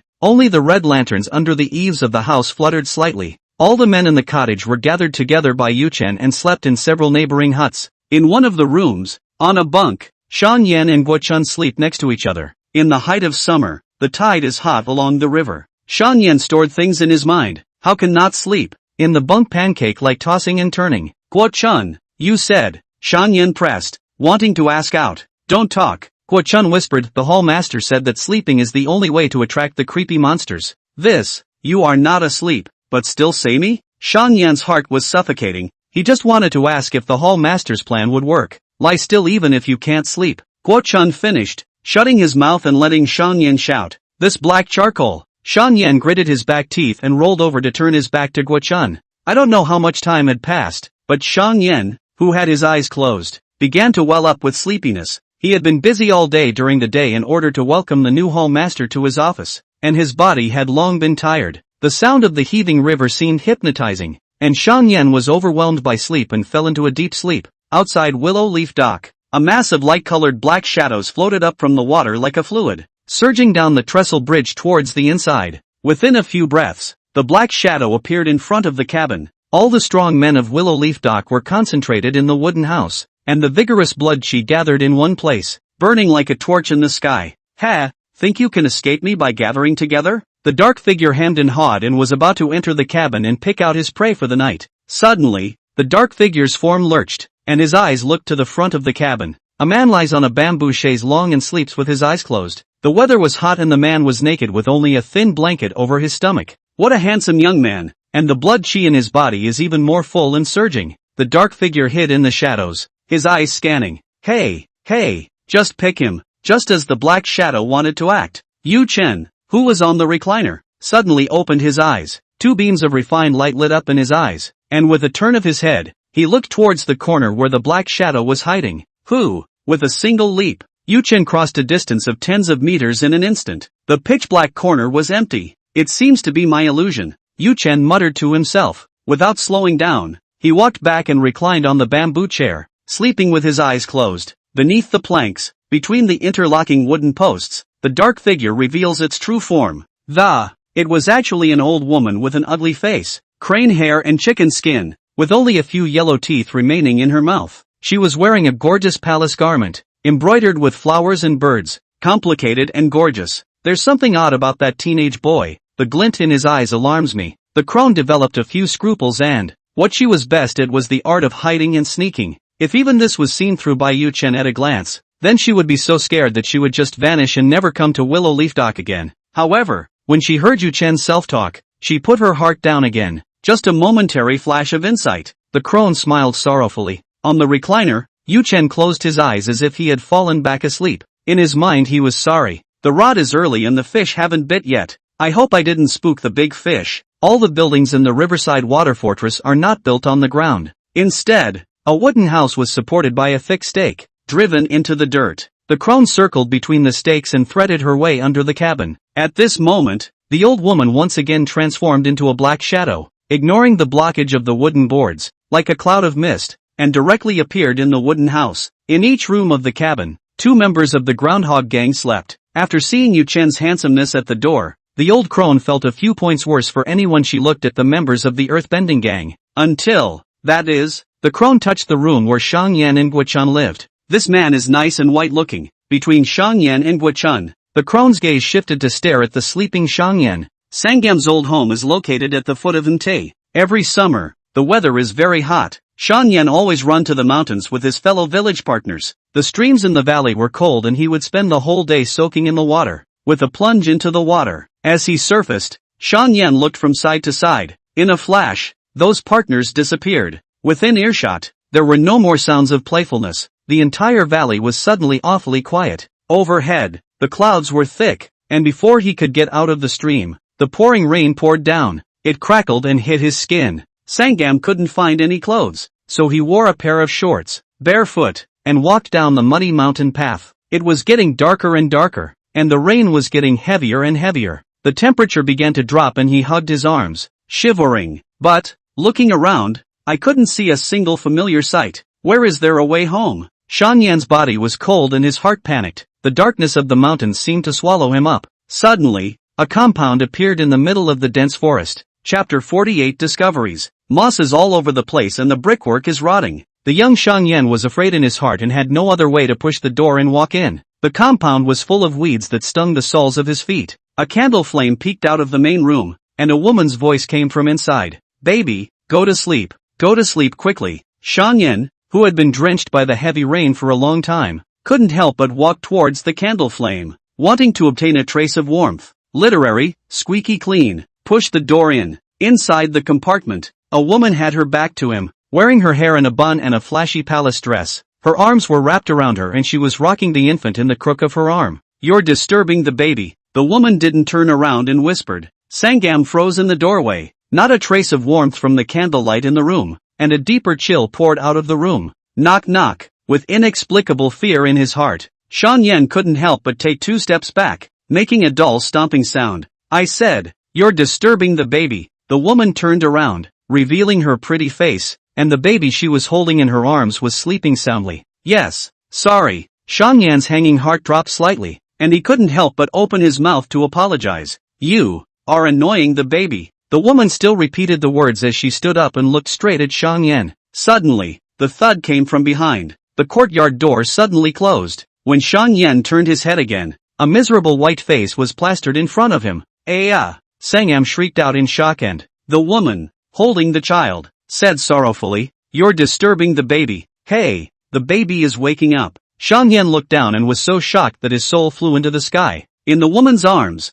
the one infant's flesh rotted, maggots burrowing in and out of its skin. Looking at the woman again, her pretty face began to age extremely quickly. His hair fell out, his face was dry, and only 2 or 3 ugly yellow teeth remained in his mouth. The old woman lifted the baby in her arms and said to Shang Yan, wake the baby, why don't you put him to bed? Sweat gushed from Shang Yan's body like pulp, and a chill rushed up from his tailbone. He screamed under his breath and turned to run, but the courtyard door was closed, and no amount of tapping would budge it. Behind them, the old crone holding the baby was approaching step by step, her withered palm extended and was about to grab Shang Yan. In reality, the silence of the cabin of the Guo Chun hadn't been sleeping, and was faking sleep with his eyes closed. Suddenly, he sensed something was wrong. Shang Yan, who was sleeping next to him, was trembling uncontrollably, and murmuring sounds came out of his mouth. Reaching out, Shang Yan's body was covered in sweat and had soaked through his clothes. Sangam, wake up! Guo Chun knew something was wrong and broke over Shang Yan's body to shake it. However, even if he had slapped Shang Yan a few times, Shang Yan still showed no signs of waking up, and the shaking of his body became more and more violent. Hall Master! Guo Chun remembered Yu Chen's command and immediately shouted at the top of his voice. In the next breath, the door to the room was kicked right in. Boom! Yu Chen rushed in and took a glance at the situation. Grabbing Shang Yan's collar, Yu Chen lifted his entire body up and broke open his eyelids. Hiss! Guo Chun sucked in a breath of cool air. He saw that Shang Yan's eyes were pitch black. Even the whites of his eyes were inky black. Hall Master, what should we do? Guo Chun asked anxiously. Shang Yan was in a bad situation. He must have fallen for some kind of trick of the creepy monster. Pop! a large hand grabbed Xiang Yan's head and lifted his entire body up. The true meaning of martial arts Ray. The place where the palm of his hand came into contact with Xiang Yan lit up with lightning and crackled. Within a few breaths, charred green smoke rose. What kind of means is this? Guo Chun stared with a shocked expression. He had never seen anyone who could emit lightning from their palms. Ah! Xiang Yan, who had been unconscious, suddenly let out a miserable scream from his mouth. His eyes snapped open, and the black color of his entire orb began to fade. Woohoo! A puddle of dark, fishy slime vomited out of his mouth. At the same time, Yu Chen released his grip and Xiang Yan fell onto the bed. Ouch! It hurts! Xiang Yan wailed as he rolled around on the bed. Guo Chun's eyes showed joy. Xiang Yan regained his sanity, proving that he was out of the control of the weird monster. Hallmaster is truly a godly man. He actually saved Xiang Yan from the trickster monster. Guo Chun was overjoyed, and when he looked up, Yu Chen's expression was still grave, and his eyebrows were locked. All rise and light the torches and lanterns. With a loud shout, Yu Chen woke up all the gang members in the water fortress. Xiang Yan was saved, but the creepy monster was still hiding in the shadows. Chop the grass to get rid of the roots. Yu Chen turned around and jumped out of the room, standing in the open space in front of the cabin. Not long after, the gang members lit all the torches and lanterns, and the firelight illuminated the whole water fortress. Where's the trickster? Where? Didn't see it. I suppose they were expelled by the Hallmaster? The members of the Earth Fury gang, searching around the cabin, found nothing suspicious. Quiet. Yu Chen in the middle of the field let out a low shout, suppressing the noisy chatter. Ta-da-da-da. Yu Chen paced around the field, his eyes constantly scanning the surroundings. Having seen any corner once, even the onlookers of the gang, he locked eyes with them to check if they were possessed by a creepy monster. Where did it go? Yu Chen whispered. Unbeknownst to him, there are creepy monsters hiding at Yu Chen's feet. The old woman was full of resentment and rubbed her temples. The invading consciousness was forcibly expelled by Yu Chen, causing considerable damage to her divine soul. A sinister gaze looked upwards. She wanted to memorize Yu Chen's physical scent. When her divine soul recovered, the crone wanted to make a comeback, and at that time, she would directly invade Yu Chen's divine soul consciousness. On the floor, the pacing Yu Chen mentally sensed it and looked at the bottom of his feet out of the corner of his eye. Hey, found you, the true will of the martial arts. Rue. Yu Chen's big hand downward grabbing, eagle claw gone launched, clicking and popping. Several claw marks broke through the wooden boards, revealing a pitch-black pit. What? The top of her head suddenly exploded, and the old woman's face changed dramatically as she looked up. Right in front of the smiling Yu Chen. You can sense eyes peering? The old woman couldn't think about it in time and turned into a black shadow, fleeing outward. Click, click, click. Behind the old crone, the explosions continued, turning his head for a glance, only to see Yu Chen's hands into claws, constantly grasping out. Any stake that stopped him was broken open with a claw. Yu Chen's feet sprinted, his figure like an arrow, rapidly approaching towards her. You, don't be insensitive, the old woman said in a cold voice. It was not in her nature to fight head-on, but rather to invade the consciousness and torture her opponent to death in the dream world. However, that didn't mean that she didn't have the ability to fight head-on. Rip! There was a cracking sound in the air. Yu Chen merged his fingers into a palm and chopped out as a sword. A half-moon blade light broke through the void and chopped at the crone's back. Heaven-breaking thunder blade. The true meaning of martial arts. Lay. Boom! With a roaring explosion, the old crone who had transformed into a black shadow trembled and was chopped forward by the blade light, rolling down into the mud. The flashy palace attire was covered in muck, and the crone roared with anger. She stopped hiding and turned around, her sinister and spiteful gaze staring dead at Yu Chen. I want you dead, the crone hissed, tumbling and surging under her palazzo. Barely.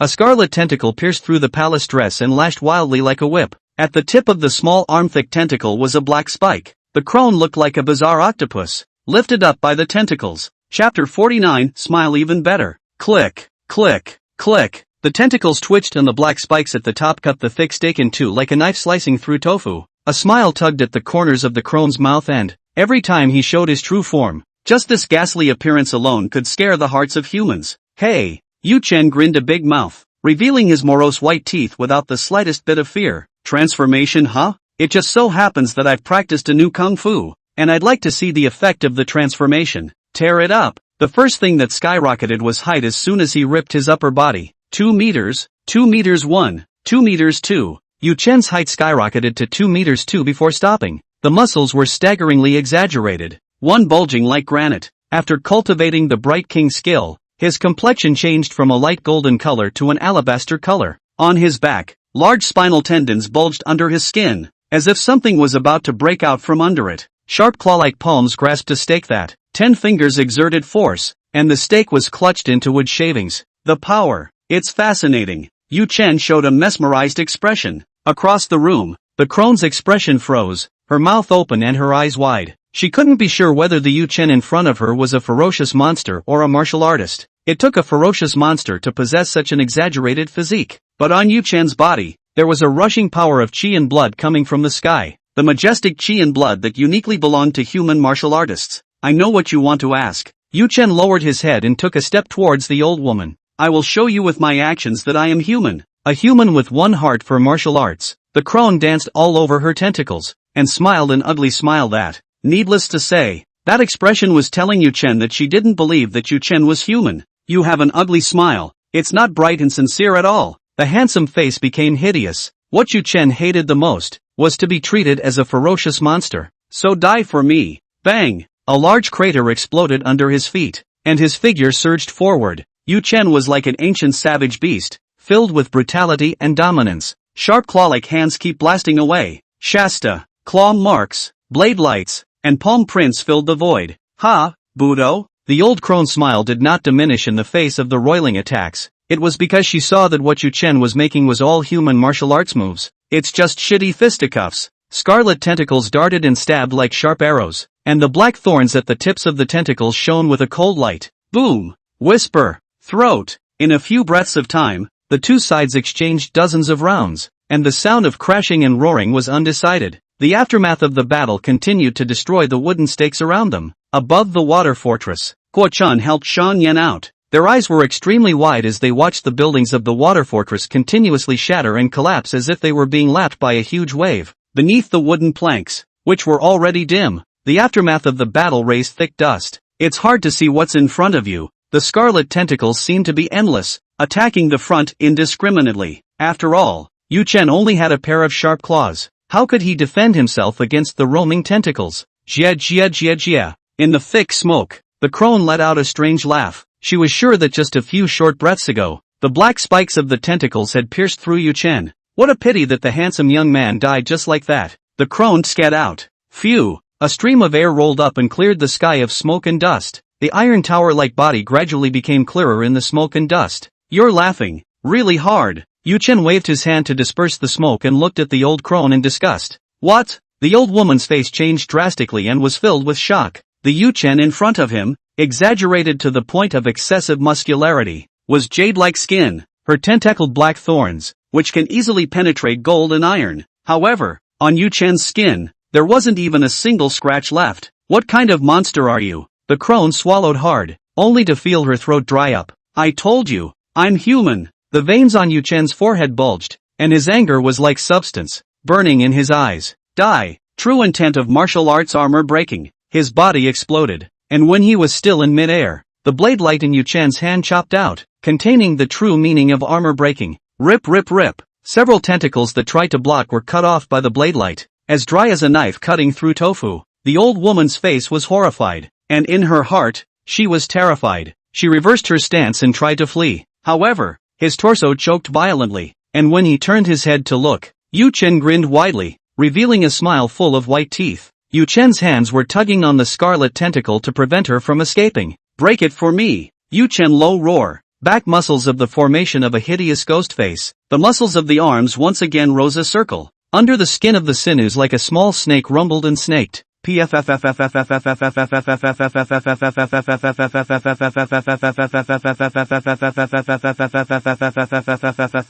tentacles were uprooted by Yu Chen, and dark, fishy blood sprayed out from the roots. The old woman howled miserably under her breath and drove the spikes to stab Yu Chen. Thingy thingy thingy thingy. The spikes that could penetrate gold and iron could not break through Yu Chen's jade-colored skin. Ha ha. The grin on Yu Chen's face grew more and more hideous as his hands kept tugging and pulling. A single tentacle ripped off and fell, and pitch-black blood poured up and down Yu Chen's circumference. There's the Hall Master. High above the water fortress, the gang concentrated their torches, and under the light of the fire, they saw that one part of the water fortress was completely reduced to rubble. Yu Chen was like a savage beast, frantically tearing off the flesh and blood from his prey. A martial artist's physical body can produce such a great change? Shock filled Xiangyan's eyes. He had never thought that someone could transform into a lanky giant over 2 meters tall. Guo Chun did not make a sound. Only his trembling pupils revealed the agitation of his mind. Boom! At the center of the battle, the tentacles on the crone were all ripped off,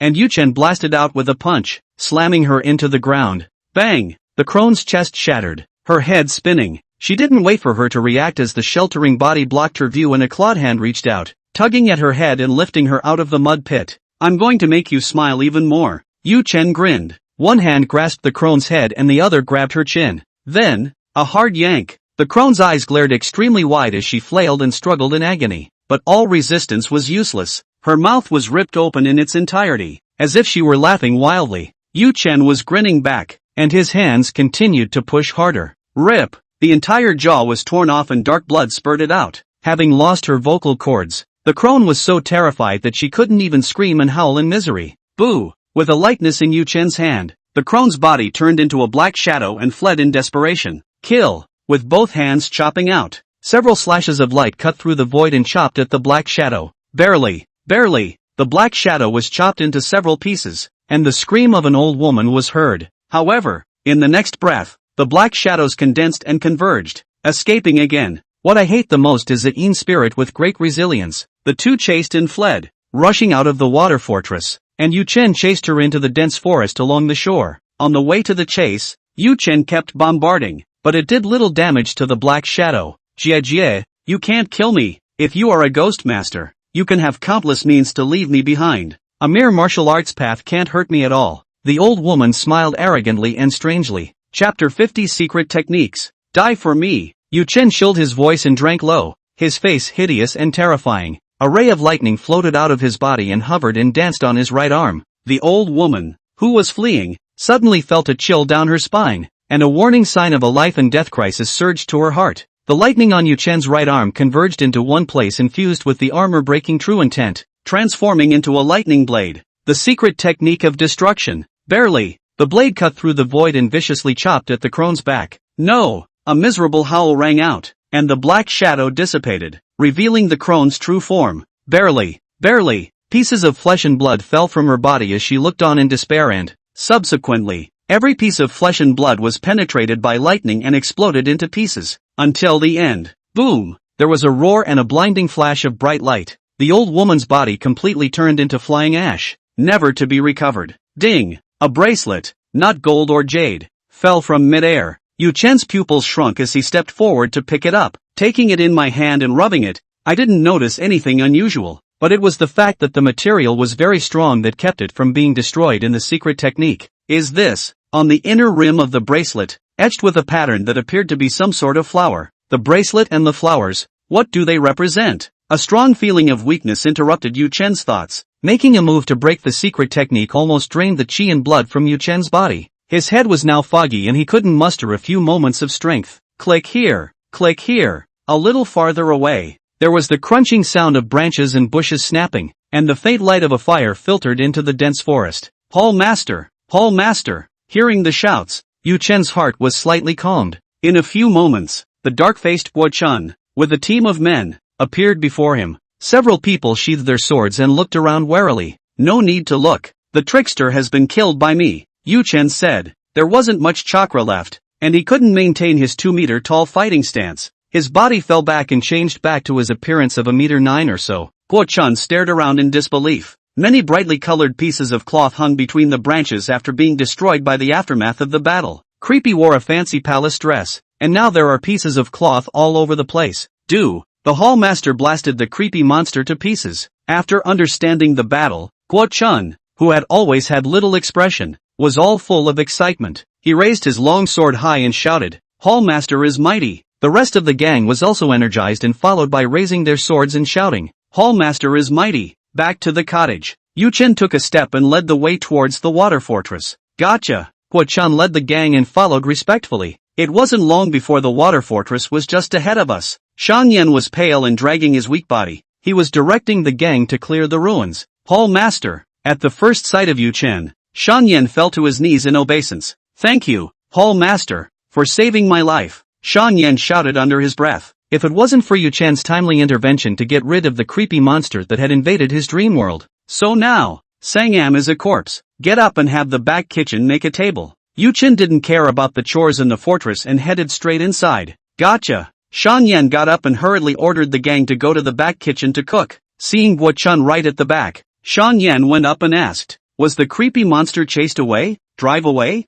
Guo Chun smiled and said, the hall master killed and destroyed the creepy monster. What? Shan Yan blinked his eyes. The bizarre monster in the party was covered in tentacles. The inhuman appearance was really scary. In his mind, being able to drive the creepy monster away was already the greatest result of the battle. Unexpectedly, the creepy monster has been removed, blown to smithereens by the hall master. Guo Chun repeated it, his voice loud and clear, spreading throughout the entire water fortress. The people who had been busy stopped their work and looked at that back. The lanky and tall figure was picking up the steps step by step towards the main hall of the water fortress. Hallmaster is mighty! Hallmaster is mighty! Up and down the water fortress, the gang members chanted in unison, shouting to the heavens. Inside the main hall, Yu Chen sat on a tiger skin crosschair, revealing a faint smile. During the day, his beheading of the traitor and shocking the crowd had a momentary effect. If you continue to kill people before the weirdness is removed, his prestige in the hearts of the gang will still go down. But the creepy monster was exterminated by him, and all the problems were solved in one day. The members of the Earth Fury gang up and down Willow Leaf Dock recognized him as the Hall Master from the bottom of their hearts, venerate him and fear him. Not long after, a table of food was brought into the main hall. Yu Chen picked up the rice and brought it to his mouth. One must always have herbs on one's person. Yu Chen pondered. After making use of the secret technique, his chi and blood were empty, and he was unable to utilize all of his strength, which was the most dangerous state. If he quickly swallowed herbs to replenish his chi and blood after using the secret technique, he wouldn't be afraid of someone sneaking up on him in this opening. I'll have to make a trip to the treasure pavilion when I have time and exchange ideas with Yu Rohong. A smile appeared at the corner of his mouth. Yu Rohong's looks matched his aesthetic. However, the first thing to do at the moment is to go to the clubhouse and ask Qin Lai for the innate heart technique. Yu Chen had traveled from Nanling City to Sanjiang City in order to search for the innate heart technique. In the original plan, Yu Chen expected that it would take a month at the earliest to get the innate heart technique. I didn't expect that. On the first day I arrived at Sanjiang City, joined the earthbending gang, and after making a promise with Qin Lai, that night he kills the trickster and fulfills his promise, and early tomorrow morning, he would be able to obtain the innate heart technique. Next day, there was a knocking and banging outside the house, and Yu Chen woke up from his sleep and got up, under the weight of 2 maids. He put on a black cloak and walked out of the room. Hall Master. Outside the door, Guo Chun respectfully bent over and arched his hand. He had been busy all night and was not the least bit tired. Or maybe, the face is too dark to see? On the outskirts of the fortress, many workers were busy, repairing the damage from last night's battle. There were several cargo ships anchored at the docks, and Riku was constantly moving in and out of the cargo bins, carrying large packages. There are a lot more forceful men at the docks. Ha? Yu Chen asked. Hall Master, because of the creepy monster's haunting, the forceman didn't dare to spend the night in the water fortress, and we stopped most of the work at the pier. Guo Chun continued. Now that the Hall Master has exterminated the creepy monster, we've released word to several merchants we know well, and there will be cargo ships unloading at Willow Leaf Dock right away. Oh, business is so good at Willowwood? Yu Chen asked. He still had 10,000 taels of silver money out of his body, and if he wanted to continue cultivating, he had to purchase medicinal herbs. For each herb, several thousand taels of silver were needed to buy it. He had to be concerned about Willowwood's income. It all depends on the rivals lining up. Guo Chun revealed a smile at the docks in the back section of the Lu River. In addition to the Willow Leaf Dock, there's also the Blackfish Dock of the Small Sword Gang. When we stopped at the turnaround pier, the Dagger Gang, relying on their exclusive business, raised their prices so much that the ship owners and merchants were complaining. So, immediately after we released the news early in the morning, a cargo ship turned around and unloaded at Willow Leaf Dock. Well, what is Willow Leaf Dock's revenue for a month? Yu Chen asked. Hall Master, wait for the news of the extermination of the creepy monster to spread thoroughly. When the docks are running at full capacity, the revenue is around 3,000 taels, and after daily expenses and payments, you'll be able to have around 1,000 left over each month. Well, it's 10,000 taels of silver per year out of pure profit. Yu Chen nodded. The amount of money Guo Chun said to pay is 1,000 taels per month. The silver that is handed over to the Earthshaker Gang's general gang. For people in business, A net profit of 10,000 taels per year is very substantial. However, Yu Chen's martial cultivation was the gold-swallowing beast. Gotta think of a few more ways to make money. Yu Chen stepped onto the wooden boat, and the oars swung as he headed towards the clubhouse. Chapter 51, Face Slapping. The river was misty in the early morning, with willows on both banks and the sound of water. Give me the dagger. Yu Chen, who was standing at the bow of the boat, suddenly said. Guo Chun's face moved as he drew his dagger from his waist and handed it over. Phew! With a flick of the wrist, streams of light sped by. On the shore, where the willows were thick, came a miserable howl. One man's right eye was pierced by a dagger, and his body twisted and fell into the river. Discovered.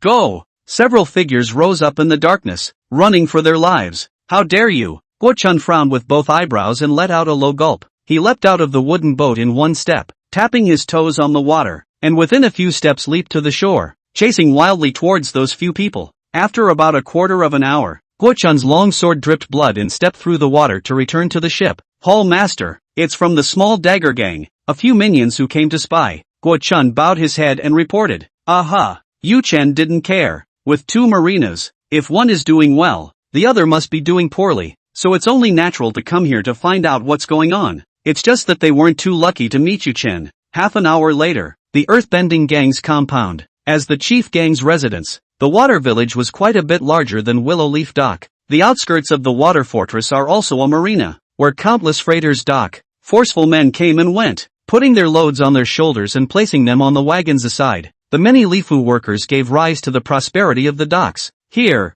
there are not only vendors hawking, but also eateries that have set up shacks. In front of an eatery, Chao Hong sat diagonally at a table, accompanied by several gang members. Come on, you guys drink too. What's the point of just me drinking? Early in the morning, Chao Hong had already drank a few bottles and his face was full of drunkenness. The three accompanying gang members revealed their embarrassment and said carefully, Young master, we still have to patrol the docks. We can't drink. On the wharf, when the laborers and horsemen were tired and hungry, they could find a restaurant to drink and eat. The only members of the Groundhogs gang who are on patrol are not allowed to touch the alcohol. If you are found out, you will be dragged and beaten. Bah! Drink it all for me. I'll take care of it. I'm the young master. Chao Hong raised his glass of wine and poured it hard into the mouth of one of the gang members. Right, what's wrong with drinking? Chao Hong he giggle. I'll be in charge of the Earth's Fury gang in the future. Then we can all go on patrol and drink. Ha ha. The three gang members smiled bitterly, their eyes exchanging glances, all trying to find an excuse to get away. Stay with them any longer and you'll get at least a dozen slaps on the wrist.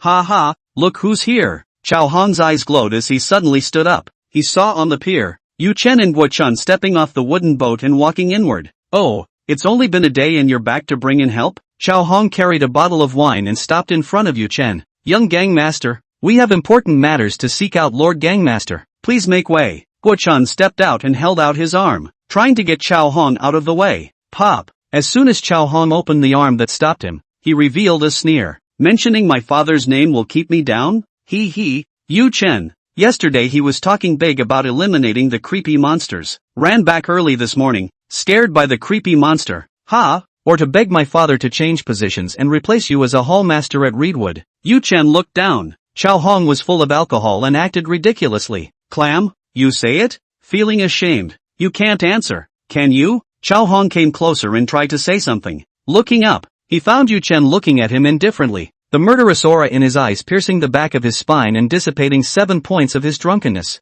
Pop! Yu Chen waved his hand and Chao Hong shrieked. His entire body flew out sideways and fell down in the eatery, splashing leftovers all over. You? Chao Hong stared with his eyes, the left side of his face bulging high as he pointed a trembling finger at Yu Chen, his mouth stuttering. You dare to hit me? Chao Hong finally caught his breath and said in a huff. Guo Chun, is there a hand towel? Yu Chen asked. Hall master, here. Guo Chun pulled a white hand towel from his arms. Yu Chen took it, wiped his hands, and then threw it to the ground. What happened? The crowd of onlookers was parted, and Qin Lai came with a group of people. Father, Yu Chen he couldn't help but hit me in public. Chao Hong gritted his teeth. May it be so? Qin Lai asked, but not to Yu Chen, but to the surrounding onlookers. When his eyes scanned, he found a few gang members with dodging eyes and Chao Hong smelling of alcohol. Pretty much guessed what was going on. After decades of father and son, what kind of temper Chao Hong had, Qin Lai certainly knew well. Gangmaster, young gangmaster,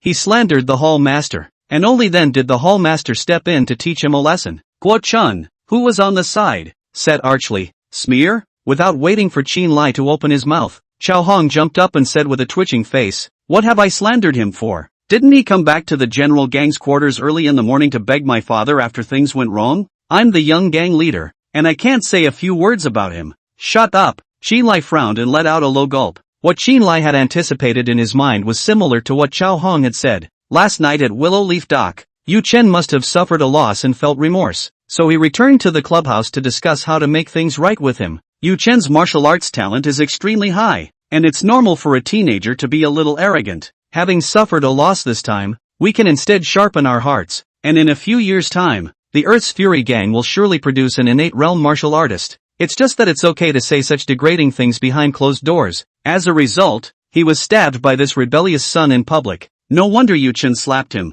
Qin Lai was silent for a few breaths, his mind pondering how to deal with it. In his mind, both Chao Hong and Yu Chen were somewhat overdoing things. Chao Hong was drunk and provoked, and Yu Chen was out to hurt people. What to do? Qin Lai had a bit of a headache. "Gang master." At this moment, Guo Chun took a step forward, anger surfacing on his face. Why does the young gang master keep slandering the hall master with his bloody mouth? Last night in Willow Leaf Dock, the hall master had already exterminated the creepy monster. The words were met with an uproar on the docks. Willow Leaf Dock's bizarre murder thing has been a long time in the making, and everyone knows about it. But for 2 months, the groundhogs have been unable to solve the problem. Unexpectedly, on his first day as the new hall master, Yu Chen had made a great achievement, exterminating the creepy monster. "It can't be. Impossible," Chao Hong murmured dumbly, his pupils trembling. Suddenly, his face turned red and he pointed at Yu Chen and shouted, "You lie. You're trying to fake credit and fool my father, aren't you?" Yu Chen smiled coldly and looked at him in silence, like he was looking at a monkey that kept jumping around. The entire Willow Leaf Dock gang saw the hall master battle the creepy monster. I even led a group that saw the pieces of the creepy monster blasted to pieces, Guo Chun said with a certainty in his tone. The crowd of onlookers nodded their heads after exchanging a few words. In the Earth Fury Gang, Guo Chun was notoriously stable, and he would never lie about anything he said. Chapter 52, The Earth-Shattering Heart Technique.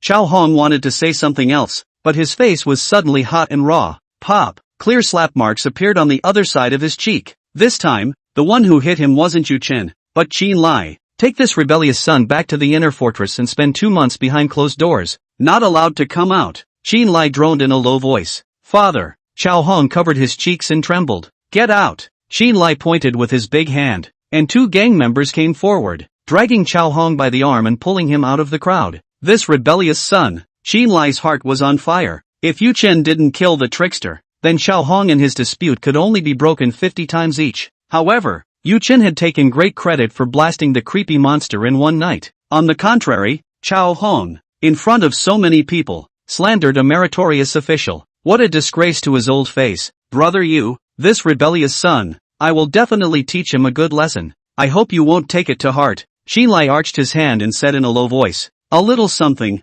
no harm done." Yu Chen smiled faintly. It was just a clown. How would he care? "Gang master, I came over today for..." Before Yu Chen could finish, he was interrupted by Qin Lai. "Yu Chen, you and I will honor our promise," Qin Lai said solemnly. Then he turned his head to look around and said loudly, "The Willow Leaf Dock shenanigans have been removed, and the Earthbending Gang is rejoicing today. At noon today, the general gang residents will set up a flowing banquet to celebrate together." With blood qi infused, the voice spread throughout the entire water fortress. Everyone was smiling and cheering loudly when they heard it. For a while, the name of the new hall master, Yu Chen, spread up and down the water fortress. "Brother Yu, follow me to the study." With a large hand, Qin Lai parted the crowd and took the initiative to lead the way for Yu Chen. The Earth Fury Gang's compound. The water fortress is loose on the outside and tight on the inside. Upon entering the interior of the water fortress, what they saw in front of them were all the gang members who had been in the Earth Fury Gang for many years. To the left and right of Qin Lai's study,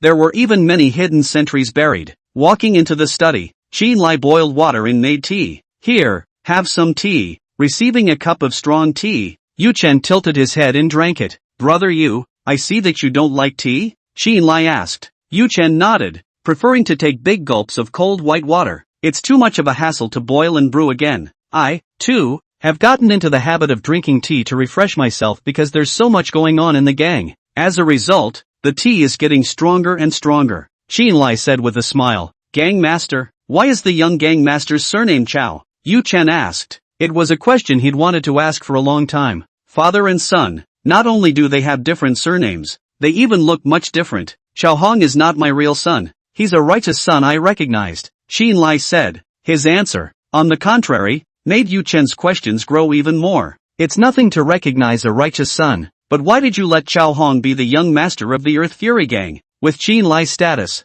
marrying 10 or 8 wives is no big deal. Can't he have a biological son to inherit the Earthquake gang? Qin Lai knew what else Yu Chen wanted to ask and took the initiative to say. 30 years ago, Chao Hong's father and I were sworn brothers. We both came from the countryside to Three Rivers City to make a name for ourselves at the docks. A bit of a fight with some roots. However, if you don't become an innate martial artist, you won't be able to get on the stage and establish a gang. In order to capture an innate heart technique, Chao Hong's father took a fatal stab for me. He dies, I live. Before he died, I promised him to let me enjoy a few decades of riches first. What he did not enjoy, his son inherited. After saying that, Qin Lai put down his teacup and got up to unscrew the mechanism on the bookshelf. Dark compartments appeared in the walls as the clicking of the machine's brackets rattled. Yu Chen's pupils trembled slightly as Qin Lai actually made no secret of the fact that he opened the secret compartment in front of him. I didn't take a wife and have children, and let Chao Hong be the young gang leader. It's to repay the favor of blocking the knife back then.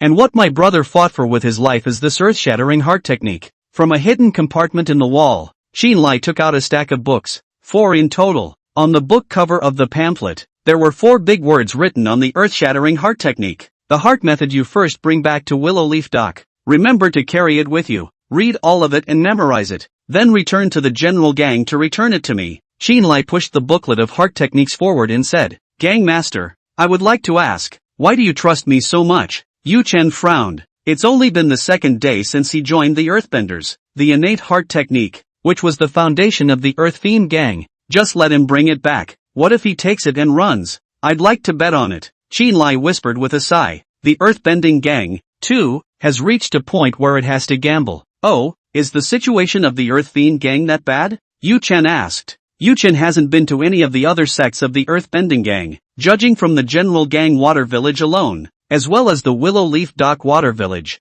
Qin Lai still had a hand in governing the club. There's no internal trouble, but there's external trouble, Qin Lai said. The Dagger gang has risen with too much momentum. The docks a little farther away from the general gang's watering hole were all taken by the small Dagger gang. The Earth Fury gang is now struggling to hold on, with no successors. There are no successors, Yu Chen muttered. The 3 leaders of the Earth Fury gang, besides the gang leader Qin Lai, the 2nd leader Fong Zhangyang was a traitor, and the 3rd leader Mo Sanping was old. Young gang master Chao Hong is a piece of material. When the father Qin Lai heart understand. Yu Chen looked down and thought for a moment. Qin Lai was treating Yu Chen as the successor of the Earthshaker gang. Martial cultivation required a large amount of medicinal herbs. Each herb starts at 2 or 3,000 taels of silver. Silver money that ordinary people can't make money with in a lifetime. Yu Chen needs a force to earn him silver money. Gang master, I'll take tea instead of wine. Yu Chen would not say anything pretentious. The only thing he could do was to raise his glass. Good.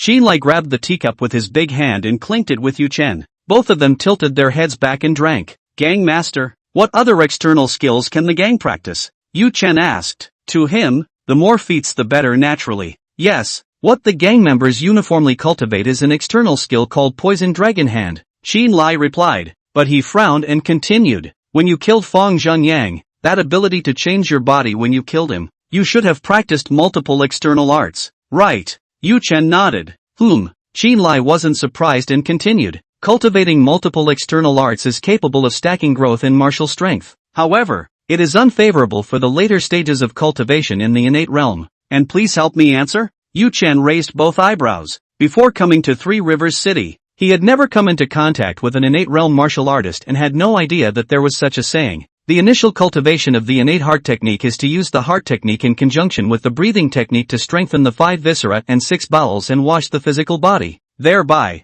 one achieves inner and outer clarity of the physical body, just like a newborn baby. In this way, one is considered to have stepped into the martial Dao innate realm, and the subsequent cultivation of the innate realm, one must condense the flesh, sinew, bone, and skin into one, and melt all the martial arts stances before one is considered to have entered the innate Dashang realm. As Qin Lai answered, Yu Chen's eyebrows furrowed from time to time, pondering the meaning of the words in his mind. Melting into one? Yu Chen understands. The martial arts in his body were too many and too varied, a hindrance to the cultivation of the late innate realm. Other people would only know one or two external techniques, and if they wanted to meld their moves, they would only need to merge two of them. However, Yu Chen needed to merge 4 or 5 types of external energies, the difficulty of which would be far greater than others. For example, Fang Zhangyang, who died at the hands of Yu Chen, was at the beginning of the innate realm. However, when he fought against Yu Chen, there was a sense of togetherness between his two styles of boxing.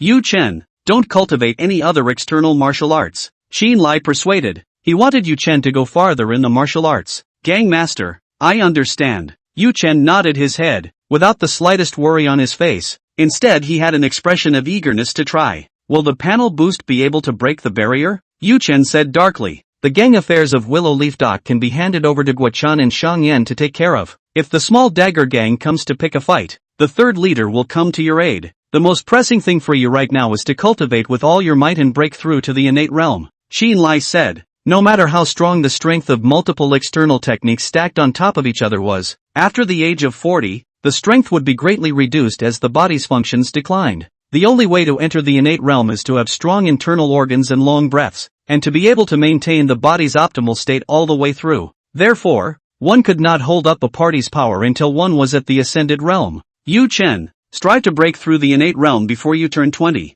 Xin Lai said. 20 years old? Yu Chen laughed, not looking down on him too much. Yeah, maybe I'm being a little harsh, so don't stress about it. Xin Lai calculated that he would still be able to buy 3 or 4 years for Yu Chen under the attack of the small dagger gang. Okay gang, I'll work on it. Yu Chen hemmed and hawed, picked up the pamphlet, and put it into his personal inner pocket. He bid farewell to Xin Lai and pushed open the wooden door of the study to walk out. Xin Lai didn't send him off and sat behind his desk, sipping his tea. Not long after, Mo Sanping pushed open the door of the room and walked in. Gang Master, do you want me to follow and observe for a few days? Mo Sanping asked with a frown. No need, the heart technique is all given. You follow, and in turn, it makes Yu Chen's heart revolt. Xin Lai shook his head and said, Gang Master, it's not like he'll know if I follow him secretly. Mo Sanping thought that if Yu Chen didn't do anything differently, it wouldn't be better to quietly withdraw back. Sanping you should have been hiding outside the southeast corner of the study just now,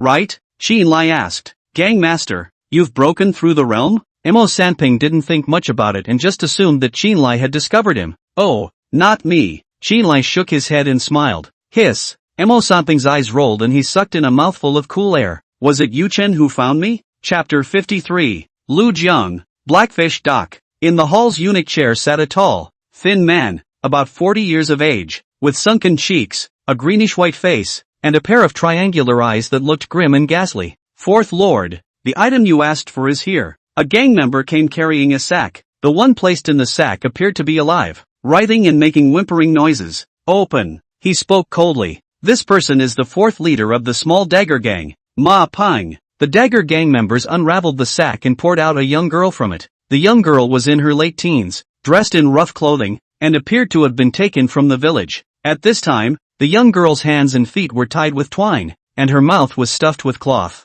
Her expression was horrified, and bean-sized teardrops continued to pour out of her eyes. What are you waiting for? Can't you see I'm thirsty? Ma Pang scolded drily. At his urging, the gang member drew a dagger and slashed the young girl's wrist. Blood gushed out and landed in the bowl. Not long after, a bowl of blood was filled and delivered to Ma Pang. Marpan's throat rolled as if he had been thirsty in the desert for a long time. Holding the bowl of blood, he drank it all in 3 swallows. It's not enough. More. Ma Pang shouted. Okay, fourth leader. Blood was pouring out of his wrists, but it would take a while to fill a new bowl. Too slow. Ma Pang hissed, rose from the eunuch's chair, and suddenly pounced on the young girl. The gang was so shocked that they fell backward and crawled on their hands and knees. His eyes widened in horror as he watched Ma Pang tear open the young girl's neck with his mouth, the knot in his throat rolling as he pumped the girl's blood directly, snapped, until the young girl died and her body was thrown down by him. Marpan wiped the blood from his mouth and let out a satisfied groan.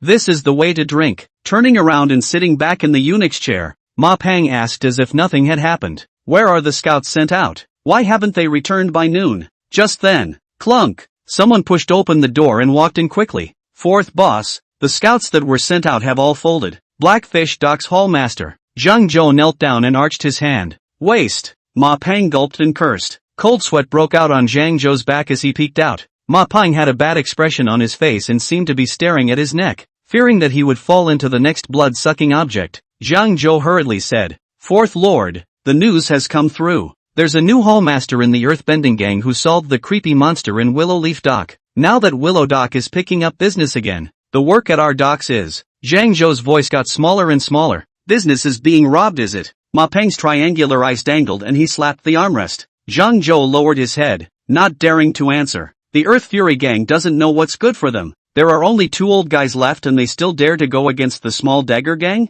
The knots in Ma Peng's throat rolled, and once his anger rose, he became more and more eager to drink blood. Take Willowwood first. 3 days later, Willowwood. In the inner cottage study, Yu Chen flipped through the earth-shattering heart technique. Worthy of being an innate technique. It makes my head spin to see it. Yu Chen put down the booklet and rubbed his brow. Knock knock. There was a knock on the wooden door of the study, and the voice of Shan Yan came. Hall Master. Come in, Shan Yan said with a smile and a squeeze. Hall Master, someone is looking for you. A woman. What a beautiful woman. Got it. Yu Chen nodded as he roughly guessed who it was. In the main hall of the water-walled village, Yu Rohong was wearing a lake blue dress and sitting on a chair. The bodice is styled to narrow at the waist, emphasizing a touch of roundness. Mr. Tour. Seeing Yu Chen come, Yu Rohong got up and said with a light smile, or should I call you Hall Master Yu? Boss Yu. It's better to call Mr. Tour smooth. Yu Chen sat in the main seat and ordered the maid to serve tea. Duke Yu. This time I have come to make amends and apologize. Yu Rohong curtsied, and the maid behind her presented a mouthful of sandalwood boxes. When he opened it, there was a black herb lying in the wooden box. A 500-year-old shawu. I still hope that Mr. Yu will accept it. Boss Jade has a heart. Yu Chen did not excuse himself and accepted the compensatory gift. A yellow essence, because of Chao Hong. First took 3,000 taels from Qinlai. Now, Yu Rohong sent another herb that was not inferior to Huang Jing. With this calculation, Yu Chen not only didn't spend any money on buying yellow essence, but also made a few thousand taels in reverse. On a certain level, Chao Hong is considered my blessing. Yu Chen smiled darkly. Boss Jade, I wonder if Jumbo Pavilion still has similar herbs? Yu Chen asked. He needed a large amount of medicinal herbs to cultivate the earth-shattering heart technique. Yes. Yu Zohong fought back a bit and said, there are 2 more medicinal herbs within the 3 Rivers City's coffers. If Mr. Yu is interested in buying it, make it 5,000 taels of silver. Yu Chen bowed his head and pondered. He wasn't counting the price. The herbs in the treasure pavilion, that's all there is? Yu Chen asked. The subsequent martial cultivation required medicinal herbs that could never be satisfied by 1 or 2 plants. Hearing Yu Chen's rhetorical question, Yu Rohong's eyes blinked. As a businesswoman, she immediately understood that Yu Chen was in need of more herbs. Here comes the big deal. Yu Rohong was secretly delighted and said with a smile, don't worry, Your Excellency. The Treasure Pavilion has more than 1 store in 3 Rivers City. If Your Excellency still needs to purchase medicinal herbs in the future, I can transfer them from the coffers of other cities. As for the price, we will definitely give Gongzi the lowest price. Aha! Yu Chen nodded. Then the 2 existing herbs. I will buy them first. In terms of medicinal herbs, I definitely need more than 2 plants, so boss you should transfer the goods as soon as possible. Yu Chen took out 5,000 taels of silver. Yu Rohong smiled even more brightly. Who wouldn't like such a refreshing and generous guest? She stood up,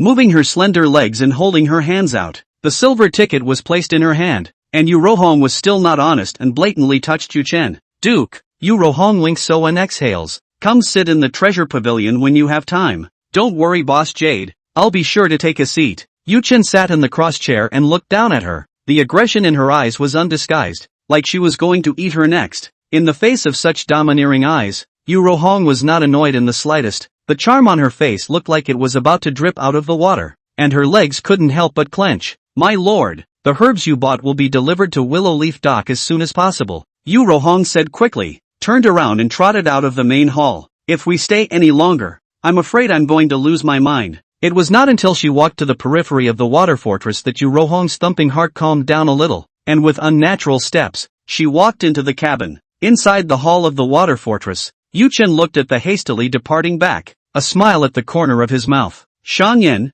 who was on the side, looked at Yu Chen adoringly. Yu Rohong, the proprietor of the Jumbo Pavilion, was also a dignified figure in Sanjiang City. How come when I met the master of the hall, it was as if I had to fall down immediately? Shang Yin, prepare a table for me, Yu Chen ordered. Okay, hall master. Shang Yin turned and walked out of the main hall. The booklet of the Earth Fiend Heart Technique appeared in Yu Chen's hand again. 4 booklets, with some of the last unread. A little later, can be upgraded with panels. Chapter 54, Breaking Through the Innate. Half an hour later, as the meal filled the table, Yu Chen nodded in satisfaction. The cook at Willowwood, knowing his proclivities, a table of dishes featuring beef and lamb, a few shrimp and crabs, also shelled. At the same time, Yu Chen felt something in his heart. In the void, several blue lights converged and transformed into panels. Force 208, Speed 150, Spirit 54, Martial Arts, Skybreaker Thunderblade, Breaking,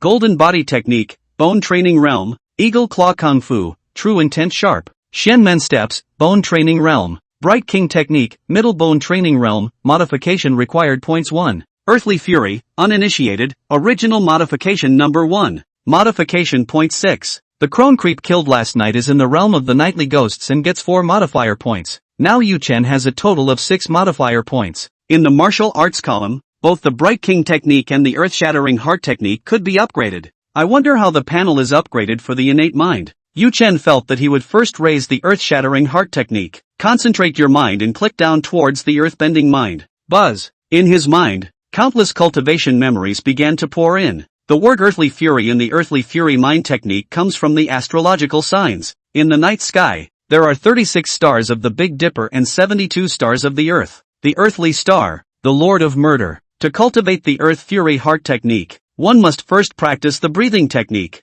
using a specific breathing frequency to induce the 5 viscera and 6 bowels. Fresh air is inhaled and the exhaust gas sludge is discharged, gradually cleansing the flesh between one breath and the next. 5, 10, 15 years. In the memory of the deduction, Yu Chen sat on his knees every day and ran the breathing method. In reality, within a few breaths, black filth began to drain from Yu Chen's skin, and the odor was fishy and unusual. It wasn't until 20 years had passed in his memory that the panel boost ended and Yu Chen opened his eyes. Gollum! The hunger in his stomach surged out, and Yu Chen hurriedly ate a few pieces of shawu. Ordinary food is simply too late to replenish qi and blood. Yu Chen shook his head and laughed. It turned out that he also wanted to save some silver to see if the deficit from cultivating his mind could be replenished with ordinary food. Now it seems that herbs must be taken for future panel enhancements. And another thing, I can't eat the way I look right now. Yu Chen was covered in a paste of black shells that emitted a foul odor. Someone, boil water, I want a bath.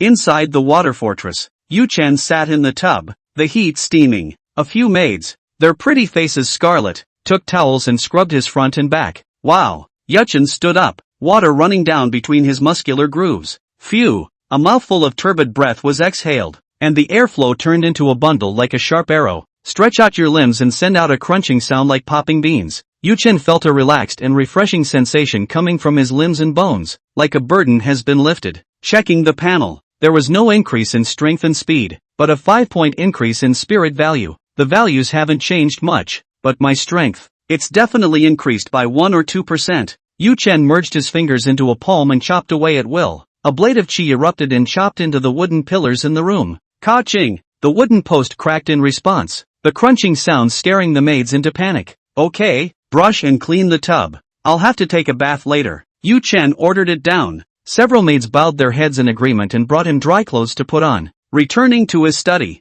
Yu Chen continued to enhance the earth-shattering heart technique. Yu Chen's body was tall and far beyond normal, especially under the full operation of the gong method. The torso that had skyrocketed to 2 meters 2 was 4 times the weight of an unusual person. The more flesh there is, the more acquired dirt that needs to be removed and expelled. 20 years of cultivation was not enough for him to empty his body of sludge and enter the innate realm. The lifting of the panel begins again, as it did last time. 20 years of age had passed, and in reality, the surface of his body was again gushing with slimy, fishy filth. This time, the shawu sent by Yu Rohon was consumed by him, while after the shower, Sangam was already waiting at the door. Hall Master, Boss Jade is attentive enough. A couple of fast horses were rotated to deliver it, and the herbs were delivered in an afternoon. Shan Yan handed over 2 mouthfuls of sandalwood boxes. Opening the box, of the 2 herbs, one was a purple fruit and the other was a blood-colored coral. Hall Master, the one delivering the herbs said that one is a 400-year-old purple spirit fruit and the other is a 600-year-old blood coral. Yu Chen picked up 2 herbs. The purple spirit fruit was nothing rare, some sort of rare fruit. As for the blood coral, in Yu Chen's original impression, coral was more like a mineral gemstone. This stuff is edible too? Yu Chen took out his dagger and cut the blood coral into small pieces. A soft touch came from the knife, and when I picked it up, the cut side of the blood coral had the texture of meat. At the tip of his nose, there was even an unspeakable meaty aroma in the blood. Yu Chen put down his heart and began to ascend for the 3rd time. This time, the cultivation of the earth fiendish heart technique reached an armor. 60 years. All of the latter-day filth in his body was finally drained. The blood chi transformed, and a metaphysical innate chi arose in the body, flowing between the 5 viscera and 6 bowels. Yu Chen's martial realm broke through to the innate realm. Instead of innate chi, it's more like innate fury. Yu Chen stretched out his right hand and operated his mind. A stream of black air emerged from his palm. After entering the innate realm, the subsequent cultivation is to continue refining the 5 viscera and 6 bowels to grow this strand of fatal chi. With 3 boosts, there are 4 modifier points remaining in the panel. Yu Chen raised one after another until all the modification points were consumed. The purple spirit fruit was eaten up, and a portion of the blood coral remained. Force 248, Speed 190, Spirit 89, Martial Arts, Heavenly Thunderblade, Secret Skill, Destruction, Golden Body Technique, Bone Training Realm, Eagle Claw Kung Fu, True Intent Sharp, Shenmen Steps, Bone Training Realm, Bright King Technique, Middle Bone Training Realm, Earthly Fury Mind Technique, Minor Success, Modification Point 0, the values on the panel, after entering the innate realm, would increase in strength and speed by 10 points with each raise, and the spirit value was about to break 100 after 6 boosts. After entering the innate realm, Yu Chen's body no longer discharged dirt. With each elevation, the fury chi in his body grew. At the same time, the strength of his internal organs continued to increase, and his breathing became more and more prolonged, stretching out the palm of his hand. With a thought, black baleful chi steamed out from the center of his palm, covering his entire arm in the blink of an eye. Fury chi was a higher-order manifestation of blood chi, and after entering the innate realm, any martial arts stance could be catalyzed and increased with fury chi. The original breaking secret skill that could only be used once could at least be used 2 to 3 times if it was instead catalyzed by the innate fury chi. The destructive power produced by the fury was even twice as strong as that of the blood. The panel's 6 boosts were not much of a numerical increase, but Yu Chen's actual battle power had doubled by as much as several times. In the subsequent realms of the Earth's fateful mind, the flesh, sinew, bone and skin are condensed into one, or all martial arts moves are melted. Complete either of the 2 items, and the cultivation of the earthly fury mind technique breaks through to the innate middle stage. If both are reached in full, it is the innate great accomplishment. 2 eons, 120 years of cultivation, and the realm is only a minor accomplishment. Yu Chen shook his head and smiled.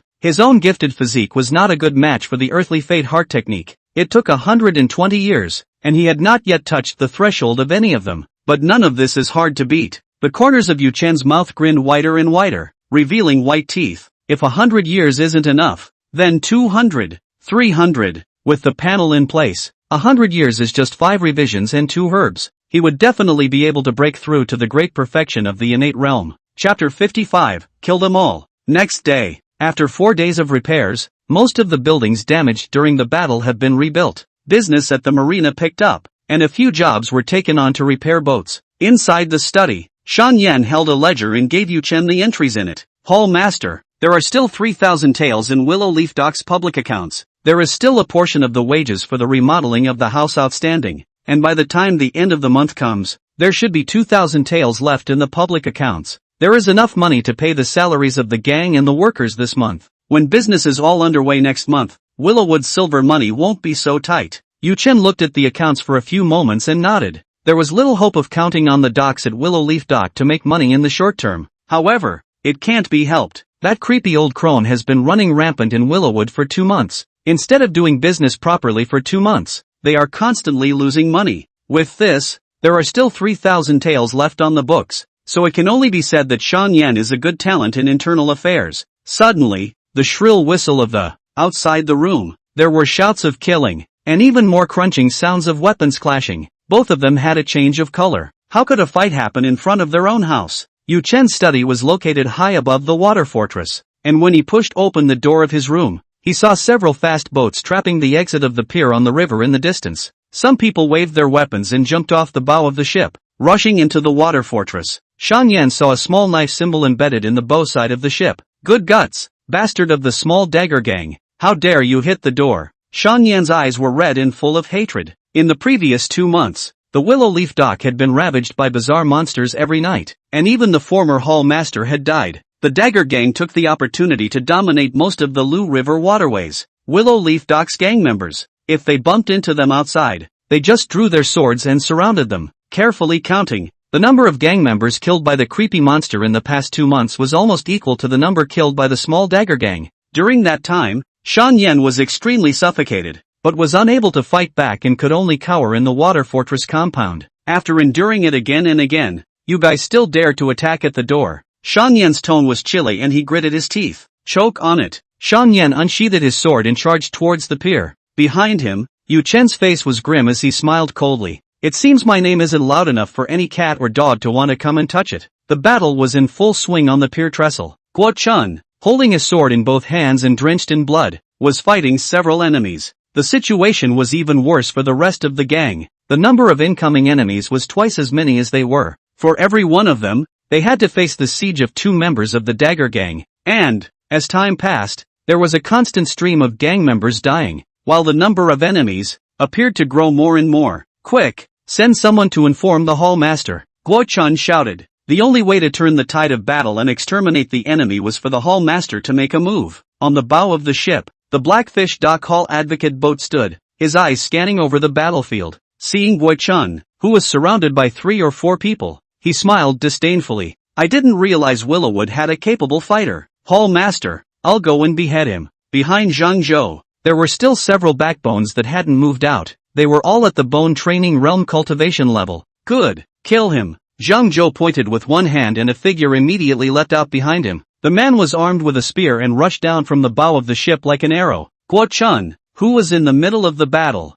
felt a stinging pain in his brow as warning signs rang out in his heart. Looking up, the cold light of the spear was close at hand, about to pierce his skull in the next second. In the heat of the moment, Guo Chun swept his long sword away from the surrounding weapons. In a short lunge, the spear grazed his back in the midst of the lightning. Bared, his shirt broke open and a foot-long bloody gash ripped open on his back. He. Count your luck. The man laughed coldly, turned around and drew his spear, stabbing out with another move, aiming straight for Guo Chun's throat. Stop! Shan Yan runs wildly out of the fortress and sees his good brother Guo Chun in danger. He roared angrily under his breath, and his eyes were pierced with anger. Boo! Shan Yan leapt up and chopped down with his long sword, about to save Guo Chun.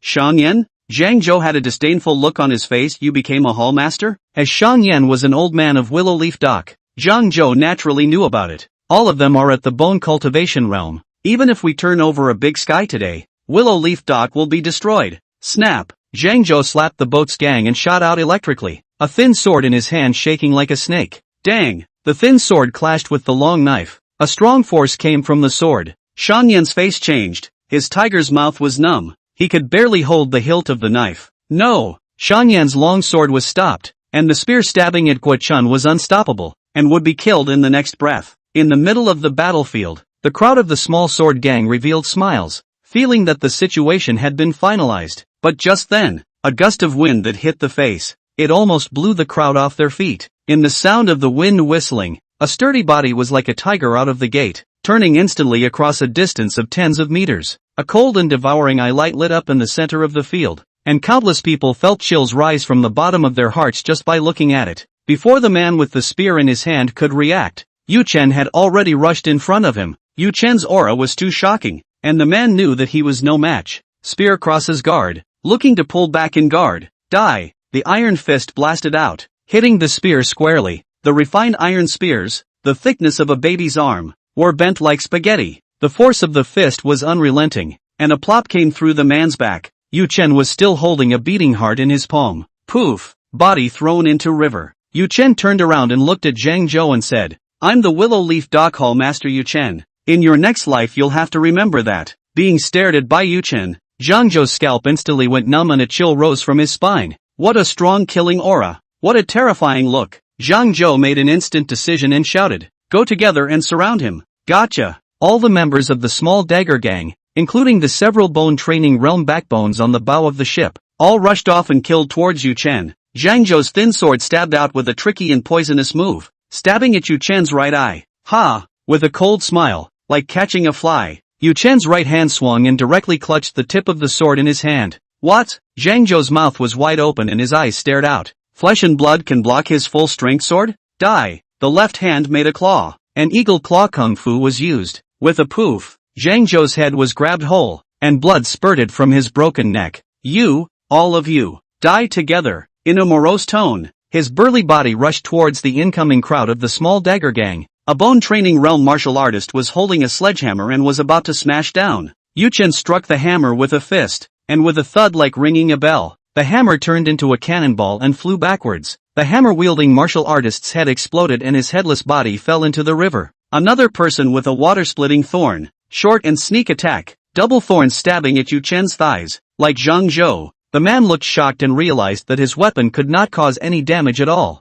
Knock! A knee strike dented the man's facial bones and white pulp spilled out of his 7 orifices. Knife! Yu Chen let out a low gulp, and Shang Yan threw his long sword. Brush! The long knife broke through the air. Yu Chen reached out and caught it, holding the knife in a horizontal sweep, the light of the knife turning into a full moon. Poo poo poo poo poo poo poo poo poo poo poo poo poo. 4 or 5 heads flew up at the same time, blood spurting out and then falling, and blood rained down on the battlefield. Bathed in the rain of blood, Yu Chen held his long sword and took a step towards the crowd of the small dagger gang. The scene suddenly quieted down, and the remaining members of the small sword gang, their bodies froze, not daring to make the slightest movement. The only thing that shone in their eyes was fear. Monster! I surrender. Some turned and ran, others fell to their knees and begged for mercy. Yu Chen grinned a mori hot smile. Leave no survivors, kill them all. Yu Chen ordered indifferently. Gotcha, gotcha. Chapter 56, Evil. Shang Yan and the others led the order in unison, waving their weapons in their hands and killing towards the small dagger gang.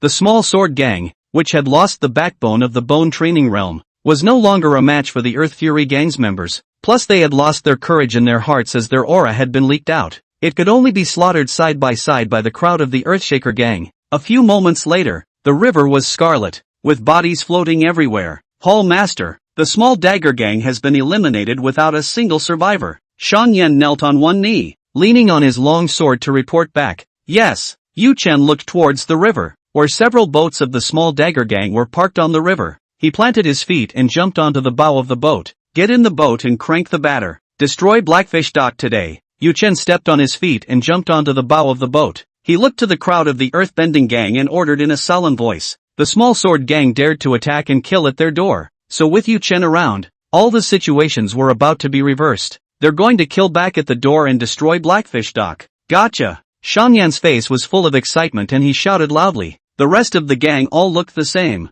arching their hands and receiving orders before quickly jumping onto the wooden boat. The main forces of Blackfish Dock were all exterminated, and now the water fortress of Blackfish Dock was like an empty nest that could be destroyed with a backhand. Another part of the Lu River, Blackfish Dock, high above the water fortress. A lookout gang member saw several wooden boats coming towards the fortress in the distance of the river. The hall master is back. This person shouted loudly, and the gangs that remained in the fortress responded in unison. Destroying Willow Leaf Dock in half a day. Hallmaster has gotten a big credit this time. A gang member said with a smile. Hey, from now on, we'll be the only marina in the nearby waters. Some people valued profit more. At the wharf on the outside of the water fortress, the merchant ships and shippers unloading their cargoes whispered privately. Alas, the price of unloading will go up again. Codes, any higher and my profits go to the dagger gang. Hush, don't want to live. The merchants were in awe and did not dare to speak loudly. The minions looking out from the heights, watching the wooden boat getting closer and closer,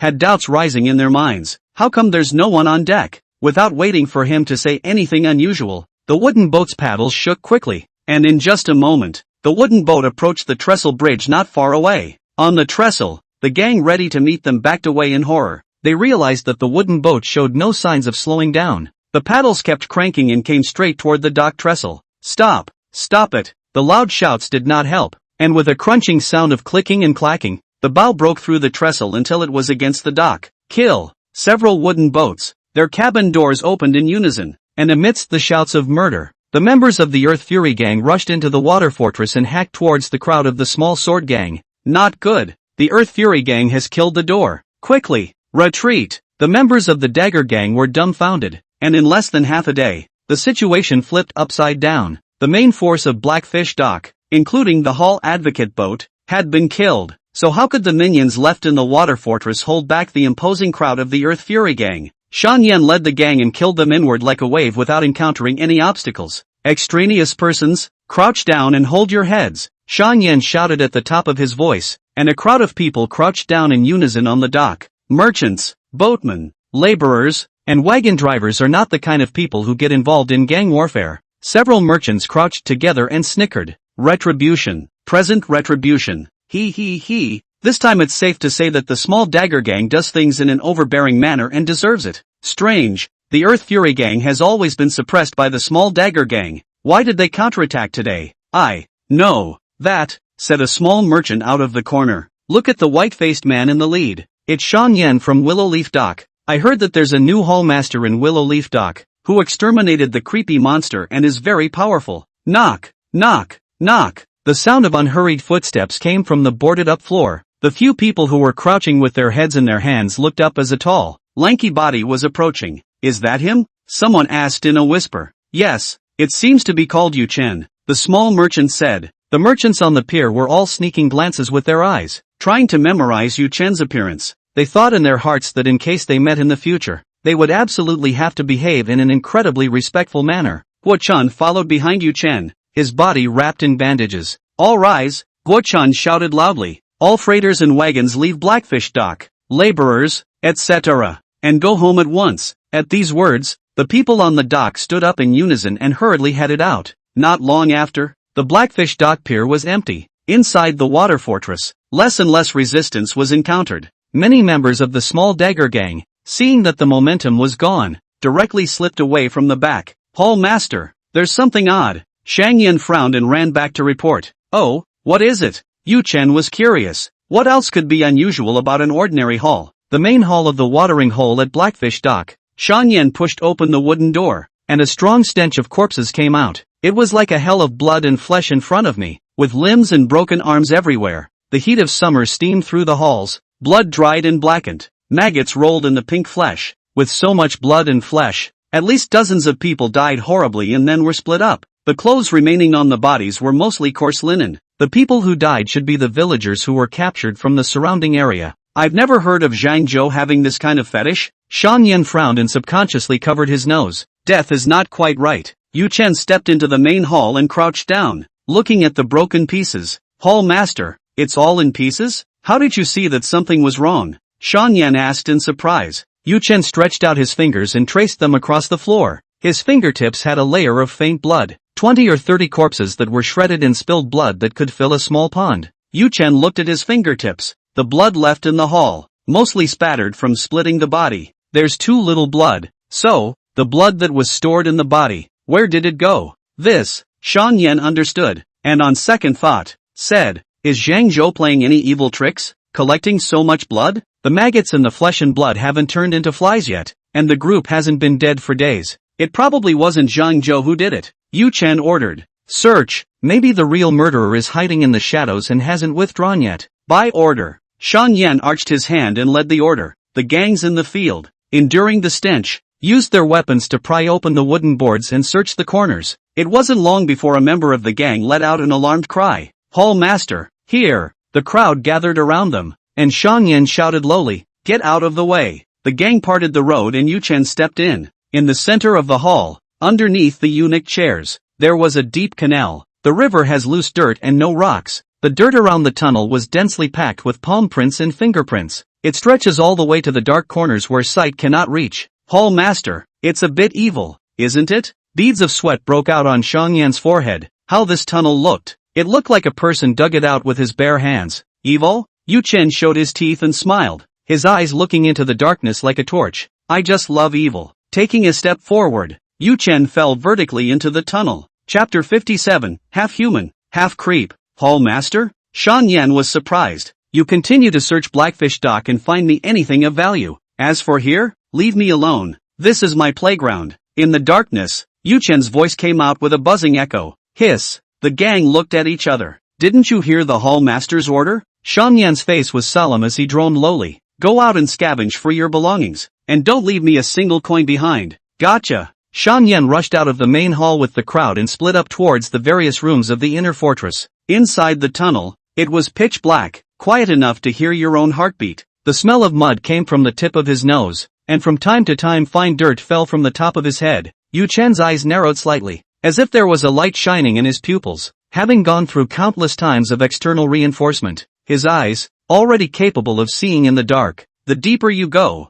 the wider the tunnel becomes. Not long after, a cavity appeared in front of Yu Chen's eyes. The strong, fishy, salty smell of blood hit my face with a slight heat. The ground, likewise, was covered with corpses. Only, there were no maggots on these corpses, and none of the blood from the wounds had dried. Just died not long ago. Yu Chen looked for a few moments. Unlike the corpses in the hall, on these corpses, they were wearing the standardized clothes of the small dagger gang, attendants, maids, and a few gang members. Your bloodlust is gradually increasing, slowly engulfing reason, Yu Chen whispered, and the whisper seemed deafening even in the quiet space. No one responded to him, as if the culprit was far away. It seems that you have a shred of sanity left. A smile pulled at the corner of Yu Chen's mouth. He raised his hands, and on the fingertips of his right hand he made a stroke towards the palm of his left hand. The true will of the martial arts. Rue, tick-tock. A bloody gash split open in his palm and blood dripped down. After entering the innate realm, Yu Chen's flesh was as pure as an infant's. His blood didn't have a fishy odor, but instead carried a warm fragrance. In an instant, the smell of blood that filled the room was covered by this fragrance of warmth, and the power of blood chi contained in Yu Chen's blood was far beyond that of ordinary people. Above Yu Chen's head, amidst the sticky mud, a pair of crimson eyes opened. He lay upside down on the top of the mud hole, living like a bloodthirsty lizard. The knots in his throat rolled and his eyes were filled with madness. The mouth grinned, the corners of the mouth all the way up to the base of the ears. A long tongue protruded from a mouth full of sharp teeth, and the tip of the tongue was like a tentacle, falling from the top of Yu Chen's head and wrapping around to the back of his head. He tried to strangle Yu Chen's neck with his tongue and hang him up to strangle him. His tongue was getting closer and closer, and he couldn't help the low hiss that escaped his throat. Hey, found you. Yu Chen jerked his head up and smiled brightly as if he had seen a beloved toy. With four eyes facing each other, the monster lying on the roof of the cave, his eyes suddenly widened, really taken aback. Come on down. His right hand snapped out, as fast as lightning, and grabbed his tongue. Yu Chen twisted his waist and swung his arm, and the monster smashed into the mud like a broken bag. Boo! A roar exploded throughout the mud hole, and dirt fell in a rustle at the top of his head. Yu Chen's right hand yanked violently, and with a poof, a bright red tongue ripped off. Blood spurted out of the monster's mouth as it hissed and screamed in pain. He crawled to the side of the mud hole on his hands and knees, his hateful and angry gaze dead set on Yu Chen. Encountering a new breed. Picking up the broken tongue in his hand, Yu Chen felt two breaths stored inside. Separately, the blood chi of the martial artist, and the weird and strange yin chi. The two scents were intertwined, indistinguishable from each other. Look at the monster again. The whole head is still humanoid. However, from the neck down, lizard-like scales covered the skin until both hands and feet were covered in lizard-like claws. Pust. A tongue regrew from the monster's blood-dripping mouth, waving like a whip. Having the recovery power of a weirdo is not bad. Yu Chen grinned with a satisfied expression.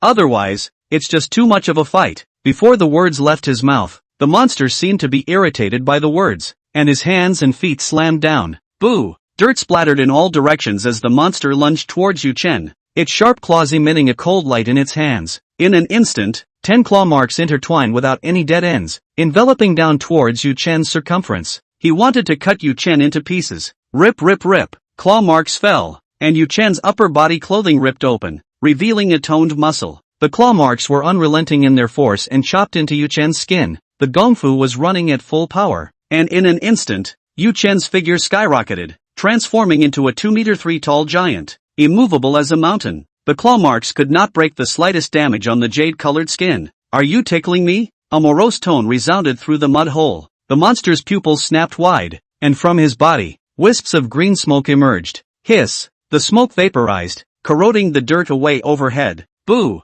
The monster attacked again, doubling its speed, its claws slicing through the void, emitting sharp whistling sounds, and its power was equally amazing. Come on! Yu Chen took a step out. Mud waves churned under his feet, and his two fists blasted out, wrapped in the power of 10,000 pounds. Boom! Where the fists and claws met, there was a shocking explosion, and the entire mud cave collapsed in an instant, with mud pouring down overhead. Ah! The monster's claws snapped by inches, and in a wail of pain, it was thrown backward. However, clicks came one after another, and in a breath of time, his arms and sharp claws reattached themselves. Yeah, that's fun. Pain, to be repeated over and over and over again. Yu Chen's eyes lit up brightly as he pushed and burst across the pouring mud like a chariot. Kill, kill, kill. Black baleful chi surged out from both arms and converged on his fists. Boom, boom, boom. Both fists kept smashing out, like a powerful cannonball. The monster passively met the attack, and up and down its circumference, the crunching sound of bones breaking continuously resounded. On the ground, Shan Yan and Guo Chun converged on one place. Behind them, the crowd of the Earth Fiend gang continued to carry valuable objects. Knock knock. A dull ringing sound came out and the ground trembled. An earthquake? Some of the gang members were unsteady on their feet, holding on to a pillar on the side. Guo Chun's eyes condensed, his sight downward, from the ground up. Yes, Hall Master. Shan Yan let out a low gulp and immediately continued. Back up. As soon as the words fell, the ground in front of them exploded as if the earth was shaking. Crumbs of dirt shot up into the sky, followed by a crackling fall. The entire Blackfish Dock water fortress rained down a mud storm. Knock! A green smoke-wrapped mass of flesh and blood fell aside, hissing and screaming incessantly. Click here. The flesh and blood in the smoke grew and reorganized quickly, transforming into a lizard-like monster again. His blood-red pupils looked at the crowd and swept around before staring at Shan Yan and Guo Chun. No good. The two Shan Yan's scalps went numb and they subconsciously stepped back.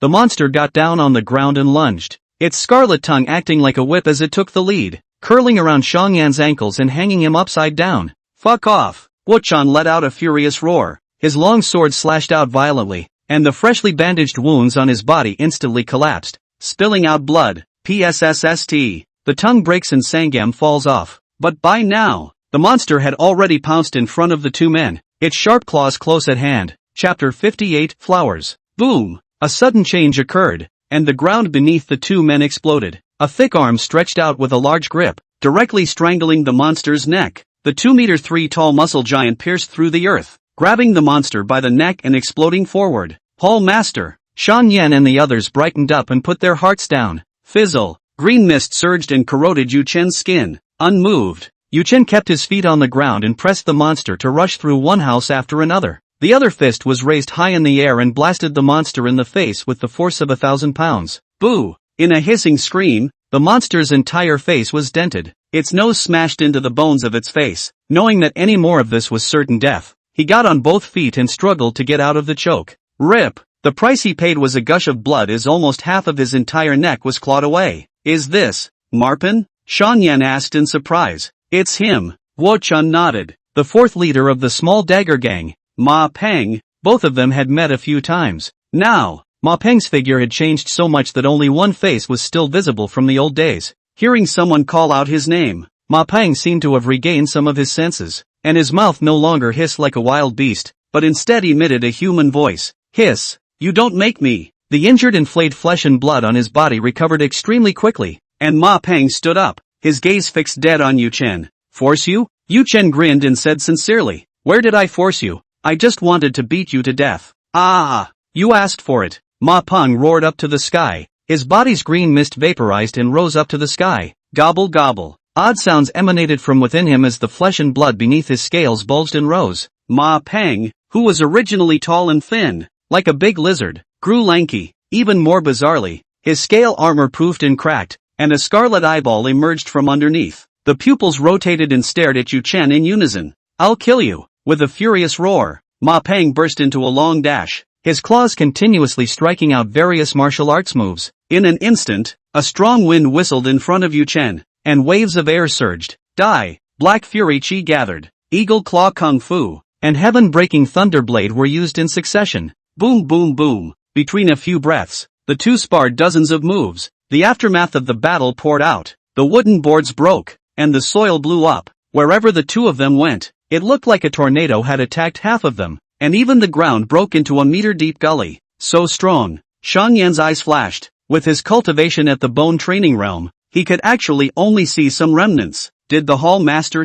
break through the innate realm? Guo Chun's eyes converged as he looked at the black fury that occasionally spilled out from the battle group. Guo Chun, are you kidding? Shan Yan was shocked and couldn't believe it. It's only been a few days since the Hall Master got the groundbreaking heart method? Geniuses cannot be judged by common sense, Guo-chan said. Boom! The engagement regenerated. The scarlet eyeballs on Ma Peng's body emitted light, and a frightening aura spread out. Die for me! Shoo shoo shoo! Blood-colored beams of light shot out from the eyeballs and blasted as much as they could into Yu-chun. Pulis. Jade-colored skin was broken open by the beams of light, churning up blood and flesh. It wasn't blocked until it blasted against the bone. Ha ha, you're dead. Ma Peng laughed triumphantly. The two fought for I don't know how many hundreds of rounds before he finally broke through Yu Chen's defense. Yu Chen looked down at the wounds on his body. The corners of his mouth widened in a hideous, horrible smile. It's been a long time since I've felt what it's like to be hurt. The intense pain stirred up a monstrous killing intent, and black fury surged out and surrounded Yu Chen's body. Kill.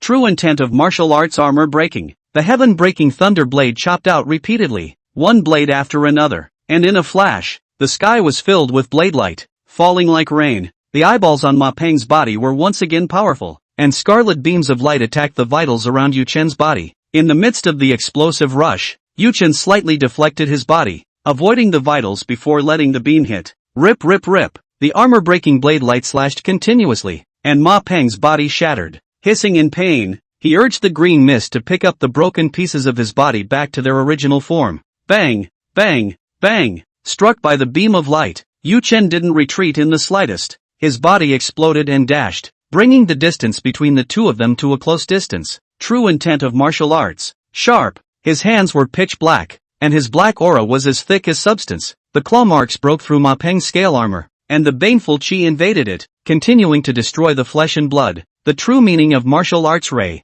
With his hand-cupping fist seals, his baneful energy mixed with piercing lightning, he kept blasting out. Each punch bombarded the scarlet eyeballs, and in a series of thumping explosions, the eyeballs up and down Ma Peng's circumference burst open in unison, and fountains of blood gushed out. Kill! Yu Chen was in a state of madness. His palms were together, and with a poof, he pierced through Ma Peng's chest. A hideous ghostly face surfaced on his back, and Yu Chen's arms exerted force, dividing Ma Peng into two halves from it. One of the halves of the torso with the head on it had a horrified face and eyes that were wide open. True intent of martial arts armor breaking. Merging his fingers into palms, he transformed them into a series of slashes of blade light. The body was still in mid-air, when it was once again divided by the light of the blade. The head shot up into the sky and was clutched in Yu Chen's hand. Die! Thunder surged in the center of his palm and nuisance green smoke rose. Ah! Marpen, with only his head left, was still alive, but in more pain than dead. The howling continued for several minutes before it stopped.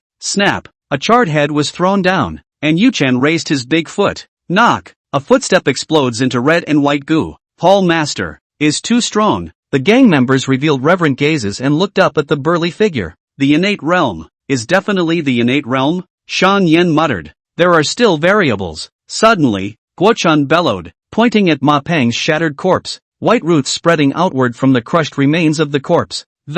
Within a few breaths, vines grew from the roots all over the place, climbing upwards, and white flowers bloomed among the branches and leaves, emitting an inexplicable fragrance. The shape of flowers. Yu Chen's eyes narrowed slightly as his heart fluttered. The white flowers hung upside down and were shaped like trumpet flowers, with twisted and cocked petal edges that looked eerily inexplicable. A bracelet fell from the weird old crone that he killed a few days ago. The inner ring of the bracelet is etched with the likeness of a white flower. The weird old crone, and Ma Peng, the fourth leader of the small dagger gang. What is the connection between the two? Without waiting for Yu Chen to ponder, on a few of the gang members, anomalies appeared. Their eyes were crimson and their minds were mad, and they actually used their long knives to chop at the companions around them. Stop! Shan Yen shouted lowly and rushed forward to keep them under control. Cousin, is the flower. Guo-chun, who was quite heavily injured, breathed heavily as he suppressed the bloodthirsty desire in his heart and shouted at Yu Chen. It's pollen. Yu Chen looked ahead with cold eyes. The vines on the corpse pieces were tangled and growing like a small green mountain. White flowers fluttered in the mountains, dropping rustling pollen and emitting a rich, sweet scent. Chapter 59, Tiger Power Hall.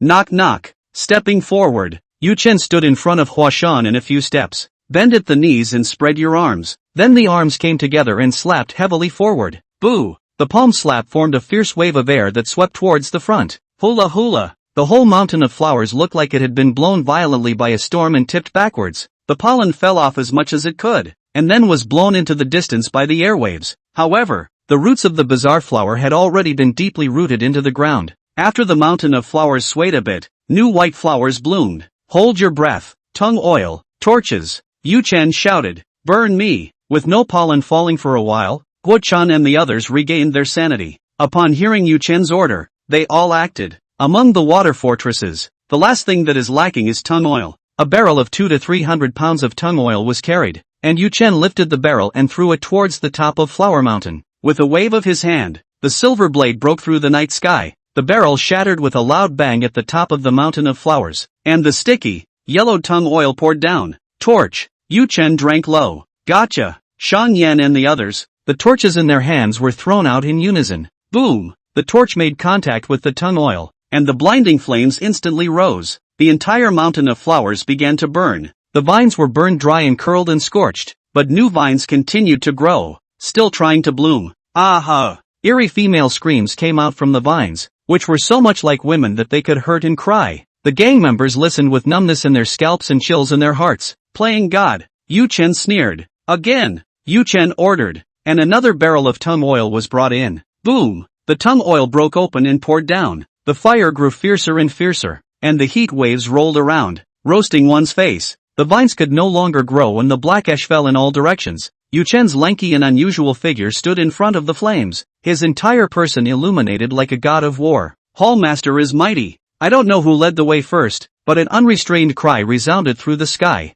Hallmaster is mighty. Hallmaster is mighty. The Earth Fiend Gang's gang members were shouting loudly and waving their weapons in their hands. At this moment, in their hearts, no ferocious monster or shadowy spirit could defeat Hallmaster Yu Chen. Hallmaster, the fire is starting to spread. Should we put it out? Shan Yan stepped forward and asked. The fortress was built of wood, and the flames spread and burned along the planked posts. Putting out a fire? Why should I save it? Yu Chen sneered. Hallmaster, Blackfish Dock has already been knocked down. We can use him as a branch of Willow Leaf Dock. Sangam spoke his mind. The expansion of the gangs in Three Rivers City was basically the same pattern, capturing territory and keeping it for themselves. No, burn it all, Yu Chen ordered. This, Shan Yan froze. What a good water fortress. So burned. At this point, Guo Chen, who was dragging his injured body, stepped forward and kicked Shan Yan. Are you stupid? We don't have much manpower in Willow Leaf Dock to begin with. How can we control Blackfish Dock again? Guo Chen scolded. Yes, Hallmaster is wise. Sangam reacted with a tap on the head. He instructed the gang to kick down tongue oil, then light torches and throw them in all directions. Boom boom boom. All over Blackfish Dock, flames rose to the sky, and in no time at all, they spread to the point of no return. Yu Chen nodded in satisfaction. Everything of value has been found, and this water fortress is useless to keep. After a fire burns out, the business of unloading goods at the docks, those who need to work as laborers and horsemen, will naturally be transferred to Willow Leaf Dock. Go! Yu Chen stood at the bow of the boat as the oars swung, heading towards Willow Leaf Dock. At the Willowwood Dock, the gang that stayed behind were always checking from high above. In the distance of the river, several wooden boats showed their appearance. The gang members fixed their eyes on Shan Yan standing at the bow of the boat, waving his hand vigorously. Sound the gong. High above the water fortress, several gang members struck the gongs in their hands and ran towards the pier like the wind. The gong was struck while they shouted under their breath. The Earthbending Gang returns victorious. The Earthbending Gang returns victorious. All up and down the water fortress, they all let out a heavenly cheer. Even the little laborers of the dock's force, banging on the planks around them, made sounds in response. Not long after, the ship docked. Yu Chen leaped off the bow of the boat, and a member of the gang took a black cloak and put it on him. Shan Yan, take an inventory of the belongings. Yu Chen commanded. Ordered. Shan Yan responded with an arch. For today's great victory, all of Willow Leaf Dock will be rewarded with silver. Yu Chen said in a loud voice with a wave of his hand. Thank you, Hallmaster. Hallmaster is mighty. The crowd shouted loudly and automatically parted a path. Yu Chen walked at the front, and behind him, countless gang members carried wooden boxes of belongings and sent them towards the hall. Some of the boxes were so full they couldn't close the lids, and the silver dollars and jewels were about to overflow. Half an hour later, Yu Chen bathed and changed, and walked to the main hall all fresh.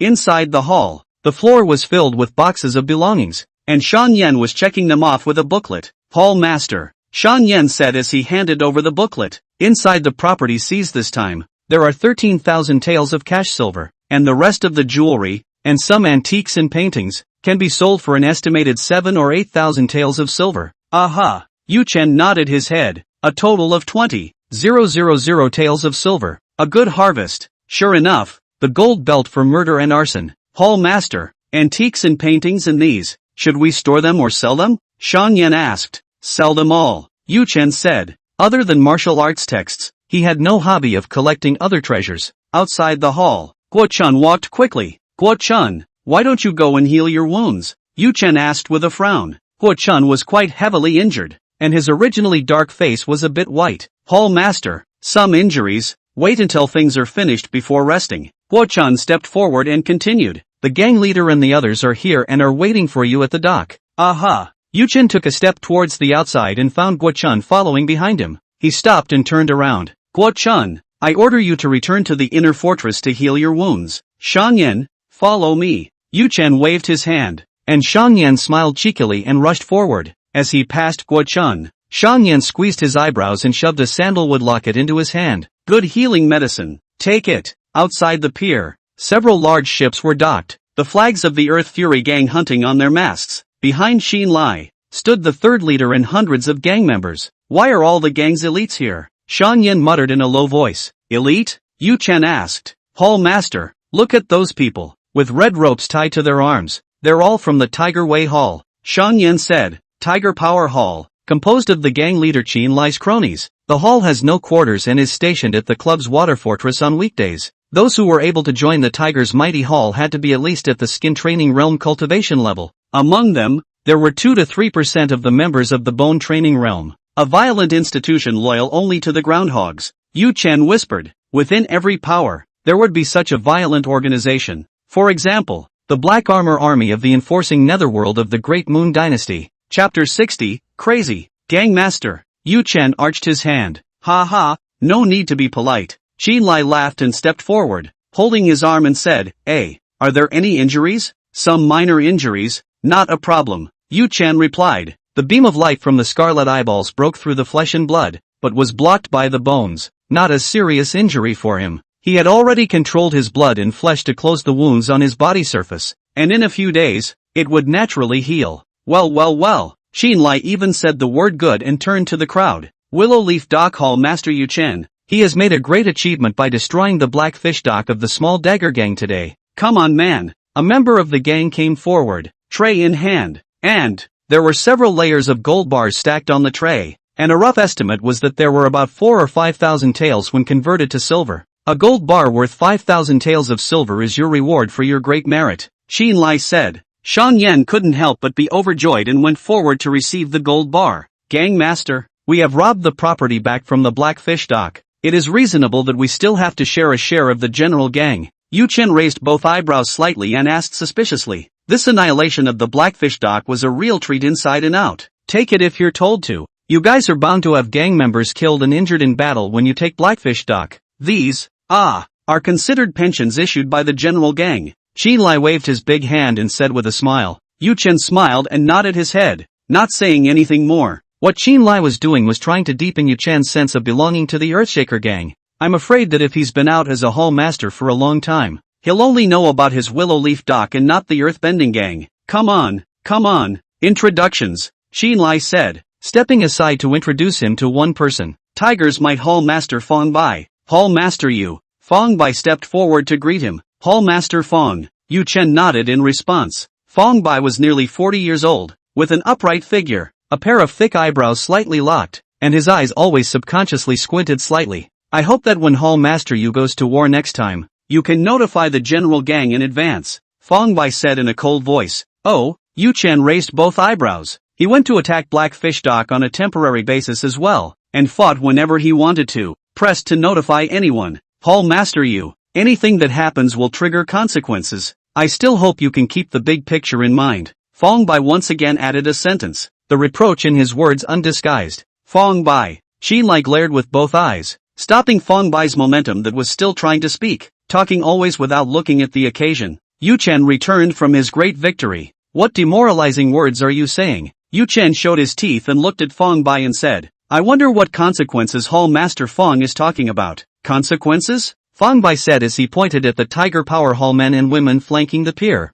The Black Fish Dock is owned by the Small Dagger Gang. If you destroy the Black Fish Dock, won't the Small Dagger Gang retaliate? All the members of my Tiger's Mighty Hall, assembled urgently to rush here, are here to hold off the Little Dagger Gang's retaliation for you. I see. Yu Chen's face was unchanged. Without moving his expression of anger, Xin Lai came with a large group of people. Giving gold bars was only a small matter. More importantly, he was backing up for Yu Chen. Block the Dagger Gang's immediate retaliation. Just at this moment, high above the water fortress, a gang member let out a sharp whistle. Enemy attack! On the mast of the big ship, someone shouted at the same time. He saw that the river was black in the distance, and dozens of wooden boats were raging towards Willow Leaf Dock. Speak of the devil, here comes the Dagger Gang. Get on the boat and gather. Fong Bai unsheathed his sword and bellowed. Ordered. The people of the Tiger's Might Hall shouted lowly in a solemn voice, and in a neat formation, they leaped onto the wooden boat. Fong Bai was prepared to meet the Small Dagger Gang on the river so that the battle would not spread to Willow Leaf Dock. Hall Master Fong, slow down.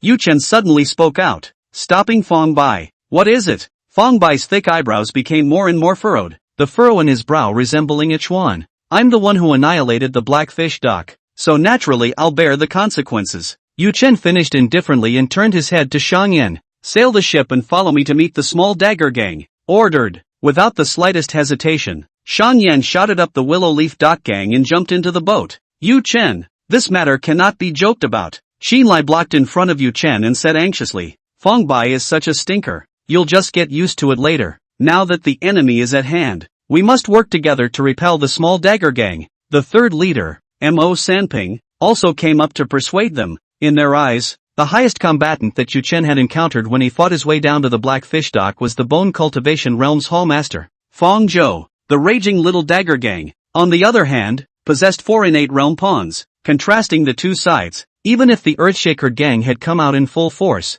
they were only barely able to respond to the battle. Gangmaster, what is the strength of the Little Dagger Gang's Gangmaster? Yu Chen asked. The anxiety in Xin Lai's heart eased by a few points, secretly saying that you finally remembered to ask the other party about their strength. Yu Jianghua, the leader of the Small Dagger Gang, is a great success of the innate realm. His flesh, tendons, skin, and bones are fused into one, and all his external moves are blended into one, so his strength can kill a beginner innate realm martial artist in seconds. Xin Lai said while observing Yu Chen's expression, thinking that when he heard about Yu Jianghua's strength, he should understand the gap between the two sides and then know what to do. Young people just can't be provoked, and so can Fong Bai, always speaking with barbs. Xin Lai shook his head slightly and thought in his heart. Surprisingly, Yu Chen's expression had been with a faint smile, not showing a hint of timidity to retreat. Understood. Yu Chen nodded and ordered again. Sangam, just prepare a boat. When these words came out, other than the Willow Leaf Dock's gang members,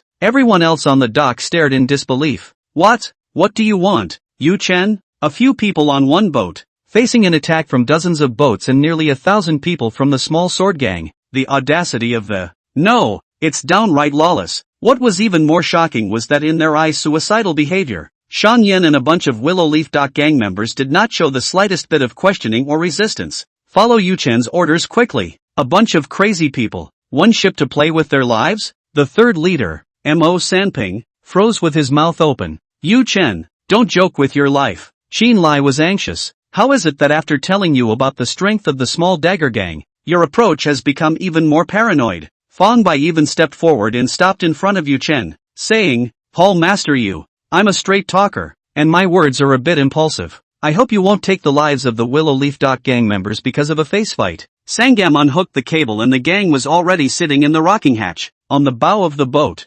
Shang Yan hemmed and hawed. Life? You won't lose your life by following the Hall Master. Right, the Hall Master will win. Must win. In the hatch, the gang answered the call loudly. This is crazy, really crazy. Mo Sanping was completely dumbfounded. Yu Chen reached out, pushed Fong Bai aside, and said, Get out of the way. If we dawdle any longer, the boats of the Small Dagger Gang will be coming to the pier. Since you don't believe me, Gang Master, Third Leader, and Hall Master Fong, the three of you should come on board together. Seeing that the three were still hesitating, Yu Chen turned around and ordered, Sail the boat. The oars shook, and the wooden boat left the dock directly, rushing towards the Small Dagger Gang. Chapter 61, So Weak. Gang Master, Mo Sanping cast an inquiring glance. Go together. If Yu Chen loses, we can still save him back. Qin Lai's feet clicked together and his body transformed into a shadow, appearing at the bow of the ship in the next breath. Alright, Mo Sanping nodded. Juvenile ambition. For the sake of some face, without the slightest regard for the big picture. Fong Bai still frowned with both eyebrows, his eyes coldly looking at Yu Chun. Ugh, why aren't you a dummy? Stop it and get in the boat. Mo Sanping grabbed Fong Bai's shoulder and with a movement of his body, he also appeared at the bow of the ship. Knock knock, knock knock. The sound of the war drums came and shook people's lungs. On the surface of the river, the big ships of the small sword gang were displaying their flags, and their size and number were a step ahead of the Earth Fury gang. Yu Jianghua, the master of the small dagger gang, stood at the bow of the boat with a chilly face. When the Blackfish dock was attacked, he was the first to get the news, and he reorganized his men and rushed to the aid of the Blackfish dock. But when he arrived, the fire had already engulfed the entire water fortress. Heat waves rolled over, black ash fell like rain, corpses floated on the river, and the water was flooded with crimson blood. After Yu Jianghua knew what happened, he didn't think much about it and ordered all his men and horses to kill towards Willow Leaf Dock. Dagger Gang has gained strong momentum in the past few years, and he has never been the only one to seize other people's water fortresses.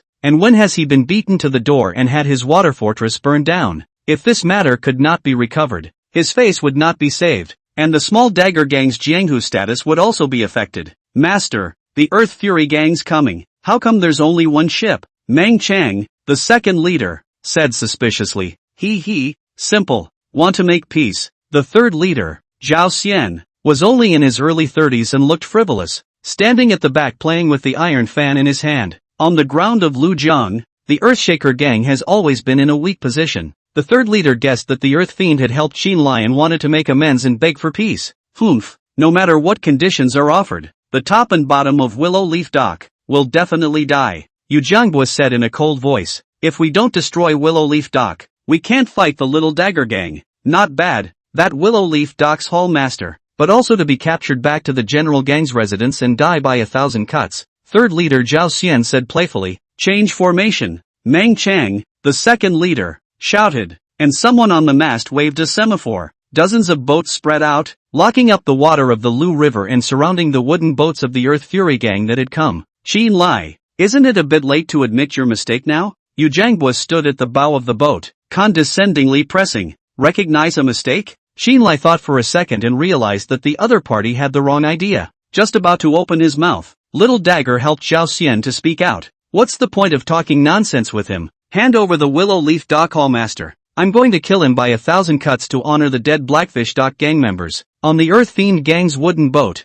Qin Lai's and their faces all changed in unison. Zhao Xian's words showed that both sides had no room for maneuver and had to do a battle. Yu Chen was the one I managed to pull into the Earth Fury gang. Qin Lai secretly thought the future survival and growth of the Earth Fury gang relies on Yu Chen. So how could I possibly hand it over to the small sword gang? Prepare to strike, Qin Lai whispered, and a thick black fury aura emerged from the hands behind his back. Missouri Sand Square Cypress nodded darkly, his body tensed, ready to strike at any time. Gang leader, I said I'll take care of it. Yu Chen stepped out and crossed over a few people to stand in front. Yu Chen, now is not the time to play the hero. Qin Lai frowned and persuaded. In his mind, the ups and downs of life are common, and sometimes it's all about holding back and holding back. You're the Willow Leaf Dock Hallmaster, aren't you? What is the name? Yu Chen? Zhao Xian said with one foot on the wooden rail at the side of the boat, sticking his neck out. Is it to take the initiative to admit your mistake and take everything for the Earth Fury gang? Zhao Xian smiled cheekily and looked at him playfully.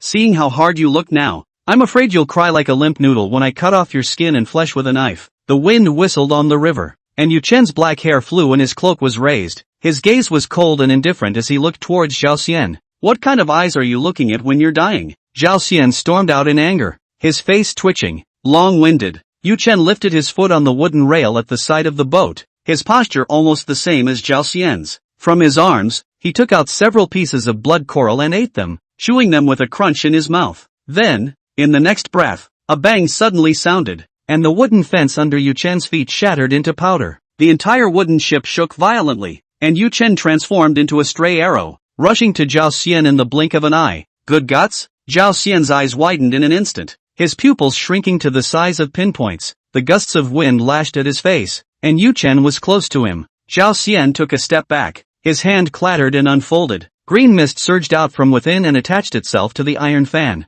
With a cold smile, the iron fan slashed diagonally, and the green miasma exploded violently, enveloping Yu Chen's entire body. Barely, the energy solidly chopped at Yu Chen's chest, and the green miasma bared itself and corroded. Let you taste the power of the innate miasma. Zhao Xian smiled smugly, looked up, and the smile froze on his face the next second. In the green miasma, Yu Chen's clothes were being corroded and falling off. With that, his torso drew up, his muscles rising and bulging, transforming into a lanky figure that covered the sky. Yu Chen lowered his head, looked at Zhao Xian's shocked, open-mouthed face, and slowly said, "Your attacks are so weak." Neither the iron fan's powerful qi nor the green miasma that possessed corrosive abilities left any wounds on Yu Chen's body. "Zhao Xian, retreat!" Yu Jianghua saw that it was not good and shouted sternly. At the same time, Yu Jianghua's body exploded and chopped out a blade towards Yu Chen. Wow! Wherever the blade energy went, the deck burst into pieces. "You're the most verbose.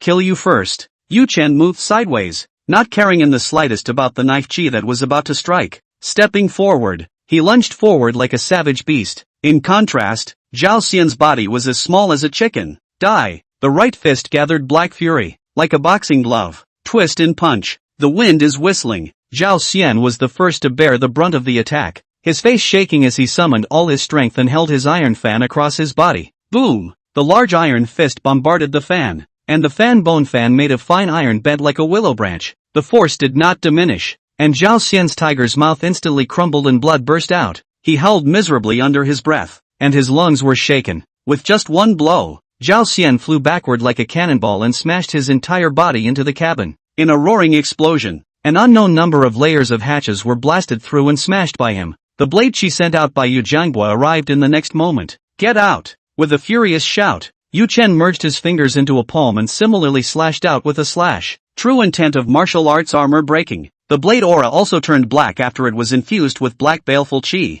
Barely, the black blade aura chopped away Yu Jianghua's blade qi and continued to chop towards the charging Yu Jianghua with undiminished might. Yu Jianghua's heart flinched, giving birth to a warning sign. He ducked short to avoid the black blade. Whoa whoa whoa! Wherever the horizontally chopping black blade passed through, everything should be cut in two, and it did not dissipate its power until it had penetrated several ships. Cold sweat broke out on Yu Jianghua's back. So scary. Yu Chen smiled coldly at him, but twisted his head and rushed into the cabin, entering the gap that Zhao Xian had crashed out of. At the bottom of the cabin, amidst the ruins, Zhao Xian sprayed out a mouthful of blood and struggled to get up. The gaping hole where he had crashed in suddenly went dark. Boom! Ka-ching! Zhao Xian looked up in horror and fear, and all the light was blocked by Yu Chen. Yu Chen lunged across the room at him. Chapter 62 Bed Crossbows. The gang leader didn't stop him? Zhao Xian's scalp was numb, and a cold sweat broke out all over his body. Life and death were just a split second away. His palms kept blasting out, and the narrow space was filled with green miasma as the palm prints were continuous. Boom boom boom. Yu Chen grinned a morose smile. He allowed the palm print to blast at his chest, his body only slightly trembling, his speed not decreasing at all. But in a breath, he rushed to Zhao Xian. Die! His right hand surged out, the eagle claw kung fu wrapped in the true meaning of the martial arts. Sharp, barely, Zhao Xian's chest was cut open, blood and flesh flying and his sternum shattered. The entire entrails were visible to the naked eye, and the heart was beating violently on one side. Stop! A low growl sounded behind him, coming from Yu Jianghua. However, he dared not make any move, because, after that burly figure turned around, it grabbed Zhao Xian's head in its hand and lifted his entire body. Sharp fingertips snapped into Zhao Xian's skull and blood spilled out, causing him to wince in pain. Hush, be quiet. Yu Chen raised his fingertips and whispered. Then, with a flick of his fingers, the energy burst out. Pust! Zhao Xian's throat broke open with a bloody hole. His mouth was hoarse and whimpering, and he could no longer make any sound. His vocal cords, cut off by Yu Chen. Yu Jianghua was so enraged that he almost gritted his teeth together. Back off. If you act rashly, your third in command will die soon. Yu Chen smiled down, a mouthful of white teeth looking morose in the dimness. Yu Jianghua clenched his fists, his fingertips pinched into his palms, and blood spilled out. Thinking long and hard, he stepped his almost frozen body to make way for the gap. Outside, the situation has become extremely tense. Yu Chen suddenly exploded into a charge, and after blowing away Zhao Xian with a punch, he was actually able to break through Yu Jianghua's blade light, then rushed into the cabin after Zhou Ham. At this moment, in the eyes of outsiders, Yu Jiangbo was somehow blocking the cabin brake without any action. Follow me and rush over to save Yu Chen, Qinlai said in a low voice. Mo Sanping nodded slightly. If they wanted to rescue Yu Chen from the enemy's encirclement, they could only rely on the two innate realms, Qinlai and Mo Sanping. Nobody move. On the opposite bow, Meng Chang, the second leader of the small dagger gang, saw Qinlai's intentions and shouted, "Rack the crossbow." Meng Chang waved his arm, and as he commanded, the squeak of a machine sphincter being pulled resounded from the few ships that were leaning forward. The planks of the cabin were removed, revealing the bed crossbow inside. Crossbows the size of short spears were placed on the bed crossbows, the tips of the arrows flashing with a cold light as they were aimed at Qinlai and the others. Private bed crossbows, you're not afraid of the Black Armor Army? Qinlai's eyelids jumped. The bed crossbow was incredibly powerful and required 2 or 3 leather practicing martial artists to join forces in order to pull it off. The crossbow arrows sent out could penetrate the walls of a city, let alone break through a human's body. Although at the innate realm, the body's reflexes were amazing and could avoid crossbow arrows. However, there were more than a dozen bed crossbows on several ships combined. If you are staring at a person shooting in unison, there is no way to avoid it and you will die. Therefore, bed crossbows can only be used in the military. If a private citizen hides a bed crossbow, the Black Armor Army will come to their door to crush them if they are discovered. The Black Armor Army? 20 years ago I would have been afraid. Now, Meng Chang laughed coldly without the slightest bit of fear. Yu Chen was too impulsive. What did he have to rush to the enemy position for? Fong Bai said with a frown, "Gang Master, it can't be saved, so leave the Green Mountains behind." Mo Sanping walked over to Qinlai and said in a low voice, "If they didn't withdraw now, Qinlai and the others might all leave their lives behind." Qinlai's teeth gnashed and creaked as his gaze flickered, looking at the place where the broken cabin was. "No, nothing will happen to Yu Chen," Qinlai muttered. "Humph, the district's small dagger gang, with the strength of the Hall Master, it's completely possible to kill through." Without the slightest intention of retreating, Shan Yan stood at the bow of the boat and stared angrily ahead. "Crazy, you willow leaf docks, were you compelled by Yu Chen?" Mo Sanping shook his head. What a time to be blindly confident. Click here, click here. There was a sudden rattle at the silent cabin. The sound was getting closer and closer, as if some ferocious beast was about to come out of the cabin. At the breach, Yu Jiangbo's face was ironic, and he clenched his fists to get out of the way. Everyone converged their eyes on the intense sunlight. Inside the dark cabin, Zhao Xian's twitching and trembling body was the first to reveal itself. His shape was extremely miserable. If it wasn't for the powerful blood qi of an innate martial artist, if it was an ordinary person, he would have died at this moment. A large hand clasped his head, and immediately afterward, Yu Chen revealed his full form. Hiss! Nearly 1,000 people let out a backward breath of cold air in unison. It was Yu Chen, whose 5 fingers snapped into Zhao Xian's head as if he was grasping a chicken. How is that possible? Meng Chang's eyes widened in shock. It's just as well that he was killed in the camp, but he actually captured the third leader, Zhao Xian, alive. Turn the bed crossbows, Meng Chang hurriedly ordered, and a dozen or so bed crossbows turned around, aiming their crossbows at Yu Chen. Hallmaster is mighty, Shan Yan shouted loudly. Hallmaster is mighty. The Willow Leaf Dock gang members followed and shouted in unison. Innate realm. Qinlai spat out 3 words in a mute voice. Gang Master, are you sure? Mo Sanping rubbed his eyes and glanced vigorously towards Yu Chen. I've practiced the earth-severing heart technique all my life. Can't I still not recognize the innate severing qi? On Yu Chen's body, Qinlai detected a powerful fluctuation of fury qi. This. Mo Sanping all stuttered for a long time before saying this is only a few days? 3 or 4 days. Qinlai felt happy and a bit bitter at the same time. In the beginning, it took him close to 10 years from the time he got the heart technique and then cultivated to break through to the innate realm. This was still due to Qinlai's outstanding martial arts talent and his physique fitting the earth-shattering heart technique. The third leader, Mo Sanping, but it took 20 years to break through. A dozen or 2 decades of diligent training. In Yu Chen's hands, it would only take 3 or 4 days to achieve. Genius. No, monster. Fong Bai froze and looked towards getting the lanky figure. The Earth Fiend heart technique. Fong Bai was similarly practicing. The difference was that Fong Bai had been cultivating for 8 long years and was still at the stage of growing his internal organs and expelling impurities from his flesh. A rough estimate was that he would need another 6 or 7 years to reach the innate realm. I'm such a stupid X. Fong Bai's face flamed red as he thought back to his targeted statements along the way. The words that came out of his mouth were like a retard. No wonder Shan Yan and the others are so fervent. I guess they have absolute confidence in Yu Chen's strength. Fong Bai couldn't wait to slap himself twice. Raising his head once more, he looked at Yu Chen, revealing a gaze of admiration. With Yu Chen in the Earth Fury Gang, it can be guaranteed to have 50 years of prosperity. Qinlai laughed freely. He really hadn't misjudged anyone.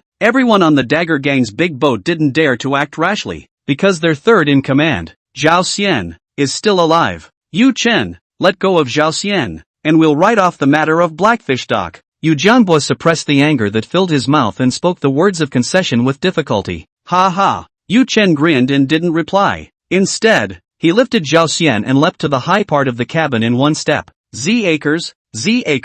The angles of all the bed crossbows were adjusted, and the cold tips of the arrows were once again aimed at Yu Chen. Chapter 63, Too Slow. After releasing Zhao Xian, these dozen of bed crossbows should fire in unison, right? Yu Chen's eyes swept and looked around. Yu Jianghua's chest rose and fell. He did have this intention, and as a result, he was dismantled by Yu Chen on the spot. You can take Zhao Xian back to your own ship, distance yourself, and then put Zhao Xian back. Yu Jianghua backed down again. It can't be helped. It's all about preserving Qiu Ham's life. Zhao Xian was his beloved who had been promoted all the way from the gang, and if the gang was missing him, it would be more than just the loss of an innate combatant. What's more, it would cause him to lose his absolute suppressive power within the small Dagger Gang. On the other side, Qinlai ordered in a low voice, ordering Shang Yan and the others to maneuver their ships and approach the small Dagger Gang, ready to pick up Yu Chen. In Qinlai's few people's opinion, seriously injuring Zhao Xian, the third leader of the small Dagger Gang,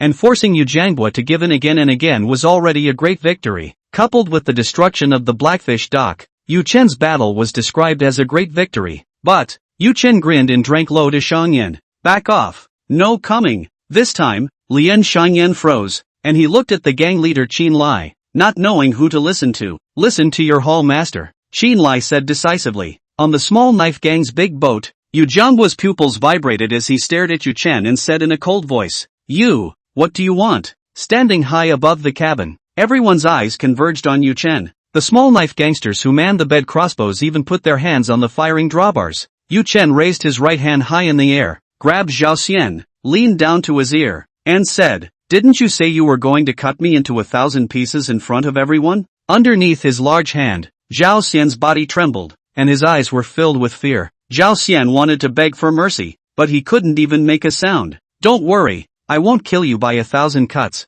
The fingers that clasped Zhao Xian's head became harder and harder as Yu Chen continued in a ghostly voice. "Because, that's too slow." Amidst the gazes of nearly 1,000 people, Yu Chen's fingers snapped into Zhao Xian's head inch by inch. Zhao Xian's body trembled madly, and his eyes blanched. "Stop it, are you crazy? Going to die with Zhao Xian?" Yu Jianghua's eyes were red, and the veins on his face throbbed. "Crazy, absolute lunacy, already promised to let him go. How dare you make a move to kill someone, still killing people with a dozen bed crossbows aimed at them. Die together?" Yu Chen raised both eyebrows. Pop, fingers snapped tightly, and Zhao Xian's head shattered with a snap, red and white mucus spilling out of his fingers. Snap, the lifeless body fell to the deck like a mass of rotting flesh. Everyone was stunned. All the elites of the small Dagger Gang were silent as they watched their third leader, Zhao Xian, being killed in public. Qinlai's few people were even more difficult to understand and looked at Yu Chen in shock. "Die! I want you to die!" Yu Jianghua's anger rushed through the sky and his eardrums buzzed with anger. "Release the arrows!" Meng Chang, the second leader of the small Dagger Gang, bellowed. Boom boom, shoo shoo shoo. With the muffled sound of a bowstring release, a dozen short spear-like crossbow arrows rushed through the void, enveloping Yu Chen's entire body. True intent of martial arts armor breaking. Merging his fingers into palms, he chopped out several slashes in the blink of an eye. The crossbow located in front of Yu Chen clicked, and the arrow body of the arrowhead turned into two. Despite this, on both sides of his body, there were still 6 crossbow arrows coming at him, which would pierce through his body in the next breath. Humph, a dozen crossbows and arrows. If one hits, it's a serious injury. Yu Jianghua's eyes had already surfaced the next image. Yu Chen's body was pierced through by several crossbow arrows. His entire body was filled with bull-sized penetrating wounds. He, on the other hand, would seize Yu Chen and kill him in front of the small Dagger Gang while he was still alive to save the face he lost today. The sharp tip of the arrow flashed with a cold light, about to stab through Yu Chen's torso, but then something happens that makes everyone's jaw drop. The crossbow arrows that could pierce through the city walls were like wood stabbing at gold and iron when they touched Yu Chen's skin. The tip of the arrow was unable to break through the jade-colored skin, instead slashing towards one side. Yu Chen slightly deflected his body, and all 6 crossbow arrows grazed his body and bounced off. On the jade-colored skin, there were only faint traces of blood. Monsters, inhuman monsters. In the small dagger gang, Meng Chang's mouth was open as he spoke to himself in shock. How could a human body stop a crossbow bolt that pierced gold and cracked stone? Ah! Yu Jiangbo yelled angrily to the sky. Things had gone beyond his expectations again and again. The anger in his heart almost burned his sanity away, and his foot slammed down, lurching the entire large ship downward. Using this power, Yu Jiangbo was like an arrow off the string, breaking through dozens of meters in an instant. The long blade slashed continuously, containing innate miasma, locking down the vitals around Yu Chen's body. Good timing. Yu Chen's eyes were glowing, his battle intent blazing. A martial artist of the innate realm's great accomplishment was exactly the kind of opponent he longed for. Heaven-breaking thunder blade, the true meaning of martial arts ray, blade light, thunder light, and innate fury, all 3 combined. It transformed into a several meters long blade chi with a mighty power, and collided with Yu Jiangbo's green blade light. Boom! The 2 exploded under their feet, and the entire large ship cracked from it. Retreat! Meng Chang shouted, commanding the other ships to move away. The aftermath of the battle turned into a ring of airwaves,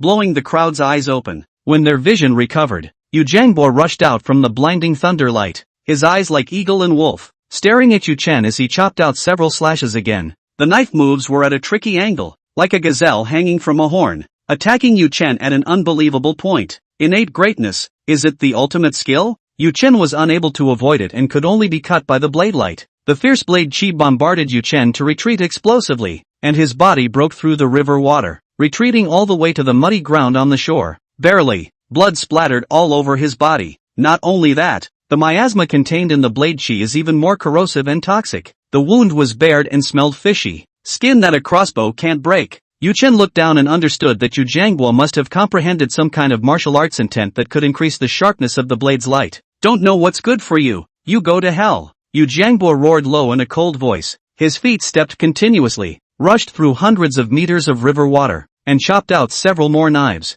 Barely, the drenching blood gouges almost covered the top and bottom of Yu Chen's circumference. Looking bloody, I'm going to make you understand that there is a world of difference between an innate minor and a major. There's no difference between me killing you and a cat playing with a mouse. Yu Jiangbo laughed coldly as he wanted to eliminate his hatred by abusing Yu Chen in public. A cat playing with a mouse? The 2-meter-3 tall Yu Chen smiled down, revealing his white teeth. Who are you calling a rat? The lanky body burst out, his thick arm passing through the heavy blade light. Barely, the arm was as if it had fallen into a meat grinder. The blood gash was densely packed, and blood gushed out from it and flowed downward. Dang! The black claws covered with scaly armor grabbed Yu Jiangbo's long sword in one hand. The blade slashed on the bones of the hand, actually making a crunching sound of gold and iron. The continuous storm of attacks stopped abruptly, and Yu Jiangbo's eyes widened violently. He drummed his arms with force, but the long knife in his hand did not move. Chapter 64, Get out of here. Hey, gotcha. Yu Chen hemmed and hawed, his other palm chopped out with a roar, the blade light converging to split Yu Jiangbo in half. True intent of martial arts armor breaking. With a chill in his heart, Yu Jiangbo gave up his long sword and retreated violently, dodging the blade light chopping attack. Click, click, click. The light of the knife that cut through the air broke through hundreds of meters of emptiness, cutting through a large ship on the river like a knife cutting through tofu. The river water poured into the hold, and within a few moments the great ship tipped to one side and would soon sink. Shouts and shrieks rose from the big boat, and the little dagger gang's gang members jumped into the river and swam towards the distance. Yu Jiangbo's eyelids jumped straight up. If he had been chopped by the blade light just now, he would have definitely been turned into 2 halves. What are you hiding from? Let's have some fun. Yu Chen Tiger pounced forward. Palm wind and thunder light, eagle claw sharp energy, paved the way, bombarded the front. Yu Jiangbo lost his weapon and used both palms as knives. The light of the knives was still sharp and stern,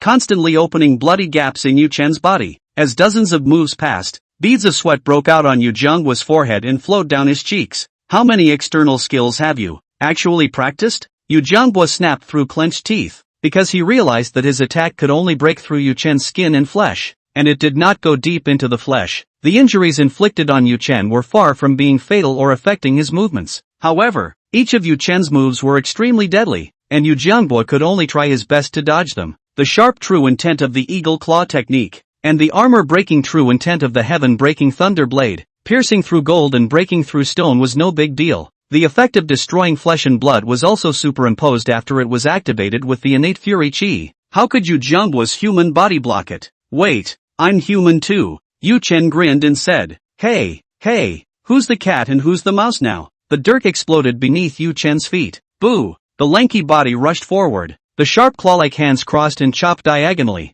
The eagle claw kung fu, which contained the true meaning of martial arts, sent out 10 claw marks, spreading the sky and covering the ground in general. Covering down from the top of Yu Jiangbo's head, rolling sideways, Yu Jiangbo narrowly avoided the claw marks. Boom! At his side, claw marks blasted the ground, splashing dirt and debris in all directions, some of it scraping his face, hot and raw. Soon, Yu Chen's gaze was like a torch as he stared dead on Yu Jiangbo's figure. He was waiting for Yu Jiangbo to reveal his cracks. Then he would use the breakthrough mysterious skill to blast him to pieces. Noticing Yu Chen's murderous eyes, Yu Jiangbo's heart fluttered. Could it be that he still has a bottom card that he hasn't used? On the surface of the river, several of Qin Lai's men were standing on the side of the deck, watching the battle on the shore. At this point, the hearts that several of them had been hanging in the air were finally put down. Regardless of who won or lost, Yu Chen would definitely be able to come back alive. On the other side, Meng Chang was anxious that the third leader, Zhao Xian, was dead. If something happens to gang leader Yu Jiangbo, even if he is injured, the several major gangs in Sanjiang City that mixed with the docks would all rush up like bloodthirsty wolves and bite down on the little dagger gang's flesh and blood. His eyes rolled, looking for a way to break the game. After some thought, he stared at Qin Lai and the others on the other side of the river. Draw your bed crossbows and load them, Meng Chang ordered, pointing with one hand, but turning his head to point at Yu Chen, who was fighting on the shore. Second leader, the gang leader is in a melee with him. If he is injured, by mistake, said the gang member by the bed crossbow in fear. Stupid, Meng Chang shouted lowly and kicked the gang member away. He pulled back the bed crossbow himself and the crossbow went in. The direction of the bed crossbow was violently reversed, aimed at Yu Chen on the bank. Qin Lai's heart fluttered as he realized the anomaly and immediately shouted, Yu Chen, be careful of the hidden arrows. Boom! Phew! Short spear-like crossbow arrows rushed across the river, breaking the air and whistling.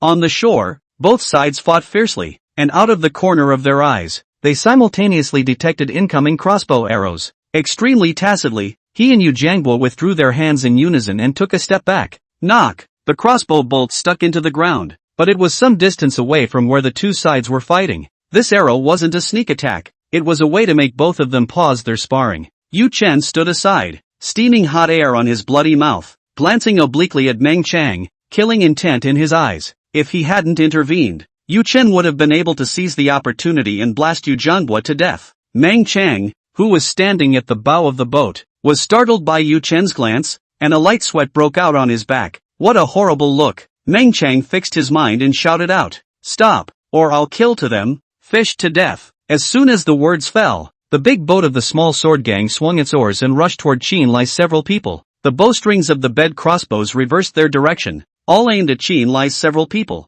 Shameless, Qin Lai was so annoyed that he actually used them as blackmail. Abandon ship and go ashore, Qin Lai ordered and hesitated. Fong Bai, Shang Yan has the bone training realm cultivation. Treading water to the shore is not a problem. However, in the cabin, there were still a dozen or so gang members who were cranking the pulp and controlling the boat, and most of them were in the flesh training and tendon training realms, so they couldn't even run away. Gang master, you guys go. Shang Yan knew that at the critical moment, he had to be decisive. Me and the Willow Leaf Dock gang, stay behind to break the back. Let Hall Master be able to kill Yu Jiangbo to avenge us. We have no regrets in dying. Shang Yan whispered quickly. Yes, die without regret, said the gang that shook the pulp in the hatch. It's so worth it for me to exchange my cheap life for the life of the master of the small dagger gang. Definitely worth it. Inside the cabin, the gang members had resolute gazes and no fear in the face of death. Yards, Yu Chen is crazy, and his hands are a bunch of crazy people. Meng Chang gritted his teeth,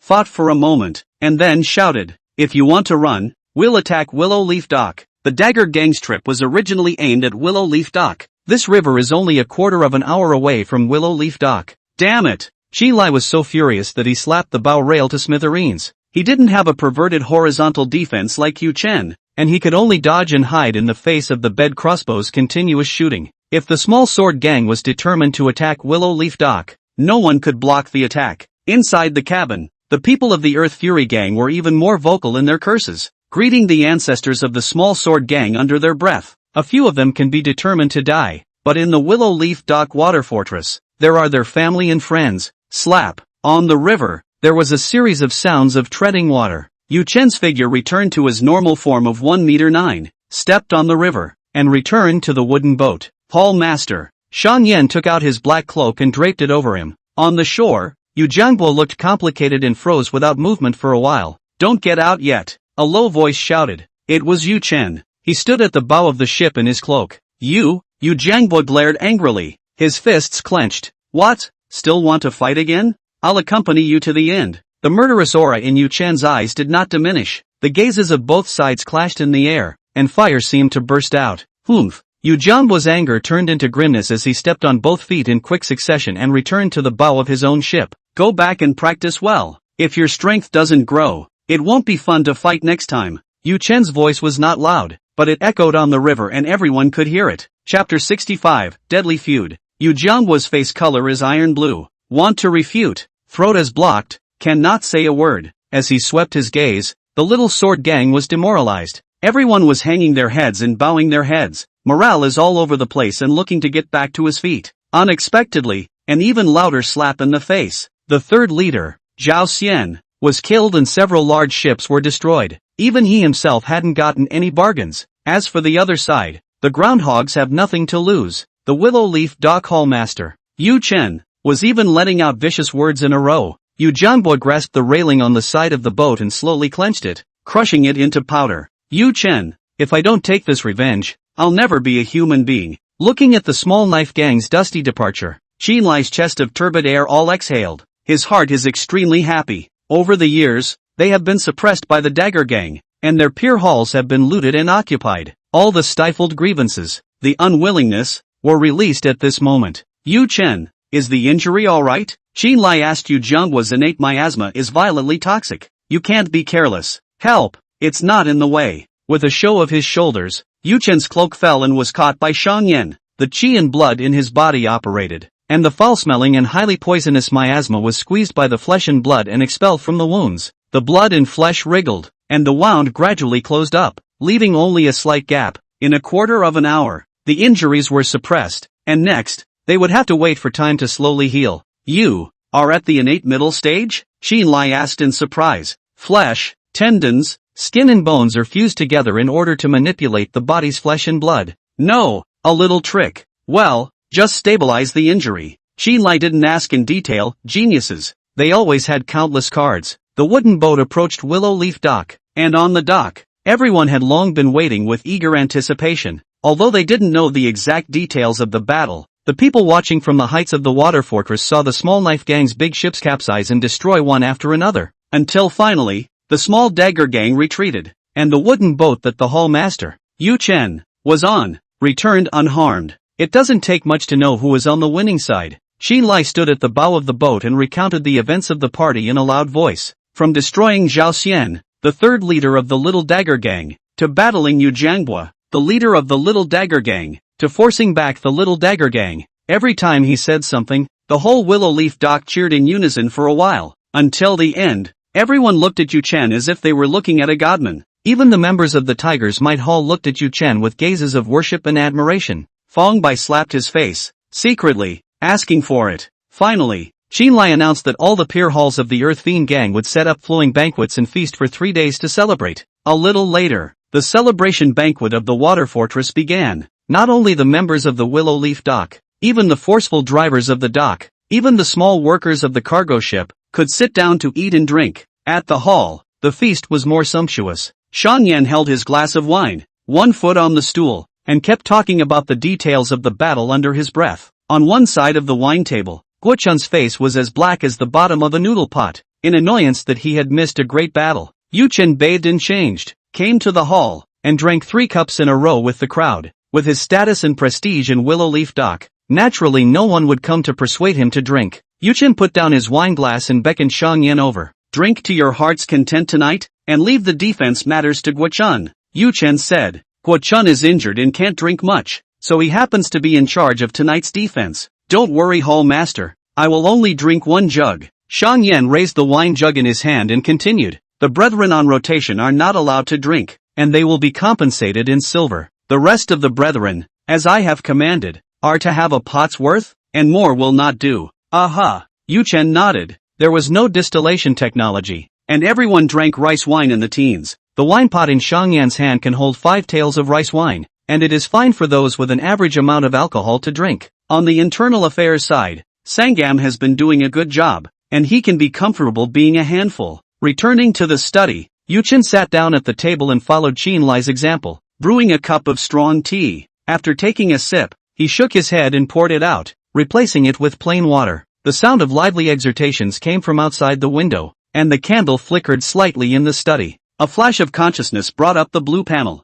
Force 248, Speed 190, Spirit 89, Martial Arts, Heavenly Thunderblade, Secret Skill, Destruction, Golden Body Technique, Bone Training Realm, Eagle Claw Kung Fu, True Intent Sharp, Shenmen Steps, Bone Training Realm, Bright King Technique, Middle Bone Training Realm, Modification Required Points 1, The Earth's Faithful Heart, Small Achievement Level, 2 Armor Strength, Modification Required, Points. Modification Point 2. The modification point comes from Ma Pang, the 4th leader of the Dagger Gang. Ma Pang's strength had the Nightly Ghost Realm, and if you followed the Nightly Ghost Realm's trickster, there were 4 modification points for killing it, but Marpan only provided 2 points, a half-human, half-creepy hybrid, and the points are halved. Yu Chen muttered to himself, subsequent cultivation. In which direction should it go? In terms of martial realm, Yu Chen was at the innate minor achievement realm. The next step is to first fuse flesh, sinew, skin and bones into one? Or do you choose to integrate all martial arts moves? Qin Lai had warned him that the more types of external martial arts he learned, the harder it would be to integrate the moves. This seems to be easier to achieve by first fusing the flesh, tendons, skin and bones into one. This was because according to what Qin Lai had told him, in order to fuse flesh, sinew, skin, and bones into one, the cultivation of the Earth Fiend Heart technique was the most crucial. Diligently practicing the Earthly Fury Mind technique to continuously grow the Fury Chi. When the innate baneful Chi filled the entire body, it could naturally harmonize the flesh and blood and fuse them into one. This path could be done by simply using the panel to constantly modify and enhance the earth-shattering heart technique. However, Yu Chen didn't want to raise his heart technique first. This was because the increase in heart technique was not a big increase in external strength. On the other path, the moves are blended together. Qin Lai's statement was rather metaphysical. What with practicing his moves diligently for years, he could reach it one day when he was blessed and broke the shackles. However, Yu Chen owns the panel. Combining the functions of the panel, Yu Chen felt that the so-called blending of moves into one, it should be, to merge all external martial arts, on the panel, into one. The Wind and Thunder Palm and the Heaven-Breaking Blade could fuse into the Heaven-Breaking Thunder Blade. Then, could the Heaven-Breaking Thunder Blade continue to fuse other martial arts? Or is there some kind of fusion law? All of this required Yu Chen to figure out. However, what Yu Chen was certain of was that the secret techniques that resulted from the fusion of martial arts were an immediate boost to strength. With each additional secret skill, Yu Chen would be able to produce one more card. The City of 3 Rivers, on the surface, is blooming and blazing. One of the little Dagger Gang's halls, inside the Blackfish dock, was able to scavenge 20,000 taels of silver. To know, Yu Chen had swept away all the rich merchants in Nanling City before searching out 30,000 taels of silver. The prosperity of 3 Rivers City was 10 times 100 times more than that of Nanling City. Correspondingly, the whirlpools and undercurrents hidden under the prosperity are also several times more dangerous. On the bright side, he's got a deadly grudge against the Dagger Gang. The Daggers hate him with a passion. Yu Chen was more interested in destroying the small Dagger Gang and controlling all of the Lu River waterways in the hands of the Earth Fury Gang. Chapter 66, The Carefree Cult. In the shadows, there are still weird figures floating around. The bracelet on the crone's body, etched with flowers identical to those growing from Ma Peng's body. Obviously, behind both, they belong to the same kind of weird forces. Strangely enough, the rest of the small Dagger Gang didn't seem to have been transformed by the creepy monster into a half-human, half-creepy monster like Ma Peng. I wonder what kind of devious plan the flowers represent. Yu Chen frowned and thought, but he knew few clues and had no way to sort out the truth behind it. Inside the study, Yu Chen smiled proudly and drained his cup of tea. I don't care if you're a trickster or whatever. If you mess with me, you'll be killed. Intrigue, in the face of absolute strength, is like child's play. Yu Chen's single-mindedness in martial arts was that he wanted to have absolute strength, the power to sweep everything away. In that case, Yu Chen put down his teacup and made a decision. Use the panel fusion martial arts to fuse all martial arts together first. Wind and Thunder Palm and Heaven Breaking Sword. As two ordinary external skills, both required 6 modifier points to fuse with each other. The number of points required to fuse the 5 external arts on the martial arts column of the panel was absolutely staggering. But accordingly, the fusion is more likely to produce multiple secret techniques. Modification points. I'm missing tons of modifier points. The knuckles of Yu Chen's movable fists cackled and popped. I'm so fired up that I want to shoot a couple of creeps to get rid of the fire. Nightfall. On the waterfront of the Lu River, the little dagger gang resides. The water fortress is grand in scale, with the outer wharf plus the inner fortress, layered over the river. It's like a small town. On usual days, even at night, the inside and outside of the water fortress were bustling with activity. Rikishi workers who have been busy all day, and club members who have taken their shifts to have a few drinks in the evening. The eateries on the docks are always full. However, the water fort was extraordinarily quiet this evening. No one was wandering around except the gangs on patrol. Under the eaves of the house, red lanterns fluttered and rustled in the wind. Inside the water fortress, the study of the gang leader Yu Jianbo was in a mess. Teacups and vases, bookshelves and chairs, were dropped and smashed by him. Even from the auction, a pair of famous paintings bought with heavy money were torn apart and put into the fire to burn into ashes. No one dared to enter the door to clean it, and the subordinates cowered in the corners outside the house, fearing that the gang master would point out their names. Inside the study, Yu Jianbo's chest rose and fell, his forehead veins bulging and throbbing. He looked around himself. There was nothing left to smash. There was one chair left, and he sat down on it feebly. Knock knock. The door to the room was carefully snapped in the silence of the night. All of you get out of here, Yu Jianbo roared, his voice resounding all around. Gang master, someone seeks to see. Outside the house, the subordinate reported in a low voice. No one is to be seen. I said get the hell out of here. Yu Jianbo's anger piled up again. After a few breaths of silence, the subordinate said again, the visitor is the goddess of the Carefree sect, saying that she has come to seek the fourth boss. Carefree sect. Ma Pang? Clang. The door to the study was thrown open with a push. Yu Jianbo draped his hair and stared at his subordinates with red eyes. Half a month ago, Ma Pang's demeanor was abnormal, and instead of staying at the general gang's compound, he ran to the Blackfish dock to hang out with Ark. After Blackfish dock was burned to the ground, the gang members who fled back to report the news said that since a few days ago, Ma Pang had locked himself up in the main hall of the water fortress and wouldn't come out, until the people of the Earth Fury gang had fought their way in, and that gang member was on his way out. He didn't see Ma Pang make a move. Ma Pang should be dead at the hands of Yu Chen. However, Ma Pang's demeanor before he died was too strange. What was he doing? Something to do with the Carefree cult? Yu Jianbo was puzzled. The Carefree cult had many followers outside of Sanjiang City, and most of the believers were country folk. However, it has developed rapidly in recent times. It is said that there are rich merchants and nobles in Sanjiang City who also believe in the Carefree cult. Coming to the door late at night. I'd like to see what's the name of the game.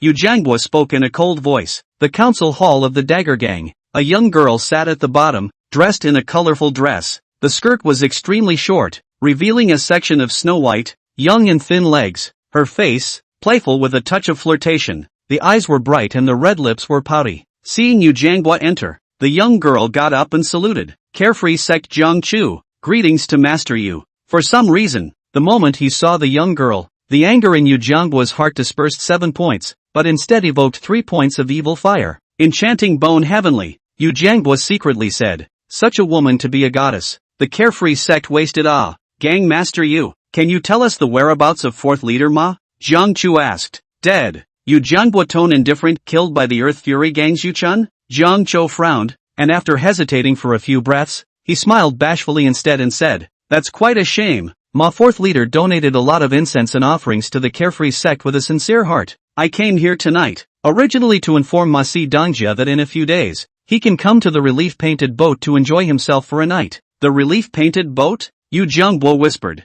He had heard of the reputation of the relief boat. The teachings of the no-worries religion are to dissipate all the troubles of the world and to be free of worries and extreme happiness. And the relief-painted boat is a large painted boat-building ship built by the Carefree sect in order to reflect their teachings. It's said to have the ultimate in hedonism. After a night of fun, your bones are etched and your worries are all gone. Master Yu, are you interested in coming to the relief-painted boat to enjoy extreme pleasure? I shall personally receive. Jiang Chu looked up, her red tongue disturbing her lips. 7 parts winks and 3 parts blush. Oh, I can go? Yu Jianbo raised both eyebrows. The rich merchants and nobles in the city of Three Rivers donated countless joss sticks, all for the purpose of entering the painted boat for a night of fun. Yu Jianbo doesn't spend a dime to go? As the leader of the small dagger gang, Master Yu is in a high position of power, so he is naturally qualified to enter the painting boat, Jiang Chu said. Yu Jianbo's eyes stared at Jiang Chou as he thought in his heart. He wasn't going to believe in some carefree religion, though,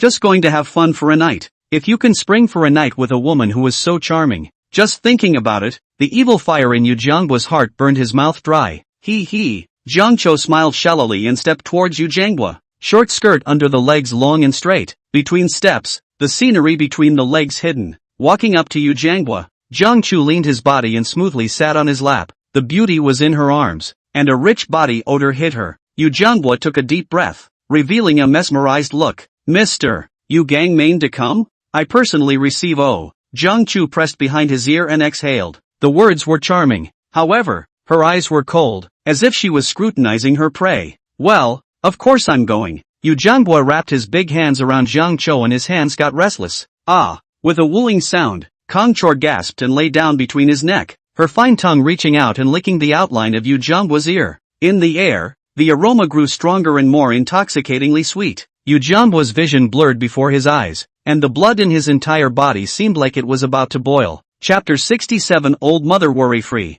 Master Gang Leader, your blood aura is so strong. Kong Koro reached out and brushed his fingers across his chest, pointing at his heart. That's natural. I'm an innate martial artist. Yu Jianbo was complacent, his mouth spreading into a smile. A sliver of saliva ran down the corner of his mouth, unaware of it. Oh, that's truly a slave's wish. Kong Chou rolled over and sat on Yu Jianbo's lap on her knees, cupping his cheeks with her hands. The two men looked at each other in all directions. Ginger Primrose's eyes emitted a red light as she opened her cherry mouth, a red tongue sticking out. The tongue was thin and long, over a foot long, and swirled like a tentacle. With such an inhuman tongue, Yu Jianbo's eyes widened as he watched, and his mesmerized mind finally cleared up a few points. He struggled to get up and pushed Kong Chu away, but the whole body was as if it was sealed with chains, obviously with intuition, but not even a finger could be moved. Come, my as you like it. Reaching out to break open Yu Jianbo's mouth, a black seed was wrapped around Jiang Chu's tongue. Please keep my token of love. Don't lose it like Ma Peng did. Yu Jianbo's mouth was open and a cold sweat broke out on his body. His pupils fluttered wildly, showing the violent struggle within. However, the body remained motionless, watching the seed, which fell from the mouth into the abdomen. Outside the council chamber, where the underlings had originally guarded the doorway, when they heard snippets of As You Wish and such, they had the good sense to walk away and wait at a distance. Half an hour later, there was no movement coming from the hall. Just as they were wondering and trying to peek in, acres, the main door opened and Jiang Chou curtsied to the main seat with a light smile. Nuns farewell first. Help master is free in the future. Remember to come and sit in the relief-painted boat. Well, goddess, take your time. Yu Jianbo's voice came from within the hall. The subordinate was slightly surprised that the tone of the gang leader's voice revealed a bit of respect. A small, crow-topped boat was docked next to the pier trestle. At the bow of the ship, oil lamps were lit, emitting a thin,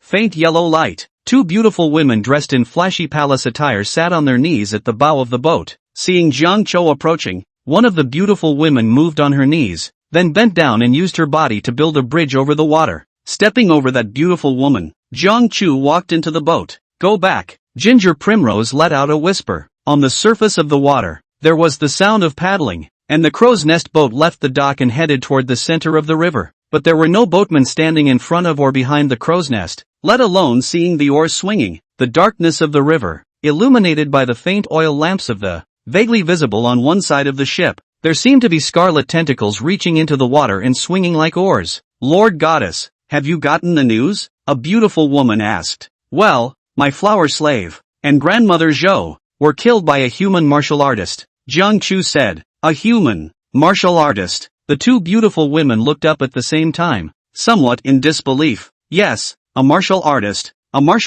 named Yu Chen. Inside the cabin, Jiang Chao's eyes flashed, and his thin red tongue kept licking, which was bizarre and horrifying. Half a month later, Willowwood. The summer is at its end and the cicadas are much weaker in my ears. On the water fortress, the hot look is a few points more than the blazing sun. The wharf was in full swing, with riffraff running around as if they were constantly unloading goods. Not far away, the waterfront along the river has been widened and several loading docks and trestles are under construction. It will be operational in a few days. Ever since forcing Yu Jiangbua back, Yu Qin originally thought that he would welcome the little dagger gang's retaliation. Unexpectedly, for half a month, the dagger gang did not make any moves and was excessively quiet. So, Willowwood took the opportunity to build big. In this regard, Xin Lai and the Mo Sanping few were very optimistic. It was thought that the small dagger gang had completely conceded and acquiesced to the strong rise of the Earthshaker gang. Yu Qin fell back with a few doubts in his mind. At that time on the river, the eyes of Yu Jiangbua looking at him were extremely unwilling and hateful.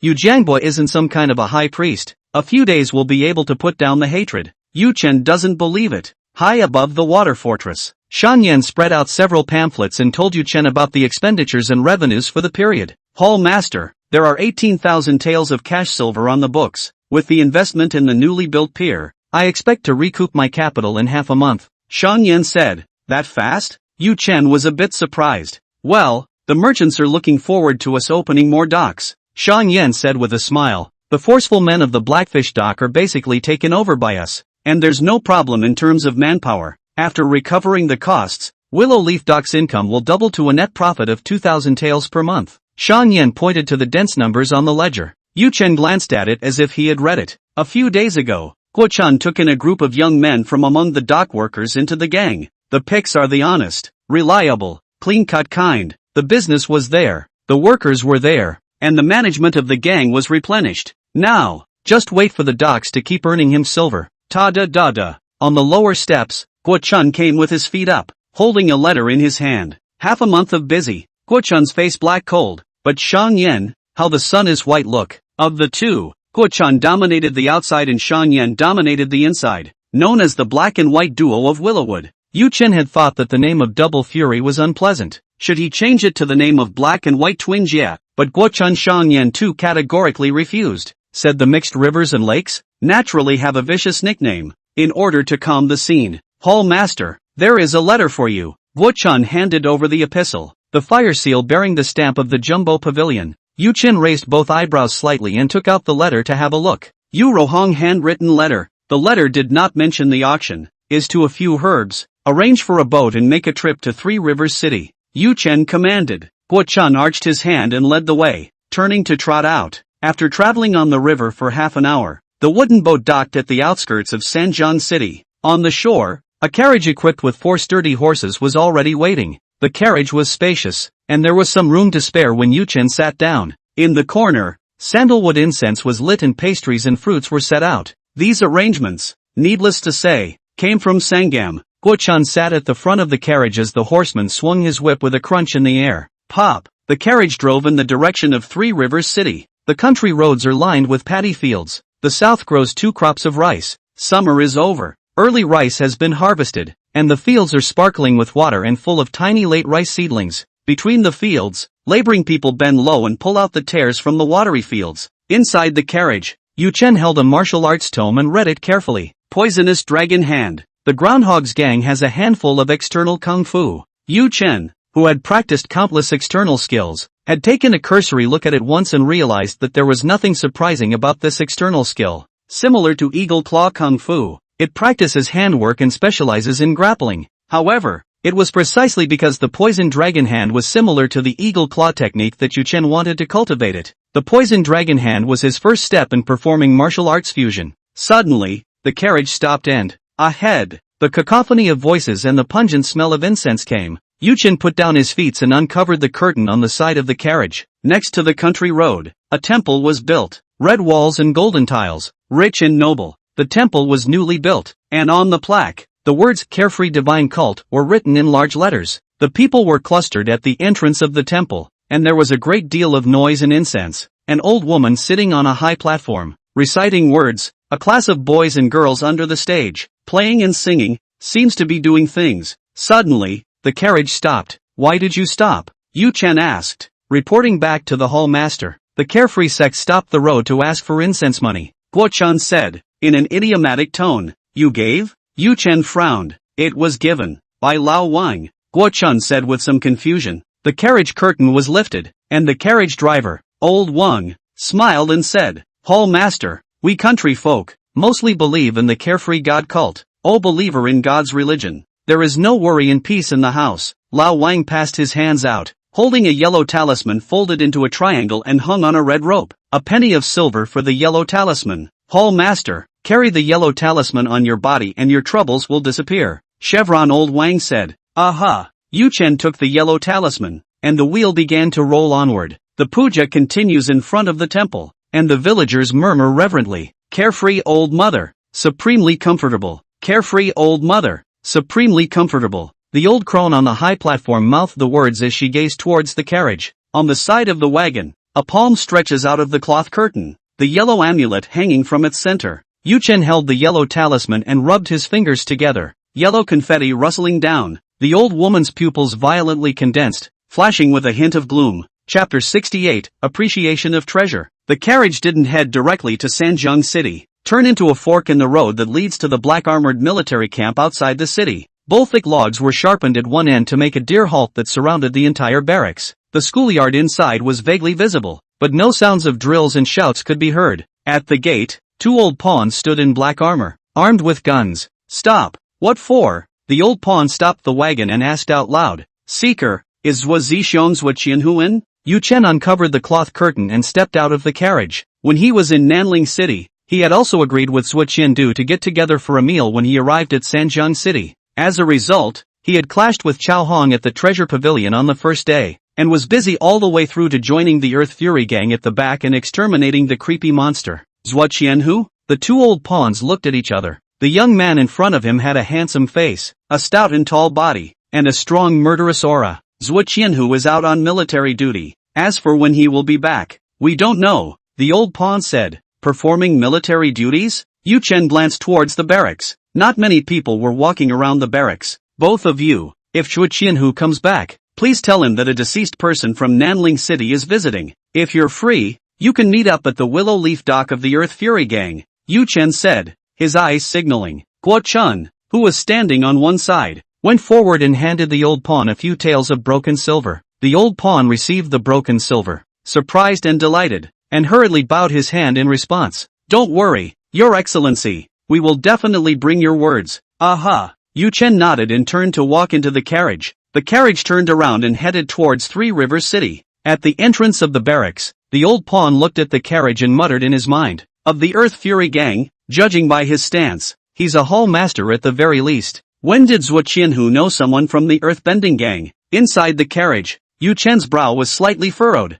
and the images he had just seen flashed in his eyes. The whole black armored barracks is practically empty. All out on military duty? What exactly is the mission that requires so many people to be deployed? Half an hour later, on the second floor of the Treasure Pavilion, Yu Rohong sat diagonally on the side of the tea table, her jade hand fiddling and pouring out 2 cups of tea soup. "Mr. Tour, please." Yu Rohong offered a cup of light-colored tea soup with both hands, and Yu Chen took it and drank it in one go. "Mr. Yu is truly magnificent." Yu Rohong's beautiful eyes blinked as she stared at Yu Chen and couldn't move her eyes. "Boss Yu is joking. Have the herbs arrived yet?" Yu Chen asked. "Mr. Yu is really in a hurry. Can't you just sip tea and chat with others?" Yu Rohong pretended to be exasperated, and her face was filled with a delicate look. "Boss Jade, the matter of enhancing feelings can wait until the business is done." Yu Chen revealed a smile, his eyes scanning around Yu Rohong. Feeling Yu Chen's aggressive gaze, Yu Rohong couldn't help but pick up the teacup and drink it to quench her thirst before uttering a command.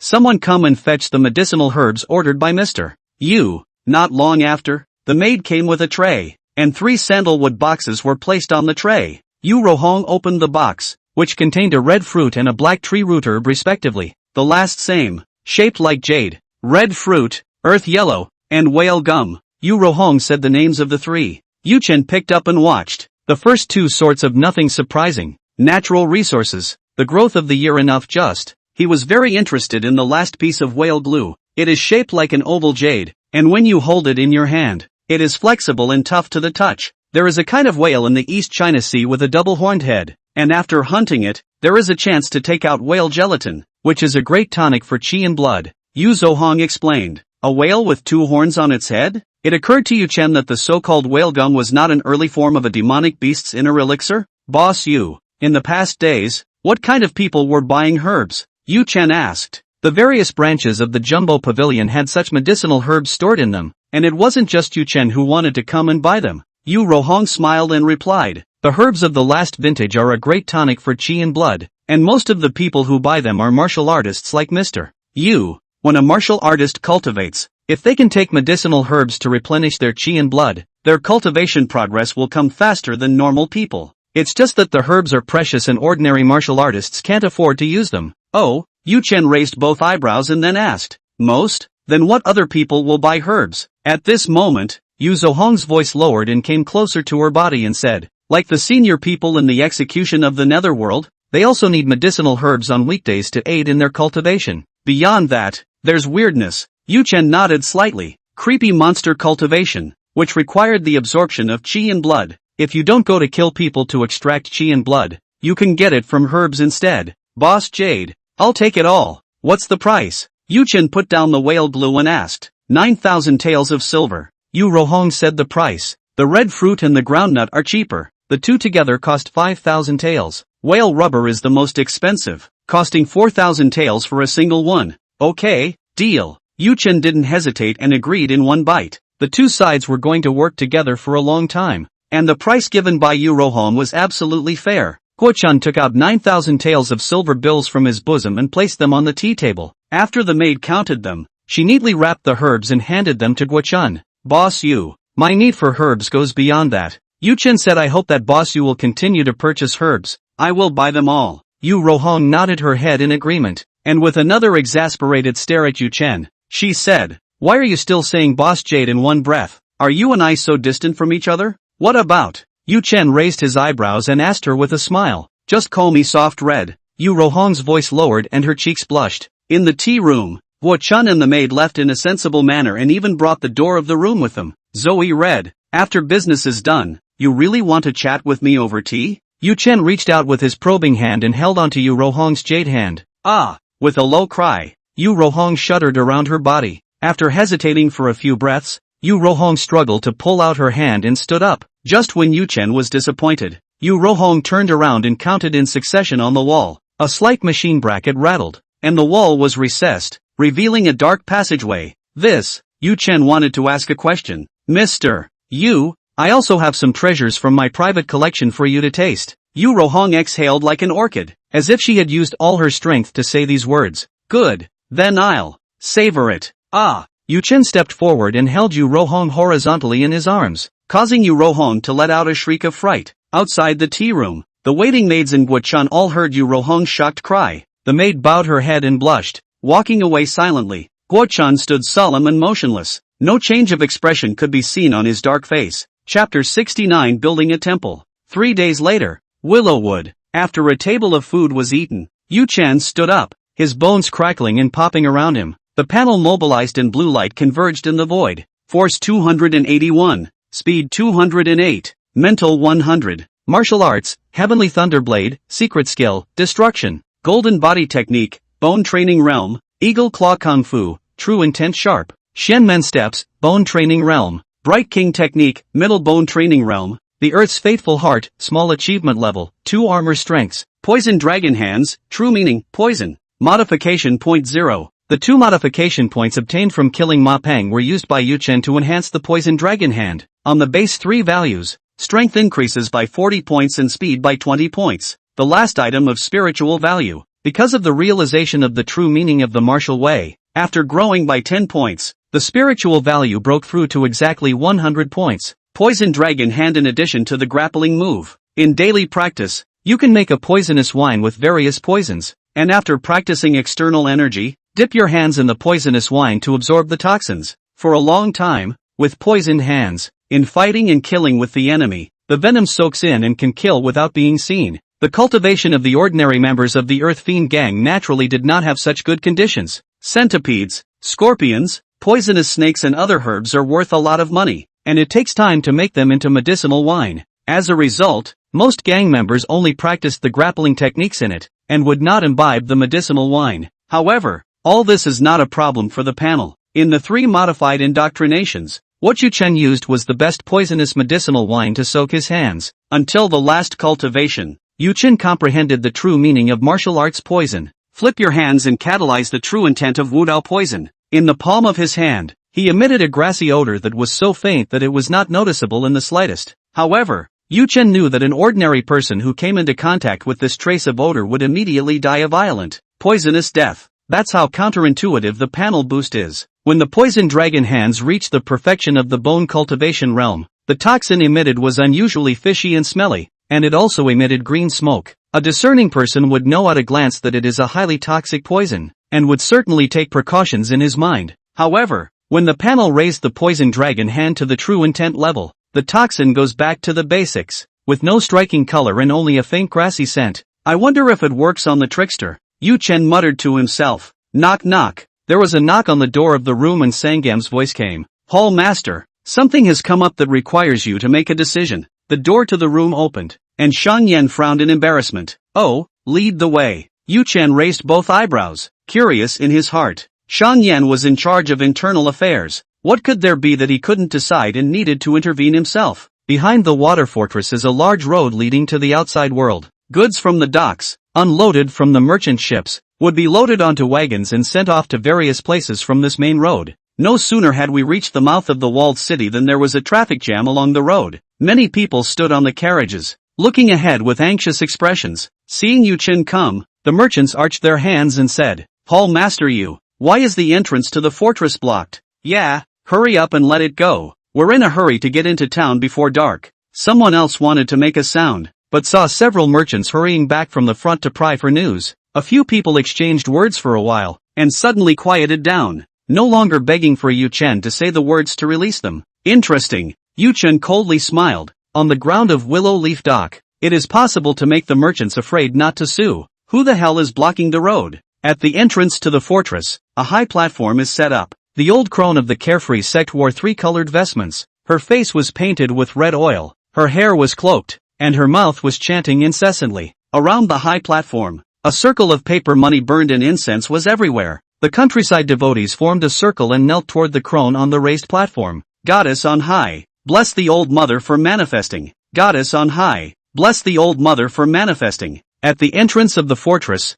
a few old men with a group of villagers blocked the main road, preventing anyone from entering or leaving. These old men, all of them, were the village chiefs, the squires of the nearby villages. Old Mother Warriorless having a destiny with Willow Leaf Dock is a heavenly joy. Ordinary people can't even beg for it. What are you guys still hesitating for? One of the old men said. Right, the divine sect is going to build a temple, and it would be beneficial for you, Willow Leaf Dock, to contribute 5,000 taels of silver to build the carefree Pure Land together. Another person concurred. Guo Chun frowned, and behind him, dozens of Earth Fury gang members had hidden anger on their faces. 5,000 taels is not a small amount. It's enough to buy a mansion. How can it not cost 5,000 taels to build a temple? Gentlemen, donating money to repair the temple is naturally fine, but isn't 5,000 taels a bit too much? Guo Chun said. If the figures uttered by the carefree sect had not been too outrageous, Shan Yan would have sent some silver money to make them move out of the way. Willow Leaf Dock is willing to pay 100 taels.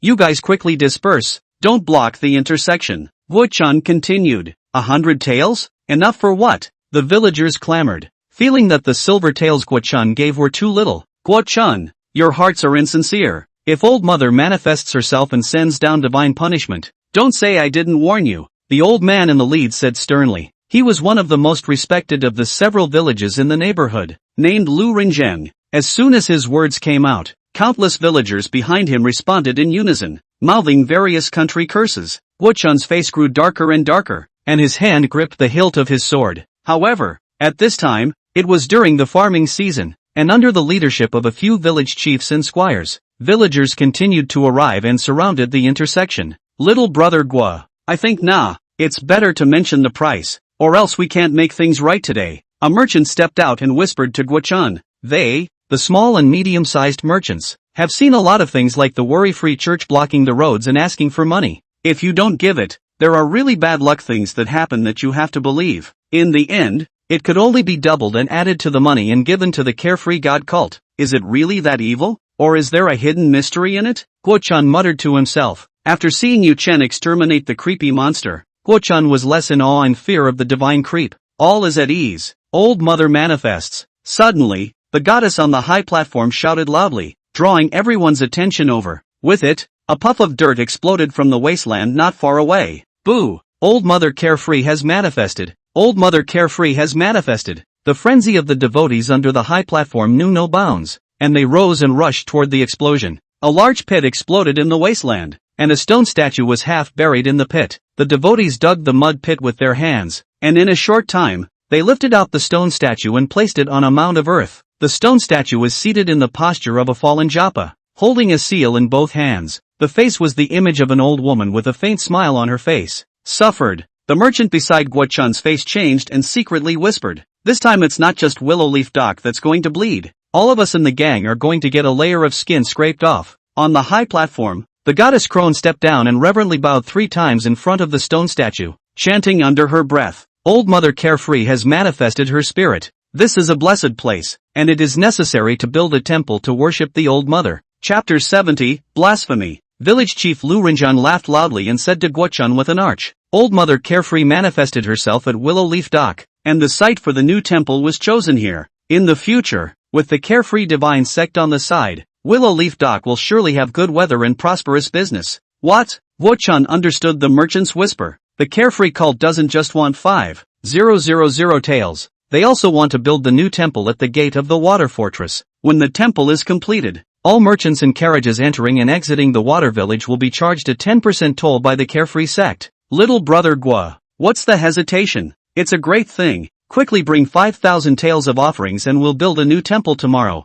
The village chief, Lu Rinzhang, came forward with a group of villagers and said almost against Guo Chun's chin. Nearly 1,000 villagers, moreover, kept chanting, "Take the money, take the money." Just when Guo Chun did not know how to respond, a shout came from the fortress. "Shut up, all of you, get out of the way, get out of the way." Shan Yan parted the crowd and opened a path. In the crowd, Yu Chen, his black hair draped over his shoulders and wearing a black cloak, stepped forward. "Hall Master." Guo Chun bowed his head and arched his hand. He was bashful, red in the face when things didn't go well. "Tell me what just happened," Yu Chen said, and at the same time, his gaze swept around the circle, and there seemed to be electricity flashing in his eyes, and anyone he saw had a jump in their heart. What terrifying eyes! Is he the newly appointed Hall Master of Willow Leaf Dock? Yu Chen? Lu Rinzhang tilted his head to look up before he could see Yu Chen's appearance, not to mention the rest. Just Yu Chen's height of 1.9 meters. Standing in the crowd is extremely oppressive.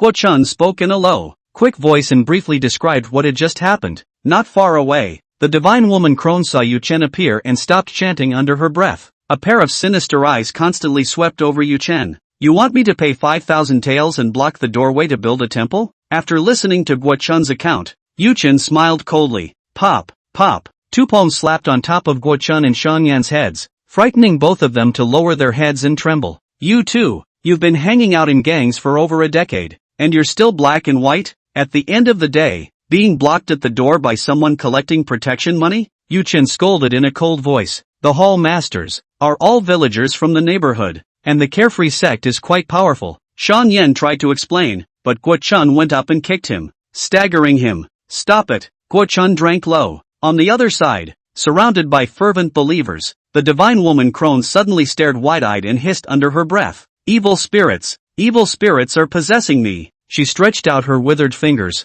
crossing over countless people and pointing directly at Yu Chen. Everyone's gazes swarmed towards Yu Chen. However, Yu Chen stood majestically, unmoving like a mountain, with a smile on his face and a pair of tiger moos slightly narrowed. Old Mother Carefree manifested herself and her Dharma body descended here. It's about deterring evil spirits and building the pure land of no worries. You, already possessed by an evil spirit and you don't even know it. The crone was hysterical, her chicken-clawed hands waving wildly, her eyes empty, as if she had actually seen a divine revelation. The believers on the side, the villagers, all showed expressions of dawning realization, chanting under their breath that everything was arranged by Old Mother Carefree. "Oh, what is to be done then?" Yu Chen asked indifferently. A yellow talisman appeared in the hands of the goddess crone, and the talisman paper ignited out of thin air, turning into black ash and falling. A devotee holds a bowl of water and catches the falling black ash. The old crone still felt that it was not enough, and prostrated herself on her knees to the stone statue of the Carefree Old Mother and snapped off the yellow clay on the base of the statue. "Rub it apart and mix it all together in the charm water." So far, A bowl of muddy gray water was held in the crone's hands. Worry-free mana. Evil spirits dispersed. The crowd automatically parted on either side as the crone mouthed the words and walked forward holding the bowl of water. Along the way, the believing villagers went down on their knees in unison, as if the crone was holding a bowl of holy water in her hands. Village chief Lu Runjiang said respectfully, "It's a heavenly blessing that the Lord Goddess herself mixed the talismanic water to exorcise your evil. Yes, if it were not for the carefree god cult, you would have been possessed by an evil spirit and your life would have been marred by death. After drinking the talismanic water, quickly hand over the offerings." A few old men kept their mouths shut. Yu Chen looked down. The old crone was not even a meter and a half taller. With a cloak of hair and a face full of chicken skin, the withered claw-like hands cupped the talismanic water and spoke in a loud voice. "Drink the talismanic water and join my divine religion, and your troubles will be eliminated and you will be free of extreme happiness."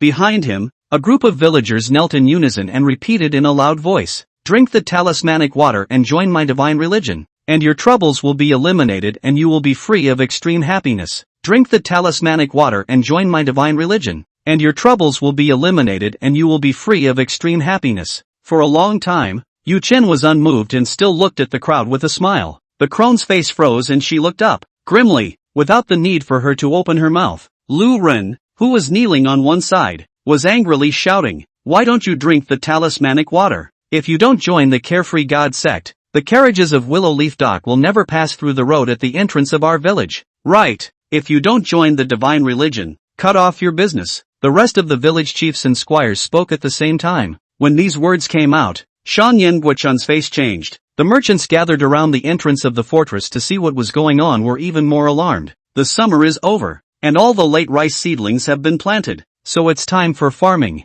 In each village, there are many strong men who are idle at home, and if they are organized by these village chiefs and squires, they can really block all the roads. Drink it. There are boundless benefits when you join the divine sect. The goddess crone held up the talismanic water and hemmed and hawed. Yes? Yu Chen grinned, revealing his morose white teeth. Of course. The old woman's tone was certain, and she looked at Yu Chen as she stretched out her hand and took the bowl of talismanic water. The kneeling villagers' believers raised their heads and looked at Yu Chen. But, the talismanic water was lifted by him and then, tilted and poured. Dila. A stream of black and yellow mud poured over the rim of the bowl, all over the head of the goddess crone. The crone, who already had her hair draped over her head, was doused as if she were a drowning chicken, with a comical soup of black, gray, and yellow mud covering her scalp. The field was awfully quiet, the sound of dripping water drops being especially noticeable. Everyone stared at the lanky figure with glazed eyes. The crone's withered hands were clenched and trembling, and the whites of her eyes were covered with blood. Ever since she believed in the carefree divine religion and became a divine woman, both the village elders and squires, as well as the merchants and nobles, all paid her a great deal of courtesy and respect. Now, thousands of people in the arena, all saw her being poured with talismanic water on her head, making a fool of herself. Ah! The old woman let out a low hissing roar in her throat as she raised her eyes and stared at Yu Chen in death. Dumping talismanic water and insulting my divine sect. You shall fall into the hell of abyss and suffer 1,000 pains for eternity. Lu Renjiang, who was on the side, was first stunned by Yu Chen's actions, and then he reacted after hearing the godmother's curse. The majesty of the carefree god sect was inviolable, and whoever dared to blaspheme would be exterminated. Willow Leaf Dock Hall Master Yu Chen, insulting the divine sect, deserves to die. Lu Renjiang stood up and raised his arms to shout. Insulting the divine religion is a crime that deserves death. Insulting the divine religion is a crime that deserves death. The villagers rose to their feet, drumming and surging forward. In the crowd,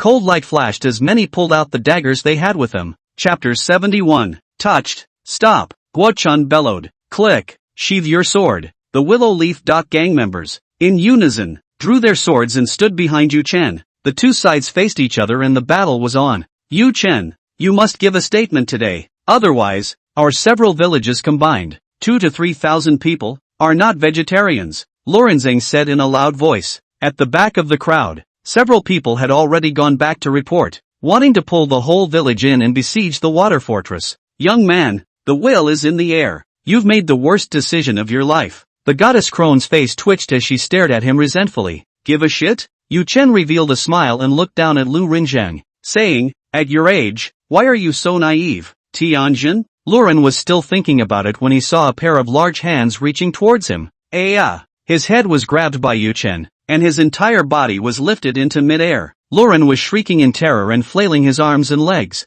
"Put down the village chief. Let him go," the villagers shouted in fear. "Yeah," Yu Chen agreed with a smile. In mid-air, Yu Chen's fingers snapped. Snap! Lu Rinjing's head exploded like a watermelon, and the warm, sticky liquid spilled down, drenching the surrounding village elders and squires, including the goddess and crone. Snap! The headless body fell to the ground, legs still twitching spasmodically.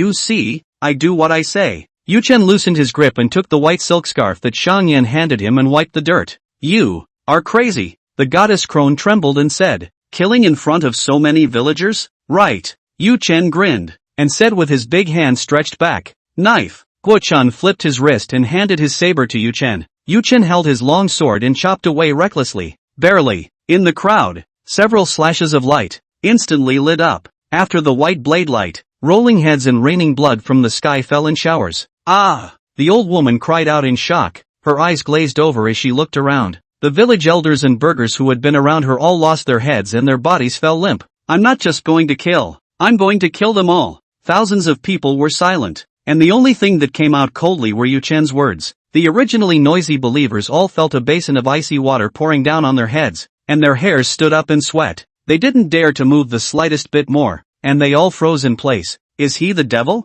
It's so vicious. The village chief and the others were killed directly. In the past, they had never had a smooth sailing when they blocked the door to ask for offerings, relying on their numbers. The other side, even if they have complaints, will have to concede when hundreds or thousands of people come. There has never been a day like today, when the village chiefs and squires were all killed before the words were spoken. "Evil spirits are really possessed by evil spirits," the goddess crone muttered, stumbling backward, but as soon as she took a step back, the large hand reached out once again and grabbed her head and lifted it. "Aya! Save me!" the goddess crone cried out, her arms and legs flailing, and she thought of Lu Rinjing's tragic situation just now and was horrified. "If you don't save me, you'll all fall into the hell of abyss and be suppressed for eternity by Old Mother Warriorless." The diva cursed repeatedly before the devotees pushed and shoved their way forward again. Interesting. Yu Chen grabbed the crone with one hand and slashed horizontally with his sword in the other. The light of the curved moon blade swept across the front, and in an instant,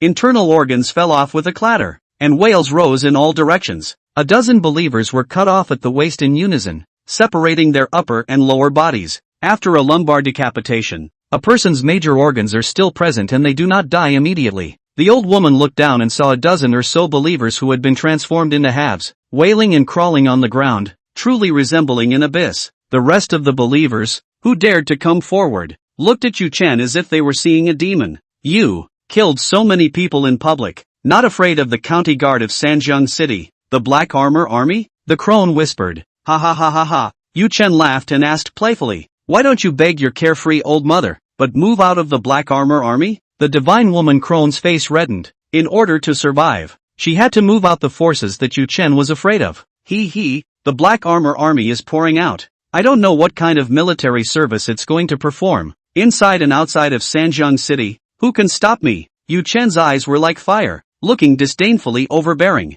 "It's because of this that you bunch of pretenders dare to be so wild," Yu Chen said quietly. The goddess crone was nudged through her confidences and her body went limp, as if a large tendon had been drawn out of her. "The only one who can take away the entire Black Armor Army is the executioner of the Netherworld. That is to say, in the current Three Rivers City, there is no executioner of the Netherworld, nor is there a Black Armor Army. I admit it. What the hell do you want?" the crone whispered. At the moment of life and death, the old crone still wanted to maintain her dignity as a goddess and did not dare to raise her voice to beg for mercy. "What I want to do is to let the followers of the carefree cult see your divine power." Getting close to the crone's ear, Yu Chen said in a morose tone. "Ah!" The old woman was lifted up high by him, her mouth kept howling miserably, and 2 bloody tears flowed down from her eyes. Her eye sockets were empty, both eyes gouged out by Yu Chen. Thousands of devotees looked up with open mouths and froze. The goddess crone who usually sits on a high platform and gives orders is miserable. "Where is your divine power? I'm going to look for it." Tear away. An arm was torn off raw, and blood gushed out. The crone no longer howled miserably, but begged loudly for mercy, saying many lowly words. "Shut up." The other arm was torn off, and the crone's face was like gold paper, her teeth chattering as she dared not speak. "Strange, your goddess, why is she weak as a bug?" Yu Chen held up the human stick-like crone and swept his gaze over the crowd of carefree cult followers. The eyes of the believers flickered. Without the frenzied look they had before, more people were simply afraid, trembling under Yu Chen's majestic killing aura. Spare your life. Spare your life. The crone was still begging for mercy, her breath swimming. Okay. Yu Chen balked and pressed his fingers harder. Boo! Another head burst into pieces, and the headless corpse of the divine woman crone was tossed aside. Too brutal. At the back of the fortress, a merchant stared. Mom! Thousands of people were subdued by him alone, not daring to move. Someone wiped away the false sweat on his forehead. In your place, would you dare to move? Don't dare move. Don't dare move. Can we go this time? Someone asked. The villagers blocking the intersection. Without the village head squire to lead them, even the godmother was abused in public. Where else would you dare to mention anything about 5000 tales or the construction of a temple? Eyes darting about, trying to find a path to disperse. Shangyan stepped forward and asked, Hall Master, should we organize manpower to disperse these villagers? Dispel? Yu Chen said as he looked down at the body of the goddess. Not a single one of you is to leave. Anyone who dares to leave will be killed. Shangyan froze. Really want to kill all these villagers? Guo Chun staggered Shangyan with a kick, arched his hand and bellowed low. By order. Chapter 72, Ambush. Switch bows and arrows. Sheathing their long swords, the Willow Leaf gang members spread out in teams and stood on high ground, drawing his bow and aiming his arrow at the villagers below. No one is allowed to leave. Whoever dares to leave will be killed. Guo Chun shouted loudly. The villagers didn't dare to move for a moment in the face of the glittering arrows.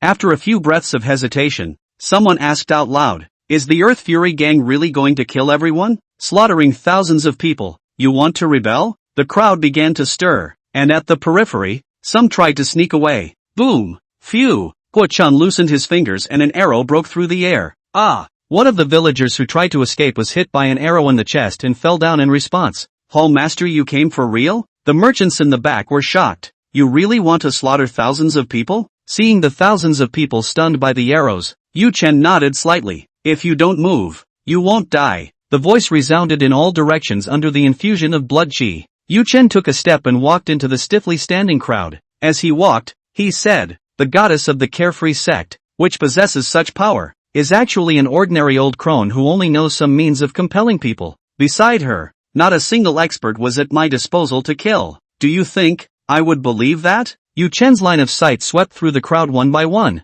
and every person he stared at trembled involuntarily. A village woman, so frightened that she whimpered, but he didn't dare to make any moves, and rose up, red in the face, gasping for breath. Shoo! Yu Chen walked over to the village woman and lowered his head and whispered, Don't argue, I'm almost there with it. Good, good. The village woman closed her eyes tightly and nodded shakily. In Yu Chen's mind, images from earlier flashed through. At that time, several of the most fervent devotees were gathered around the old crone of the Divine Mother. Now, they were both at the edge of the crowd, in the easiest position to escape. Definitely not a coincidence. The corners of his mouth grinned, and Yu Chen revealed a bright smile as he took large steps forward towards those people. When those few people realized that Yu Chen was walking towards them, the horror in their eyes could not be concealed, and they staggered and tried to escape. High above, Guo Chun raised his hand and pointed, and all the bows and arrows turned around and aimed at them. Move one more step and a sharp arrow pierces the heart. Guo Chun shouted.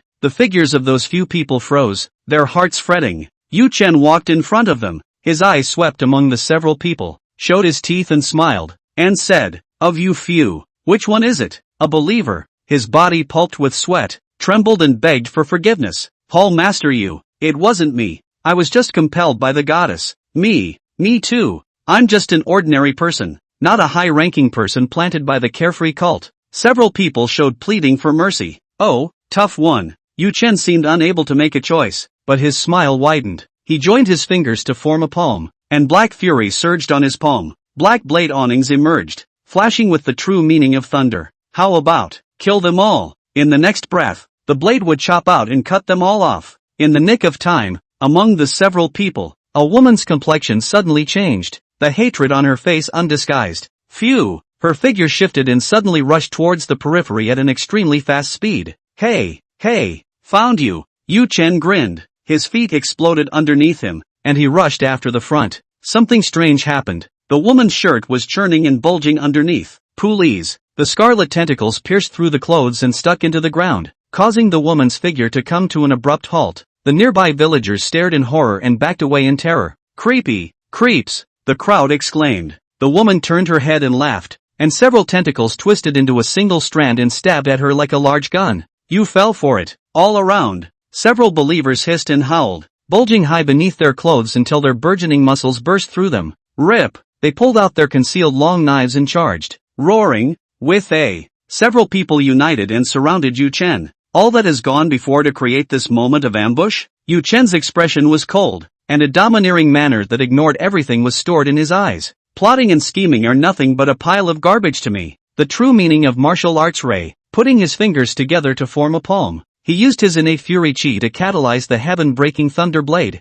White lightning jumped and crackled in the black blade light. The big scarlet gun was still at hand, and the whistling wind pressure pounced on his face, as Yu Chen raised his palm blade and chopped out several slashes one after another. Bang! Bang! Bang! Thunder exploded where the blade light chopped down. The tentacles that made up the large gun burst into pieces. At the same time, Yu Chen's figure continued to rise, bursting through his clothes and transforming into a 2-meter-3 tall muscle giant. Dang it! The long knives of the believers slashed at Yu Chen, but the joy on their faces froze instantly. The blade transmitted a recoiling force as if it was chopping on an iron plate. After the change, the believers' muscles skyrocketed, and they were considered stout and unusual among ordinary people. However, when they raised their heads and looked at the 2-meter-tall prime figure, they couldn't help but tremble in their legs. "Aren't you a human martial artist?" one of the believers couldn't help but ask. "Yes, or what?" Yu Chen grinned, his morose teeth closing in on the devotee. Then, the sharp claw-like hands snapped out and, "Eagle Claw Kung Fu!" Pust. Then the believer looked down and saw a large hole broken open in his left chest. A beating heart grasped in Yu Chen's hand. At the hole in the heart, the flesh and blood wriggled and was about to recover. Sure enough, Yu Chen's eyes narrowed slightly at the combination of blood chi and weirdine chi. The old crone who made mischief in Willow Leaf Dock, and Ma Pine from Blackfish Dock, they all had the Carefree sect behind them. Seeds of Carefree, immortal. That believer saw the broken open chest recover extremely quickly, and a wild expression appeared on his face. A few other believers, their eyes reddening, attacked again. The Carefree sect woman, with a jagged laugh in her mouth, waved her tentacles all over the sky, stabbing at Yu Chen from all sides. Die! Yu Chen's big hand probed out and grabbed a believer's face. The Xianmen steps were used, and his body suddenly accelerated, rushing forward. The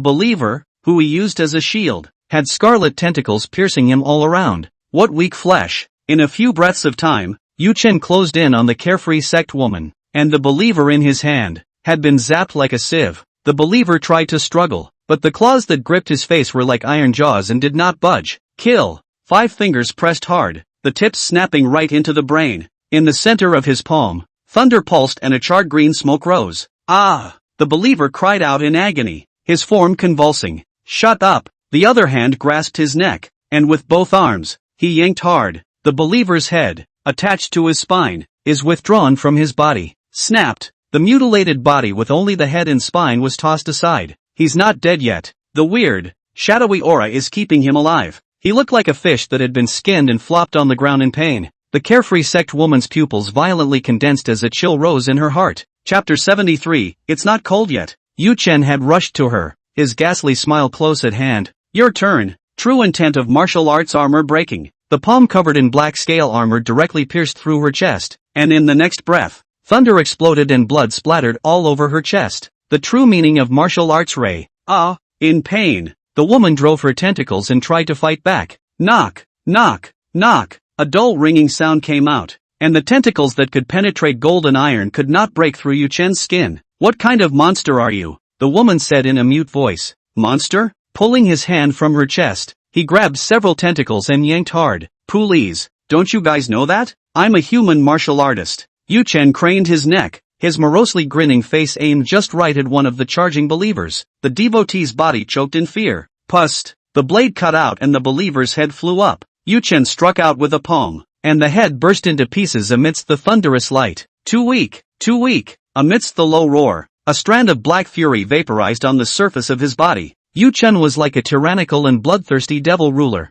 A pair of black sharp claws pressed on the woman's body. constantly grabbing off the flesh and blood. Rip rip rip. In a few breaths of time, the woman's body was covered in white bones, and only a pretty and beautiful head remained. Ah! Help me! In the midst of wailing, the remaining 4 believers rushed up with red eyes and lost their minds. Bang! Bang! Bang! Yu Chen turned around and threw 4 lightning-fast punches. How the 4 believers rushed up and stormed back. Their chests exploded, all of them with large, translucent holes in the front and back. Don't interrupt my game. Yu Chen revealed an unrestrained smile as he continued to tear at the woman's flesh and blood. Under the strange and powerful restorative power, the woman's flesh and blood were endless in general, and the flesh and blood on the white bones wriggled, tearing off and growing back. Hey, hey, carefree seed, right? Immortality, right? Yu Chen said as he grabbed the woman's neck and moved closer to himself. The carefree god sect will not let you go, the woman hissed in a cold voice, her tone resentful.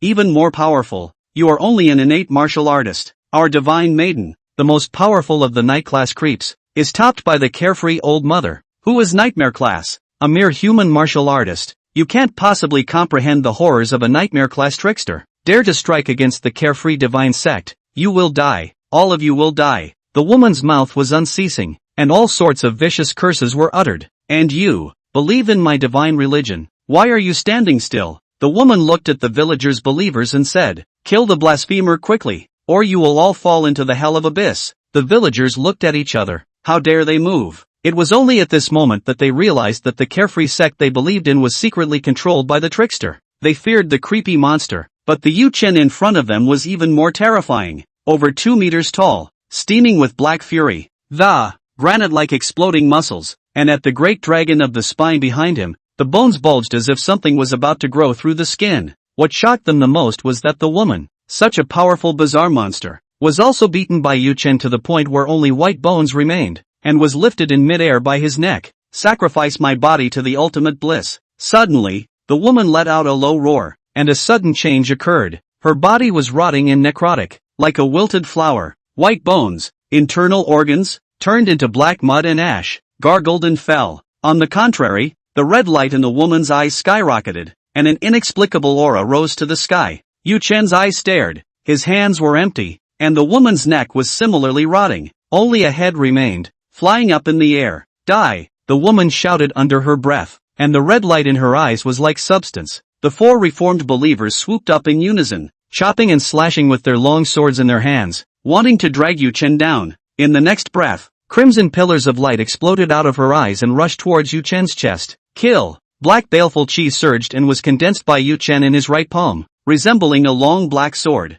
Ignoring the 4 minions in the slightest, Yu Chen stepped forward, his battle intent boiling. The intense fury even caused ordinary people to hallucinate, and in their eyes, Yu Chen was as bloodthirsty and tyrannical as a demon king who had killed his way out of the sea of blood. The secret technique of destruction. Rip! Thunder flashed on the black blade light, and the void broke and developed a nuisance popping sound. A pillar of crimson light against the light of the breaking blade. In an instant, the sky and earth were red. The shattering blade light chopped the light pillar, which collapsed inch by inch, and the escaping red light stabbed into the surroundings. The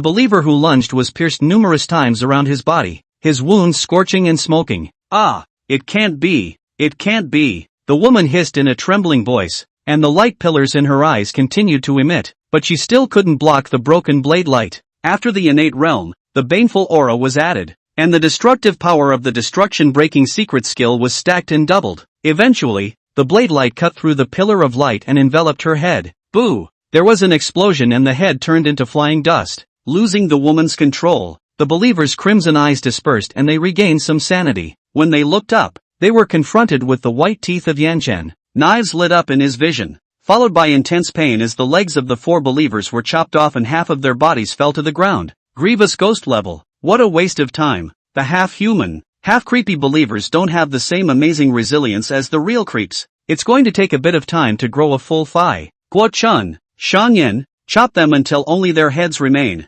Yu Chen said. Gotcha. Guo Chun led the way forward, waving his sword. The believers wailed and hissed repeatedly, but to no avail. Well, good. Yu Chen nodded slightly. The black armored army of the executive underworld of 3 Rivers City is nowhere to be found. And the carefree cult's weird and wonderful monsters are rampant. With so many creepy monsters, Yu Chen alone couldn't kill them. Must train the men, the Willow Leaf Dock gang members, from the initial bunching of their hands and feet, to the final flinging of their arms and hacking away, with a little excitement on their faces. Killing a creep is no different than killing a chicken or a fish. At first, I feel terrible, and only when I have done it myself will I realize that what fierce monsters and shadowy spirits, but just strong resilience, can eventually be killed. Not long after, 5 heads were sent to Yu Chen. Boom boom boom. A head was crushed by Yu Chen, and the modification points in the panel rose rapidly. However, Yu Chen's actions, in the eyes of the others, were a sign of extreme ferocity. It's okay to let your men abuse the creepy monster,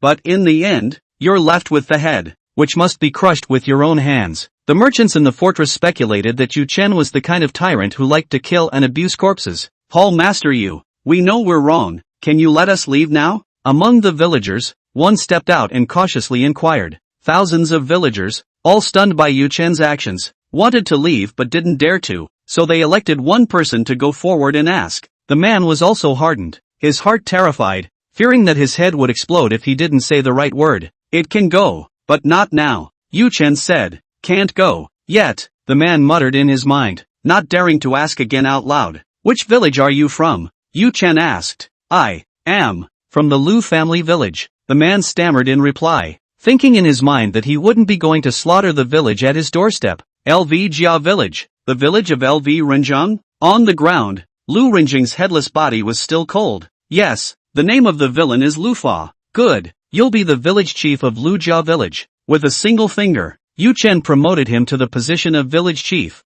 Ha, me? Lu Fa stared, shocked and delighted, for a moment afraid that he had heard wrong. That's you, the rest of the Lui's village. Who's for it and who's against it? When Yu Chen swept his eyes, the Lu family villages shouted in unison. Agree, we agree. You see, the crowd is looking forward to it. Yu Chen said with a smile. Paul Master Yu, if there's anything that I need to do, just order. Lu's face squeezed out a smile. There is nothing more painful in the world than a person dying with no money spent. Yu Chen asked. Lu Renjiang should be quite rich, right? There's money. Lu Fa answered immediately. Village chief. Yuck. Lu Ren is working under the Carefree sect, leading the villagers' believers, blocking doors and sealing roads everywhere to ask for offerings. And the money gained is split 30 to 70% with the Carefree sect. He's rich as hell. Chapter 74, 770 split. Good. The smile on Yu Chen's face grew wider as he said to the crowd. There are a few more villages. Who wants to be the village head? Step forward.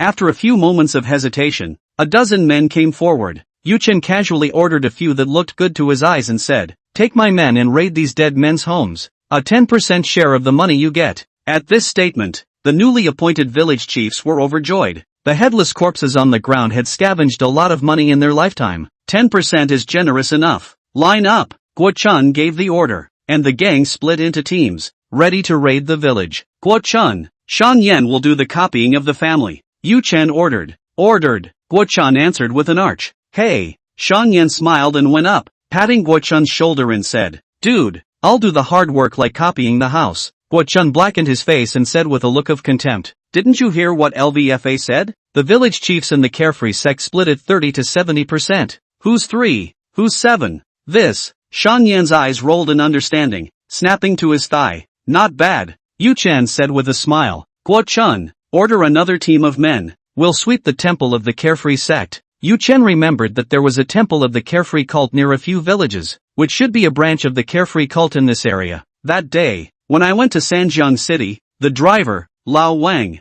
gave me 1 silver coin for the road. Ordered. Guo Chun solemnly led the order. Hey. Shan Yan wasn't angry about being robbed of something with more oil and water, and smiled. This bunch of Carefree sect creeps want to come and collect our protection money. Humph. With the hall master here, kill and rob them all. At the back, a member of the gang brought a cloak and put it on for Yu Chen. Depart. Yu Chen let out a low shout, and the crowd automatically separated on both sides. In the awe of the crowd of Willow Leaf Dock, vastly killed out of the water fortress, until Yu Chen's back dissipated. The villagers dispersed individually. At the mouth of the fortress, the merchants erupted in booming chatter. How could I have never imagined that the trickster was behind the Carefree cult's manipulation? Bah! I'd have thought of that. Someone, being an afterthought, said, Those merchants who didn't make offerings to the carefree cult met with strange bad luck afterward. Behind the matter, it must be the shenanigans of the carefree sect.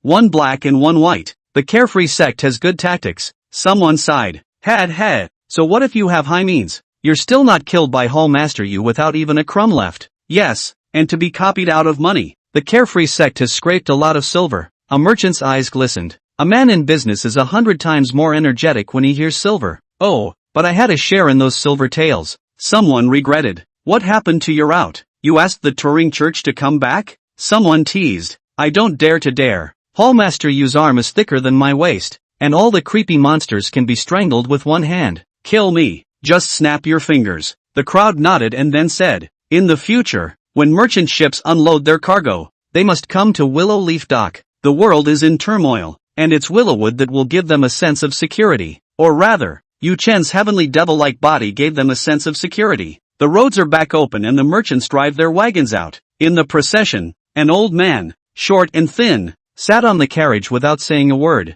It wasn't until the horseman came up to speak that he was startled. Sun Handle Head. I'm not mistaken, right? Willow Leaf Dock Hall Master. It seems to be half a month ago. Piggybacked. That little brother from Nanling City. The horseman asked. It should be him, responded the Sun Handler. The old man was none other than the leader of the Zhang family's merchant caravan. Sun Handle Head. More than half a month ago, Yu Chen had arrived at Sanjiang City in the carriage of the Zhang family's merchant team. His freeze was also due to recognizing Yu Chen. It had only been more than half a month, and Yu Chen, a martial artist from the countryside county, had transformed himself into the hall master of the Earth Fury Gang's Willow Leaf Dock. The murmurings of the other merchants beside him reached their ears, and they were even saying that Willow Leaf Dock was not the end of the line for Yu Chen. He will surely become the head of the Earthshaker Gang. Sun's head regretted in his heart. If he could have made a good relationship with Yu Chen, it would have been much more convenient for the Zhang family's merchant ships to unload their cargoes at the Earth's Fury Gang's wharf in the future. But it's no use regretting. The Zhang family of Three Rivers City lost the opportunity to hook up with Yu Chen. On the other side, the temple of the San Suu Kyi sect. The splendor of what we saw a few days ago is long gone.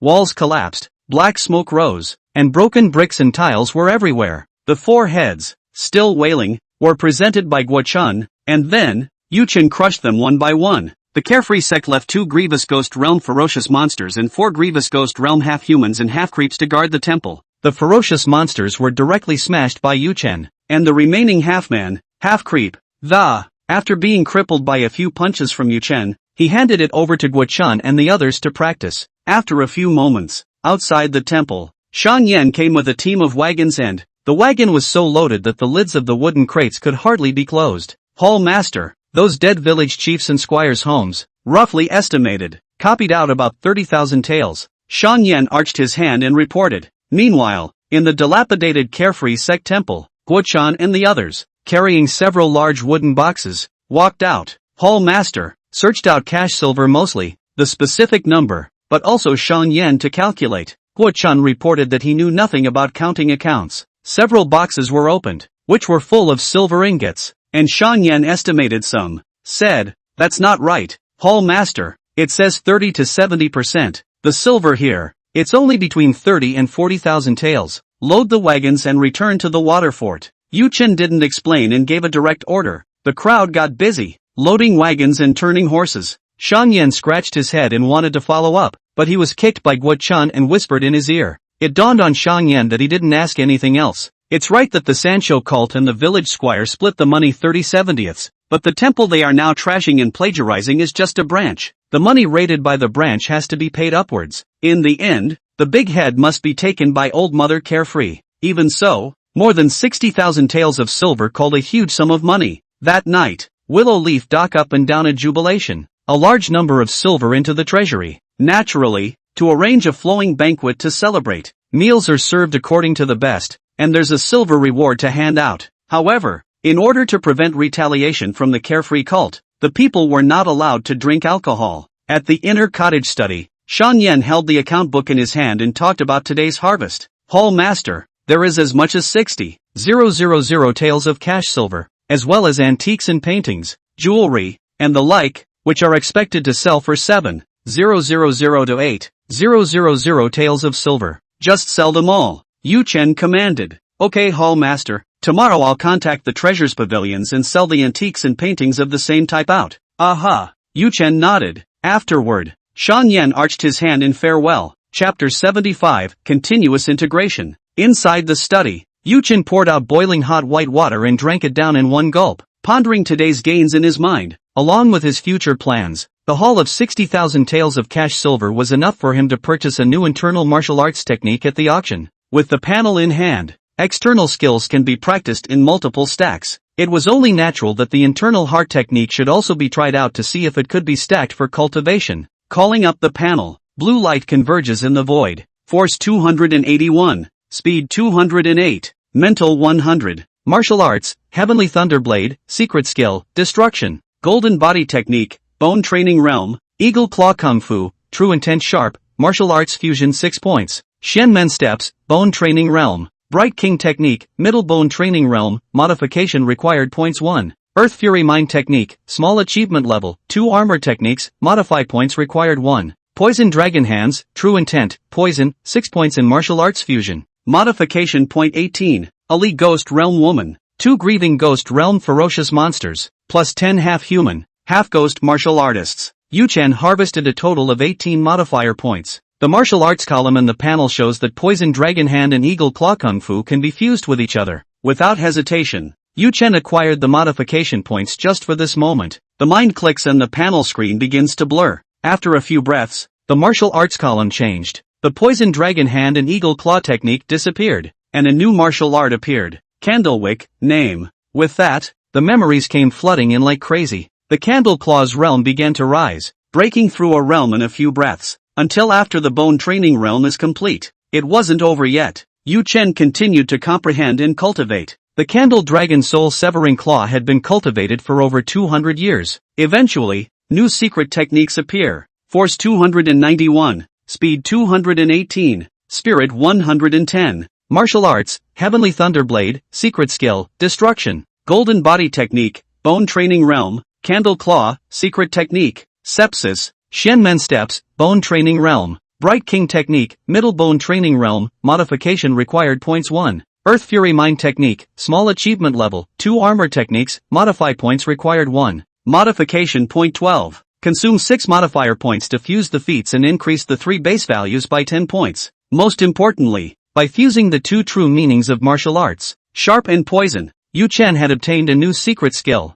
defeat blood. The power of the breakthrough secret skill was enormous. And accordingly, the consumption was even greater. With the innate fury chi in Yu Chen's body, he could only make it 2 or 3 times. The difference is that the septic secret skill doesn't consume much. There's no need to be frugal and stingy in battle. Just the exact kill. Yu Chen looked to the corner of the desk, then shook his head. The secret technique of septic blood should be a living creature, and tends to have the effect of continuous bleeding and poisoning, attacking dead things and not seeing much. Golem. The feeling of hunger and weakness surged out. Yu Chen pulled out the red fruit, and without slicing it, directly gnawed down half of it, chewed it a few times and swallowed it into his stomach. The medicinal effect of the red fruit dispersed, and blood chi gushed out, converting into innate fury chi to replenish Yu Chen's deficit. A few moments later, Yu Chen's body stabilized, and the fusion of the Eagle Claw technique and the Poison Dragon Hand was completed. But he didn't stop there. There is a surplus of herbs and modification points. That woman's weird screams were still echoing in her ears. The strongest goddess of the Lich Demon realm, and the nightmare-ranked carefree old mother. They were killed by Yu Chen. Their families were raided and their branches were destroyed. It's never going to end well. Relatively speaking, Yu Chen wouldn't let them go either, with a new grudge and an old one. What's more, when you kill the trickster, you get a huge amount of modification points and you can scavenge for wealth. As long as I'm powerful and fast enough, no weird and shadowy spirits can threaten me. Battle intent was burning in Yu Chen's eyes. The goddess of the carefree sect, said to be the strongest in the Lich Demon realm, the corresponding realm should be innate greatness or perfection. Together with creepy monsters' perverted recovery power, the actual battle power was still a cut above innate to Chang. Goddess, right? I want to practice with you. Yu Chen grinned and concentrated his thoughts, once again modifying the enhancement technique. This time, it's the Ming Wang trick. Half an hour later, the remaining half of the red fruit was eaten, consuming 2 modification points, and the golden body technique was raised to the perfection of bone training realm. Unsurprisingly, Yu Chen had not comprehended the true meaning of the martial Dao. If the true intent is truly comprehended, it won't be the intent of the Ming King's wrath, munching on all beings of evil karma and destroying the boundless evil demons, right? Yu Chen shook his head. Think about it is impossible. To that realm, what goddess? Carefree old mother. Look at it and die. However, after experiencing the cultivation of two Buddhist external arts, Yu Chen's comprehension of the Buddhist intent deepened a lot. Instead of comprehending the compassionate part of Buddhism, he comprehended the idea that when the Buddha is angry, he only kills and does not cross over. When this thought came out, it was combined with the earth-severing heart technique in the underworld, causing Yu Chen to have a lot more understanding of the earth-severing heart technique. The earth's fate is a sign of murder. Yu Chen had an epiphany. If he were to use the panel again to enhance the groundbreaking heart technique, the actual increase in power he received from the same one boost of 20 years should far exceed what he had previously received. Call up a panel. Force 301. Speed 218.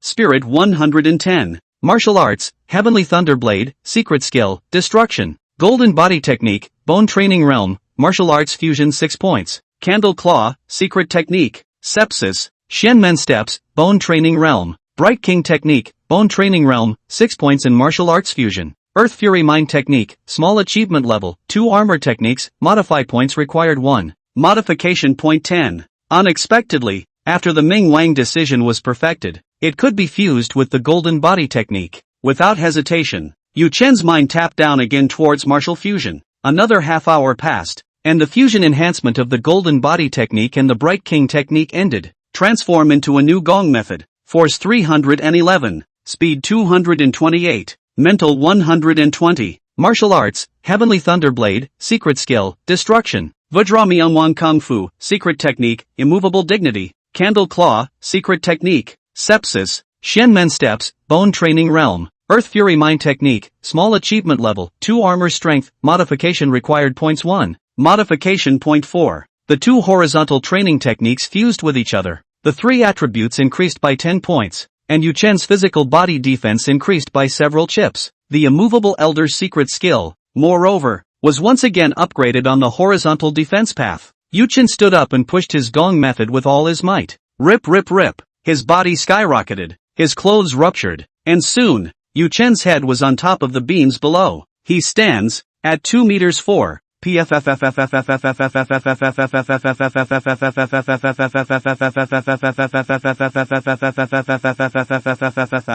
the spine of his back, a golden bone spur grew out, lining the ghost face pattern more and more hideous. Innate fury chi surged out, catalyzing the Fudozun secret technique. The original jade-colored skin was transformed into indigo. Underneath the skin, the flesh, blood, fascia, and bones all strengthened. Unlike the way the other 2 secret skills were used, as a defense-increasing secret skill, when catalyzed for use, although it is rapidly consuming the innate fury. But, as long as the innate baneful chi wasn't exhausted, Yu Chen would be able to keep using the immovable sovereign secret skill, and during this time, his physical body defense, directly doubled. When I meet the red light released by the carefree sex weirdo again, I don't have to dodge it and can take it hard without injury. At this moment, Yu Chen's actual battle power had already exceeded the innate realm great achievement. Against Yu Jianghua of the small dagger gang, within 10 moves, I can kill him, Yu Chen said confidently.